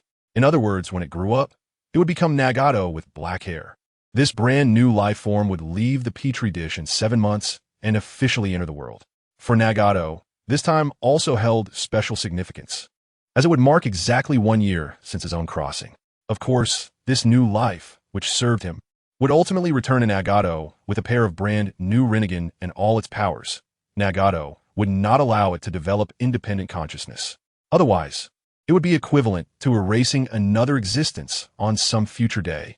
Although many similar stories often include such scenarios, creators of stories like to use this to provoke discussions about humanity. However, Nagato was not interested in discussing humanity, knowing that the impact of the situation would be significant. It is the quality of a rational adult to intervene early to avoid adverse outcomes before they occur. This point, Nagato had specifically emphasized to Orochimaru when proposing the second body plan, stating that this body must have my consciousness. This was essential, as this second body carried Nagato's future. Past, present, and future, it would undoubtedly require a great deal of effort and must be thoroughly controlled by Nagato. Therefore, it needed to possess Nagato's consciousness. Moreover, this consciousness had to be extremely strict. It couldn't be independent like that of shadow clones. This consciousness had to be completely, in real time, synchronized with Nagato. This sounded impractical, as only the 6 paths of pain, made from the dead, could have consciousness that was fully synchronized with the original. However, the second body could not exist as the 6 paths of pain, because the purpose of this second body was to obtain the powers of Senju and Uchiha, Ashura and Indra, to awaken the Rinnegan and serve as the ultimate vessel to complete Nagato's own missing powers. It had to be a living person and capable of growth. So, how to make it an independent life form while having consciousness that is completely synchronized with Nagato in real time became an ultimate challenge. Faced with this dilemma, even Orochimaru was initially at a loss. Something that was dead, yet had the characteristics of a living person. One day during these 3 months, a spark of inspiration struck him, and he suddenly thought of 3 words. That's right, vegetative state. Just like the artificial body of Hashirama Senju, hanging in the golem, it was dead, yet it was alive. To verify whether his idea was feasible, he specially asked Konan to find a ninja from the Rain Village's sanatorium who had suffered brain damage and was on the verge of death. After giving the family a large sum of compensation, he used him as a test subject. He tried to have Nagato use the 6 paths technique to turn this test subject into pain. The result of the experiment shocked not only Orochimaru, but even Nagato. The test subject successfully became pain. However, unlike the 6 paths of pain, this test subject pain did not have the projection of the Rinnegan and did not possess any of the abilities of the 6 paths of pain. Moreover, it did not require the transmission of Nagato's chakra, but instead used the test subject's own chakra, thus not being affected by the distance of chakra transmission. The only reason he could call it pain was that its consciousness was completely synchronized with Nagato, just like the 6 paths of pain. Just as Orochimaru and Nagato were both astonished by the results of this experiment, something unexpected happened. The test subject pain ultimately died of natural causes, unbound by Nagato. Yes, The test subject was already on the verge of death. His lifespan was completely unaffected by becoming pain. It was as if Nagato's consciousness had taken over and completed the life process that was supposed to be completed. What on earth happened? Of course, Nagato, who prided himself on knowing everything about the world of Naruto, especially the Rinnegan, was shocked by this unknown phenomenon. He seemed to empathize with Orochimaru's obsession with truth and the unknown. The unknown not only comes with fear, but also with an extreme desire to explore. Indeed, the desire for knowledge is a human instinct, and for those with high spiritual pursuits, it can even outweigh basic needs like food and sex. Orochimaru was such a person with high spiritual pursuits. After solemnly burying the test subject, Orochimaru pondered for 3 days and suddenly asked Nagato a question. Nagato, does the Rinnegan really only possess the abilities of the six paths? This question was earth-shattering. At that moment, Nagato forced himself to calm down, not revealing any signs of losing composure. As far as I know, beyond the abilities of the six paths of the Rinnegan, there is also the seventh path, outer path power, which transcends the cycle of life and death. In the future I saw through Aihizi. Madara's purpose in granting me the Rinnegan was to use outer path, Rinne to resurrect him. Is that so? Nagato. My preliminary assumption is that the miraculous phenomenon occurring with that test subject comes from this mysterious outer path power. In fact, at the same time Orochimaru asked that question, Nagato also had the same suspicion in his heart. Outer path power? Indeed, only the outer path, which transcends the cycle of life and death, could achieve such a thing, right? Orochimaru's exploration of the truth was conducted with an extremely rigorous attitude. What was mentioned above could only be considered a preliminary hypothesis. Could it be that not only vegetative state individuals, but also healthy living people could serve as pain? This possibility indeed could not be ruled out. Secretly returning to the Rain Village, a remnant of Hanzo became the second test subject.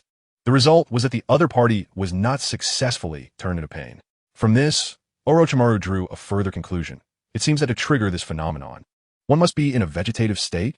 Could the truth behind this be the outer path power that Nagato mentioned? Haha, the truth awaits further exploration. Orochimaru was unable to reach a definitive conclusion. However, as the holder of the Rinnegan, Nagato, based on his intuition, was already able to determine that the phenomenon was caused by the outer path power. In the original work, when Nagato reconciled with Naruto and was about to activate the Rinne technique, Konan mentioned that Nagato was the seventh pain who controlled life and death. It seems that the role of the outer path is not only used for activating the Rinne technique, but also has other unexpected uses. The phenomenon that occurred with that test subject was one of them. To get back to the point, Orochimaru was unable to fully unravel the mystery behind that phenomenon, but the existing results were sufficient to solve the current problem. To have the second body as a living person with growth potential, while fully synchronizing Nagato's consciousness like the six paths of pain. As long as a slight adjustment was made to the genes to allow it to be born as a vegetative state individual, and at birth, synchronize the consciousness using Pain's method, it would be fine. That's right, the second body is also outer path pain. It took a considerable amount of space to explain. There's no way around it. Consciousness is a very important issue, and it's necessary to clarify it. I hope everyone doesn't feel this is unnecessary. Back to the present. Xiaonan looked at the small life in front of her that was about to evolve into Nagato. A strange feeling stirred in her heart. She hoped and said, Nagato, why don't you give another you a name? Nagato walked to Xiaonan's side and looked at himself with her, realizing that there is no other me. This is also me. The same me. Xiaonan said, go ahead and name it. After all, they're two different bodies, so it's better to distinguish them. Nagato pinched his chin, thought seriously for a moment, and his expression shifted slightly. He lowered his hand and gently said, then, let's call it Maple. Chapter 64. The Shocking Little Gift. Maple? Xiaonan's eyes were filled with curiosity. Why is it called Maple? Nagato smiled faintly and said candidly, because this life form will carry my ambitions and beliefs, blooming with fiery colors like maple leaves, and ultimately, it will wither and become my power. So that's how it is. Looking at the small life form in the vessel, Xiaonan's gaze became somewhat complex. At this moment, she fully understood why Nagato insisted that Maple synchronize completely with his consciousness like Pain. It is both cruel and compassionate. Maple, carrying the truth of my current stage and the potential second body of Nagato-kun, is indeed a name with good connotation. Orochimaru thought to himself and said seriously, next, Toby will use medical ninjutsu to connect the artificial placenta cultured from Hashirama cells to Maple via the umbilical cord, to ensure everything goes smoothly. The surgery will take place in a sterile chamber. He pressed the remote control in his hand, and the power for the petri dish switched to battery power, as the base slowly lifted, revealing wheels underneath. Toby stepped forward, unplugged the petri dish's cable, and carefully pushed it towards the sterile chamber. As it passed by, Xiaonan asked with some concern, "Toby, can your left hand perform high-precision medical ninjutsu operations?" Toby replied, "Don't worry. I've fully adapted to the Shura prosthetic hand that Lord Nagato bestowed upon me. It will not affect the precision of the medical ninjutsu." The previous suggestion of Orochimaru transplanting Hashirama's cell arm to Toby was deleted. Xiaonan said, "That's good. Thank you." The door of the sterile room slowly closed. The three of them sat down in the resting area. After Xiaonan returned with tea, she asked Orochimaru with concern, "After Maple has a placenta, Nagato won't need to provide blood for him regularly, right?" Orochimaru said, "Don't worry. The nutrients needed for the embryo's development will be provided through the placenta. We just need to monitor the fetal heartbeat regularly and await Maple's birth." "I see. You've worked hard. Let's have some tea." Xiaonan placed the brewed tea down and then sat beside Nagato. Nagato picked up the teacup, gently swirled it, and felt that there should be a sense of ritual before tasting the tea made by Xiaonan. He both appreciated the ritual and cared for the white moonlight before him. "Orochimaru, you and Toby have been working tirelessly underground for these 3 months without proper rest, right?" Orochimaru picked up the teacup with one hand, slightly covering his mouth, and began to drink. Surprisingly elegant. Putting down the teacup, Orochimaru said slowly, "There's no helping it. The first 3 months of the embryo need extra careful nurturing, with no room for mistakes." "So," Nagato lowered his head and took a sip of tea, savoring it until a hint of throat resonance emerged, displaying a content expression. After enjoying a few more sips, he reluctantly set down the teacup and said, "Starting today, let's go to the surface occasionally. Staying cooped up here will drive us mad. As for Madara, you need not worry. At least in this territory of Rain Village, I have the ability to ensure your absolute safety." Xiaonan picked up the teapot, refilled Nagato's teacup, and added some to Orochimaru's as well. Facing Nagato's proposal, this time, Orochimaru did not decline or refuse. Indeed, everything that could be done before the second body is born has been done. Now, all that is left is to maintain a calm mindset and patiently wait.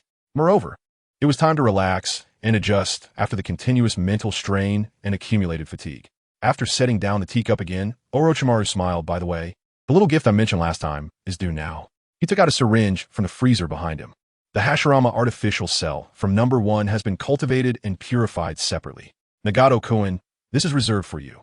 Nagato's gaze slightly darkened. "Are you saying I have to transplant Hashirama's cells?" He had already considered this issue thoroughly before interacting with Orochimaru. His conclusion was to refuse the transplant of Hashirama's cells. The reasons were threefold. First, the Uzumaki clan's physique, when developed to its peak, is not inferior to that of the Senju. Second, the mechanism by which Hashirama's cells act on the recipient is too similar to cancer cells. If the recipient loses control over them, Hashirama cells would proliferate wildly until they consumed the recipient's own cells entirely. Third, anyone who undergoes postnatal transplantation of Hashirama cells will develop Hashirama's face. Especially the third point, which was the most unacceptable for Nagato. It was not merely a matter of appearance. In his view, the emergence of Hashirama's face was also a manifestation of the cells expressing themselves in a distorted and pathological way, disrupting the original coordination of one's own cells. Absolutely not a proper path. In the long run, the disadvantages outweigh the benefits. However, rejecting the inheritance of Hashirama cells did not mean rejecting Hashirama's power. That is why he specifically cultivated Maple as the second body, not through postnatal transplantation, but to gather the elements necessary to become a sage of 6 paths inherently, which his current body lacks. When the time is ripe, he would allow Nagato to integrate with Maple, who shares the same genetic foundation, entering the realm of the 6 paths. Because he understood the pros and cons deeply, Orochimaru, as a cellular researcher, was so amazed when he first heard Nagato propose the concept of a second body. He temporarily set aside his personal desires, sincerely wanting to promote this plan to attain supreme truth. Therefore, at this moment, Nagato genuinely did not understand Orochimaru's intention behind preparing this little gift. But he thought it should be a good intention. "Nagato-kun, this is not a transplant." Just as he was about to politely refuse, Orochimaru's words surprised him. Not a transplant? Then what is it? More like a catalyst. A catalyst? Orochimaru raised his drooping vertical eyes slowly and said, yes, to draw out your Senju power. I'm from the Uzumaki clan. Where will my Senju power come from? You really don't know yourself. Orochimaru smiled slightly and said something astonishing. Nagato-kun, you are from the Uzumaki clan, but you are different from ordinary Uzumaki. You are even a descendant of a Senju. Huh. For a moment, even Nagato himself was stunned. There's a picture later.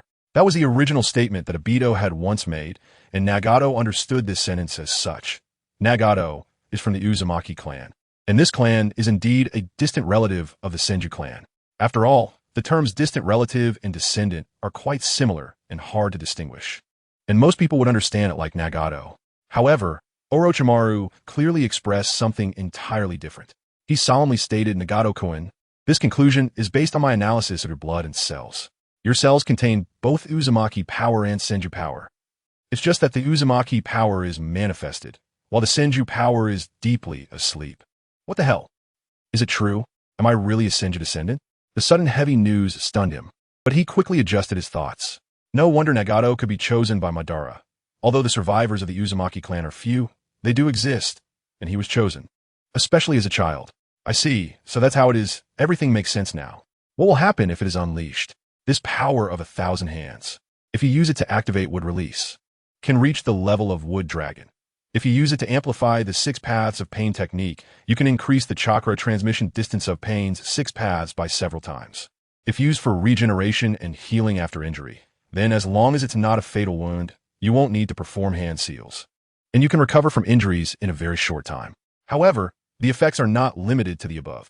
In short, how to use it completely depends on you, Nagato. Chapter 65. Unfinished business, how about it? Are you moved, Nagato? Orochimaru waited with a lingering smile for Nagato's response. The pupils hidden among Nagato's red hair flickered slightly. What reason did he have not to be moved?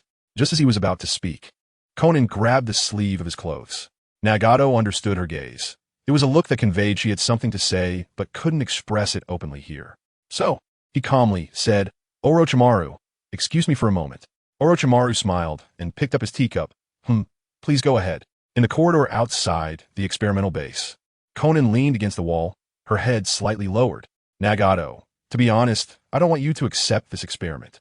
Nagato had anticipated this and asked calmly, why is that? Konan, with a worried expression, said, the risks are too high.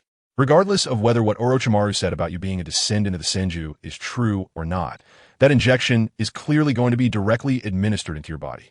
What if? I'm saying what if. She paused, her hands clenched slightly at her waist. If he has ulterior motives and does something inside, we won't be able to defend against it at all. Nagato spoke softly. After these months of contact, don't you trust him? Konan gently shook her head. These past few months, he and Kabuto haven't shown any outrageous behavior. In fact, our interactions have been quite pleasant. But that doesn't change the fact that Orochimaru has dangerous ambitions and thoughts. Nagato, he is ultimately being coerced by you with force to assist in your second body plan. Nagato added, it's half force and half truth. He's a man who is extremely thirsty for the truth. Konan shook her head. I don't understand his pursuit of so-called truth. I only care about the real risks that exist. As for the second body, that's still yours. Even if Orochimaru has some crooked ideas, at least it won't affect you directly. But this time is different. That thing can directly affect you, and I really can't rest easy. At this point, Konan raised her face, her eyes filled with helplessness and uncertainty, accompanied by anxiety over potential loss. Her voice trembled slightly as she said, because I really have nothing left. Nagato, you are my everything. I can't bear the risk that you might encounter an accident because of this, so, at this moment, Konan looked truly pitiful. After 4 months of practicing nightshade flower, she had worn herself down, like fragile jade that could shatter with a touch. Please don't accept that experiment. Okay. Nagato's expression was surprisingly calm. How could he not know? Konan's suspicion of Orochimaru was a completely objective and rational judgment made from her limited perspective. And the starting point was her concern for his life safety. If Konan hadn't stepped up to stop him at this moment, that would have been strange. However, as a transmigrator, Nagato had a much more comprehensive understanding of Orochimaru. Setting aside lofty terms like truth, pursuit, and bonds, Orochimaru was quite adept at understanding human nature. How could he not see that Konan still held wariness towards him? He would certainly speak out to stop her. If he truly wanted to harm Nagato, why go through the trouble of presenting the injection in front of Konan? He could have approached Nagato privately. Alright, let's assume Orochimaru wanted to pull a reverse operation, deliberately showing the injection in front of Konan to alleviate Nagato's concerns. How could he be sure that Nagato hadn't taken precautions? The power of the Rinnegan still held many unsolved mysteries for Orochimaru. To backstab at this moment, Orochimaru would have to be insane. Therefore, Nagato could be 99 certain that Orochimaru wouldn't make any moves. If that 001 did happen, Nagato could only say that fate was beyond his control.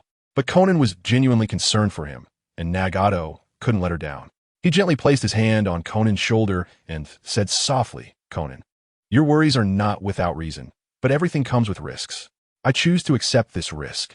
Can you help me keep watch? When Orochimaru injects me, you just watch by my side. If I feel any discomfort, I'll give you a signal, and then you can act to subdue Orochimaru." Konan was still not at ease, worried, but what if it's something that can't be seen immediately? Nagato's expression shifted slightly, and he slowly lowered his hand from Konan's shoulder, taking out a scroll from his pocket. "If that happens, you just open this scroll. It's a backup plan I reserved in case Orochimaru ever betrays me. Now, I'm giving this backup plan to you. Nagato, you." Konan looked into Nagato's eyes, unable to hide her shock. Nagato smiled warmly. "I said before, half of my future is in Orochimaru's hands, so the other half is in my own control. This way you can rest easy, right, Konan?" Konan obediently nodded, taking the scroll from Nagato's hand and placing it into her sleeve. "Let's go in." In the lounge, Orochimaru set down his teacup, looking at the two who had returned to their seats with a meaningful smile. "Have you made your decision, Nagato?" "What decision?"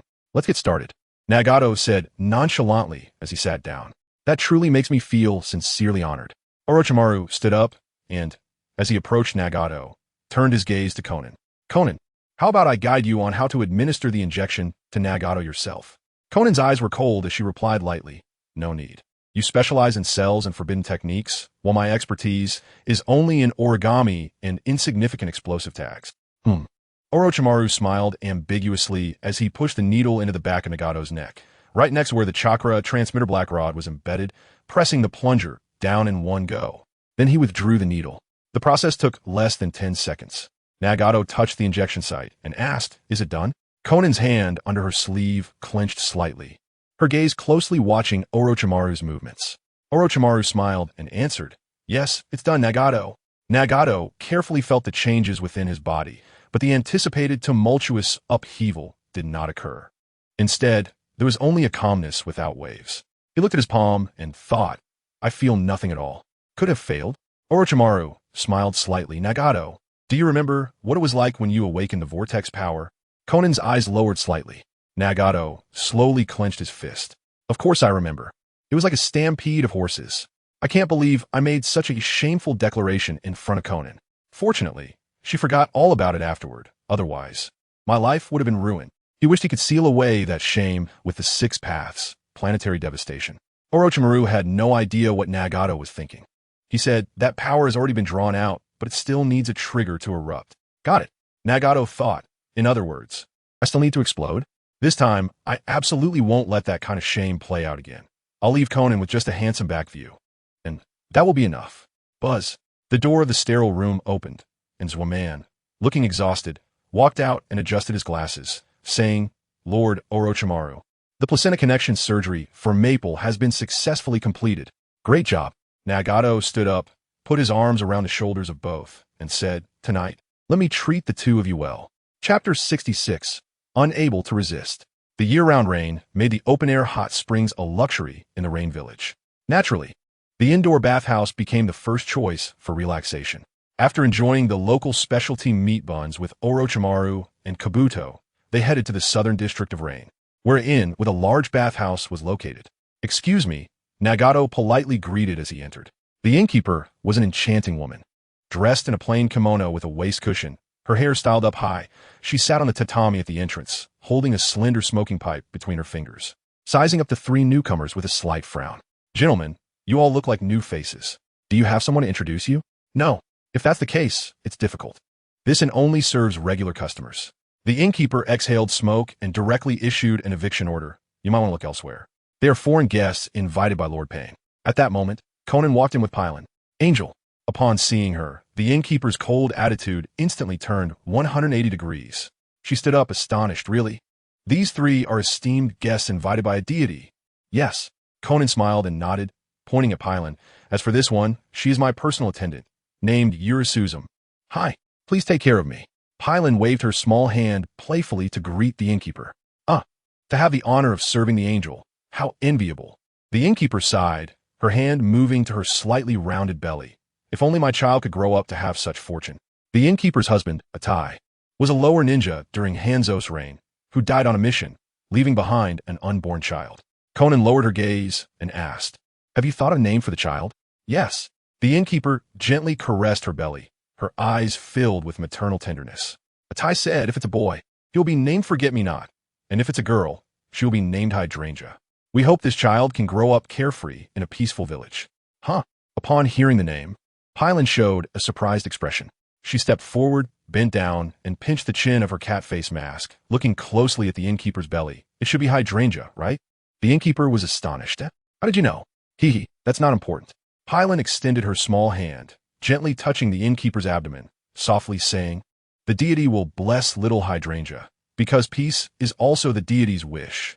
The innkeeper held her slightly flushed face, astonished. Thank you for your kind words. Then we will go upstairs. Nagato led Orochimaru and Kabuto up the stairs. At this moment, the innkeeper quietly asked Angel, do you need me to arrange something special for you gentlemen? No need for that, Konan replied. All right, please enjoy yourselves. There are no other guests today. This is the cost for exclusive use. Konan took out cash from her toad wallet, a full 100,000 Rio. The innkeeper's expression changed instantly. This won't do. It's my honor that you chose my inn to host foreign guests. How can I take your money? Please take it back. Konan closed the innkeeper's hand, saying, keep it. We will definitely come again. After that, she and Pylon went upstairs. Watching their backs, the innkeeper held the pouch with the lucky charm close to her chest, tears welling in her eyes. What a gentle and loving angel. I can't imagine how great and revered Lord Pain must be. She hung up the closed sign. Having gotten used to hot springs, I've neglected the beauty of a large bathhouse. In the men's bath, Nagato embraced the warm water, the waves spilling over the floor. Amidst the rising steam, he finally had an honest conversation with Orochimaru and Kabuto. Orochimaru leaned against the edge of the bath, his wet hair framing his face, a rare sense of contentment in his vertical eyes. If only I had a cup of sake right now, it would be even better, don't you think, Kabuto? Kabuto, soaking nearby, wiped the fog off his glasses before putting them back on, replied, you're right, but I'm still not old enough to drink. Nagato teased, Kabuto, you're already a rogue ninja, yet you still adhere to these ninja rules? Facing Nagato, Kabuto still couldn't hide his nervousness, Orochimaru playfully splashed water, smiling. Nagato-kun, don't be fooled by Kabuto's appearance. He is quite a disciplined ninja. Even during his time as a spy, he never broke the 3 bands of ninjas. I really admire him for that. Lord Orochimaru, you're overpraising me. I'm not as good as you say. Kabuto felt a bit shy from the compliment. Nagato pondered. Kabuto respects me, but he still seems a bit reserved. This is a good opportunity. He said, Kabuto, let me scrub your back. Kabuto was startled. Scrub my back? How can that be? It's fine, Nagato said, already picking up soap and a scrubbing cloth, standing up from the bath. He pointed to a small stool next to the bath. Go sit over there. Kabuto reacted strongly. No way. Absolutely not. It's too rude. How can Lord Nagato lower himself to scrub my back? At this moment, Orochimaru laughed and mediated, Nagato-kun, it's indeed inappropriate for you to personally scrub Kabuto's back. If you want to get closer to him, you can let him scrub your back instead. Kabuto blushed, yes, that will be fine. Nagato scratched his head, all right then. Orochimaru, let me help you scrub your back. Orochimaru smiled. Oh, then I won tea refuse. However, it seems no one is taking care of Kabuto's back. I have a suggestion. What do you think, Nagato? What a great idea. Nagato smiled and formed a hand sign. Summoning technique. Boom. In the smoke. AI parachuted into the bathhouse. Lovely Kabuto, leave her back to me. Kabuto instantly froze. Thus, in the men's bath, 4 small stools were lined up. From left to right, there were Orochimaru, Nagato, Kabuto, feeling prickly on his back, and AI. Meanwhile, in the women's bath. Thanks to you, Dao Feng, who loves the Jade Lotus for the timely God certification, truly grateful. Chapter 67, Blood Demon Luo, Women's Bath. Xiaonan sat on a small stool, rubbing soap in her hands and spreading bubbles all over her body. It had been 4 months since we stationed in the Rain Village after the battle with Hans, and during this time, aside from Hans's minion sneaking back, it had been quite peaceful. Her gaze shifted to the side where the bath was. There, Pailin was swimming in an extremely unrestrained pose. But her eyes were covered with a blindfold. Xiaonan had truly not overcome her shame, allowing Nagato to see everything about her. She had agreed to soak in the hot springs together because the natural mist in the springs provided some cover. Pailin said yes. The cultural and geographical isolation of this village has given us valuable time, allowing the second body plan to land smoothly. Next, on one hand, we need to ensure the successful birth of Maple, and on the other hand, we must also free up our hands to further enhance our combat power. A doting smile appeared on Xiaonan's lips. Do you have new ideas? Pailin stopped swimming, stood up in the bath, and cautiously walked towards the edge. Well, I want to further improve the 6 paths of pain and also take into account the abilities of my original body. After all, it has been just a little over half a year with that guy. Xiaonan asked. The 6 paths of pain is needless to say, but how do you plan to enhance the ability of your original body? Pailin reached the edge of the bath, raised her little butt, and slowly leaned down. Facing Xiaonan, I mastered the 6 transformations of chakra and all mainstream ninjutsu in the ninja world by the age of 10. But mainstream also means mediocrity. The power of bloodline limits and those powerful secret techniques are not areas I excel in. Secret techniques may be acceptable, but the power of bloodline limits cannot be replicated, right? Except by means of cell transplantation. But Nagato, you are rejecting cell transplantation, so do you already have a solution? Pailin said in a low voice. That's right. The last forbidden technique recorded in Konoha's Book of Seals is called Blood Demon Luo. It is a forbidden technique passed down since the era of the 6 Paths Ninja, and even the successive Hokages have not mastered it. Once perfected, it can freely combine all chakra nature transformations and, theoretically, can restore all bloodline limits. Xiaonan's eyes widened in surprise. Even her scrubbing motion stopped. There is such a forbidden technique. Even the successive Hokages haven't mastered it, including the first Hokage. Pailin nodded and said yes. The practice of Blood Demon Luo requires extremely harsh conditions. The practitioner must possess the transformations of Yin, Yang, Water, Fire, Earth, Wind, and Lightning chakras. The first Hokage, Senju Hashirama, like me, possesses 6 of them, but he is missing Yin. Yin release chakra? Yes. Yin release is the most direct manifestation of mental energy. Pailin didn't directly tell Xiao in the latter part of the sentence. The Rinnegan granted to Nagato by Uchiha Madara is the eye that Madara himself awakened, containing the power of the Sharingan, which was confirmed by Edo Tensei Madara during the 4th Great Ninja War. So, why can Nagato only use the powers of the Rinnegan? Essentially, it is because he lacks the Yin release chakra required for the Sharingan. Yin release is a manifestation of mental capability, but it cannot be entirely equated with mental ability. Because everyone has mental strength, it does not mean that everyone has Yin release chakra. The best example is Senju Hashirama. His mental strength is powerful enough to resist Madara's Sharingan illusions, but he does not possess Yin release chakra. Thus, Yin release is just a means of utilizing mental strength and cannot be completely equated with mental strength. Similarly, Nagato also possesses strong mental strength, but he cannot use powers related to Yin release. This is something Nagato has recently come to understand, and after discussing with Orochimaru privately, they reached a consensus. If the Yin release aspect can be compensated, even if he cannot unleash the eye techniques rebirth of the world that only the original owner of the Rinnegan can use, at least he can utilize the abilities of Uchiha Madara's Sharingan hidden beneath this Rinnegan, including Madara's Sharingan techniques, and succinct. There is no doubt that this will lead to a qualitative change in Nagato's original body's power. Therefore, whether it is to use the power of Madara's Sharingan or to lay the groundwork for practicing Blood Demon Luo, obtaining Yin release chakra is essential. Nagato thought. Not possessing Yin release chakra might also be another major reason why Madara chose me to inherit these eyes. Just imagine, if I awakened the Sharingan unique to the Uchiha clan, then the true nature of the Rinnegan and Madara's intentions would likely be exposed. That would be a complication for Madara. What Madara wants is simply for Nagato to develop the power of the Rinnegan and utilize the Rinnegan's heavenly technique as a tool that fits his needs, nothing more. After the calm, Xiaonan continued to scrub herself. So, how do you plan to obtain Yin release chakra? Use the Hungry Ghost Path? Pailin gently shook her head.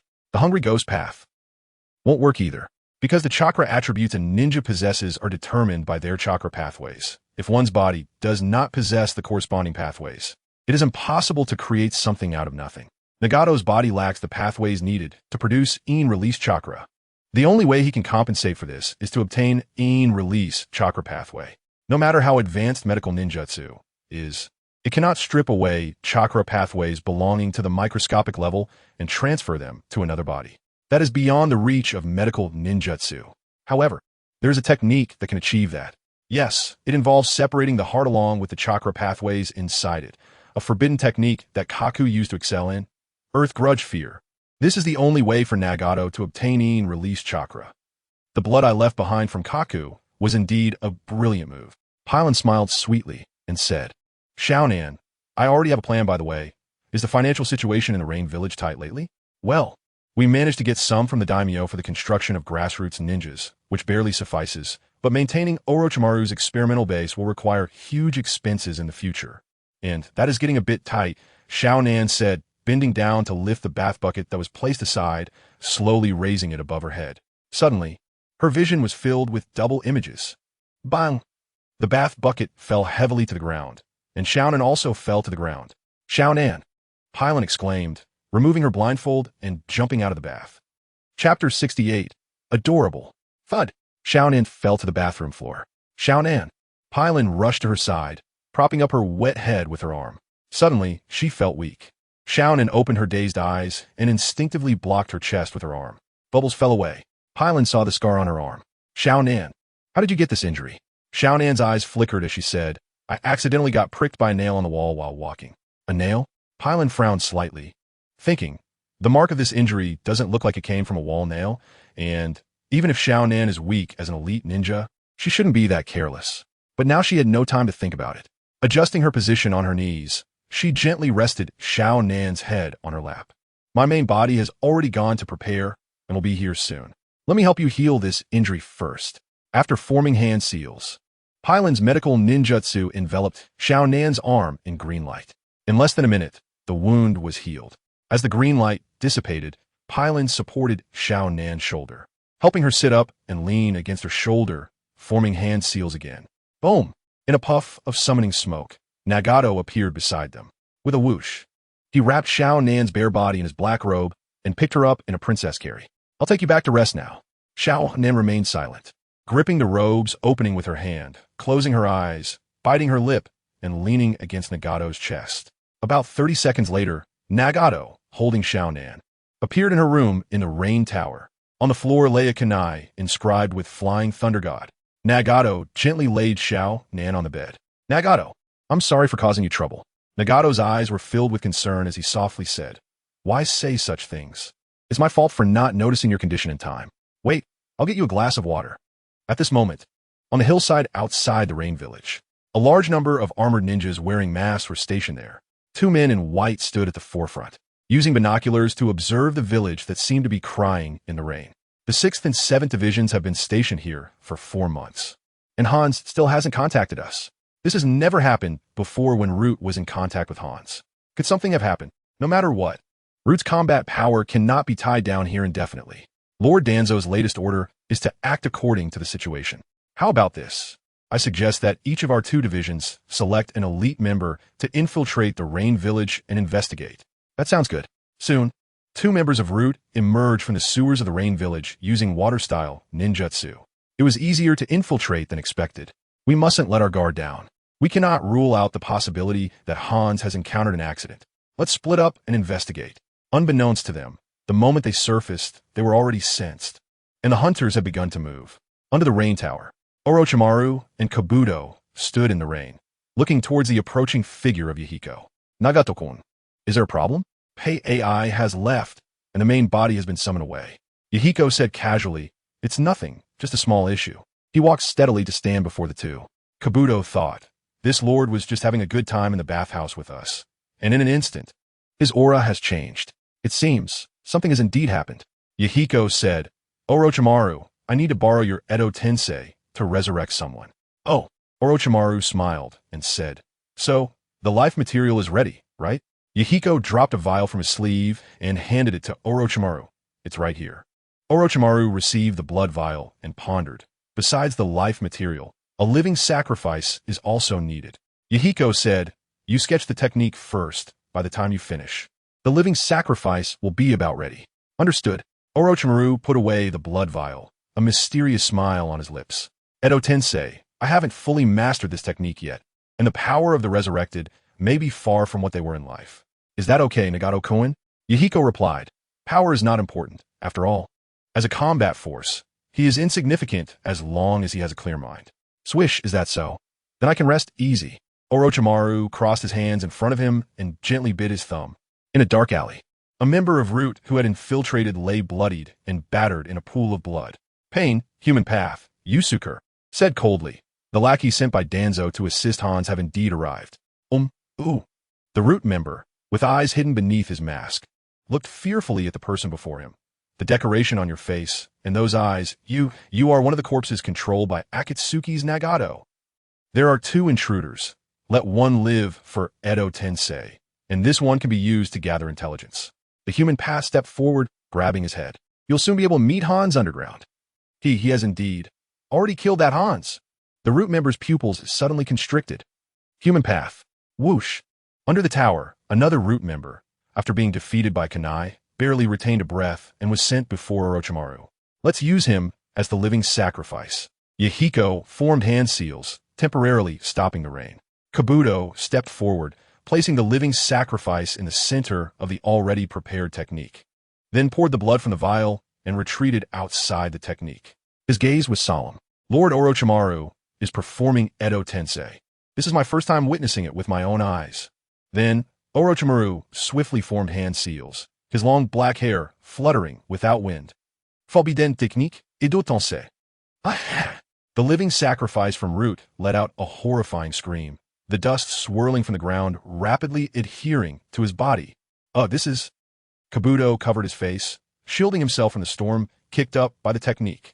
As the dust swirled, the solidified shape revealed itself. Outside the Rain Village, two Root captains and two teams of Root members awaited news from their two infiltrating companions. Those two had been gone a bit too long. Boom! Just then, a rugged figure forcefully descended into the scene. Seeing his true form, everyone was filled with shock. You are.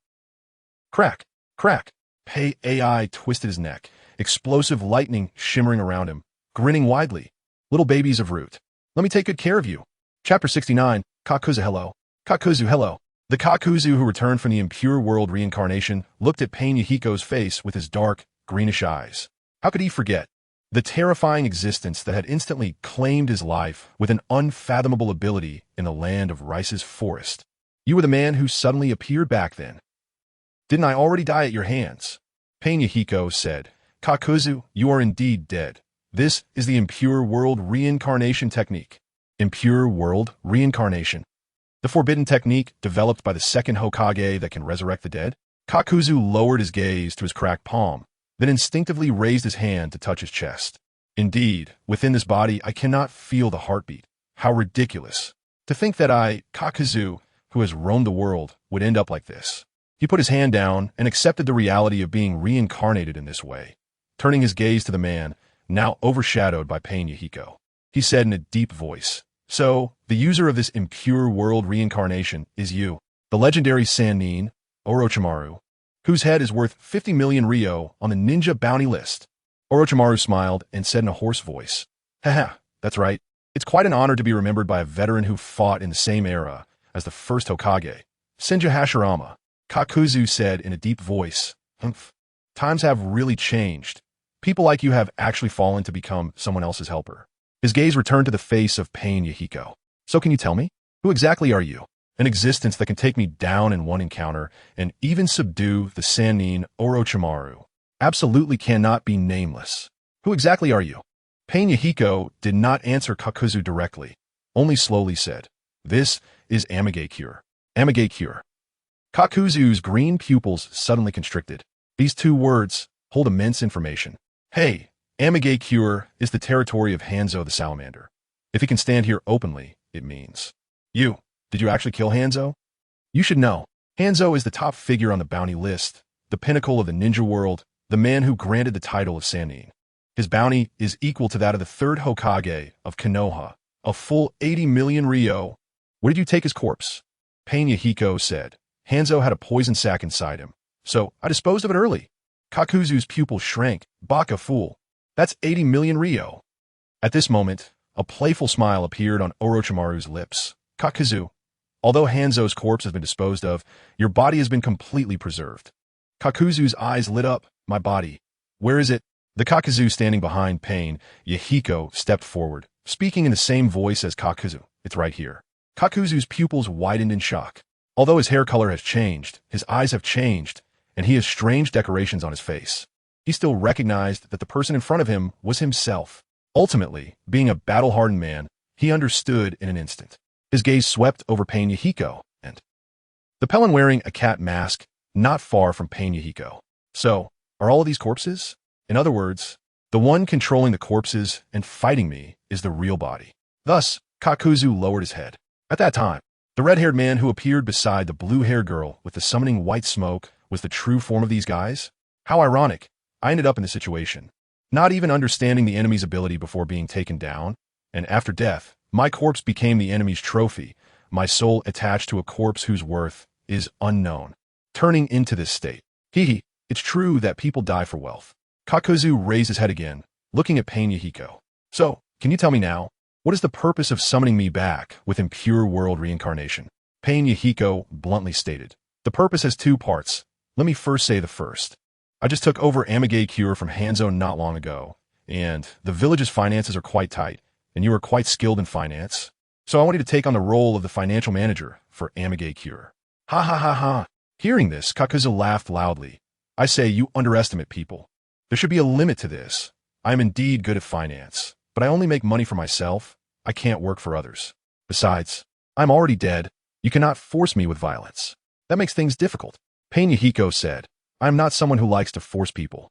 I will fully respect your choice, but if you are unwilling to help my village, I can only ask you to pay. Pay. Kakuzu frowned deeply. You have lived as a bounty hunter for a long time. You must have saved a lot of money, right? At this moment, the human path Pain Yahiko dropped another root member's corpse onto the ground. Kakuzu, Ikai. This 15 million Ryo head has also become a corpse you control. Yahiko said, this corpse replaced the one that killed you back then, the human path Pain. You're not unfamiliar with that ability, right? Kakuzu clenched his fists. How could he not be familiar? After being pierced through the heart by the third Reikage, he was directly killed by that soul-extracting ability. Wanting to extract my soul? Kill this impure world reincarnated body? You are mistaken. I am not afraid of these. However, there's another ability of the human path that you still do not know, right? As Yahiko moved forward, he dangerously smiled. That is, to read the information in your brain in an instant. You must be hiding that huge fortune. It could at least solve Amage Cure's urgent financial situation. Swish. Orochimaru's snake hand released from his sleeve, firmly restraining Kakuzu. No, don't think about my money. Kakuzu's green pupils suddenly froze. Pain Yahiko coldly said, 30 of the annual bonus. The more the village earns, the more your own little treasury will grow. So, one word. Do you want to do it or not? As he saw the human path's hand enveloping his head, Kakuzu gritted his teeth and compromised. 40. Deal. The human path released his hand. Pain Yahiko smiled and said, Now, the second matter is easy to discuss. I want the scroll of the demonic illusion technique. Chapter 73 Messages. Hidden Rain, Hilltop, Rumbling. Facing the enemy, the members of Root launched a chaotic ninjutsu attack. But after it ended, that monster cloaked in lightning appeared before everyone, unharmed. Our ninjutsu was ineffective against him. The captain of Root's 6th Division, Rinnegan, clenched his fists. If I'm not mistaken, that guy's the third Reikage. The expressions of the masked Root ninjas couldn't hide their shock. The one who stood tall against the Iwagakure army. Fighting alone against thousands for 3 days and nights at the end of the Third Shinobi World War. The captain of Root's 7th Division, Cho, had a grave expression under his mask. His body was used by the Akatsuki's Nagato with the Rinnegan, wasn't it? No wonder Hanzo didn't contact us. He must have been silently taken out. This is truly the worst situation. After exchanging glances, Rinnegan and Cho reached a consensus. This enemy cannot be dealt with by numbers alone. 6th Division and 7th Division, retreat all personnel. We will cover your escape. Those who survive must report today's events to Danzo-sama. The two teams of Root present apart from the two who infiltrated the hidden rain and fell, had 70 members. After receiving the captain's orders, they all fell silent, sheathed their kunai, and turned to run down the hill. Orders must be obeyed, missions must be accomplished, unbound by unnecessary emotions, acting like tools. This is Root style. Rinnegan formed a hand seal. Earth release, Earth prison. Boom. The terrain around Pei AI changed. Broken rocks tightly compressed into a hemispherical Earth prison. Almost simultaneously, Xi and Cho formed a hand seal and slapped the ground. Water release, water shockwave. Splash. Water surged from within the Earth prison, quickly filling its interior and creating a high-pressure environment. Now reinforce this Earth prison. Rinnegan dashed forward, pressing his hands against the outer wall of the prison, reinforcing it with chakra. This way, even you won't be able to break free for a moment. Boom! In the next instant, the Earth wall exploded, and a hand covered in lightning grasped his head. In Rinnegan's shocked gaze, the Earth prison collapsed, and water flooded everywhere. Damn, he's strong to this extent. This thought became Rinnegan's last words. PFF, because in the next moment, Pei AI gently squeezed his palm, and his head exploded like a watermelon. Rinnegan's headless corpse fell at Pei AI's feet, blood splattering everywhere. Water release, water dragon bullet. Splash. Behind Pei AI, water surged up. It was the water that Xi and Cho had manipulated from the Earth prison to reform into a water dragon bullet. But Pei AI didn't even look back. He simply flicked his arm backward, and with a boom, the water dragon bullet exploded into a stream of water. Sigh. Xi and Cho lowered his hands from the hand seals. Letting out a sigh, he knew he would soon follow in Rinnegan's footsteps, so he decided not to struggle. He looked at Pei AI, embracing death, and said, "At least our main forces have retreated. Soon, Danzo-sama will receive the latest intelligence about you. None will escape. All must die." At this moment, Pei coldly spoke. "What did you say?" Xi and Cho doubted he heard correctly, forcing a smile. "Stop bluffing. Our main forces are retreating separately. Moreover, they are moving quite fast. No matter how strong you are, how could you possibly kill them all? Then open your eyes wide and watch carefully." As soon as he finished speaking, Pei AI took off his left wrist and raised his arm high. ZZZT. Lightning surged violently from the cut on his wrist. This body, modified from the path of pain, has a chakra memory device. All chakras that have attacked me will be automatically marked and identified. Then, just like this, boom! A beam of lightning shot into the sky, reaching its peak and suddenly split into 70 strands, each tip transforming into a sharp arrowhead, tracking down the 70 scattered members of Root, coming to claim their lives. Shura's divine punishment cannon. The Root members, who were scattering below, were all horrified by the lightning falling from the sky. So fast. They didn't even have time to use body flicker technique or substitute technique before their bodies were ruthlessly pierced, collapsing to the ground. Crack. Pei AI reattached his wrist and walked up to the dazed Xi and Cho. Xi and Cho's face trembled beneath his mask. "I never expected. Nagato from the Otsutsuki has reached such a level." Boom. Pei AI's fist pierced through his chest. With this, the two divisions sent by Danzo to coordinate with Hanzo were annihilated by Pei AI alone. Pei AI's gaze flicked to the ground beside him. "So you can come out now." Rustle, rustle. The hidden white Zetsu emerged, bowing deeply in admiration. "Brilliant, brilliant, Lord Nagato. Your pain from the path of Shura is truly unbelievably strong." During the 4 months that Nagato and Konan have been in charge of the Hidden Rain, the number 0 white Zetsu infiltrated Obito's lair and has not been idle. As of now, at least 20 white Zetsu have been assimilated by it. These white Zetsu periodically report to Nagato about Obito's movements and the happenings in the ninja world. The white Zetsu before him is designated as number 18. After a round of praise, number 18 said seriously, "Lord Nagato, this time I bring you one good news, one bad news, and one neutral news. Which one do you want to hear first?" These little cuties, as always, love to keep people in suspense. Pei AI said, "Let's start with the good news." Number 18 replied, "The good news is that Obito already knows you have cleared out Hanzo's forces and occupied the Hidden Rain village." Nagato thought, "Finally can't hide it anymore. It's a miracle we managed to keep it under wraps for so long under the Akatsuki's intelligence network. This doesn't seem like good news, does it?" Hee. After receiving the news, Obito was very pleased, praising your growth speed, saying that you would soon become a more useful piece on the board. "Huh?" Pei AI asked, "What's the bad news?" Number 18 said, The bad news is that over the past few months, he has had his kind searching for Orochimaru and Kabuto in vain, and he suspects that you have taken them in. Next, he might use Kimui to sneak in and check the situation. So please be prepared. Is gazdipund. This intelligence is very valuable. So, what is the neutral news? Number 18 said, the neutral news is that your master, the legendary Sannin Jiraiya, seems to have returned to the Leaf Village. Nagato fell into deep thought. During Kushina's pregnancy, teacher Jiraiya did indeed return and even visited Minato's house, dramatically naming Naruto through a book. But at that time, Kushina was already at least 9 months pregnant. This time, Jiraiya returned to the village earlier than expected. Could it be because I attacked the leaf that caused Jiraiya to return sooner? Then, Minato would surely inform teacher Jiraiya, right? If teacher knew that pain possesses the Rinnegan, would he possibly piece together something? Rumbling. A flash of lightning crossed the sky outside the hidden rain tower.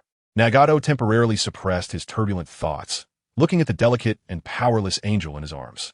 Konan, tell me the truth, are you? Chapter 71. Although this boy is shy, he has always been straightforward. Xiaonan, tell me the truth. Have you been hiding something from me? Something that harms yourself? Facing Nagato's question, Xiaonan's eyes flickered as she avoided his gaze. To relieve the physical and mental fatigue from staying up late, Xiaonan would rely on the black stick at night, allowing Nagato's chakra to flow into her and gaining stimulation from it. Tonight, she fell in the women's bath, and Pylon discovered the needle marks on her arm, thus exposing the matter. I'm sorry, I really didn't want to trouble you. No, the one who should say sorry is me, Xiaonan. Nagato felt guilty for not noticing this earlier. Otherwise, he would never have allowed Xiaonan to do such things. That forbidden technique, Nightmare Flower, let's not learn it anymore, okay? There are many ways to become stronger, and it's really unnecessary to practice such self-abusive techniques. If I had known it would turn out like this, I would have rather burned that page of the sealing book than let you see it. Really, I can't stand seeing you like this. A strange smile appeared on Xiaonan's lips. Nagato, you finally spoke your mind. Yes, Nagato knew that with Xiaonan's determination, she wouldn't allow herself to back down. But he still couldn't help but express thoughts that he knew would backfire. Then you have to promise me. You're not allowed to stab yourself with the black stick anymore. What if I get sleepy and fall asleep? If you fall asleep, that's it. You're just not allowed to stab yourself. Hey, I won't stab. I won't stab. I didn't expect you to have such a childish side. Speaking of which, this matter needs a solution. Xiaonan can't continue like this. It's not a way to go. We need to think of a method that allows Xiaonan to relieve drowsiness without using the black stick. Looking at the black outline that had already become part of Xiaonan's eye makeup, an idea suddenly struck Nagato. Right? Speaking of someone who never sleeps, isn't there one in Sunagakure? Although he hasn't been born yet, Gaara, since childhood, has had Shikaku the sand spirit implanted in his body by his father, Raza. Once he falls asleep, Shikaku's killing intent invades his consciousness. Over time, due to fear, he developed insomnia. Not because he doesn't want to sleep, but because his brain has lost the reflexes and functions related to sleep. The impact of insomnia on Gaara only manifests as dark circles under his eyes. He still appears spirited most of the time. From this, Nagato could conclude that Xiaonan's biggest challenge isn't the physical burden of not sleeping, but the instinctive drowsiness produced by her brain, which is hard to overcome. If there were a way to make the instinctive drowsiness in her brain, like Gaara's insomnia, disappear or be temporarily suppressed, perhaps Xiaonan could smoothly get through the upcoming challenges. When Nagato had this idea, he immediately shared it through Pylon, who accompanied Orochimaru back to the experimental base. After hearing this, Orochimaru fell into deep thought. Insomnia? Huh? To suppress the reflexes of the sleep-related areas in the central nervous system, the most direct method is through medication. Medication has side effects, right? Of course. Any medication will have side effects. That is unavoidable. Orochimaru sat on the sofa, propping his chin with one hand, and smiled. Since I have some free time at this stage, if Nagato-kun needs it, I could try to develop something aiming to minimize the side effects. How long will it take? Orochimaru thought for a moment and said, a month should be enough. On the tower, Nagato relayed Orochimaru's words to Xiaonan. Did Orochimaru really say that? It's okay. If you're not willing to use medication, we can find another way. It seems this is unavoidable. Xiaonan sat up, holding a cup of water. At this moment, Nagato said, Xiaonan, can I ask you a somewhat private question? Xiaonan turned her gaze to Nagato. Seeing him serious yet somewhat shy, she couldn't help but grip the cup tightly. She slightly lowered her head. Go ahead. You said. Nagato's eyes moved awkwardly. You have a ring in your navel, right? Suddenly, it went quiet. Nagato turned his gaze away, seeing Shounen staring at him without blinking. His face couldn't help but turn red. It's just that when I helped you put on your clothes, I accidentally saw it. Sorry. I really didn't mean to. Nagato clasped his hands together. And I swear, I really only saw a little bit. I didn't see anything else. It's fine. A hint of embarrassment flashed in Xiaonan's eyes. It's normal to see. It's nothing. So, does your question relate to what we were just talking about? At this moment, Xiaonan looked seriously into Nagato's eyes. Does it relate? It really does. Nagato took out a navel ring made from a black stick, turning his eyes to the side. Orochimaru's medication will take about a month. So you can use this to replace the ring in your navel. This way, it can have a similar effect to the black stick, and it won't harm you. Of course, if you don't like it. Thank you. Ha ha ha. Indeed, doing this feels a bit. I really like it. Yeah. In Nagato's surprised gaze, Xiaonan took the navel ring from his hand, and that inexplicable smile reappeared. Nagato, does this count as the first gift you gave me after my coming-of-age ceremony? This doesn't count. After adjusting his emotions, Nagato said seriously, I actually have something better to give you as the first gift after your coming-of-age ceremony. Xiaonan's eyes sparkled. Really? Then I'm really looking forward to it. By the way, actually not just a navel ring. I also want to get a lip piercing, but I've never been able to make up my mind. Nagato laughed. I think you can skip the lip piercing. Why? Xiaonan looked at him without blinking and asked. That gaze made Nagato's previously calm emotions stir again. But this boy, although shy, has always been straightforward. Because in my opinion, Xiaonan, your face is already perfect and doesn't need anything extra to adorn it. After saying this, Nagato scratched his head, feeling embarrassed. That said, your personal preferences are really something I shouldn't interfere with. If you like it, then I want to get a lip piercing. Xiaonan replied calmly and firmly. To be honest, I've been struggling with writing recently, so I added some emotional scenes. I hope everyone doesn't find my writing awkward. I am shy. Chapter 72. Konan and Kakuzu in the Rain Village's high tower. In the bathroom of a fragrant chamber, Konan stood under the shower, allowing the clear water to flow over her flawless body. On her taut abdomen, a belly ring gifted by Nagato was already in place. 3 inches below her navel is where the chakra pathways of the human body converge, also known as the root chakra. She could feel Nagato's chakra participating in her chakra flow in a gentle manner. It wouldn't harm her, and it effectively eased her fatigue. This way, for the next month, I can focus on alleviating Nagato's burdens. Turning off the water, she walked to the mirror, examining her most genuine appearance after bathing for the first time in a long while. Of course, she knew she was a genuine beauty. After drying off, she put on form-fitting clothes made of fishnet material, then sat down on a chair, slowly pulling on light purple leggings along her long legs, slipping on a backless top, and reaching behind to zip it up. Standing in front of the mirror, she applied a light foundation to cover the dark circles around her eyes, tidied her bun, and placed a light blue paper flower on the right side of her hair. Getting up, she took the robe hanging on the wall, wrapped it around herself, and tied the headband of the Rain Village at her waist. With a gentle pat on her cheeks to lift her spirits, she stepped outside. How difficult is it to master the technique? Nagato put down the scroll of Earth Grievance technique and smiled. The difficulty is probably half that of the incomplete Flying Thunder God technique. 3 days is enough for me to master it. Seeing the noticeable improvement in Konan's complexion, Nagato felt a bit more at ease. All right, then you focus on your research. I'm going to meet that short-lived man. In a small house at the southeast corner of the Rain Village, Kakuzu was reviewing the village's accounts since the Third Great Ninja War. Accepting reality, he had entered the role of a financial manager. Looking at the shocking expenditures, Kakuzu was furious. Hanzo, that miser, has almost used all the post-war aid funds to fortify his palace and raise his dead soldiers. From these accounts, I can see his turtle-like nature. A peek of the ninja world? If I had known he was such a person, I would have personally taken his head worth 80 million back then. Just like I dealt with the first Hokage. Kakuzu dipped his fingers in saliva and turned to the next page. Creak. At that moment, the wooden door opened. Accompanied by the sound of the door, a cool greeting came. Hanzo's head is not something you can easily take. Looking at the blue-haired woman who walked in, Kakuzu's dark green pupils flashed with embarrassment. It was because he had glanced at this woman a bit too long in the forest of the Land of Rice that he had fallen to his current state. For a mere 20 million, he had sacrificed most of his life's work, and even in death, he was forced to work as an accountant in this dilapidated small village. That was truly the worst deal he had ever made in his life. The exquisite-looking woman before him. To Kakuzu, she was like a plague, a harbinger of doom. Kakuzu sarcastically said, You must be what the villagers call the Angel Lady. Just in time, I have a question for you. His finger pointed at the account book, questioning, after taking over the Rain Village from Hanzo, the 100 million Ri aid from the daimyo of the Land of Rain has, in less than 4 months, dwindled to only 6 million Ri. Why? Konan replied calmly, it's 4 million Ri. We spent 200,000 Ri on dinner and bathing last night. What did you say? Kakuzu jumped up, rolling up his sleeves to reveal his dark fists. Kakuzu, understand this, we were all orphans of the Rain Village in the past. We've suffered enough. We're tired of living frugally. I strode inconfidently. Seeing him, Kakuzu sat back down. You've fought for half your life, so enjoying yourselves is understandable. But a skilled woman cannot cook without rice. Don't rush. As the saying goes, the beginning is always the hardest. You make it sound easy, my boss. A civilian and a ninja in a village of 30,000, yet the public account only has 4 million RY.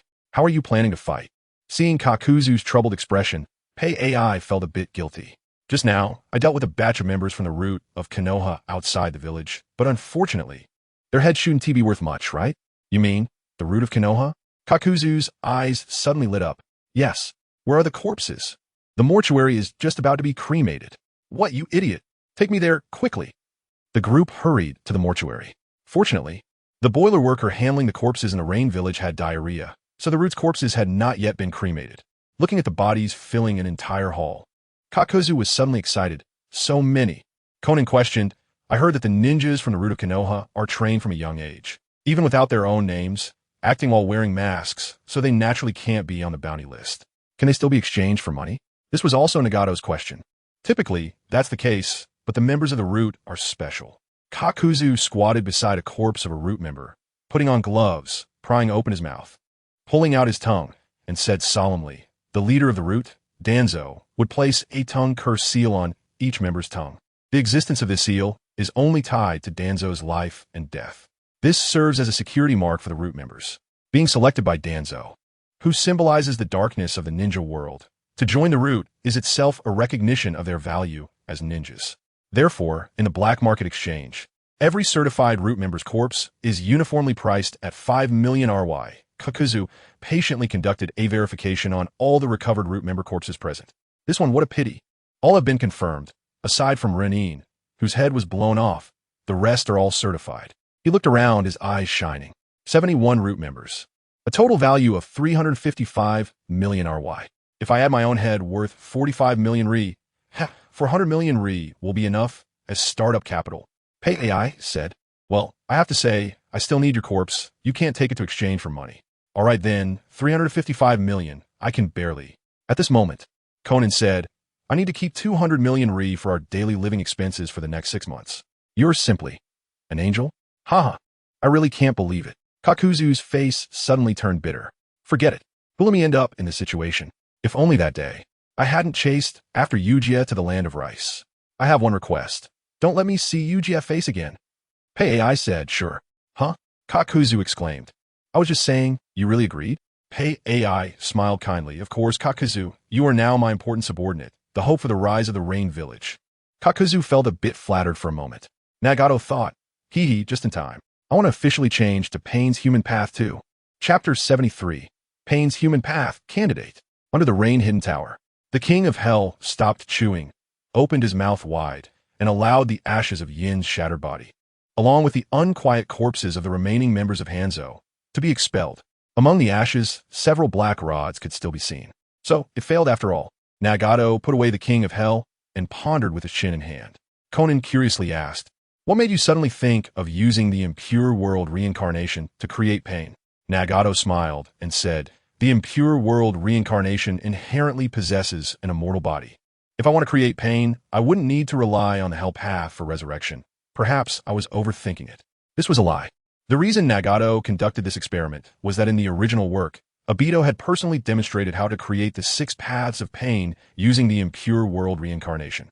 However, the sample Obito selected was quite special, as it was the previous Jinchuriki revived by Kabuto through impure world reincarnation, and it also relied on the power of the outer path's golem.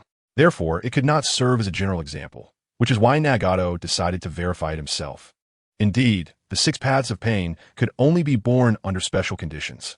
It had to be a former Jinchuriki to have excellent compatibility with the tailed beast chakra within the golem, allowing the black rods to combine with the seals of the outer path golem to forcibly compress the tailed beast chakras within the 6 impure world reincarnated Jinchuriki for control.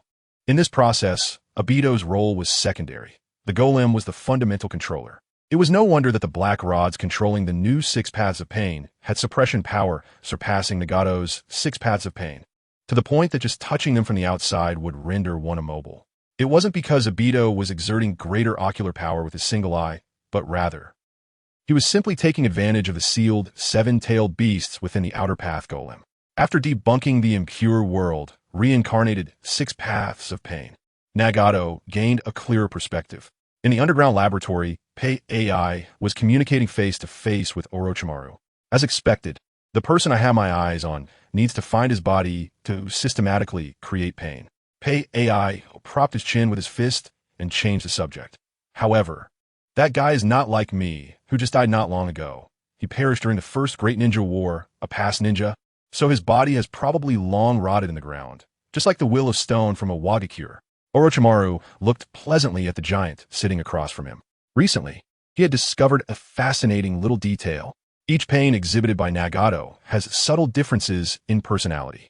For example, in the Deva path Yahiko, he displayed a calm and cold side, while in the animal path Rin, he showed a lively and mischievous side.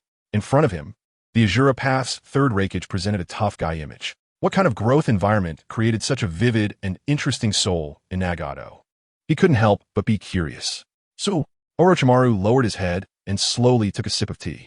His hoarse voice then chimed in. The 2nd Suchikage Mu is the pain that Nagato has chosen for the human path. That's right, not to mention dust release. That guy's dustless obstruction is simply a perfect match for the human path. The light and heavy rock techniques are also superb support skills.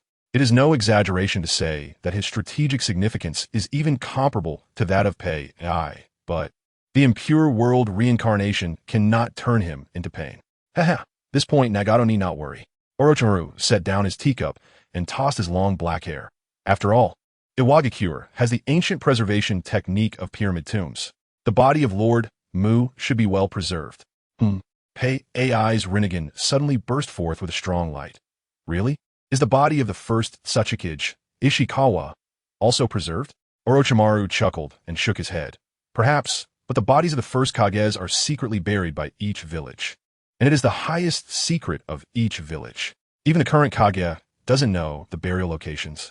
And I haven't been able to gather information about the burial places of the other 4 first Kages besides the first Hokage, Hashirama Senju. I see, Nagato thought.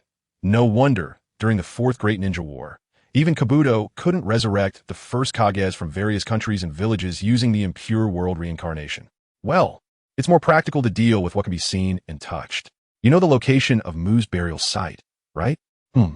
Yes, it's the undying river at the foot of a Wagakure, and that pyramid isn't above ground. It's buried 100 meters underground using special seals. Once that seal is triggered, it will make a thunderous sound, and the difficulty of this mission is likely not below that of the Yunmen Valley incident. Pei AI's gaze slightly pondered.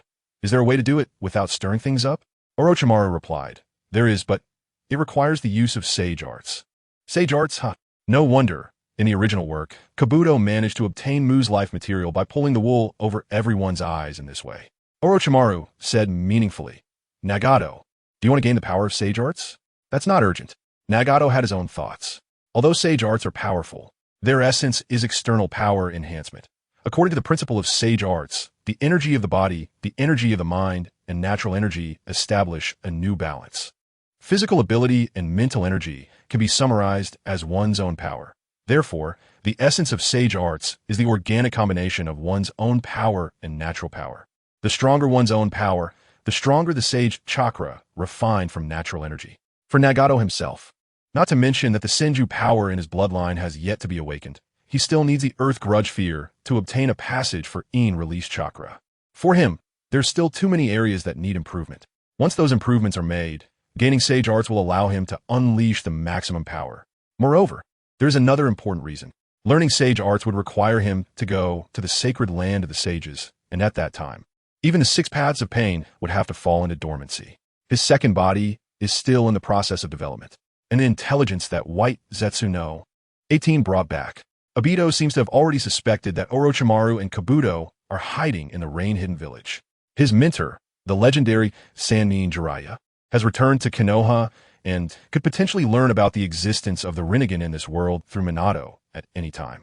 At that time, what actions he would take remain unknown. Therefore, during this year, Nagato's main body should not go far, at least not for an extended period away from the rain-hidden village. Pei Ai dropped his fist from his chin, a rugged smile spreading across his face. I'll personally go and liberate that poor mummy from the pyramid that binds his freedom. Chapter 74, A Twist of Fate. Pailin summoned the Yada-no Kagami and rode with Pei Ai, soaring towards the northwest sky of the hidden rain village.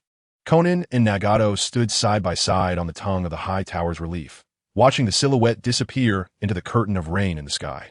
The strength of the rock-hidden village is quite formidable. Are 2 paths enough? The goal is not a full-scale battle. These 2 paths, which are the most mobile, are more important. If necessary, Pailin will summon other paths for communication. Konan turned her gaze to Nagato's profile. The distance to the destination, this time, should far exceed the limits of chakra signal transmission, right? Could it be that the power of the Senju has awakened? Nagato reached back to touch the nape of his neck. Not yet. So, I relied a bit on technology and some harsh measures. Whoosh! The Yada-no Kagami swiftly cut through the air and soon arrived 20 kilometers away, which was already quite close to Nagato's current limit of controlling pain. On the back of the bird, Pei Ai's Rinnegan scanned below, locking onto a high mountain. That's the spot. Pailin maneuvered the Yada-no Kagami, spiraling closer to the mountain's peak. Pei Ai jumped down, scanned the area, and fixed her gaze on a relatively concealed rock surrounded by weeds. After squatting down and pulling out the weeds, Pei Ai cleared a patch of ground and pressed her palm on it, her Rinnegan glowing. Crack! A mechanical pillar rose as it rotated. Pei Ai took out a pre-processed, large-caliber black rod from her ninja tool pouch and embedded it into the hollow groove at the top of the mechanical pillar. The mechanical pillar was activated, emitting several small black rods from its top like umbrella ribs spreading outwards. Yaoshi, it's done. The chakra signal relay tower made by the Azura Path can effectively extend a range of control over all planes. However, the premise for it to be effective is that the Azura Path must survive. If it weren't for the flawless Pei Ai, I couldn't really trust using this kind of black technology. Pei Ai jumped back onto the Yada-no Kagami, murmuring. However, the Earth Shadow's dust release from the 2-day scale of Onnoki still poses a threat to me. If necessary, I might have to summon the Gaki Path into action. The Yada-no Kagami raced through the sky, installing relay towers at suitable intervals, and that night successfully arrived at the airspace bordering the land of Earth to the northwest of the hidden rain village. At this very moment, just like back then, in a warm little home in Konoha village. After finishing a day of busy work, Minato, dressed in home clothes, sat quietly at the table reading. A steady and strong hand gently rested on his shoulder, and a deep yet warm voice sounded. Oh, are you reading my strong, ninja transformation? Jiraiya felt a surge of joy in his heart, while self-mockingly teasing his disciple. But this is, after all, my debut work. The writing is rather immature, and many parts are not handled well. Minato shifted his gaze from the book to his mentor's face, winking playfully. That's not true. This story is very exciting, and many of the stories in it are adapted from the legends left by you, teacher. It feels just like your autobiographical novel. The protagonist's determination not to give up until the end is simply too cool, very much like you, teacher. Minato's praise made even Jiraiya feel a bit shy. Is that so? Minato squinted his eyes, wearing an infectious smile. So I've thought about it. If my child, who will be born in less than 6 months, could also become a ninja like this protagonist, that would be great. Saying this, he put down the strong ninja transformation in his hand and, under Jiraiya's surprised gaze, said seriously, So, can I borrow the protagonist's name from this novel? Yeah. Jiraiya's eyes widened, awkwardly gesturing with his hands. Is that really okay? This is a name thought up casually while eating ramen. Naruto. The gentle voice was heartwarming. Kushina, supporting her visibly pregnant belly under Jiraiya's gaze, walked over to Minato's side. That's right, it's decided. That's the name. Even if it's a name thought up casually by the teacher while eating ramen, it's still better than the strange names that Minato could come up with after racking his brains. The latter half of the sentence need not be mentioned. Kushina, Minato said helplessly yet affectionately. Even so, Jiraiya was still taken aback. Kushina, is it really okay? It's fine, teacher.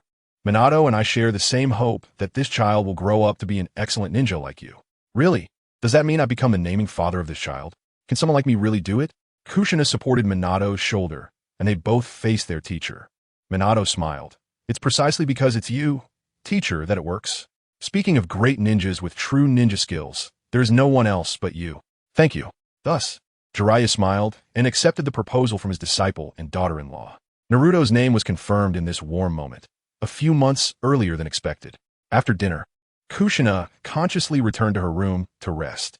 Jiraiya and Minato sat face to face in the living room, and the book Strong Will Ninja Transformation was temporarily put away. Teacher, your return this time is not only to visit me in Kushina, but also because you heard that the village was attacked not long ago, right? Yes. I just learned about this news recently. Jiraiya gently shook his teacup and said solemnly, to be able to retreat unscathed under the combined efforts of Hokage Sarutobi and you. The enemy is truly extraordinary. He tilted his head back and swallowed the tea, but his thoughts hung heavily. I wonder if it has any connection with Orochimaru? Minato said solemnly, yes. They are indeed quite powerful enemies. After the battle, we held an intelligence analysis meeting and successfully uncovered some of the enemy's abilities. But we still have no clues about their true identity. However, I think it shouldn't be Orochimaru's doing. Not really? Jiraiya was slightly surprised. Why can you assert that? If those guys can manipulate corpses, I wouldn't be surprised at all. Minato said, I have also heard of Orochimaru's abilities. He has been defected from Konoha for less than a year. Such a short time is not enough for the way of fighting to undergo such a qualitative change. Moreover, there is a more important point that led me to make such a judgment. What is it? Minato's blue eyes deepened. Teacher, you once mentioned that you had 3 disciples in the Hidden Rain Village, one of whom had a pair of special eyes, right? Jiraiya's hand involuntarily gripped the teacup. Why? Suddenly bring this up? Minato propped his chin with both hands, tracing back. At that time, the rain obstructed my view, so I didn't see it clearly, but afterward, as I reflected on the scene, that subtle feeling lingered in my heart. I thought about it again and again, and I still believe I wasn't mistaken. That base color and pattern should match what you once described about your disciple named Nagato, who has the same Rinnegan as the Sage of 6 Paths. Jiraiya's pupils suddenly trembled. Chapitre 75, Gust d'intervention. It's impossible. My 3 disciples, including Nagato, have all died nearly half a year ago in Amage Cure. Jiraiya stood up excitedly, and when he saw Minato's bewildered expression, he was momentarily stunned, then sighed and slowly sat down. In a low voice, he said, I'm sorry. I lost my composure. Minato regained his usual calm demeanor and rationally said, Sensei, I understand your feelings. But is it possible that Nagato actually survived? Jiraiya clenched his fists, his gaze downcast. Perhaps, but I can't think of any reason why Nagato would attack Konoha. Minato reasoned, they were all orphans from the Second Shinobi World War. Amage Cure was the main battlefield for the 3 great nations at that time. Is it possible that they lost their home because of that? Although he expressed it very gently, Jiraiya understood his meaning. His fingers intertwined, his thumbs nervously rubbing against each other. The death of Nagato's parents was something he had never brought up, and he had never asked about it.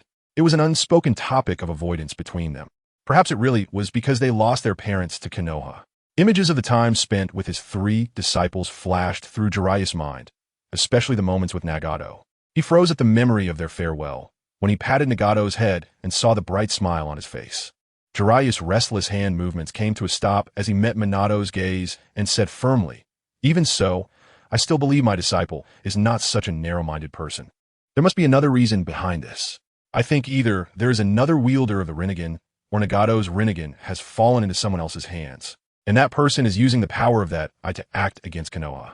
Choosing to believe in the disciples he had high hopes for, Jiraiya thought to himself.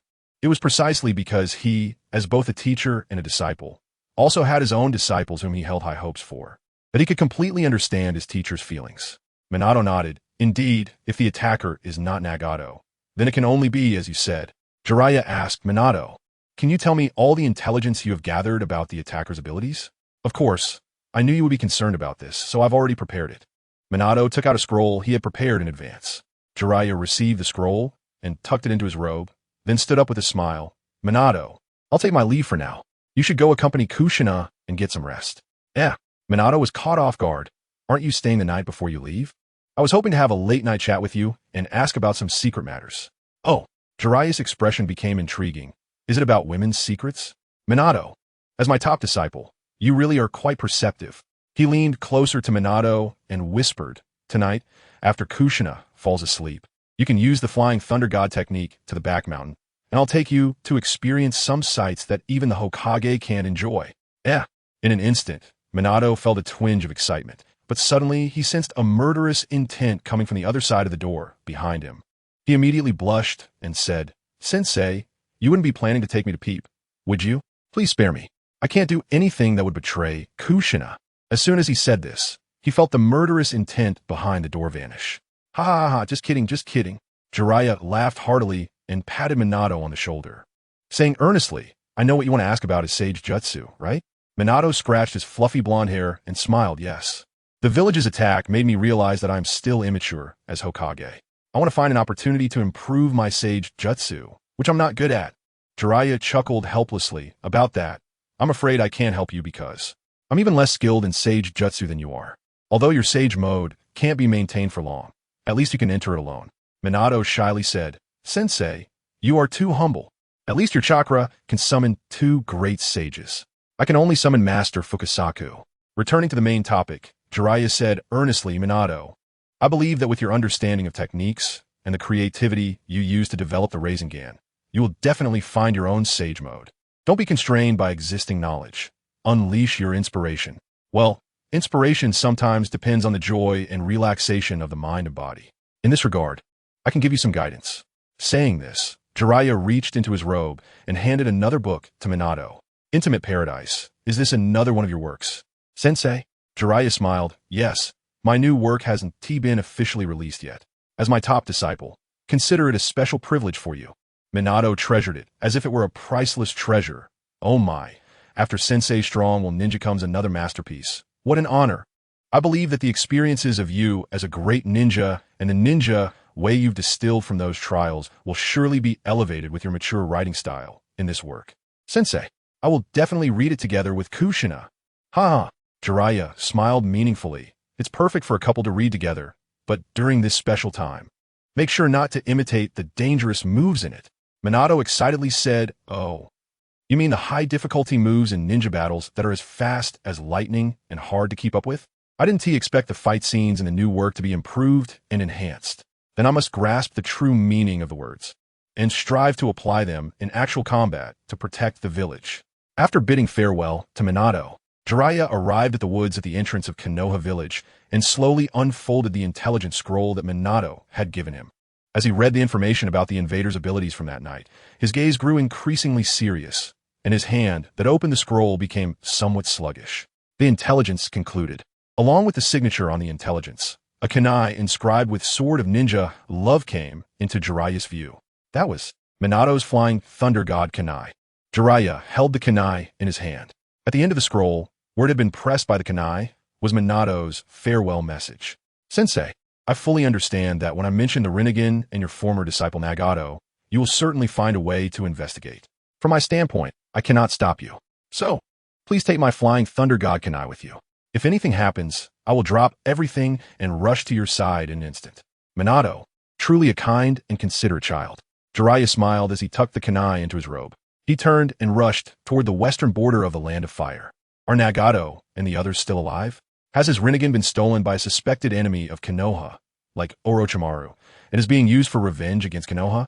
To clarify all of this, he must start with Amigay Cure, where Nagato and the others had suffered. Chapter 76. The Grave Digger of the Undying River. After 3 days of intermittent travel, the Yatagarasu finally reached its destination, the Land of Earth, the Undying River.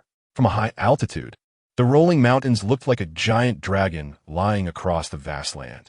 The fortress, built of solid stone and standing among the majestic mountains, is the source of the unshakable will of the 5 great ninja countries, the Iwagakure Ninja Village. In the ethereal sea of clouds, the massive form of the Yatagarasu appeared insignificant. Pei AI laughed heartily. This place is perfect for demonic planetary devastation. If we could move all the rocks to the sky, making a moon would be a piece of cake. Pei Lin smiled and said, a Super Shinra Tensei wouldn't be bad either. It would help unite the ninja world. In the two-dimensional world, talking to oneself is quite common. Nagato had long adapted to the local customs. Pei Lin took out a parchment from her pocket and unfolded it with her small hands. It was a map of the undying river, hand-drawn by Orochimaru before their departure. 2 red crosses marked different locations, both indicating pyramid tombs. However, only one was the tomb of Lord Mu, while the other was a suspected grave. It was said that the suspected grave was proposed by the Otsutsuki and Noki to prevent individuals like the former Tobi and the current Nagato from appearing. Moreover, the techniques used in the suspected grave were identical to those of the real tomb. Once triggered, it would produce a thunderous roar, and Iwagakure would quickly mobilize to encircle the tomb raiders. Pei AI said, "If that kid AI has the cunning of old man Inoki with my current configuration, it wouldn't be easy to handle." At this moment, Nagato had already come up with a plan to counter the trap set by Inoki. The method was simple and straightforward. Pei Lin and Pei AI would split into 2 teams to trigger the mechanisms of both the real tomb and the suspected grave simultaneously. The Yatagarasu dove from the clouds, stopping at about 300 meters above the ground. Going any lower would pose a significant risk of being discovered. With a whoosh, Pei AI lifted Pei Lin with one arm, carrying her on his shoulder, and leaped off the back of the Yatagarasu. Boom! As they landed, the earth crumbled in response. But the noise was insignificant in the vast mountains. Pei Lin did not dismiss the summoning of the Yatagarasu above, as the vision of the summoning beast was shared with pain. Keeping the summoning would provide an extra set of eyes to monitor the movements of the Iwagakure ninjas, which was crucial for their next actions. Pei AI set Pei Lin down. He said, "You go to the tomb that is closer to Iwagakure. You're better at stealth." Exactly what I was thinking. Pei Lin formed a hand seal and summoned a chameleon. With a slurp, the chameleon's sticky tongue wrapped around Pei Lin and swallowed her. Whoosh! After the chameleon concealed its form, it shook its head and ran towards the destination. After withdrawing his gaze, Pei AI rushed towards the other marked location at lightning speed. Iwagakure. It was noon, the time for Otsutsuki Inoki's lunch. The dining location was his Otsutsuki office. He sat on a high chair, enjoying a bento, and a cute little bundle tied around his waist was blinking its shiny black eyes at him. Inoki carefully held up a soup spoon, a loving smile blooming. "Little Kuro, open your mouth. Grandpa will feed you." "Old man, your work is so heavy. Let someone else take care of Kuro." Sitting on the stone bench in front was Inoki's son, Kuratsuchi, who was not yet 30, with a slightly youthful appearance. But a fierce aura had already developed between his brows. He had just returned from an S-rank mission. Inoki stubbornly replied, "Humph, just because my hair has gone gray halfway doesn't mean I'm not in good shape. I can handle both work and taking care of the kid." After saying that, to prove to Kuratsuchi that he was still vigorous, he put down the spoon, wrapped Kuro in his waist, and floated in midair, first using heavy rock on Kuro, then spinning Kuro around with his waist strength. After the spinning stopped, he triumphantly smiled at Kuratsuchi. "See, I'm still sharp." Returning to his chair, Inoki wiped the sweat from his brow, looked down, and his eyes nearly popped out. Kuro's eyes had turned into the Vortex clan's symbol. Sigh. If this goes on, it's only a matter of time before a white-haired man sends a black-haired man off. Kuratsuchi sighed, called the nanny caring for Kuro, and took her back. Closing the door, Kuratsuchi looked up and finished his bento. "Oh man, actually, I have something I want to report to you upon my return." Inoki said, "Swallow your food first, then speak." After that, a cup of tea floated in front of him. "Oh." Kuratsuchi took it, drank it in large gulps, swallowed his food, and said, "I gathered some information along the way. It seems that the grave of the 3rd Reikage has been dug up, and it was done in front of the 4th Reikage." "What?" Inoki was stunned, nearly spitting out his tea. "Is that for real?" "That kid AI lost an arm." Whoosh! At the foot of the mountain beside Iwagakure, the chameleon revealed its form. Pei Lin walked out, her Rinnegan scanning the surroundings. Surprisingly smooth. She walked to a ceiling symbol and crouched down. On the other side of the mountain, at the same ceiling symbol, Pei AI was also ready, their gazes perfectly connected, allowing them to cooperate flawlessly like left hand and right hand. 3, 2, 1, swish, swish. The two simultaneously tore off the ceiling symbols. In Iwagakure, in the Otsutsuki office, Inoki snapped back to reality from a shock, and a playful smile crept onto his lips. He looked down and took a sip of tea, relishing the moment. I never expected that kid AI would suffer such a huge loss. Well, this is also his fault, being so ostentatious even for a funeral. It's no wonder someone has their eye on him. The remains of the predecessor should be arranged like we do to ensure nothing goes wrong. Boom! The rumbling sound came suddenly. An earthquake? No. This noise is from the predecessor, Lord Mu's tomb. Chapter 77 Jiraiya, Infiltrating the Hidden Rain. Under the sky, where rain falls, the water surface ripples continuously. Splash! A toad surfaces, opens its mouth, and a hand reaches out, followed by its entire body. The toad closes its mouth and dives back into the water. A white-haired boy squatting at the water's edge lifts his head in the rain, gazing at the cold-toned buildings in the rain curtain, a faint smile curling at the corners of his mouth. Yao Shi, the infiltration was successful. In the tall tower deep in the hidden rain. Nagato's expression changes slightly. Someone is blocking my rain. This chakra feels quite familiar. After pondering for a moment, his gaze lowers. Is it Master Jiraiya? From his early visit to Konoha to see Minato, I knew this day was not far off. Konan steps forward and asks, "What should we do, Nagato?" Nagato replies, "Although the path we are taking is not the one our master once entrusted to us, he has indeed shown us kindness. Without his 3 years of careful guidance, we would have long perished in the turmoil of the hidden rain. Now that he has intruded into our territory, conflict is inevitable, but capturing him alive will suffice. We must not harm his life. Is that so? That's great." Konan shows a relieved smile. "Should I go now?" "Go ahead. I will stop the rain. Use your abilities to search for his precise location. No need to reveal yourself." After forming hand seals, Nagato stops the rain, but the sky remains dim. Understood. After forming her hand seals, Konan stretches her arms, and the rain stops. Nagato smiles faintly. "Moreover, I am also curious. Not long ago, I mourned my master. Now, how does he view my existence?" Jiraiya walks alone in a dim alley and stops. Looking at the sporadic raindrops falling from the sky, he furrows his brow. The rain has stopped? Though the rain in the hidden rain village is said to be relentless year-round, in reality, there are still brief periods of respite. Well, although the enemy used the rain tiger-free technique when invading Konoha, no one would constantly use such a chakra-consuming technique on their own territory, right? Unless the enemy itself is a chakra monster, a tailed beast. Jiraiya dismisses his concerns and continues walking, muttering to himself. Yahiko's Akatsuki was ambushed in the hidden rain, and the intel I received was that those 3 kids had all died.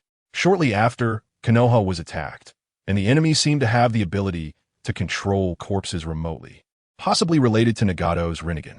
Therefore, I deduced that Nagato either entrusted his eyes to someone before he died, like Obito did with Kakashi, or after his death. His eyes were taken by someone. If it's the latter, I have 3 candidates in mind. Hanzo the Salamander. He has the advantage of being nearby, and with his knowledge, he should recognize the Rinnegan. Moreover, he has a motive for revenge against Konoha. Dance. Rumors say he colludes with Hanzo, but there is no solid evidence.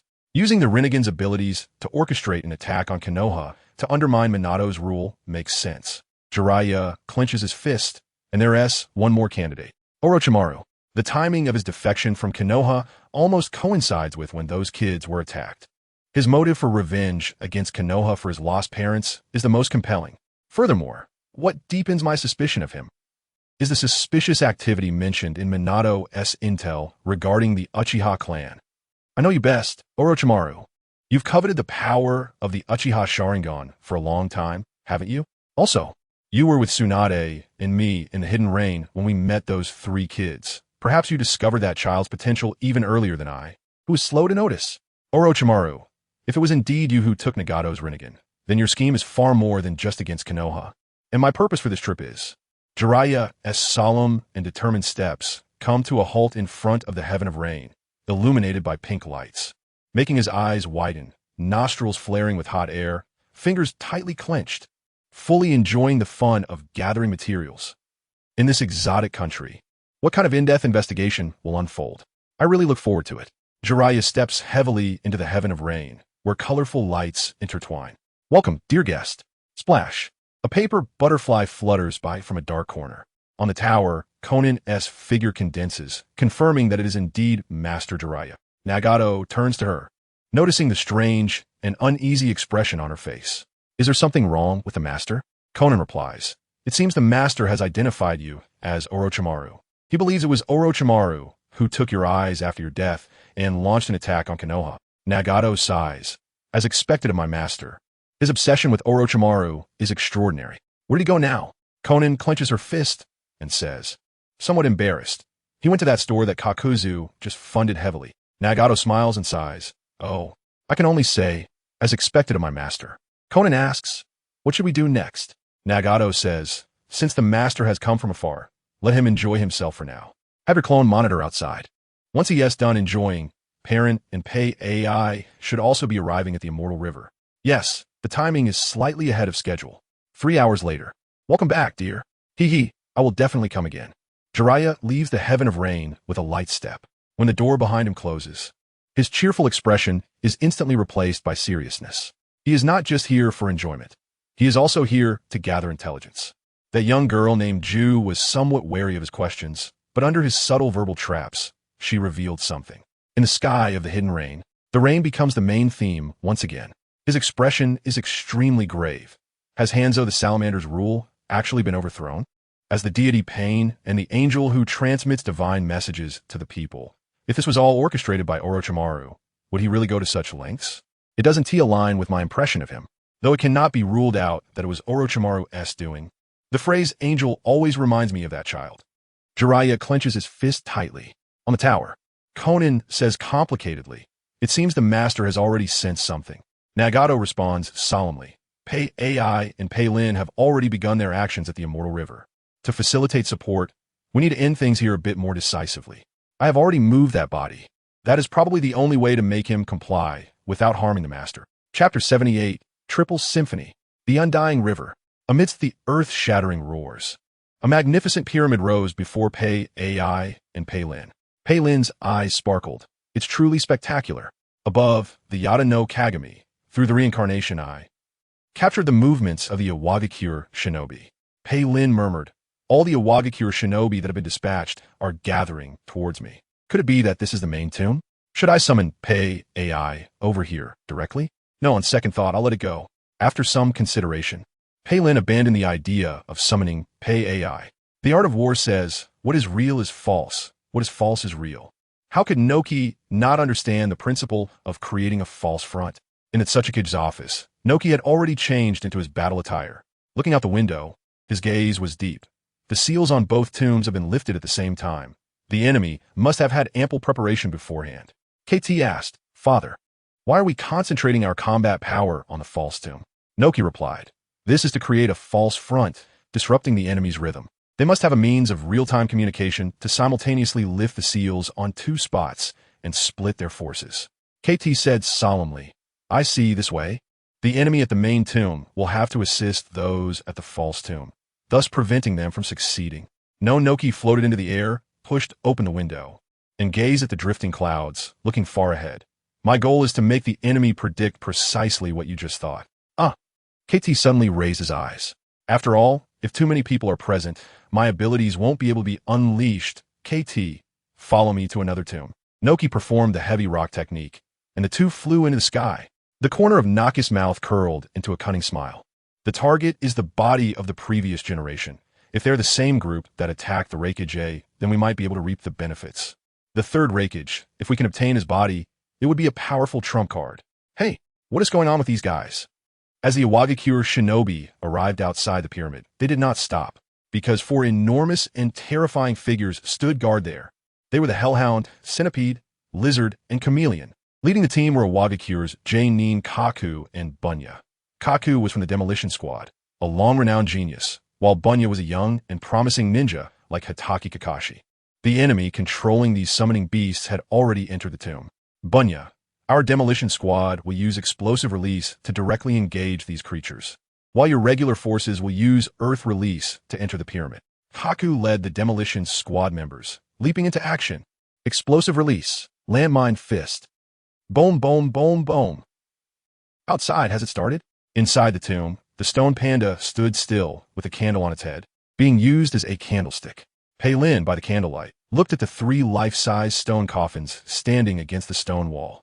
In the sight encompassed by the stone panda, a figure appeared. Under the cat-faced mask, the corners of its mouth lifted. In every sense, you really are a nuisance. Whoosh! She bent down, dodging the shuriken that came from behind. The 2 Iwagakure shinobi appearing alongside Bunya were astonished. How did she evade the attack from behind? Bunya was not overly surprised. He simply looked at the petite and delicate figure in front of him, and said in a deep voice, "In this enclosed environment, you have nowhere to escape. Surrender. This is our territory." Having said that, he clasped his hands together. Whoosh, whoosh, whoosh, whoosh. From various parts of the tomb, stone platforms with sealing techniques emerged. Being recognized Bunya. This face, although younger than in the original work, is definitely him, Bunya. I remember, during the Fourth Great Ninja War, he defeated the impure world reincarnation Kaku. Moreover, he is the captain of the sealing team of the ninja allied forces. He can be said to be the Iwagakure counterpart of Hatake Kakashi. Pei Lin came back to her senses and smiled charmingly. "You say this is your territory, but is that really the case?" Clap. She brought her palms together, and the summoning technique appeared on the stone wall behind her. Nanny? Bunya's expression changed drastically. She wants to perform a summoning technique in such a small space. Bang! From the wall's summoning technique, the hell crab materialized, crashing through the stone coffin, and 3 corpses wrapped in bandages fell out. I can't let him succeed. Bunya formed hand seals and unleashed a powerful fire release. Pei Lin smiled. That is quite a good response. Kudos to you, water release. Foam dance. The hell crab spewed forth a torrent of bubbles, quickly extinguishing the flames and rolling downward. Not good. Bunya's hand seals changed abruptly, performing earth flow wall. The 3 corpses that landed in the bubbles, 2 of them quickly dissolved. Oh, made of wax oil. So they melt when heated. I must thank you for saving me time. Bow. The hell crab disappeared, and from the hole created by the summoning, the chameleon's tongue coiled around Pei Lin and the body of Mr. Mu, tentative, pulling them into its mouth. Bang, bang. After the chameleon vanished, it ran away, shaking its head. Boom. Outside, Haku was violently slammed to the ground by the centipede.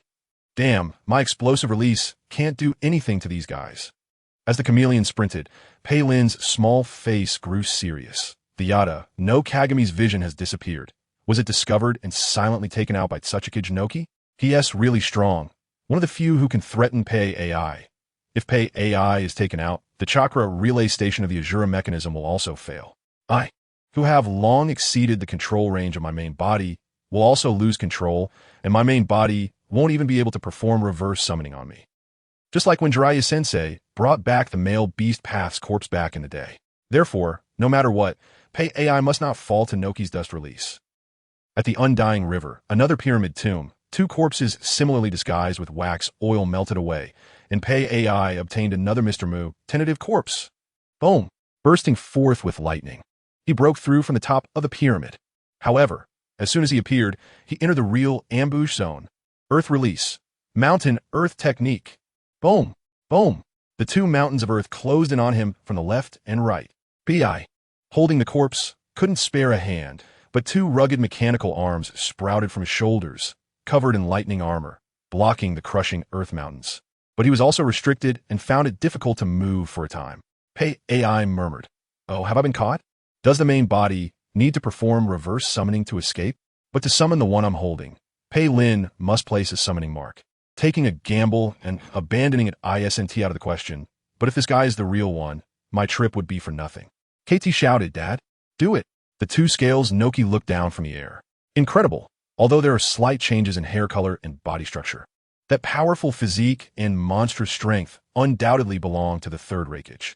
Just now, if it had been the 4th Reikage facing the attack from the earth release technique, perhaps he could have avoided it. After all, your strengths are spear and shield, not speed. This will cost you. Because in front of my dust release, the strongest shield is meaningless. Whoosh! Noki forms hand seals, and a transparent cube rotates and transforms. At that moment, Pain, having performed a somersault, lands on the mound of earth. Noki fearlessly says, "Oh, reinforcements?" But it will only add to the casualties. Dust release, original world separation technique. Whoosh! The dust release cube between his palms expands and turns into a beam of light sweeping down. Summoning technique. Hidden Rain Village. Jiraiya, while walking, suddenly freezes. Whoosh! Using the camouflage technique to hide his presence, Pain's hungry ghost path reveals himself, tightly embracing Jiraiya from behind. Feeling the chakra continuously draining away, Jiraiya, in shock, turns his gaze. The Rinnegan, you are the enemy from the intel who can absorb chakra. Damn it. The intel didn't mention that he would use the camouflage technique to erase his presence. How'd he sense me? Ah, is it really the rain? He truly has the chakra to maintain the Rain Tiger freedom technique throughout. Jiraiya struggles desperately, trying to break free. Pain's hungry ghost path says, please do not struggle.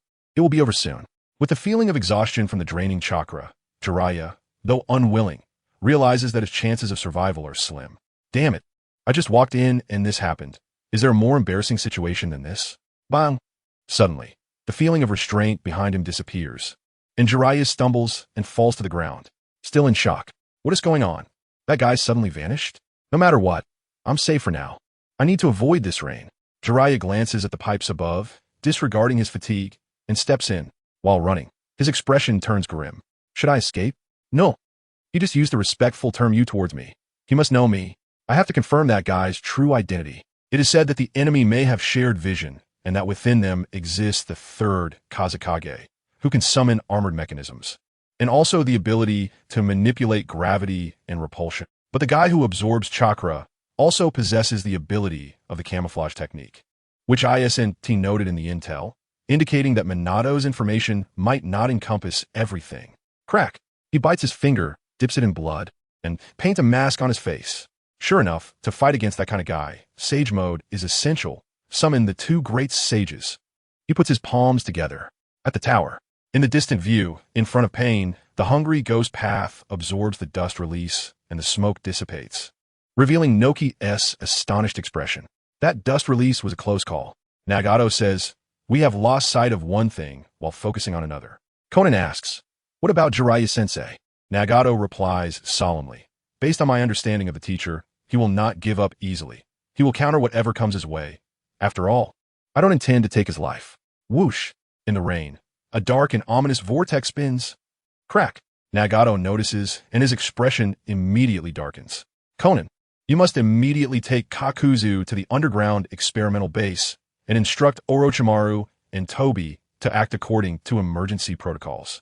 A nervous sweat appears on Konan's face, her fist slightly clenched on her sleeve. Could it be?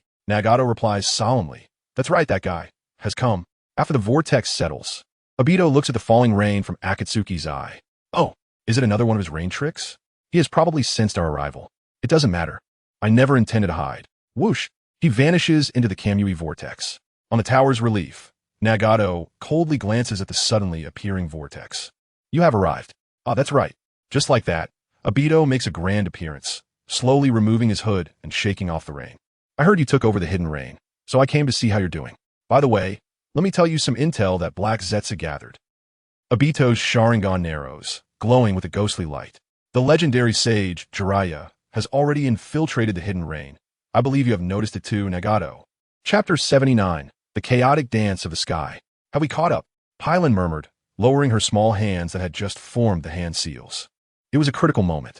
The hungry ghost path of pain retracted the sealing technique, and the disappearing dust release beam turned into the Yimu's shock. His small eyes were fixed on the dark, muscular blond man on the mountain soil. Huangtu looked up and said, Dad, could he be the Yamukudanchit he's feast? Ah, Shaning. He, Dongyi, and AMU went missing during a recent inspection mission in the Land of Lightning. Just now, did the masked girl form a summoning seal? Huangtu exclaimed, what has Shan Xing done? The Yimu replied, my dust release has been absorbed by him. What? Huangtu's shock was evident. At that moment, the mechanical arms summoned by Pei AI began to exert power, and the cracks on the mountain soil kept expanding. Damn it, the mountain earth technique can't hold on any longer. Huangtu struggled to maintain it, but ultimately, his strength was insufficient. With a loud explosion, the mountain soil collapsed, and rocks flew through the air, even affecting the distant pyramid, which was destroyed in an instant. Pei AI and the hungry ghost path landed on the Yada-no Kagami, which Pylon had summoned again, placing the other no master, to be determined, from the chameleon's mouth onto the Yada-no Kagami, marked with a summoning seal by Pylon. At this time, as long as the main body is in the Rain Village for summoning, we can all be taken away, but unfortunately, there's an obstructive guy watching right next to the main body, looking at the Yada-no Kagami rising into the sky. The Yimu's gaze became deep and sharp, staring at Pylon. He questioned from afar, are you planning to take away the body of no master, just like the third Reikage did, to control and use it? Oh, Pylon raised an elegant eyebrow beneath her mask. The third Reikage has long been dead. This is an indisputable fact. and so is Shang. Both are corpses. So, Daemu naturally assumed that I, wearing a mask, was the one controlling the corpse. Realizing this, Hylan playfully smiled. Who knows? Daemu coldly stated, "You won't succeed. Don't think I'm an easy target like that AI kid." Saying this, he formed hand seals, and with a whoosh, a cube of dust release formed again between his palms. Hylan laughed. Big wood, it's useless. To deal with that absorption ability, a feint is necessary. Daemu Gnanjit Dolmurth. On the ground, Huang-To was using brute force to lift a giant rock. Aha! After a full run, he threw it towards the Yada-No Kagami, hovering in the air with all his might. The giant rock ascended into the sky. Hylan laughed. You think you can knock me down with a stone? Such terrifying brute strength, but unfortunately, you can't reach me. The giant rock reached its highest point, still unable to touch the Yada-No Kagami, and began to fall. But then, Huang-To's hand seals suddenly changed. Earth release, rock arm. Boom! From the giant rock, a rock arm emerged, instantly enveloping the space above the Yada-No Kagami and crashing down hard. Hylan exclaimed, "So, the giant rock was used as a medium to perform the rock arm?" Huang-To shouted, "Now, Dad." Daemu's palms glowed with light.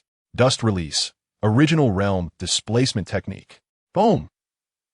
However, the rock arm shattered under Pei AI's powerful punch, and the sealing technique barrier created by the hungry ghost path once again covered Daemu's proud dust release in dust. Pei AI lowered his fist. "Do you really think I don't exist?" Under Hylan's control, the Yada-No Kagami's Rinnegan glanced at the astonished Huang-To on the ground, and crack. Its sharp beak opened, and a giant egg squeezed out from its throat, falling downwards. Not good. Daemu's expression changed drastically, and he dove straight down from midair, forming seals as he went. The stone giant of the original style rose from the ground, protecting Huang-To in a bent posture, taking the impact of the Yada-No Kagami's giant egg. Hylan sighed. During this period, Daemu's adaptability, combat awareness, chakra amount, and physical fitness are all impeccable. Anyway, we got what we came for. Let's make a run for it. Whoosh! The Yada-No Kagami spiraled and flew towards the horizon. Huang-To shouted, "Dad, don't worry about me. Go chase." Oof. Daemu snorted coldly, his small body like a bullet shot out, chasing after the Yada-No Kagami. As he closed in, his mind raced. My most threatening dust release can be absorbed by Shang. Even if I use the super heavy rock-enhanced taijutsu to close in, I can't outmatch the third Reikage. Plus, that masked woman's agile summoning technique and that triangular formation are flawless. Logically, I shouldn't be able to gain any advantage. But my triangular formation is even more extravagant than yours. On the two mountain peaks along the path of the Yada-No Kagami, two tall figures stood prominently. Upon seeing their appearance, Nagato, hundreds of miles away, narrowed his pupils. Daemu is ruthless. The two Jinchuriki of Awagakure have all been deployed. Magma release, Old Purple, Steam Ninja, Han. Boom! Boom! The two figures soared into the sky, and two terrifying hot winds rushed in. Pei AI met them head-on with his fists. Boom! The storm of counterflow raged in midair. This way, I can free my hands to close in. Crack! Daemu's arm was covered in rock fists, accelerating for a powerful strike. The changes were too rapid, and there was no time to waste. Nagato decisively made a decision. Hylan initiated the summoning, bringing the hungry ghost path, Shang to the front, who used his hands to block Daemu's rock fist. Hungry ghost path.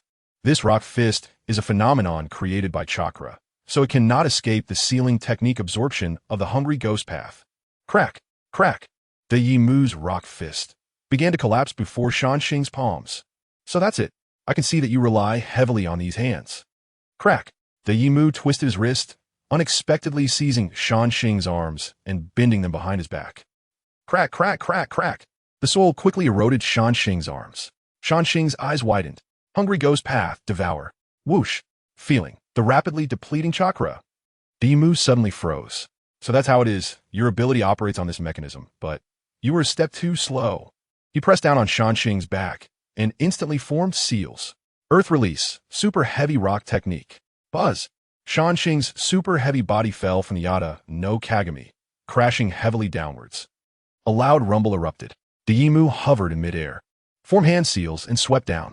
Dust release, Original realm displacement technique. Whoosh! The light of dust release erased the mountain below and obliterated everything that existed of the hungry ghost path. Shanxing. Ha ha ha. Mobility inhabiting. Boom. Boom. Two figures shot down from midair, Old Purple and Han, were knocked away after the recent encounter. This shouldn't be. Old Purple and Han are both skilled in taijutsu. When Noki saw the lightning armor covering Pei AI's entire body, his pupils suddenly constricted. The strength of that lightning chakra mode. Could it be that you can make that guy perfectly use the power from before his birth? Pylon smiled and said, "You discovered it too late." Huh. So, are you going to continue attacking with dust release? That sounds like a good idea. Noki formed seals again, condensing a dust release block, aiming it at the distant Yatagarasu in his line of sight. Meanwhile, Pylon stood there, facing the wind, motionless. The hungry ghost path pain had already been defeated. There were no means left to deal with dust release. But, in the end, for some unknown reason, Noki still lowered his hand. Old Z, having crawled up, asked, "Lord Suchikage, why did you stop?" Noki said in a deep voice, "My chakra has already been too depleted. If I miss, the situation will be reversed. With your current control over the tailed beast's power, facing the third Reikage who can use his pre-death power, there will be no chance of victory." Han hurriedly knelt before Noki. "I'm ashamed, my lord." "Enough." Noki clenched his fists, murmuring to himself. "The one who should be ashamed is me. I was played by her." After shaking off the pursuers, Yatagarasu sped through the sky. Few Pylons said, "Still feeling scared, that was really close just now." Pei AI said, "Yeah, on the ground I could try to dodge the dust release with speed, but in the air, there is simply no way to evade." Pylon smiled and said, "In the end, Noki wavered, swayed by my feigned calm tactic. But he must have noticed it, right? Would he feel regret? First, he was intimidated by the power you displayed, Pei AI, and then, concerned about the possible consequences of failing to defeat me in one move, he chose to evade and retreat." Pei AI said solemnly, "The crack in his heart of stone will surely deeply hurt him for a long time to come." The echo of the swift air over the immortal river did not reach the skies above Amigakure. On the tower of Amigakure, under the gaze of Obito's Sharingan, Nagato's expression was calm. "No matter what, I cannot let my trump card be exposed to his eyes at this moment." Pei AI and Pylon cannot be summoned back in front of him. He came merely to confirm three things. First, to confirm whether Orochimaru and Tobi have been hidden by me. Second, to confirm my attitude towards my former master, Jiraiya. Third, to confirm my current strength and capabilities. From the past to now, I have already embarrassed him several times. Surely, he must have considerable prejudice against me. The second body is in a critical nurturing period. Konan is in a critical stage of training the Nightmare Ghost Flower. This time, Nagato truly cannot indulge his temperament and embarrass him again. Well, since you want to see, I'll let you see. After all, it's just the scraps of my current pain strength, so seeing it is fine. Nagato said calmly, "That's right, the three ninjas Jiraiya have already invaded Amigakure, and I am preparing to mobilize forces to counterattack. How about it? Interested in witnessing this together, Mr. Madara?" Hearing Nagato address him with respect again, Obito's aggressive tone eased somewhat. "Oh, what kind of fighting force is it?" "Top." In the darkness, a tall figure stepped out. It was none other than Kakuzu. Chapter 80, The Art of Hospitality. Obito looked at the new pain, which he had never seen before, during Nagato's attack on Konoha. "Oh, which path's ability is this?" "The Hell Path," Nagato said. Obito frowned. "Not using the Deva Path? The Azura Path and the Human Path, which are highly destructive, but instead using the Hell Path for resurrection? What do you intend to do?" Nagato reasoned. "Konoha has gathered intelligence on these paths. With the ability of this Hell Path, we can achieve the unexpected. Moreover," Obito focused. "Moreover?" Nagato said excitedly. "Using the Hell Path as the main attacker is a first for me in using the pain techniques. It's quite refreshing." "All right, you really have a playful side." Obito sighed, thinking, "I thought you intended to use the other pains to guard against me, huh?" Obito flicked his sleeve and stood shoulder to shoulder with Nagato, saying, "Play is play, but don't misjudge the strengths of both sides like during the Konoha incident. Or it could backfire." "Oh." Nagato raised an eyebrow and asked, "Mr. Madara, do you know my purpose for the Konoha operation?" Obito coldly replied, "Humph. What else could it be? It's merely to vent your hatred for Konoha, and also to seize the forbidden technique scroll the Book of Seals when the opportunity arises. In the end, you failed, only taking a few techniques. Now, Konoha, led by Minato, has stringent intelligence measures. Even I couldn't steal the most core secrets." "All right." A crystal ball appeared in Nagato's hand. Inside the crystal ball, Jiraiya was running through a pipe with his hands together. In Obito's surprised gaze, Nagato said, "This is one of those few techniques. With this telescope technique, you can also see the live battle between Pain and Jiraiya from here." Oh, Obito took the crystal ball and said, "You're quite considerate. So, don't you hate me for not saving Yahiko back then?" Nagato smiled and said, "I've come to terms with that matter. You merely wanted to accelerate my growth to realize your grand dream of the infinite Tsukuyami. For me, Yahiko was a close comrade, but for you, he was just a simple hindrance. During this time, I've learned to think from your perspective, trying to understand your motives, and ultimately, I've let go of my resentment towards you. If I were you, I might have done the same. Because, Mr. Madara, both of us prioritize our ideals above all else. Your ideal is peace. My ideal is also peace. We are both dreamers practicing our own paths for the noble ideal of peace, so why should we bear grudges against each other?" Nagato's sincere sentiment moved even Obito. "You've grown stronger, Nagato, both physically and mentally. No wonder you could defeat Hanzo in such a short time. Since we've cleared our grudges, why not simply start collaborating sincerely from now on? I must refuse this matter." Nagato interrupted Obito, saying, "Our cooperation can officially commence 7 months from now." "Why is that?" Obito gazed at Nagato, his hand intentionally or unintentionally raised. Nagato said solemnly, "Just because I no longer hold grievances against you for Yahiko's death, doesn't mean that his death itself has faded in my heart. This year is my mourning period." As his words fell, the Deva Path Yahiko stepped out from the darkness behind. Obito glanced at that calm and cold face, ultimately putting down his hand that had attempted to reach for Nagato. His gaze slowly retracted, turning toward the crystal ball. "Fine, do as you wish. So, as compensation for forcing me to compromise again, let me see a good show." Top. The metallic sound of footsteps echoed. 3 pairs of golden pupils stood out prominently in the darkness of the pipe. "Little Jiraiya, it's time for you to learn to enter Sage mode by yourself. Even your own disciple can do better than you. Don't be too harsh, he's doing quite well. After all, not everyone has little Minato's talent. That said, while the method of entering Sage mode isn't perfect, this Sage mode we have combined is more practical than little Minato's. I'm truly sorry to interrupt your time with the child."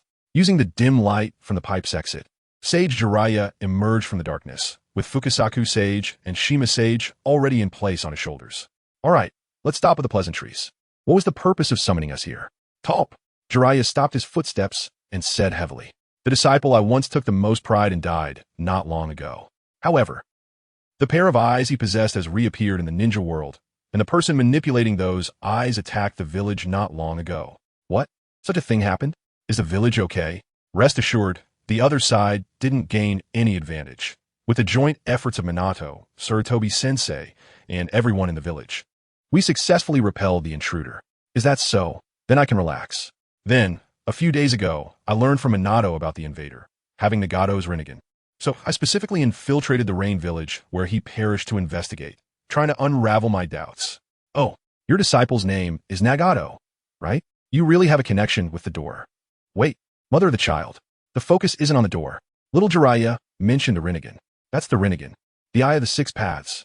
Oh, I almost forgot. Silly old man indeed mentioned that so-called 6 Paths Rinnegan. Was it the Rinnegan that was used?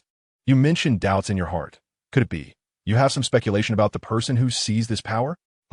Jiraiya said, "Not to hide from you too, before infiltrating. I was almost certain that Orochimaru had seized that pair of eyes. But after learning some things, and just barely escaping from an enemy, my view has shifted slightly. Shima Sage, Orochimaru, truly an unforgettable name. Fukasaku Sage, Little Jiraiya. Are you saying that you now think the one who sees those eyes is an Orochimaru?" Jiraiya's gaze darkened, clenching his fist. "No. I can only say that my initial judgment was somewhat rash, naively assuming that those children were dead, and also, even if they were lucky enough to survive, they would not do anything harmful to Konoha." Fukasaku Sage smiled kindly. "Well, I understand your temperament. After all, a master always has high hopes for their disciples." Shima Sage looked sharply at the pipe's exit. "Actually, it's simple. Just pin the enemy down and verify their identity." "I think so too." Jiraiya formed a seal with both hands. Sage Art, Toad Oil Fireball. Boom! On the platform at the pipe's exit. Looking at the raging flames rushing in, Kakuzu leaped back in the air. Did the Sage Mode's perception find me? Well, that's fine. Kakuzu's Rinnegan reflected the fire, and he formed seals in front of his chest. Fire release, head hardening. Boom! The intense flames collided with each other. Underground experimental base. The telescope technique that Konan executed presented the battle scene before Orochimaru, Kabuto, and Kakuzu. Of course, the focus of this telescope technique is Jiao Pei. Jiao-Du's dark green pupils tremble. Damn, how did he do it without using the nature of the Earth Grudge fear mask? To exert such power with just hard work? What is going on? Orochimaru smiles and reveals the answer. Nagato has already mastered the Earth Grudge fear technique. So he is not only using pain to activate your body's abilities, but he has integrated his own understanding into it.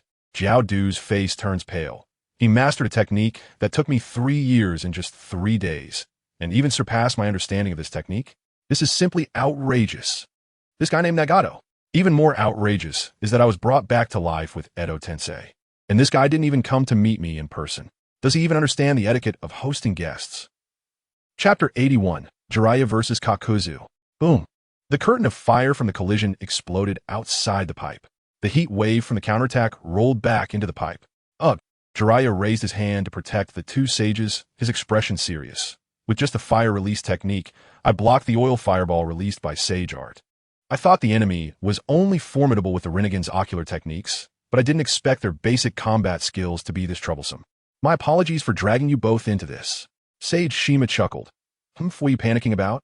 What was blocked was just the Sage technique you released alone. Little Jiraiya. We haven't even made a move. Sage Fukasaku added. That's right, that's right.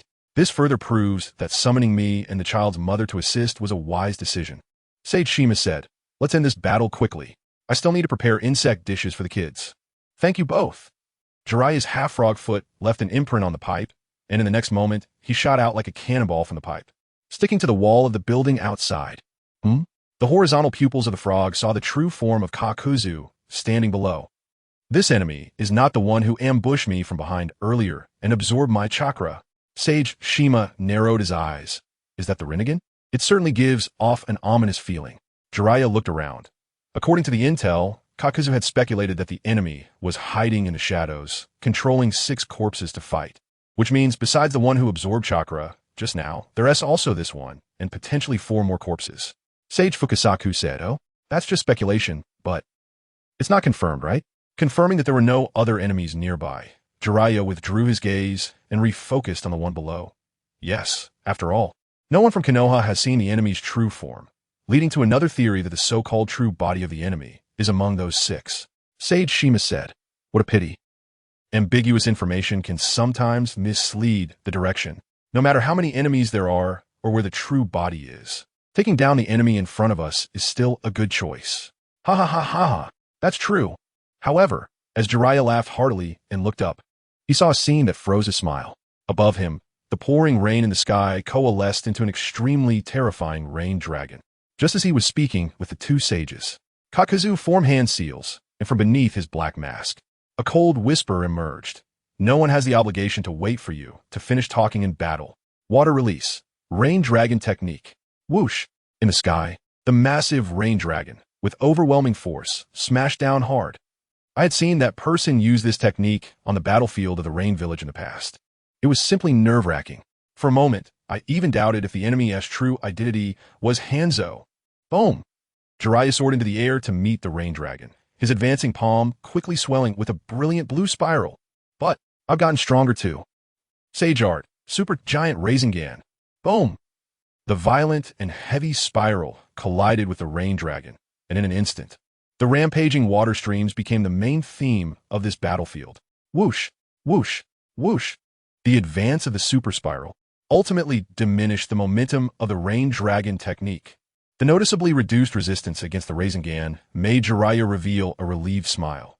It seems that this duel is... Suddenly, his expression changed drastically. He sensed an overwhelming penetrating force striking the front of the super spiral. An additional attack after the water release. Kakuzu stood atop the building, hands forming seals, his cold gaze fixed. Lightning release, false darkness, crackle. The lightning spear shot down from the sky, piercing through the dense curtain of the Sage Art. Super Giant Rinnegan, causing it to explode in mid-air. Ugh! In a critical moment, Jiraiya spun in the air to evade the lightning's edge, landing somewhat awkwardly on the water surface formed by the explosion of the rain dragon technique. Boom! Kakuzu leapt into the air, jumping directly above Jiraiya, hands forming seals again, his chest swelling with power. Jiraiya's pupils trembled. This time, is it wind release again? Wind release, pressure damage. The violent wind, descending from Kakuzu, transformed into a terrifying pressure cannon, instantly blowing apart the water surface accumulated from the explosion of the rain dragon technique. Jiraiya's feet hit the ground, the heavy pressure nearly knocking him off balance. Blood began to ooze from his body. This is simply a disaster-level wind release. Jiraiya dipped his hand in the blood, struggling to form hand seals. Summoning technique. Bang! In the headwind. A massive figure descended, quickly raising a large shield to block the storm from above for Jiraiya and the two sages. With a moment to breathe, Jiraiya looked at the towering figure in front of him and smiled. Achan, thank you. Bang! Bang! Under the strong wind pressure, the toad Achan stumbled back a few steps, and as he was about to step on Jiraiya, he firmly planted his feet, one hand holding the shield, while the other held a fork to reinforce the defense. When Jiraiya's voice reached him, he turned and said with a simple smile, After all, I'm a bit clumsy. Sage Shima, we can't be passive any longer. After the enemy's technique ends, let's hit back hard. Strive to extinguish the enemy's arrogant momentum with a single blow. Sage Fukasaku. That's right. Jiraiya, it seems the decision is that technique. The three of them, Jiraiya and the two sages, all prepared their hand seals. As the wind release, pressure damage came to an end, the toad Achan held the shield with one hand, lowered the fork, allowing Jiraiya to step on him. When the enemy's wind release ended, was it possible to throw the three of them into the sky? That's right. I'll be counting on you. No trouble at all. After all, I'm a bit clumsy. On the Rain Village High Tower, Nagato, watching the scene through the crystal ball, narrowed his eyes slightly. Oh, that technique is about to come. As the pressure damage ended, Achan raised the fork, throwing Jiraiya into the air. Then he himself disappeared with a bang in a cloud of white smoke. Little Jiraiya uses oil. The child's mother uses fire. I use wind. The three of them, Jiraiya and the two sages, completed their hand seals, looking down from above. Sage Art, 5 right guards. Boom! The wind intensified the fire rolled up the oil, and the oil poured down like a waterfall, heating the air in Kakuzu's eyes. This is really scorching hot. Crack, crack. On his shoulders, the mask of the earth grudge, fear, finally bulged. But unlike Kakuzu's nature mask, this mask had openings for the eyes, revealing the Rinnegan. Combined with the hand seals formed by Kakuzu, it was formidable. Boom, boom, boom. The previously unleashed fire, lightning, and wind merged into a terrifying cluster bomb. Then let us give it a try. Earth Grudge Fear, Final Shot. Chapter 82. Unconventional. Boom. The Celestial Technique, 5Y Human, and the Horn version of the Earth Grudge Fear, Final Shot, creating a chaotic scene like hell. Not to mention the buildings that have been riddled with holes from flames, fierce winds, and thundering chakra blasts. The boiling oil splattering in all directions is the most terrifying part. The rain in the sky was evaporated as it approached this convective area. Fortunately, this area is an uninhabited zone of the Rain Village, sparing innocent civilians from harm. After the curtain fell, Hornpei found himself in a hot and blurry atmosphere. Jiraiya had vanished without a trace. Nagato, atop the tower, spoke to Obito, and from Hornpei's mouth echoed his words. Did he escape? To be honest, if he just fled, it would be the wisest choice. Bang! A section of the steel pipe, tempered to its melting point, snapped off and fell to the ground behind Hornpei, emitting a hissing sound. Hornpei glanced back. Now's the time. A hidden figure seized this brief opening, launching a fierce assault from Hornpei's blind spot with powerful taijutsu. Crack! To his surprise, Hornpei effortlessly raised his right hand and caught Jiraiya's fist. What? Jiraiya's eyes widened in shock. In his astonishment, black lines of earth grudge fear flowed from Hornpei's forearm seam, wrapping around him, and the fire-style mask on his right shoulder opened its mouth, unleashing a terrifying torrent of flames that engulfed Jiraiya, turning him into white smoke. Hornpei lowered his hand and murmured, "So, it was a shadow clone. I suppose you're not without strategy." From his hiding place in the distant ruins, Jiraiya, still shaken, thought, that was close. If it hadn't been a clone just now, I might have been seriously injured or even killed. Sage Zamasu said, "It's strange. Why could the enemy respond so precisely and quickly to an attack from a blind spot?" Jiraiya replied solemnly, "To be honest, based on the current intel, the enemy has a visual sharing ability." What? Both sages looked at him in shock. Jiraiya continued.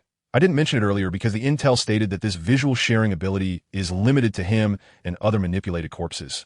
However, in Sage Mode's perception, there are no other chakra signatures around. So, I still can't figure out what this is all about.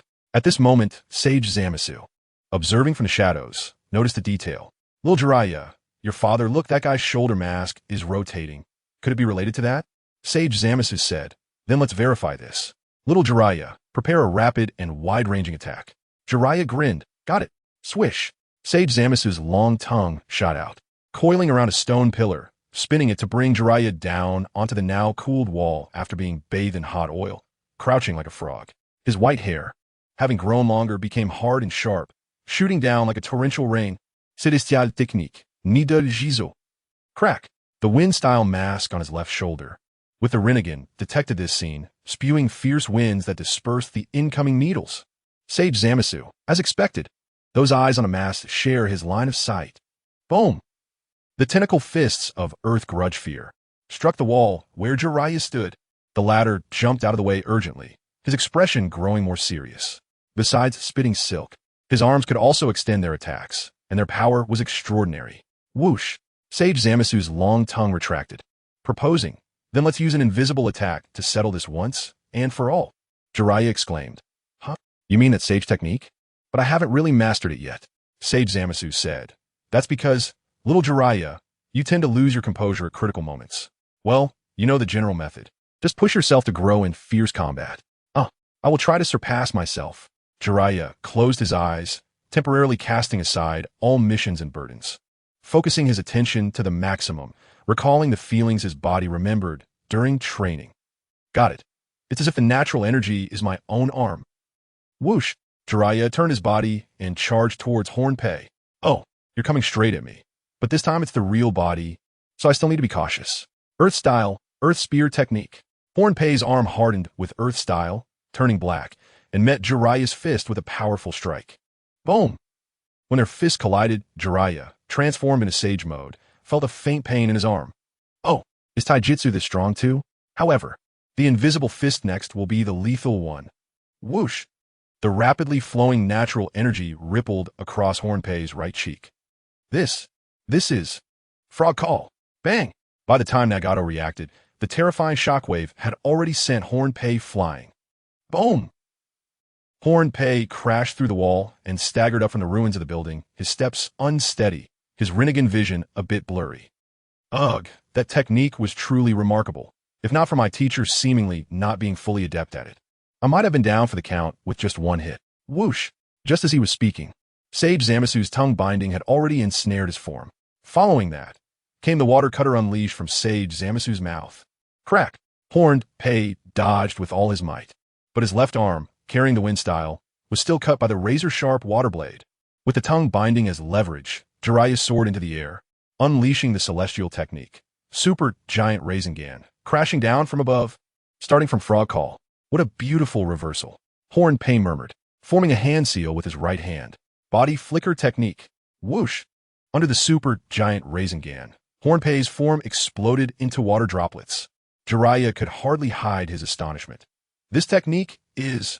Sage Zamasu said. Are you familiar with it too? Jiraiya replied solemnly. This technique is water body flicker. Just like the previous Rain Dragon's Cry, it's one of Hanzo's signature moves, and it even avoided my potential Snake Hand and Needle Earth combination with Orochimaru. Sage Zamasu said. So far, both times have been Hanzo's abilities. He is indeed called the pinnacle of the ninja world. His signature ninjutsu is not something that can be easily imitated. Sage Zamasu said. Does that mean the enemy's true form is likely Hanzo? Jiraiya looked at the severed arm on the ground. From the dissipating black lines, a heart that had stopped beating suddenly appeared. So that's how it is. Jiraiya clenched his fist. I see. The truth behind the enemy's ability to use Hanzo's powers. He probably killed Hanzo, and, through some technique, took Hanzo's heart, along with Hanzo's pinnacle water style ninjutsu. Hey, could it be that the fire style mask on his right shoulder is also... Yes, the other heart is the heart of fire style. The heart of Hanzo's water style is still inside him. Not released. That's 3 hearts. Plus, he has the heart of lightning style. He probably has 4 hearts. 4 hearts, which means 4 lives. This enemy is truly terrifying. That's right. Let's take down this enemy in one go. Jiraiya's gaze followed the direction of his sensing and launched a pursuit. In the rain at the high tower, Nagato said solemnly, facing Jiraiya sensei in sage mode, trying to defeat him with just one body is indeed a bit far-fetched. The human path of pain moved next to the Deva path of pain and quickly leaped into the rain at the high tower, rushing forward. Obito said with a focused gaze, "Finally, are you planning to get serious?" Chapter 83. Suddenly looking back, Jiraiya, with his partially frog-transformed limbs on the ground, was unleashing fireballs in rapid succession during the chase. Boom, boom, boom. The flames flashed, and Kakuzu was jumping left and right, dodging awkwardly. Inside the underground laboratory base, Kakuzu was extremely furious. "Hey, fight back. What are you running for? It's not like you won't die for free." Konan's focus was no longer on the battle between Pain and Jiraiya. She understood very well that Jiraiya was bound to lose, and Nagato definitely wouldn't take Jiraiya's life. It was merely a matter of how harshly he would act against Jiraiya, given that there was an unexpected guest watching nearby. She walked up to Orochimaru and Kabuto and said coldly, "The main purpose of Madara's visit to Amage Cure is to confirm whether you two are hiding on Nagato. Since Madara has personally gone to Nagato's side, it indicates that he doesn't plan to spy himself. He is more likely to use White Zetsu. This experimental site was set up with techniques to shield perception and barriers to prevent infiltration with Earth-style techniques. However, conversely, if White Zetsu were to probe this area, it would become a suspicious focal point due to the obstruction." Orochimaru smiled, rubbing his hands, transformed into a zombie. Kakuzu was specifically moved here to prevent him from entering White Zetsu's site, thus avoiding any unnecessary associations with Edo Tensei, right? Konan said seriously, "That's right.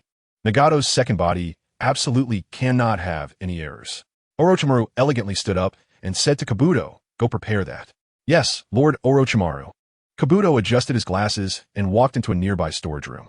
Soon, he returned with several talismans in hand. Konan asked, "What are these?" Since White Zetsu specially transmitted information about Obito's intention to infiltrate Amage Cure, "I've been on guard for this moment," Orochimaru said with a smile. "These are my inventions. The invisibility talisman specifically designed for White Zetsu. As long as you stick this talisman on your face, even if White Zetsu passes right in front of us, they won't see you." Konan glanced at the design on the talisman, her expression unchanged as she said, "Are you serious, Orochimaru?" Orochimaru replied, "Absolutely. I have thoroughly analyzed the existence known as White Zetsu. By sticking this talisman on your face and opening the shielding techniques and barriers, letting White Zetsu enter, they will naturally leave as if nothing happened after patrolling for a while." Konan looked around. "What about these instruments? Just stick the same talisman on them," Orochimaru said as Kabuto had already started working. He applied the talisman to his own face and handed one to Konan. Looking at the design on the talisman again, Konan clenched her fist. "Orochimaru, are you sure you're not joking?" Orochimaru shrugged helplessly. "Konan, I understand your feelings in protecting Nagato, but I also hope you can give me a bit more trust as a collaborator." Konan gritted her teeth and, after a long time, said, "Don't say a word to Nagato, or else I'll kill you." Orochimaru smiled, "Of course." Konan applied the talisman to her face. There's a picture later. "Kakuzu put this on. Hey, what is this? Are you kidding me? How could I wear something like this? Just kill me." Orochimaru, bind Kakuzu with snakes. "Understood, Ugh. What great strength. Has the power of Edo Tensei increased? Kabuto, come help." "Yes, Lord Orochimaru." The three of them struggled greatly and finally managed to put the talisman on Kakuzu. Orochimaru and Kabuto worked hard to hold down the still, thrashing Kakuzu. "Konan, you can release it now." Konan raised her hand to form seals. The techniques and barriers surrounding this experimental base were temporarily opened. 5 minutes later, the White Zetsu lurking underground revealed themselves. There were a total of 7 of them. One open space, it seems very suitable as a hiding spot. The White Zetsu were moving around, searching for suspicious signs. One White Zetsu walked towards them, and Konan quietly stepped aside to let it pass. It seems there's nothing suspicious here. Is Obito being overly cautious? Obito? The unfamiliar name from the White Zetsu made Konan pause for a moment. Orochimaru's gaze darkened. Speaking of which, Konan has always been unaware that the masked Madara's true identity is Uchiha Obito. Bang! At that moment, one White Zetsu bumped into a glass container while walking. Everyone was startled. That was the cultivation dish for Keed. The White Zetsu said, "Hey, what's going on? It seems like there's an invisible wall here." The other White Zetsu looked over. Is there? Where? Everyone's hearts sank. After all, this talisman only obscured White Zetsu's vision, not made the existence itself disappear. Sure enough, it's still not working. Konan's eyes turned cold, and she was already prepared to kill and silence them. Just then, one White Zetsu came over and patted his shoulder. The other White Zetsu said, "Hey, what's going on?" The White Zetsu turned around and said, I made a mistake. It was me who accidentally fell just now." "What the heck?" "Haha, I thought you had stumbled upon some earth-shattering secret. Let's go. There's nothing to see here. Let's look somewhere else." Phew. The White Zetsu successively left the area. However, the White Zetsu that had patted the shoulder bowed deeply to the air behind it before leaving. So, Zero also came along. Everyone breathed a sigh of relief. If they had acted against the White Zetsu just now, Nagato would probably have a way to explain things to Obito as well. But perhaps, the seeds of suspicion in Obito's heart would only deepen. Turning against each other is a small matter. Strictly speaking, Nagato's current configuration already has the qualifications to compete with Obito. But if it affects Kid's safety, that would be a real big deal. Orochimaru sighed inwardly. Moreover, fortunately, White Zetsu and Black Zetsu's combined body did not personally come scout. Otherwise, the plan for the second body could have been declared a failure. Summoning Toad Mouth Binding Technique. Guh. Suddenly, a wall of flesh emerged on the cold building, completely blocking Kakuzu's path. Jiraiya walked over confidently, saying, "This is Mount Myaboku, the esophagus of the great sage toad. You have nowhere to escape." Kakuzu stepped back, hissing as hot white smoke immediately rose at his feet. "Udu, will you be melted by stomach acid first? Or will you confess who your real body is, Orochimaru, Hanzo, or—" Jiraiya's playful smile slowly faded as he clenched his fist. The name that faintly surfaced in his heart, but he was unwilling to mention, ultimately remained unspoken. Kakuzu stared at Jiraiya, finally speaking to him for the first time. "Knowing that this technique has a real body, both you and Konoha are truly capable. But do you really think a place like this can trap me?" Jiraiya's expression darkened as he said, "Stop with the bluster, with your ability. It is absolutely impossible to break through this esophagus from the inside." Kakuzu said faintly, "Maybe, but it's not certain from the outside, right?" Jiraiya suddenly felt alarmed. Could it be that? Crash! At the broken arm of Jiao Pei, the black line of resentment was released, wrapping around itself. Not good. In shock, Jiraiya used Raging Lion's mane to envelop himself and the two great sages on his shoulders. Shinra Tensei! Boom! The violent repulsive force swept in all directions. The building that the toad's esophagus was attached to collapsed with a thunderous roar. Under the immense stress, the inner wall of the toad's esophagus was torn apart, and a whirlwind carrying rubble rolled inside. Jiao Pei spewed a flame forward, using the reverse thrust to escape from danger. Was it pushed back? "Sorry for dragging you into this, Suyen." Jiraiya bent down to the summoning of the toad's esophagus, then avoided the debris continuously falling from the sky. As the dust settled, Jiraiya stood in the open space surrounded by ruins. Above stood three figures. His gaze swept over Hell Path Jiao Pei, then over Human Path Ujiya. Finally locking onto the face of the third figure, his pupils suddenly shrinking to a dot, then abruptly widening. You are. Sigh. Beside Obito, Nagato sighed deeply in his heart. Then, Deva Path Yahiko raised his calm and cold face, greeting in a tone devoid of any emotion. "Long time no see, Jiraiya, Sensei." Chapter 84. The one who enters the play. "Hey, little Jiraiya, what's going on?" "He calls you teacher?" Shinsaku cast a questioning glance at Jiraiya, but the expression on the latter's face left him utterly stunned. Could it be that he really is? Rainwater, no, cold sweat mixed with the rain, slid down Jiraiya's face as he clenched his fist tightly and said heavily, "That face, it can't be wrong. Without a doubt. It's Yahiko among those three children. And he even calls me teacher, which makes it even more certain." As he thought about infiltrating the Rain Village to uncover the enemy's true identity, he had prepared himself mentally. However, when the enemy's true identity turned out to be his own disciple, it felt like a boomerang, fiercely spinning in his chest and stabbing at his heart. At this moment, he wished that Orochimaru was behind the scenes using Yahiko's face to play a cruel joke on him, but he knew very well that with Orochimaru's personality, he would never do such meaningless things. He forced himself to calm down quickly.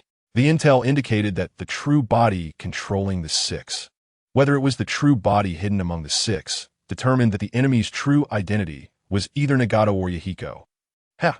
How ironic. I naively thought that my disciple, no matter how down and out, would never truly go against Konoha.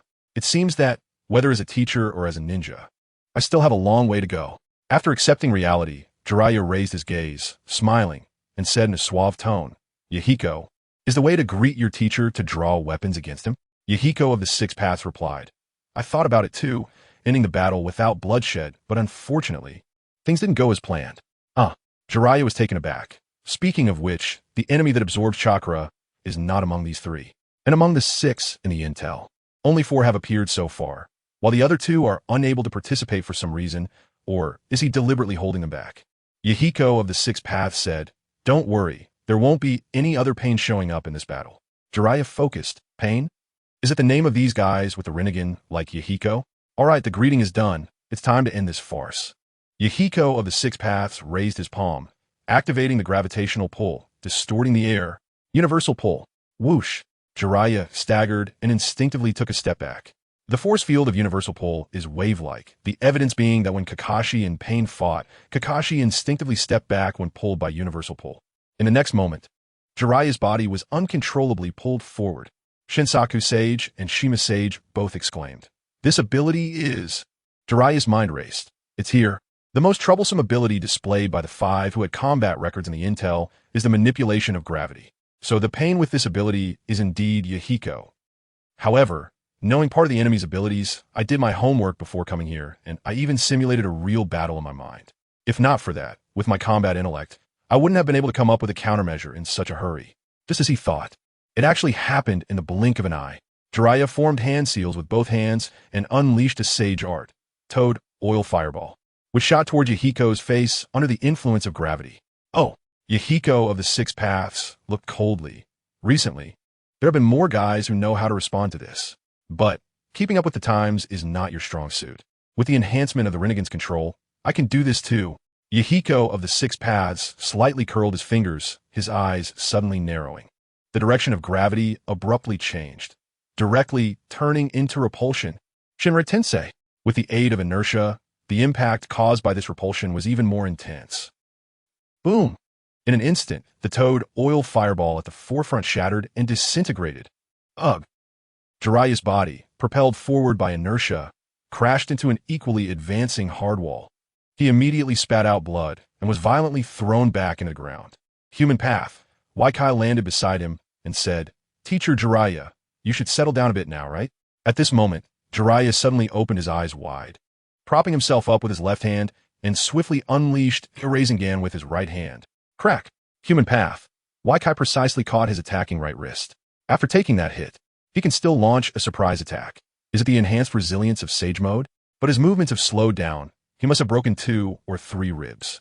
Human Path, Yahiko said, while using his other hand to cover Jiraiya's face. Jiraiya's heart raced. Not good. In this situation, I can't evade. But that hand hesitated and paused in front of him for some reason. Shinsaku shouted, Now's your chance, little Jiraiya. Roar. Jiraiya, enduring the pain, erupted with a powerful kick that exploded on Human Path. Yahiko's shoulder. Boom! The latter was violently slammed into the ruins. Shima Sage used Sage Art, Wind Release, Sand Dust to conceal his figure, and Jiraiya, with his half-frog transformed feet, leaped with all his might, escaping the encirclement of the 3. Human Path. Yahiko climbed out of the ruins, cracking his dislocated right shoulder back into place with a snap. On the high tower of the Rain Village, Obito, watching the scene through a crystal ball, turned his gaze towards Nagato with a deep look. That was a Human Path, right? With the ability to take away souls in a single blow, why did he stop just now when he was about to succeed? Could it be that he couldn't bring himself to kill his former teacher? Nagato calmly said, So what? After all, he is someone who has great kindness towards me.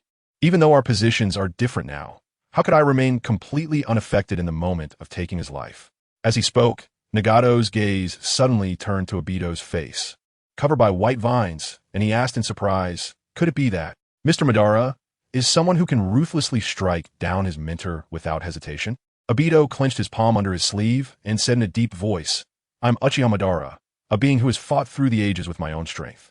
The strong enemies I have faced are my best teachers. In that sense, I can indeed act without hesitation. Nagato, as your senior and guide, I must warn you that harboring unrealistic emotions towards your enemies in battle will one day cost you your life. This is a lesson taught to me by my strongest opponent, Senju Hashirama. I do not wish for you to repeat the same mistake. In this battle, kill Jiraiya. Otherwise, he will eventually become your stumbling block. All right, I've been taught.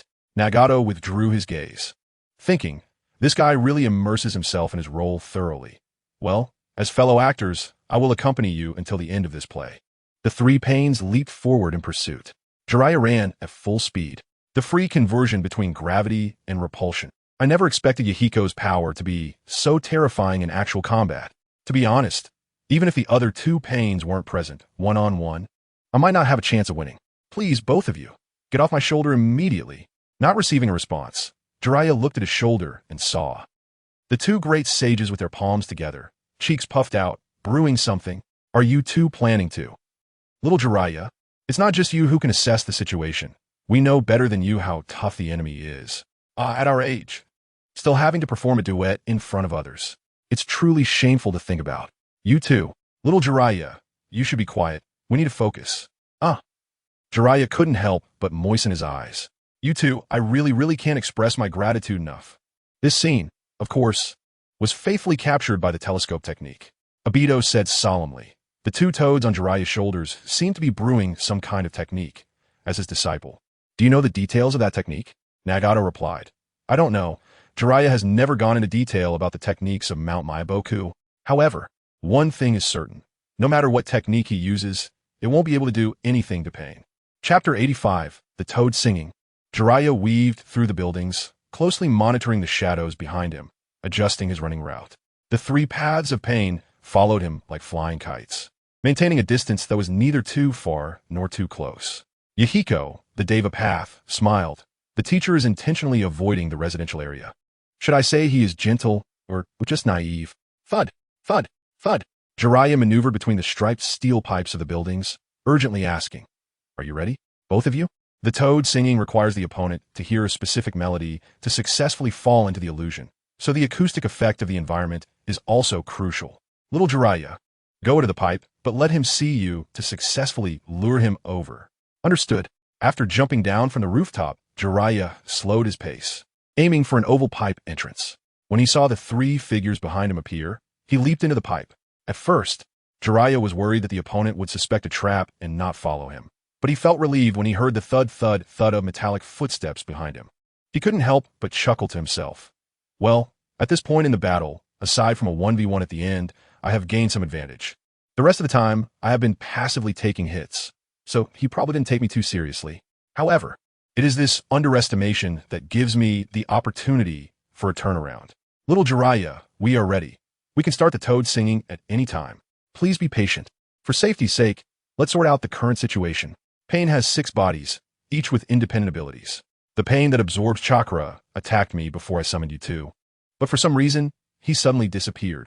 Now that I think about it, the phenomenon when he disappeared was summoning. Summoning? That's right, according to Minato, among the enemies. Oh, also known as pain, there is an entity that can perform summoning. It should be that pain, with the absorption ability, who temporarily summon away for some reason. Some reason? I don't know the specifics. Also, according to the intel, the pain that can summon mechanical armor hasn't appeared in our battle. Plus, Yahiko said earlier, no other pains would appear. Jiraiya's eyes sparkled with clarity. Let me boldly speculate. The 3 pains that can't appear might have encountered other emergencies and can't be called over. Huh? Little Jiraiya, what you said seems reasonable. But that's ultimately just a guess, right? What if that guy is just talking nonsense to make us underestimate him? And in the end, he launches a surprise attack, and we fall right into his trap. Jiraiya's gaze fell, his tone becoming heavy. I regret to inform you both that if that's the case, even if you successfully initiate the toad singing, it would probably be of no use. We would have no chance of winning at all. And even you too would be in danger. Therefore, this will be a gamble, and the risks are enormous. Weighing the pros and cons, the wisest choice for you two right now would be to leave my shoulders. Haha, little Jiraiya. Only you can say something to back out when we have prepared our big moves. Actually, you are overthinking it. Even if the enemy has 3 bodies lying in wait, it still takes time to enter the battlefield. The father of the child and I will sing a song, take down the 3 enemies behind us, and then decide whether to advance or retreat. And what the child's mother said makes sense. Let's do it this way. You too. Don't thank us too much. It's quite awkward to maintain the singing state while talking ribbit. All right, we are truly grateful. Just as they were about to reach the pipe's exit, Jiraiya abruptly stopped and turned around, listening to the approaching footsteps within the pipe. Only Yahiko, his ability, needs to be paid extra attention to. Let's launch it at this distance. Ribbit, ribbit. Jiraiya's shoulders, the two great sage's cheeks puffed, producing a penetrating croak that rhythmically floated forward. Hearing the croaking echo, Yahiko, while running, lowered his gaze. The teacher's sage mode's ultimate trump card is coming. Well, in terms of feelings and logic, I should fall for this move. Not only to accompany Obito in this act, but I'm also really curious about what kind of sensation the strongest auditory illusion that once made Nagato suffer would bring after being hit. The three pains approached, seemingly unaware of the croaking. Jiraiya and the others felt their spirits lift simultaneously. Good. Has he noticed anything unusual and is charging straight in? Heaven is helping us. Let us take the opportunity to trap him in the illusion. Ribbit, ribbit. The vision in front of the three panes started to show colorful, blurred shadows. Is this feeling about to come? All right, let's put on a final act. The Deva path Yahiko accelerated, forcefully entering Jiraiya's line of sight, reaching out from a distance. Teacher, if this happens, buzz. Suddenly, his Rinnegan began to rotate irregularly in his pupils. What? His outstretched hand froze in midair, and he collapsed in front of Jiraiya with a thud. Following him, the human path, Yuji, and Kakuzu also fell in succession. On the Rain Village's high tower, Nagato suddenly curled up, violently retching. This is not an act. This is real. The vision of pain is shared with him, like a surveillance camera's footage. At this moment, among the three images, it was like rotting seafood entrails, wildly swirling in his view. Not only that, he could even smell the putrid stench coming from the depths of his soul. Damn it, I really fell for it. This move can even have a certain effect on my true body. Nagato, are you all right? Obito asked with concern, walking over, ready to pat his back. Nagato discreetly pushed his hand away and stood up. I'm fine. I really didn't expect Jiraiya to hide such a trick. With the three pains all caught, it looks grim. Obito asked, what about the other three pains? Nagato, without a change in expression, replied, aside from the animal path. They were all destroyed in battle with Hanzo and have not yet been replenished. Obito pondered for a moment. Oh, the animal path. That's the masked woman I saw in Konoha, right? Where is she? Chapter 86. The Wave and Wind of Watergate. Here I come. Nagato spoke casually. I'm out shopping with Konan. What is up? Do you want to meet her? I can summon her right now. Looking at the image in the crystal ball, Obito's gaze darkened. That's not necessary. You really have no sense of urgency at all. If you had sent her into battle with Jiraiya earlier, perhaps the situation wouldn't have been turned around by him. At this moment, in the world presented by the illusion, for knife-wielding toad warriors stood guard, their webbed hands facing each other, surrounded by a dark purple liquid barrier that imprisoned the spirits of three pain bodies. Whoa! Suddenly, their eyes widened, and their consciousness began to uncontrollably drift toward closure, bubbles continuously rising from their mouths. In reality, Jiraiya had summoned a large sword from his scroll and pierced it into their bodies, especially the animal path. Because Jiraiya had determined that it had 4 hearts, he delivered a few extra strikes. Removing the left arm that had been destroyed in the previous battle, he saw that the 3 hearts of lightning, fire, and water, accompanied by the black tentacled masked monster, were pouring out from the wounds, ceasing to beat. Jiraiya finally felt relieved. He walked over to the body of Yahiko, who was still alive with the sword piercing his chest, and with a somber expression said, I never thought it would come to this. Yahiko's voice was faint as he replied, things often happen suddenly, and the reasons are always sought afterward. Sensei. Jiraiya tightly gripped the sword handle and said in a low voice, so, what is the reason you found for attacking Konoha? Tell me. Yahiko said, the Konoha ninjas killed my parents during the war. Is that reason sufficient? Enough? Indeed. Jiraiya said in a solemn tone, you never mentioned this during your training with me, and I never asked, fearing this possibility existed. Looking back, it was a form of avoidance. It's my fault. If I had not avoided this back then, if I had known you harbored hatred for the Konoha ninjas, I would have tried to mediate and resolve it, so it wouldn't have come to this. But as a ninja of Konoha, I cannot allow anyone to attack my village, not even my former disciple. However, before ending it, let me sincerely apologize to you. I'm sorry I didn't realize the darkness hidden in my disciple less hard. I am not a qualified teacher. Crack. As the words fell, Jiraiya turned the sword's handle, and the light in Yahiko's eyes vanished, completely silent. Fukasaku said solemnly, "Little Jiraiya, could this Yahiko be the enemy's true body?" Jiraiya extended his hand to touch Yahiko's cheek, his expression heavy. This cold touch is not what a freshly dead person should have. It indicates that Yahiko has been a corpse for a long time. Jiraiya gently closed Yahiko's eyes. Standing up, he spoke heavily. Then, there is only one possibility left, which is the reality I least want to face. Pain's true body is indeed Nagato. He must be hiding in this Amigay cure. You too. I'm preparing to go to Nagato's side. Cough, cough, cough, cough, cough. At this moment, Fukasaku and Shima began to cough heavily. You too. Jiraiya felt embarrassed. This toad song is really tough on the throat, right? The consumption of chakra is also quite significant. The enemy's true body's abilities remain unclear, and given our current state, approaching is far too risky. Little Jiraiya, if we can clarify the enemy's true identity, then this trip will not be in vain. I think we might as well stop here. Let us return to the village with the current information and formulate corresponding measures. Fukasaku and Shima harmonized, trying to dissuade Jiraiya. However, Jiraiya had his long-term considerations. Perhaps returning now would still count as a gain, but it also meant that the investigation into him would be stalled. After all, Nagato had replaced Hanzo and become a new leader of Amigay Cure, and without direct evidence proving he was behind the attack on Konoha, Konoha could not take action against him openly from a diplomatic standpoint. Moreover, the latter part of the sentence was what Jiraiya thought in his heart. Was Nagato's true intention in attacking Konoha really just to take revenge for his parents' death? Besides stealing the Book of Seals, how could one explain his strange actions toward the Uchiha clan? If Nagato attempted to covet the Uchiha's power, then the hidden truths behind this would be earth-shattering. Thinking of this, Jiraiya raised his eyes and said, "It has already been difficult to reach here without Nagato being on guard. I truly cannot imagine what kind of hellish difficulty it would be if you were fully prepared. It's no exaggeration to say that perhaps no one else can get this close to him again. So, I must go and investigate. This is my personal wish. I sincerely hope you too will leave my shoulders." Fukasaku and Shima exchanged glances, their eyes filled with helplessness and affection. On the Amigay Cure high tower, Obito's gaze darkened. "Nagato, are you really planning to let Jiraiya come before you?" Nagato sincerely felt a bit helpless.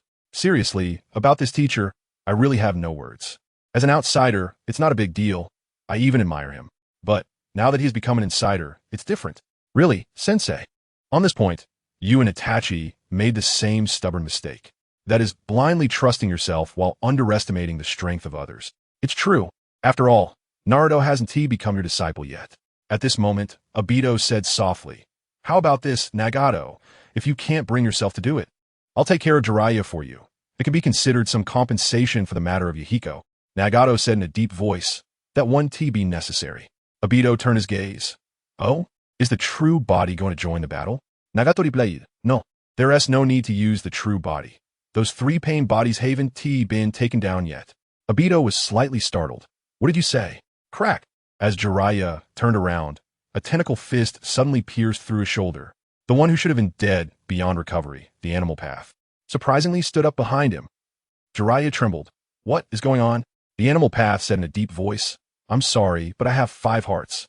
It's surprising that you could discover 4 of my external hearts, but overlooked my own heart. I don't know whether to call you smart or foolish." Swoosh! Swoosh! The king of hell, summoned by the hell path, the fallen Deva path and human path, walked over unharmed. Fukasaku and Shima exclaimed, "The 2 who were killed. Revived!" Jiraiya's heart sank as he sighed. "So that is how it is. In the Uchiha clan, the pain who was eliminated without a record of action used the ability to revive fallen individuals. At this point, realizing it is too late, the Deva path Yahiko coldly extended his palm. "Shinra Tensei!" Boom! Jiraiya, like a kite with its string cut, flew out of the pipe's exit. The line of the earth grudge fear that was attached to his shoulder was severed, leaving a trail of blood. Pain whispered to himself, "Under that guy's gaze, avoiding your heart, I've already held back to the maximum." 3 figures approached the pipe's exit. On the surface of the underground water that had accumulated into a sea, Jiraiya supported himself with one hand, blood staining the water surface. Pain Yahiko thought, "Run away, I won't stop you." Similarly, Shinsuke and Shima hoped for the same. "Little Jiraiya, enough. Hurry and leave." "I'm sorry. You too." Jiraiya struggled to raise his hand to form seals. Boom! Boom! The chakra he unleashed sent both Shinsuke and Shima flying away. Little Jiraiya, you. It was my negligence that led to this situation. I shouldn't have let you two continue to take risks. Bang! Bang! The injured sage Shinsuke and sage Shima disappeared into a white smoke. Haha! Jiraiya slumped onto the water's surface. Pain Yahiko said now. He is not even in sage mode anymore. Hoof, hoof, hoof. Jiraiya trembled as he reached into his chest, pulling out a kunai. Pain's Rinnegan noticed the kunai's unique shape. I see. It seems you really came prepared, teacher. Thanks to that, I can finally carry out my killing intent under his watch. It's over, teacher Jiraiya. Pain Yahiko, human path Waisuke, and hell path Kakuzu simultaneously grabbed their weapons, soaring from the cracks in the pipe, aiming at the already heavily injured and exhausted Jiraiya, attacking with lethal intent. Obito's eyes narrowed. That's right, even if it's a beloved teacher.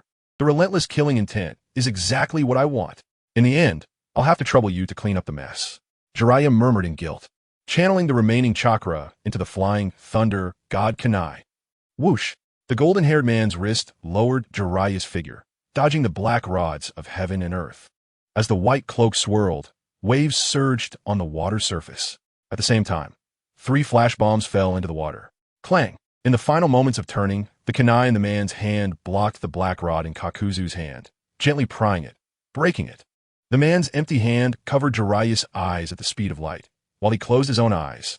In the next instant, the falling flash bombs exploded. The swaying white light filled the vision of the 3 pain members. The man's calm voice rang in Jiraiya's ear. Teacher, I'm sorry, I'm late. Leave the following matters to me. Jiraiya smiled and entrusted him. I'm counting on you. Spiral flash, super round dance roar, third style. The man opened his eyes, and in the flash of light, the kunai slashed across Kakuzu's neck, forcing Pain back with a Rinnegan.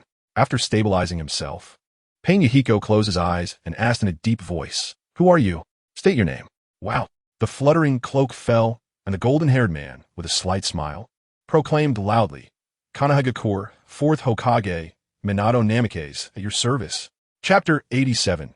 Nagato and Minato, a historic meeting. Oh, a yellow flash? The human path, Yosuke, stepped onto the water surface and charged forward, reaching out with his palm. Such a straightforward attack method could it be? Crack! In the fleeting moment of thought, Minato lifted his hand and had already seized the hand that the human path was reaching for, while his other hand thrust a kunai directly at Yosuke's throat. I must be cautious. What if he possessed the ability to extract souls? Just as the kunai grazed his throat, the human path, Yosuke, suddenly hooked his left hand's 2 fingers hidden behind him. Wind release, blade of wind. Whoosh! The blurred gust of wind enveloped him and the surface of the sea in an instant. The precursor to this technique is Minato's gaze sharpened, the kunai still slashing across the human path's throat, forcing him to retreat. Whoosh! Then, in the milliseconds between the creation and explosion of the wind blade, he protected Jiraiya and retreated 10 meters away. Boom! The wind blade ravaged ahead, and Yosuke's corpse fell. Minato turned his gaze to Nagato, the Deva path, and said, using soul extraction as a feint, hiding the real killing move, wind release, blade of wind, indeed, whether in terms of strength configuration or tactical choice. Compared to the attack on Konoha, you have improved. Jiraiya's expression changed drastically as he recalled their earlier battle. The human path's hand had almost reached his face. That Pain's ability was indeed to extract souls. The Deva path, Yahiko, did not respond to Minato's words, merely raising his palm indifferently. Jiraiya exclaimed, Minato, be careful. Yahiko's ability is to use gravity to pull enemies. He can even switch from attraction to repulsion midway, making it hard to defend against. Minato murmured, So, it's Yahiko, he is. His hand quietly tightened on Jiraiya's shoulder and under the cover of the Hokage cloak. He let drop a specially made, delayed, detonating jumping thunder from his sleeve. Universal pull. Whoosh!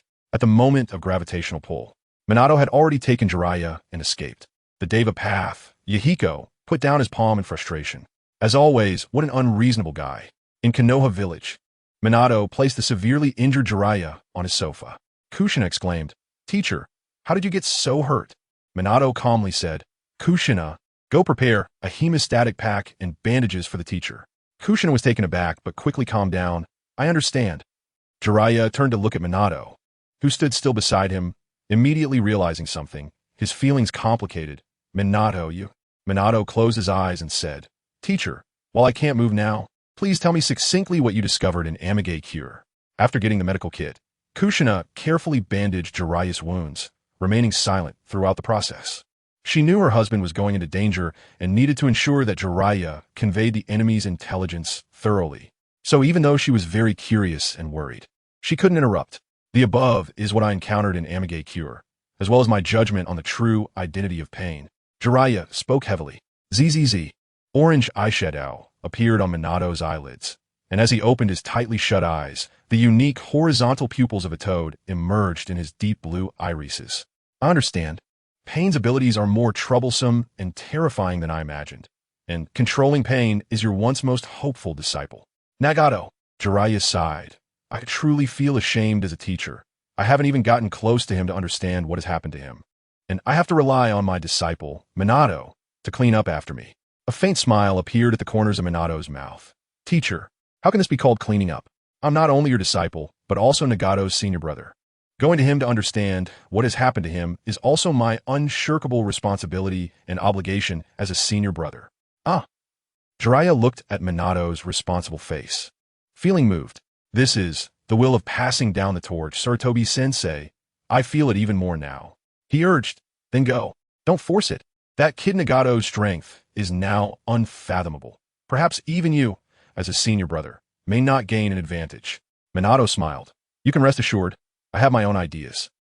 The Hell Path has also been taken down. To resurrect now, it must be controlled by the original body. The Deva Path manipulated the corpses of Yahiko and Yosuke in the air with a gravitational field, preparing to turn and leave. Gulp. At that moment, the surface of the water suddenly rippled. He paused and looked back. Whoosh. He saw a jumping thunder rise from the water. The Deva Path, Yahiko, narrowed his eyes slightly. At that moment, it was secretly thrown in the water. Is it a delayed activation design? Boom. The jumping thunder exploded. Dozens of flying thunder god kunai shot in all directions. Whoosh. Minato darted out from a kunai, flying toward the Deva Path. Yahiko, playing this trick. From beneath the Deva Path sleeve, a black stick fell, stabbing directly at Minato. Minato's eyes slightly closed. His palm lifted gently, cracking the black stick with a snap, catching the broken piece of the black stick in his left hand, twisting in mid-air, and instantly forming the Sage Art. Rinnegan infused with Sage Chakra in his right hand, slamming it heavily toward the Deva Path. Yahiko. Sage Art, Shinra Tensei. Boom. The repulsion exploded. This is another growth, being able to use Shinra Tensei or universal pull while manipulating external objects with a gravitational field. But that seems meaningless against Minato.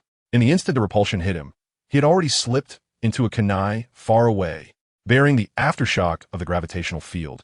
He kept retreating on the surface of the sea. Both sides created distance.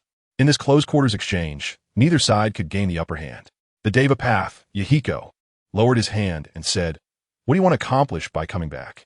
Minato calmly replied, To continue the mission that the teacher left unfinished. To go to your original body. The Deva Path, Yahiko. Oh, how arrogant. Let's see if you can get past me first. It's not impossible, but unnecessary. Minato smiled, stabbing the broken piece of the black stick into his palm. Whoosh.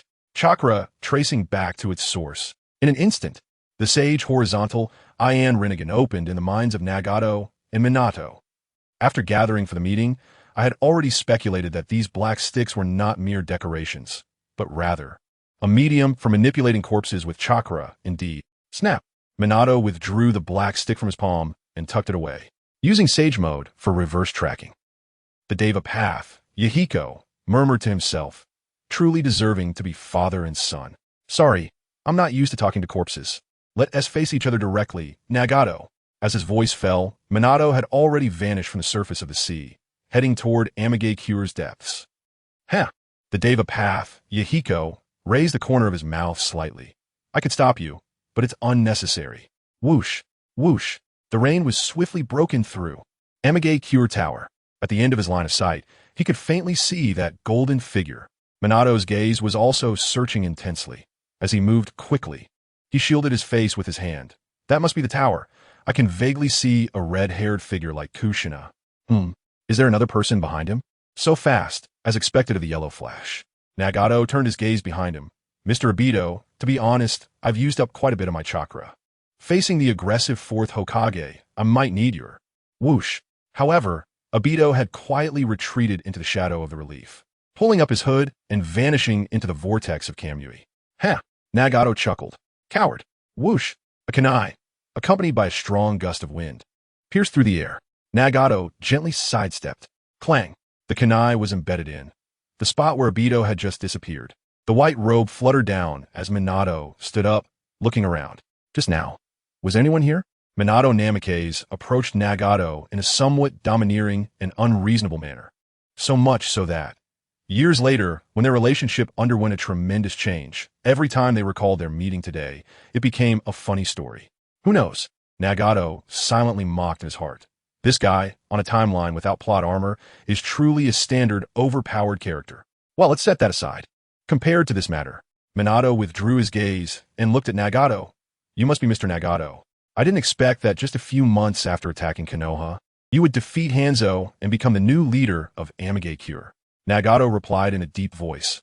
I did defeat Hanzo and reclaimed Cure from him. But I have never attacked Konoha. I hope, Lord Hokage, that you speak rigorously and with real evidence. Minato retorted. Real evidence? It was Pain who attacked Konoha. Without a doubt, and Yahiko was among them. You can't argue your way out of this. I'm here for Pain. Nagato countered. Your pursuit of Pain has nothing to do with me, Nagato. Chapter 88. Junior Disciple and Senior Disciple, are you playing this game? Watergate scratched his golden hair and turned to look at Nagato, sharply saying, are you trying to say that those corpses with the Rinnegan, Pain, are not under your control? The one who injured Master Jiraiya, wasn't that you?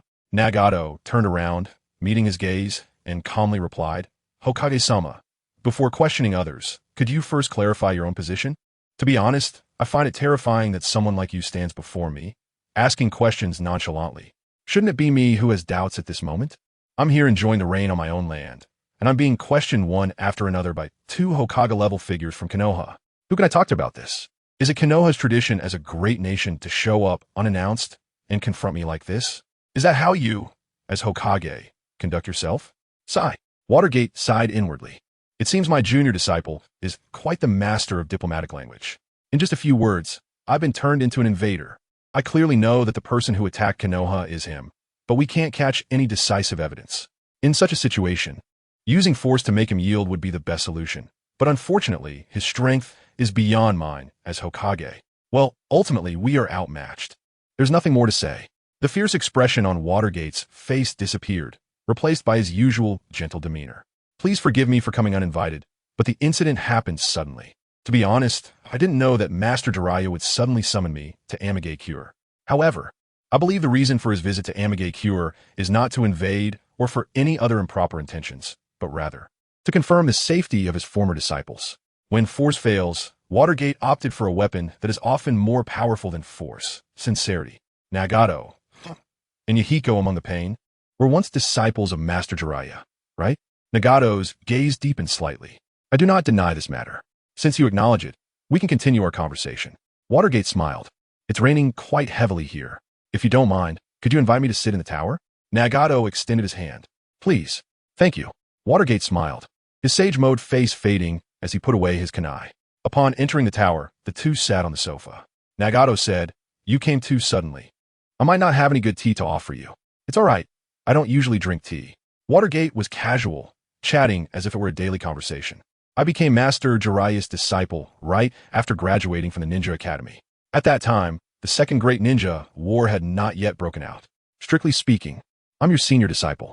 But even though I'm your senior, my life experience is clearly not as tumultuous as yours. Shortly after joining Master Jiraiya, the Second Great Ninja War broke out, and due to the war, the Chunin exams were forced to be cancelled for several years. Watergate scratched his head, feeling a bit embarrassed, as if he were recounting an embarrassing story. So, I remained at the Genin level for several years as a rookie, and thus I wasn't allowed to go to the battlefield and undergo the trials of war. Official Hokage information. Namikaze Minato graduated from the Ninja Academy at age 10, age of becoming a Chunin unknown.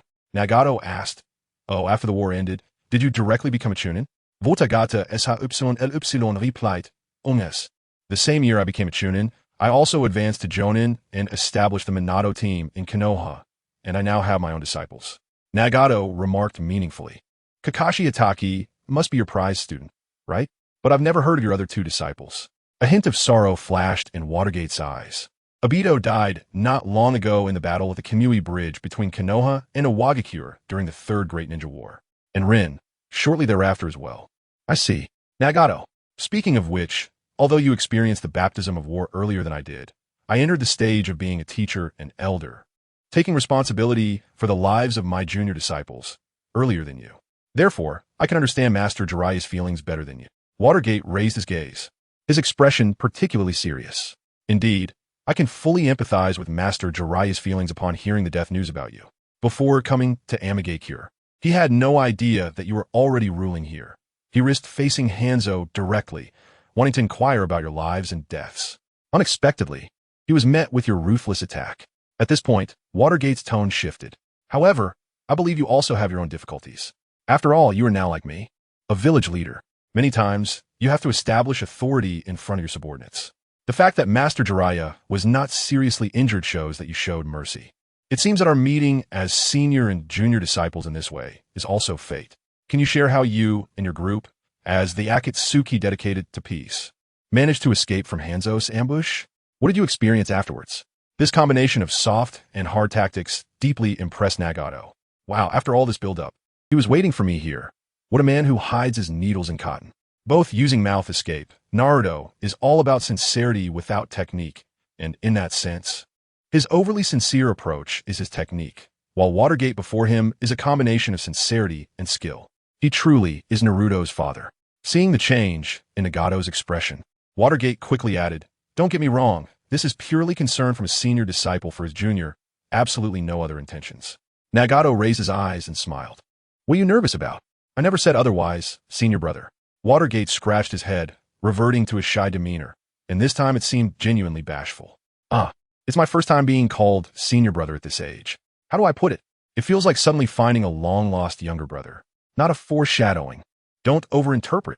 Nagato didn't respond, lowering his head to take a cup from the drawer. "You don't drink tea? How about plain water?" "I drink it, preferably cool boiled water." "Okay." After pouring a cup of water for Watergate, Nagato set down the kettle, his gaze becoming solemn. "Senior brother Watergate, since you've brought up this topic, there's something necessary for you to know. You said we were ambushed by Hanzo. That's not quite accurate." Watergate looked up. "How so?" Nagato said, "At first, Hanzo chose to trust us and sincerely wanted to cooperate with us, Akatsuki. However, a man intervened, sowing discord and misleading Hanzo, and then set up an ambush outside Amigakure with Hanzo." Watergate's brows furrowed deeply. "Who was that man?" Nagato said in a deep voice, "The leader of your Konoha roots. Danzo Shimura." Chapter 89. Heart to Heart? Mr. Danzo, colluding with Hanzo, ambushing Akatsuki? Minato was shocked and raised his eyes. That was half a year ago." Nagato calmly recounted, drinking the lukewarm water from his cup in one gulp. "Your other junior, Yahiko, died at that time." This. Minato's blue eyes trembled violently as he tightly gripped the cup.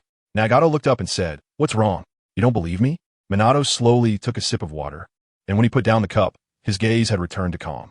"No, it's just that what you said is too much like Mr. Danzo's style. That's why I hesitated for a moment. Are you deliberately shifting the blame onto him?" "Oh." Nagato's expression shifted slightly. "Hesitated?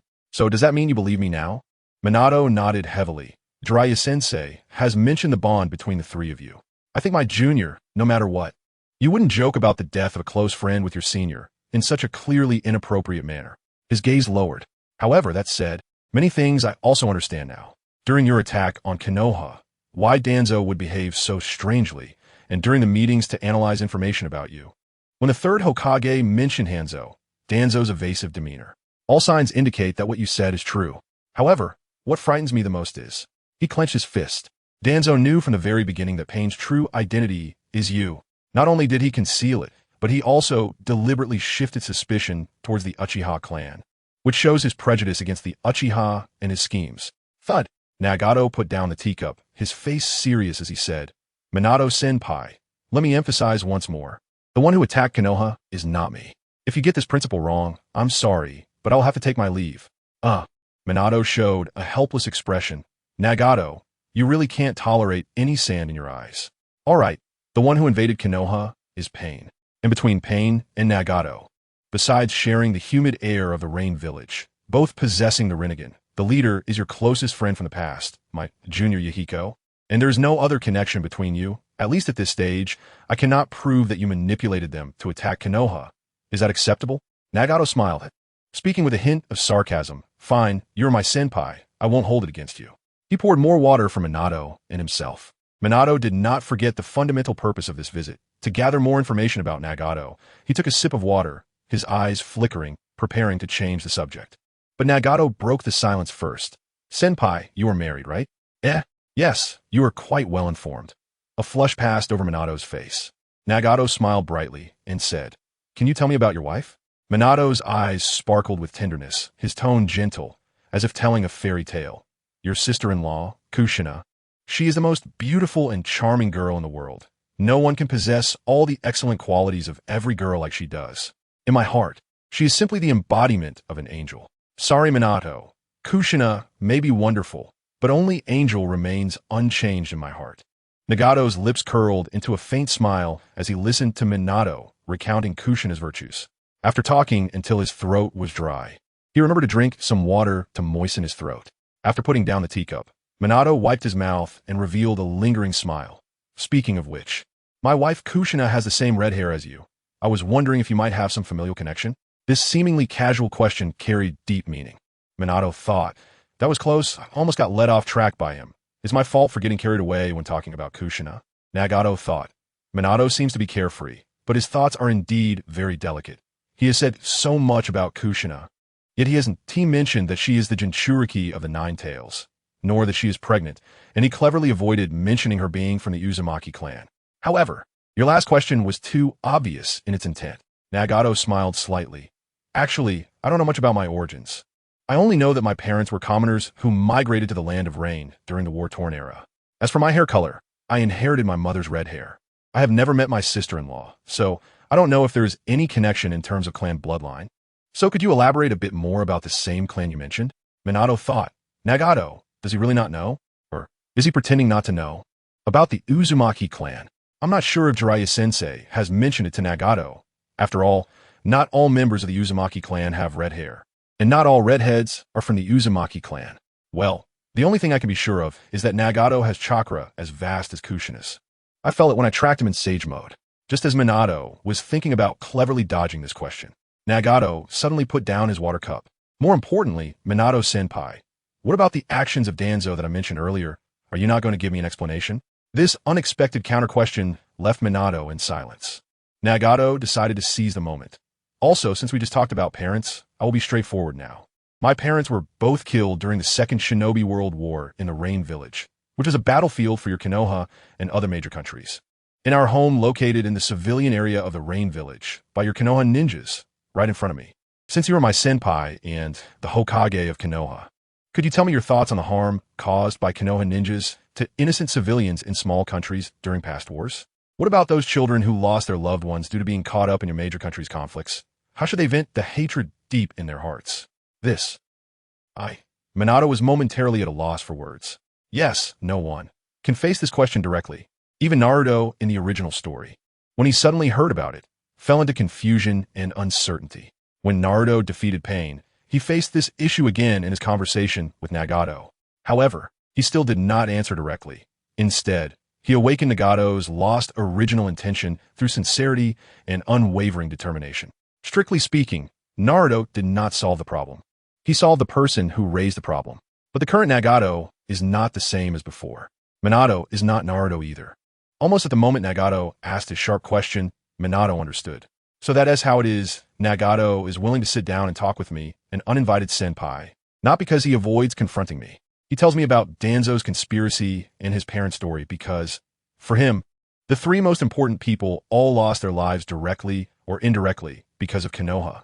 And I did not understand his thoughts, but was only focused on probing his background.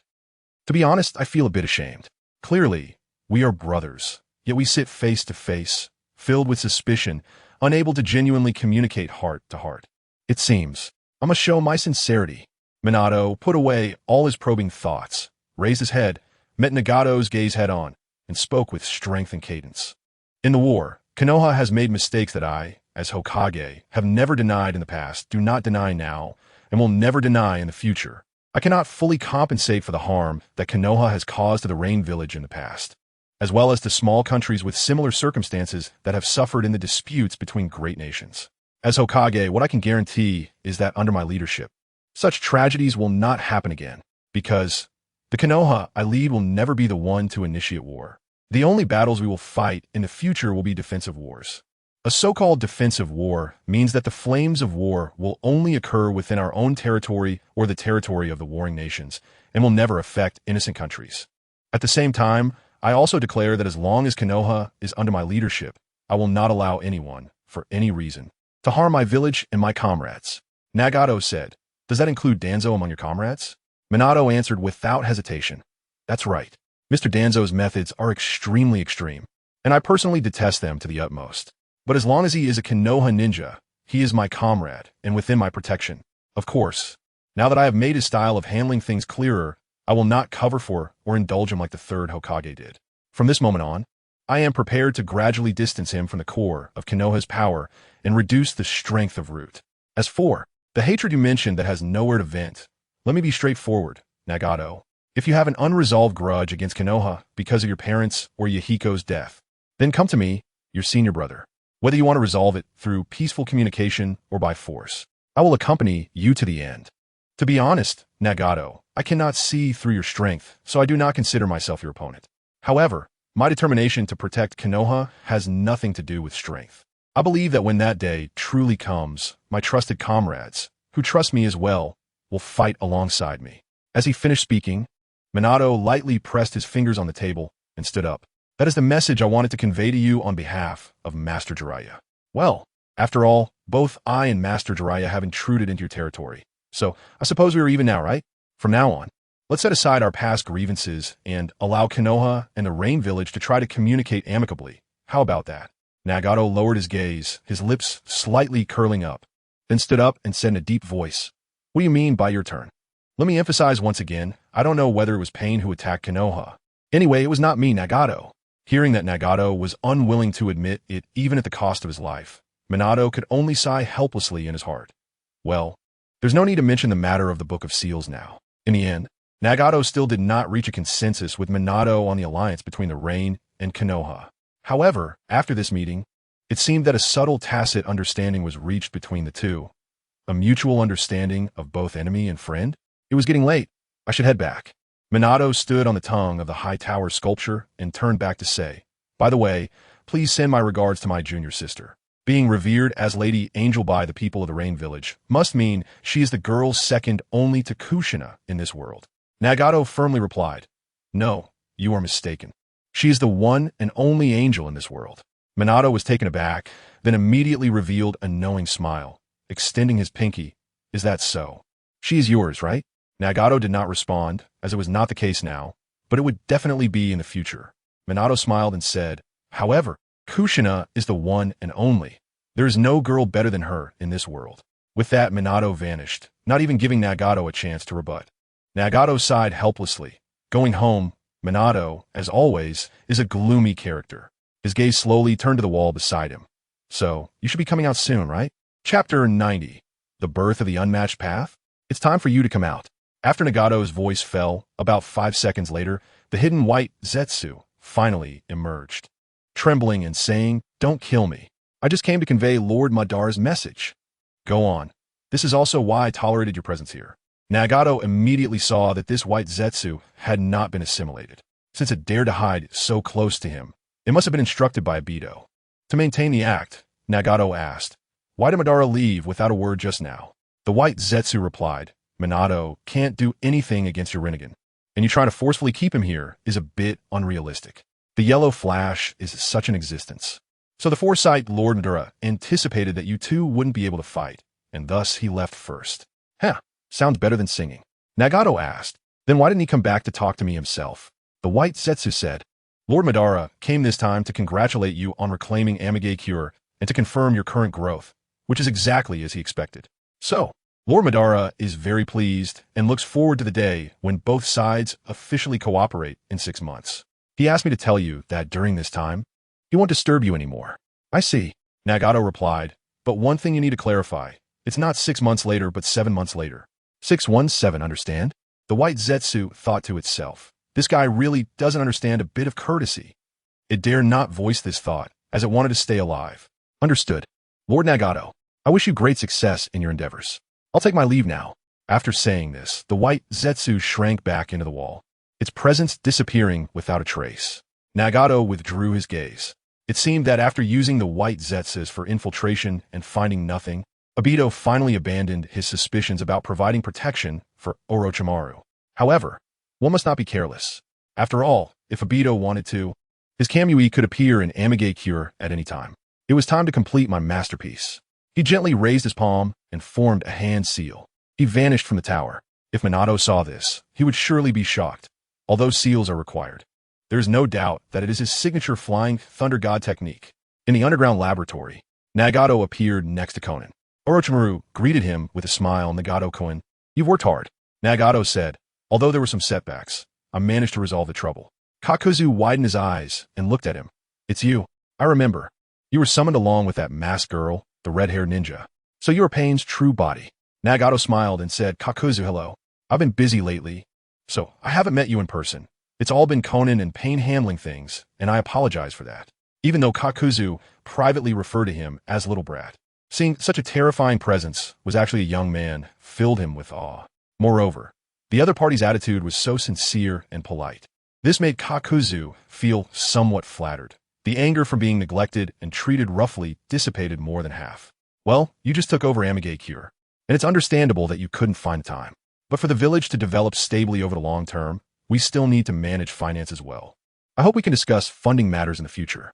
Nagato said gracefully, yes, I actually think the same. There's something I need to discuss with you. Kakuzu politely replied. Go ahead, as long as it's not too excessive. Nagato said, well, you saw the battle outside through the crystal ball, right? Kakuzu nodded, indeed.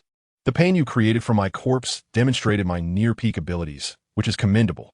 Nagato said, thank you for the compliment. I've heard about your peak period. You were someone who fought against the first Hokage. Kakuzu rubbed his nose, a bit embarrassed, and said, well, it's been so long, and yet someone still remembers. I was still in my growth phase when I fought the first Hokage, not at my peak. But, well, I also admit that even at my peak, I was still quite distant from the first Hokage. You are too modest, Mr. Kakuzu.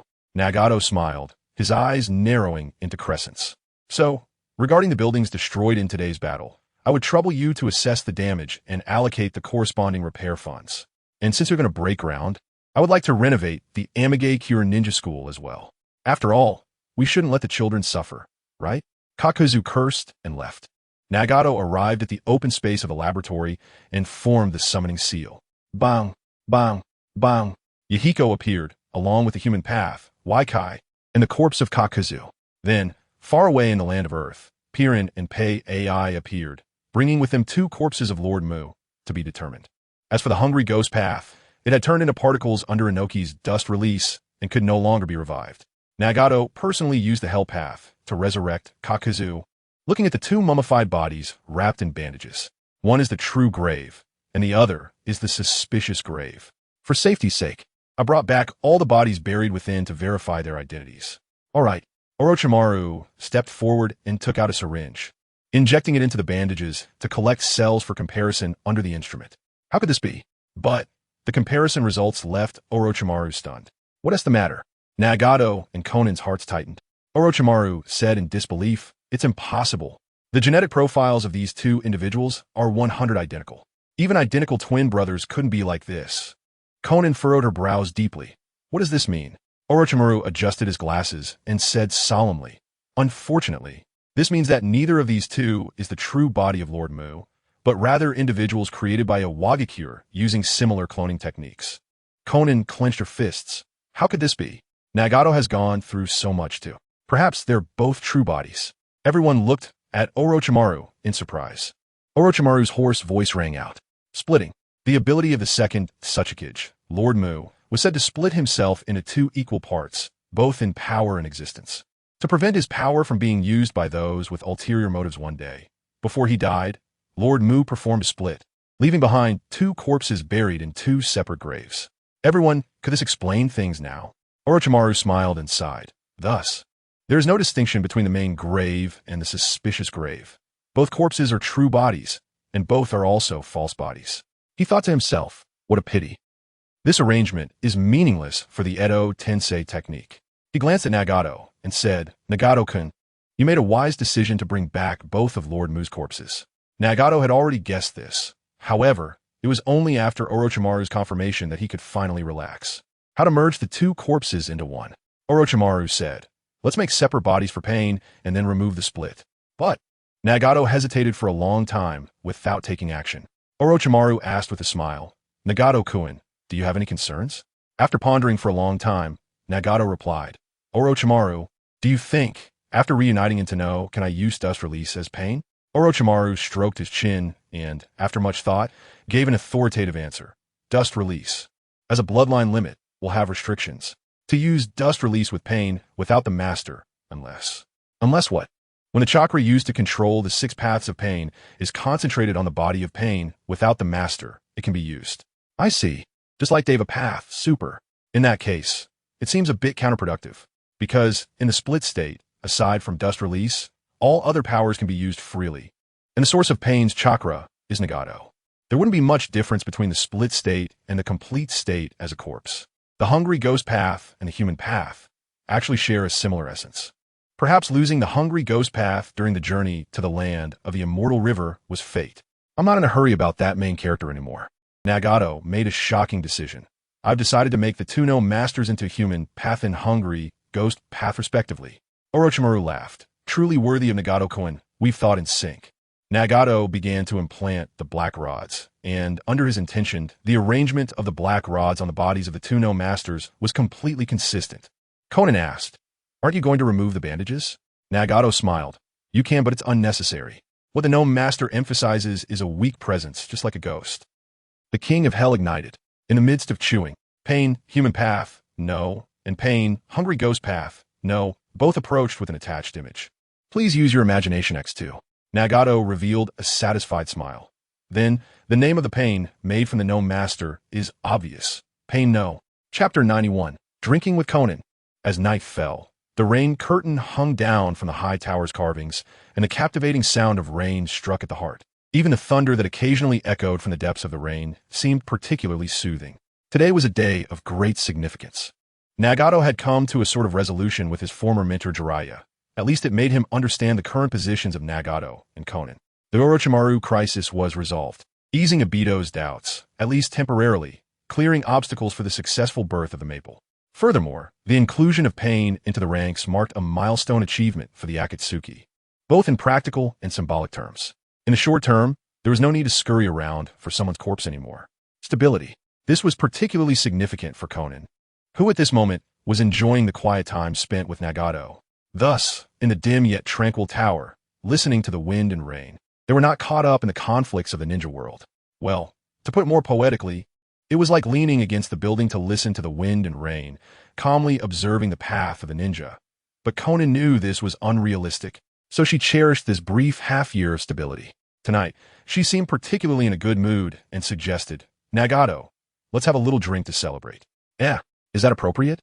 Nagato looked at his beloved in surprise and said, we're only 19, half a year away from the legal drinking age in the ninja world. Ever since he heard Orochimaru talk about Kabuto's self-discipline in the bathhouse, Nagato wanted to learn from him and become a disciplined ninja in life. Who would have thought that Konan would say, without changing her expression, then are you willing to accompany me in breaking the rules? This. How can anyone withstand that? To hell with the ninja world's drinking prohibition. I, Nagato, can't be happy without wine. Nagato stood up. Okay, I'll go get the food and drinks. Wait for me. Konan smiled and said, no need. I've already prepared it, and I even ordered your favorite sukiyaki. It should be delivered soon. Angel-sama, the food and drinks you requested have arrived. Not long after, a group of rain-hidden strongmen dressed in raincoats and hats escorted a luxurious carriage filled with food and drinks to the tower. They knelt on the ground, facing the Angel-sama, who conveyed the oracle to the people, a status only second to Lord Pain, and they revered her from the bottom of their hearts, not even daring to look up. You've worked hard. Here's your reward. Konan handed a money box made of golden nanmu, with containing 1 million ryo to the leading strongman. The strongman was taken aback and dared not take it. This, Angel-sama, your benevolence towards our business is already a great honor. We absolutely cannot accept this reward. Konan would not miss any opportunity to build momentum for Pain. Take it. This is a reward from Lord Pain for you. The will of God cannot be defied. Lord Pain. The strongman was filled with mixed feelings, reverently accepting the money box with both hands. Konan instructed, you must remember one thing. Lord Pain not only protects the people of Rain from the ravages of war, but also hopes that the citizens living here can have a stable and prosperous life. This.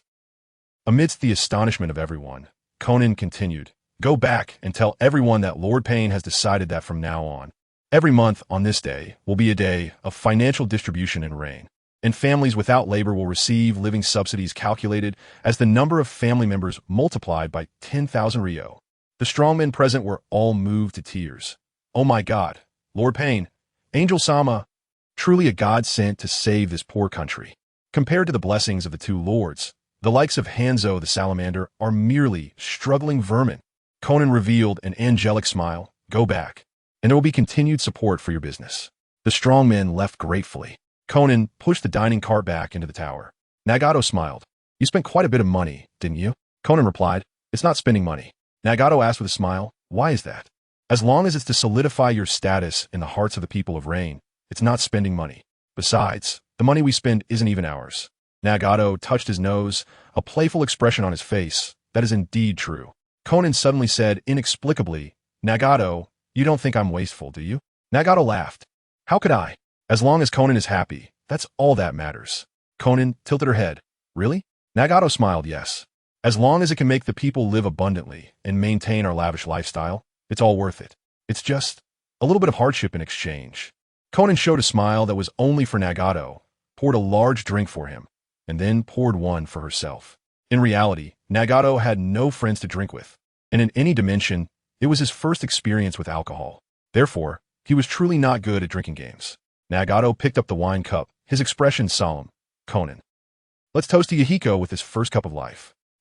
Konan was moved. Her eyelashes lowered as she tentatively took a sip following Nagato.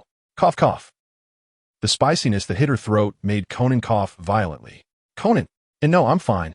Konan quickly raised her hand to signal, and after steadying herself, she took another sip, her brow furrowing before relaxing, nodding slightly as she adapted to it. She poured more wine for herself and Nagato.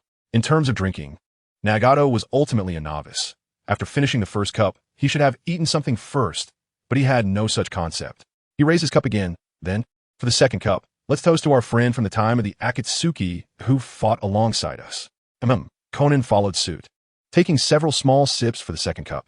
Then she filled the cup again and raised it, waiting for Nagato's inscription.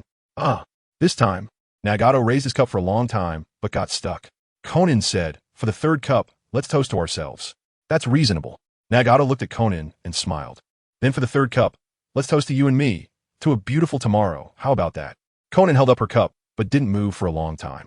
Nagato thought he had said something inappropriate, quickly saying, Konan, did I say something wrong? And no, it's fine. This time, Konan directly followed Nagato and downed the drink in one go. The alcohol content of the shochu was comparable to that of white liquor in another world. Perhaps because she drank too quickly, Konan clearly felt her face flushing, her heart racing, and a warm sensation enveloping her body. At first, she suggested drinking simply to find something to do with Nagato and to relieve the pressure from her continuous late nights with alcohol. But at this moment, she truly began to understand what alcohol was. The suspended sukiyaki pot was bubbling as the broth warmed, wafting an enticing aroma. Raising their glasses in unison, Nagato felt pleased. The long night is upon us. Let's eat and drink together. Konan nodded happily, pouring more wine and saying, this warm feeling is quite invigorating. The two enjoyed hot pot and drinks, and before they knew it, the night had deepened. Chapter 92, Sleepless Night. The hot pot only left a thin layer of broth, and empty plates were stacked in large piles, while empty wine bottles were piled around their feet. Nagato covered his flushed face, struggling against the effects of the alcohol. But Shounen still seemed unsatisfied. Burp gulp. Is there nothing left? Shounen burped and turned the empty wine bottle upside down, trying to shake out the last drop. Not a single drop came out. How infuriating. I'll buy more. She tossed the empty bottle aside and wobbled to her feet. At that moment, Nagato grabbed her wrist firmly, saying, that's enough, Shounen. If you drink more, something bad will happen. Xiaonan blinked her eyes and asked curiously what could happen. Nagato felt troubled. At that moment, his mind was highly active under the influence of alcohol, and he could sense that his ability to suppress the tailed beast within him had significantly weakened, with the latter subtly threatening to break free from the seal of reason and go berserk. Damn it. I can't believe my alcohol tolerance is worse than Xiaonan's. Is there an inverse relationship between alcohol tolerance and chakra capacity? Huh? Xiaonan's beautiful eyes sparkled playfully. Nagato, you're begging me. Nagato could only compromise. Xiaonan, I'm begging you. Let's sit down and talk. Sit down? But I don't want to sit, Xiaonan replied. Then what do you want to do? I want to lie down. Okay, you can lie down. Nagato let go of Xiaonan's hand and stood up to make space for her to lie down. You sit. Huh? Nagato looked over at the sofa that could barely fit one person lying down. If I sit, you won't have anywhere to lie. You're silly. Xiaonan pushed aside the pile of empty wine bottles next to her and sat down beside Nagato. Xiaonan leaned a little, scoot over. Okay, like this? Nagato shifted his butt to the left. Then, Xiaonan took off her black jacket, revealing a backless top made of fishnet material and light purple tight pants. Nagato's eyes widened instantly. Following that, Xiaonan used her right heel to kick off her left boot, then her left heel to kick off her right boot. Turning to the side, she supported herself with one arm on the sofa, moving her long, slender legs, wrapped in black thigh-high stockings, onto the sofa, crossing them naturally over the right armrest. Finally, she gently lowered the arms supporting her body and lay lazily on the sofa, with the back of her fluffy blue hair resting on Nagato's legs. The robe covered her legs and abdomen, and her small hand lifted, fluttering like a butterfly through the gap between her and Nagato, playing with the light blue paper flower pinned to the right side of her bun. Gulp! Nagato swallowed hard. Nanny, what is the situation? Is this considered a lap pillow? Up until now, Xiaonan and I have only held hands, right? And it was out of friendship. How? How did it suddenly turn into this? Am I dreaming? At this moment, Xiaonan's eyes, veiled in a light gauze, looked down at Nagato from above, not knowing where to place her gaze. Mixed with the aroma of shochu, Xiaonan's breath, reminiscent of orchids, wafted towards him. Come on, let us talk. The sound of his heartbeat was too loud, and Xiaonan's small hand, playing with the paper flower, was subtly loosening his seals. No, I must quickly change the subject. Xiaonan, Nagato said, forcing himself. During the day, how did you feel about my battle with Jiraiya-sensei? Xiaonan replied, to be honest, since he is my teacher, I felt a bit reluctant to watch, knowing he would definitely lose. Nagato said, I tried my best to hold back, but with that guy watching from the sidelines, I couldn't be too obvious about it. Xiaonan's eyes narrowed slightly, recalling when White Zetsu intruded on the experimental base and referred to that guy as Obito. She murmured, Nagato, is that Madara really Madara? Nagato was taken aback. Regarding this matter, the attentive Orochimaru had already secretly informed him, but attentive Xiaonan, after all, had noticed it. It was time to reveal the truth to Xiaonan. Xiaonan, actually the man who claims to be Madara, is, in fact, Uchiha Gedo, who died in the battle at the Kanabi Bridge. He, along with Konoha's Kakashi Hatake, is a disciple of Minato Namikaze, so technically, we are his uncle and aunt. I see. Xiaonan's expression didn't change at all, as if discussing something completely unrelated to her. So that Uchiha Gedo is actually not dead? He survived and is acting as Uchiha Madara. That's right. He is the inheritor of Madara's will. The so-called infinite Tsukuyomi is Madara's ambition, and Obito faithfully executes Madara's plan. Additionally, Rin is Minato's third disciple and also Obito's beloved. Ah, so you specifically wanted to put a mask on Pylon?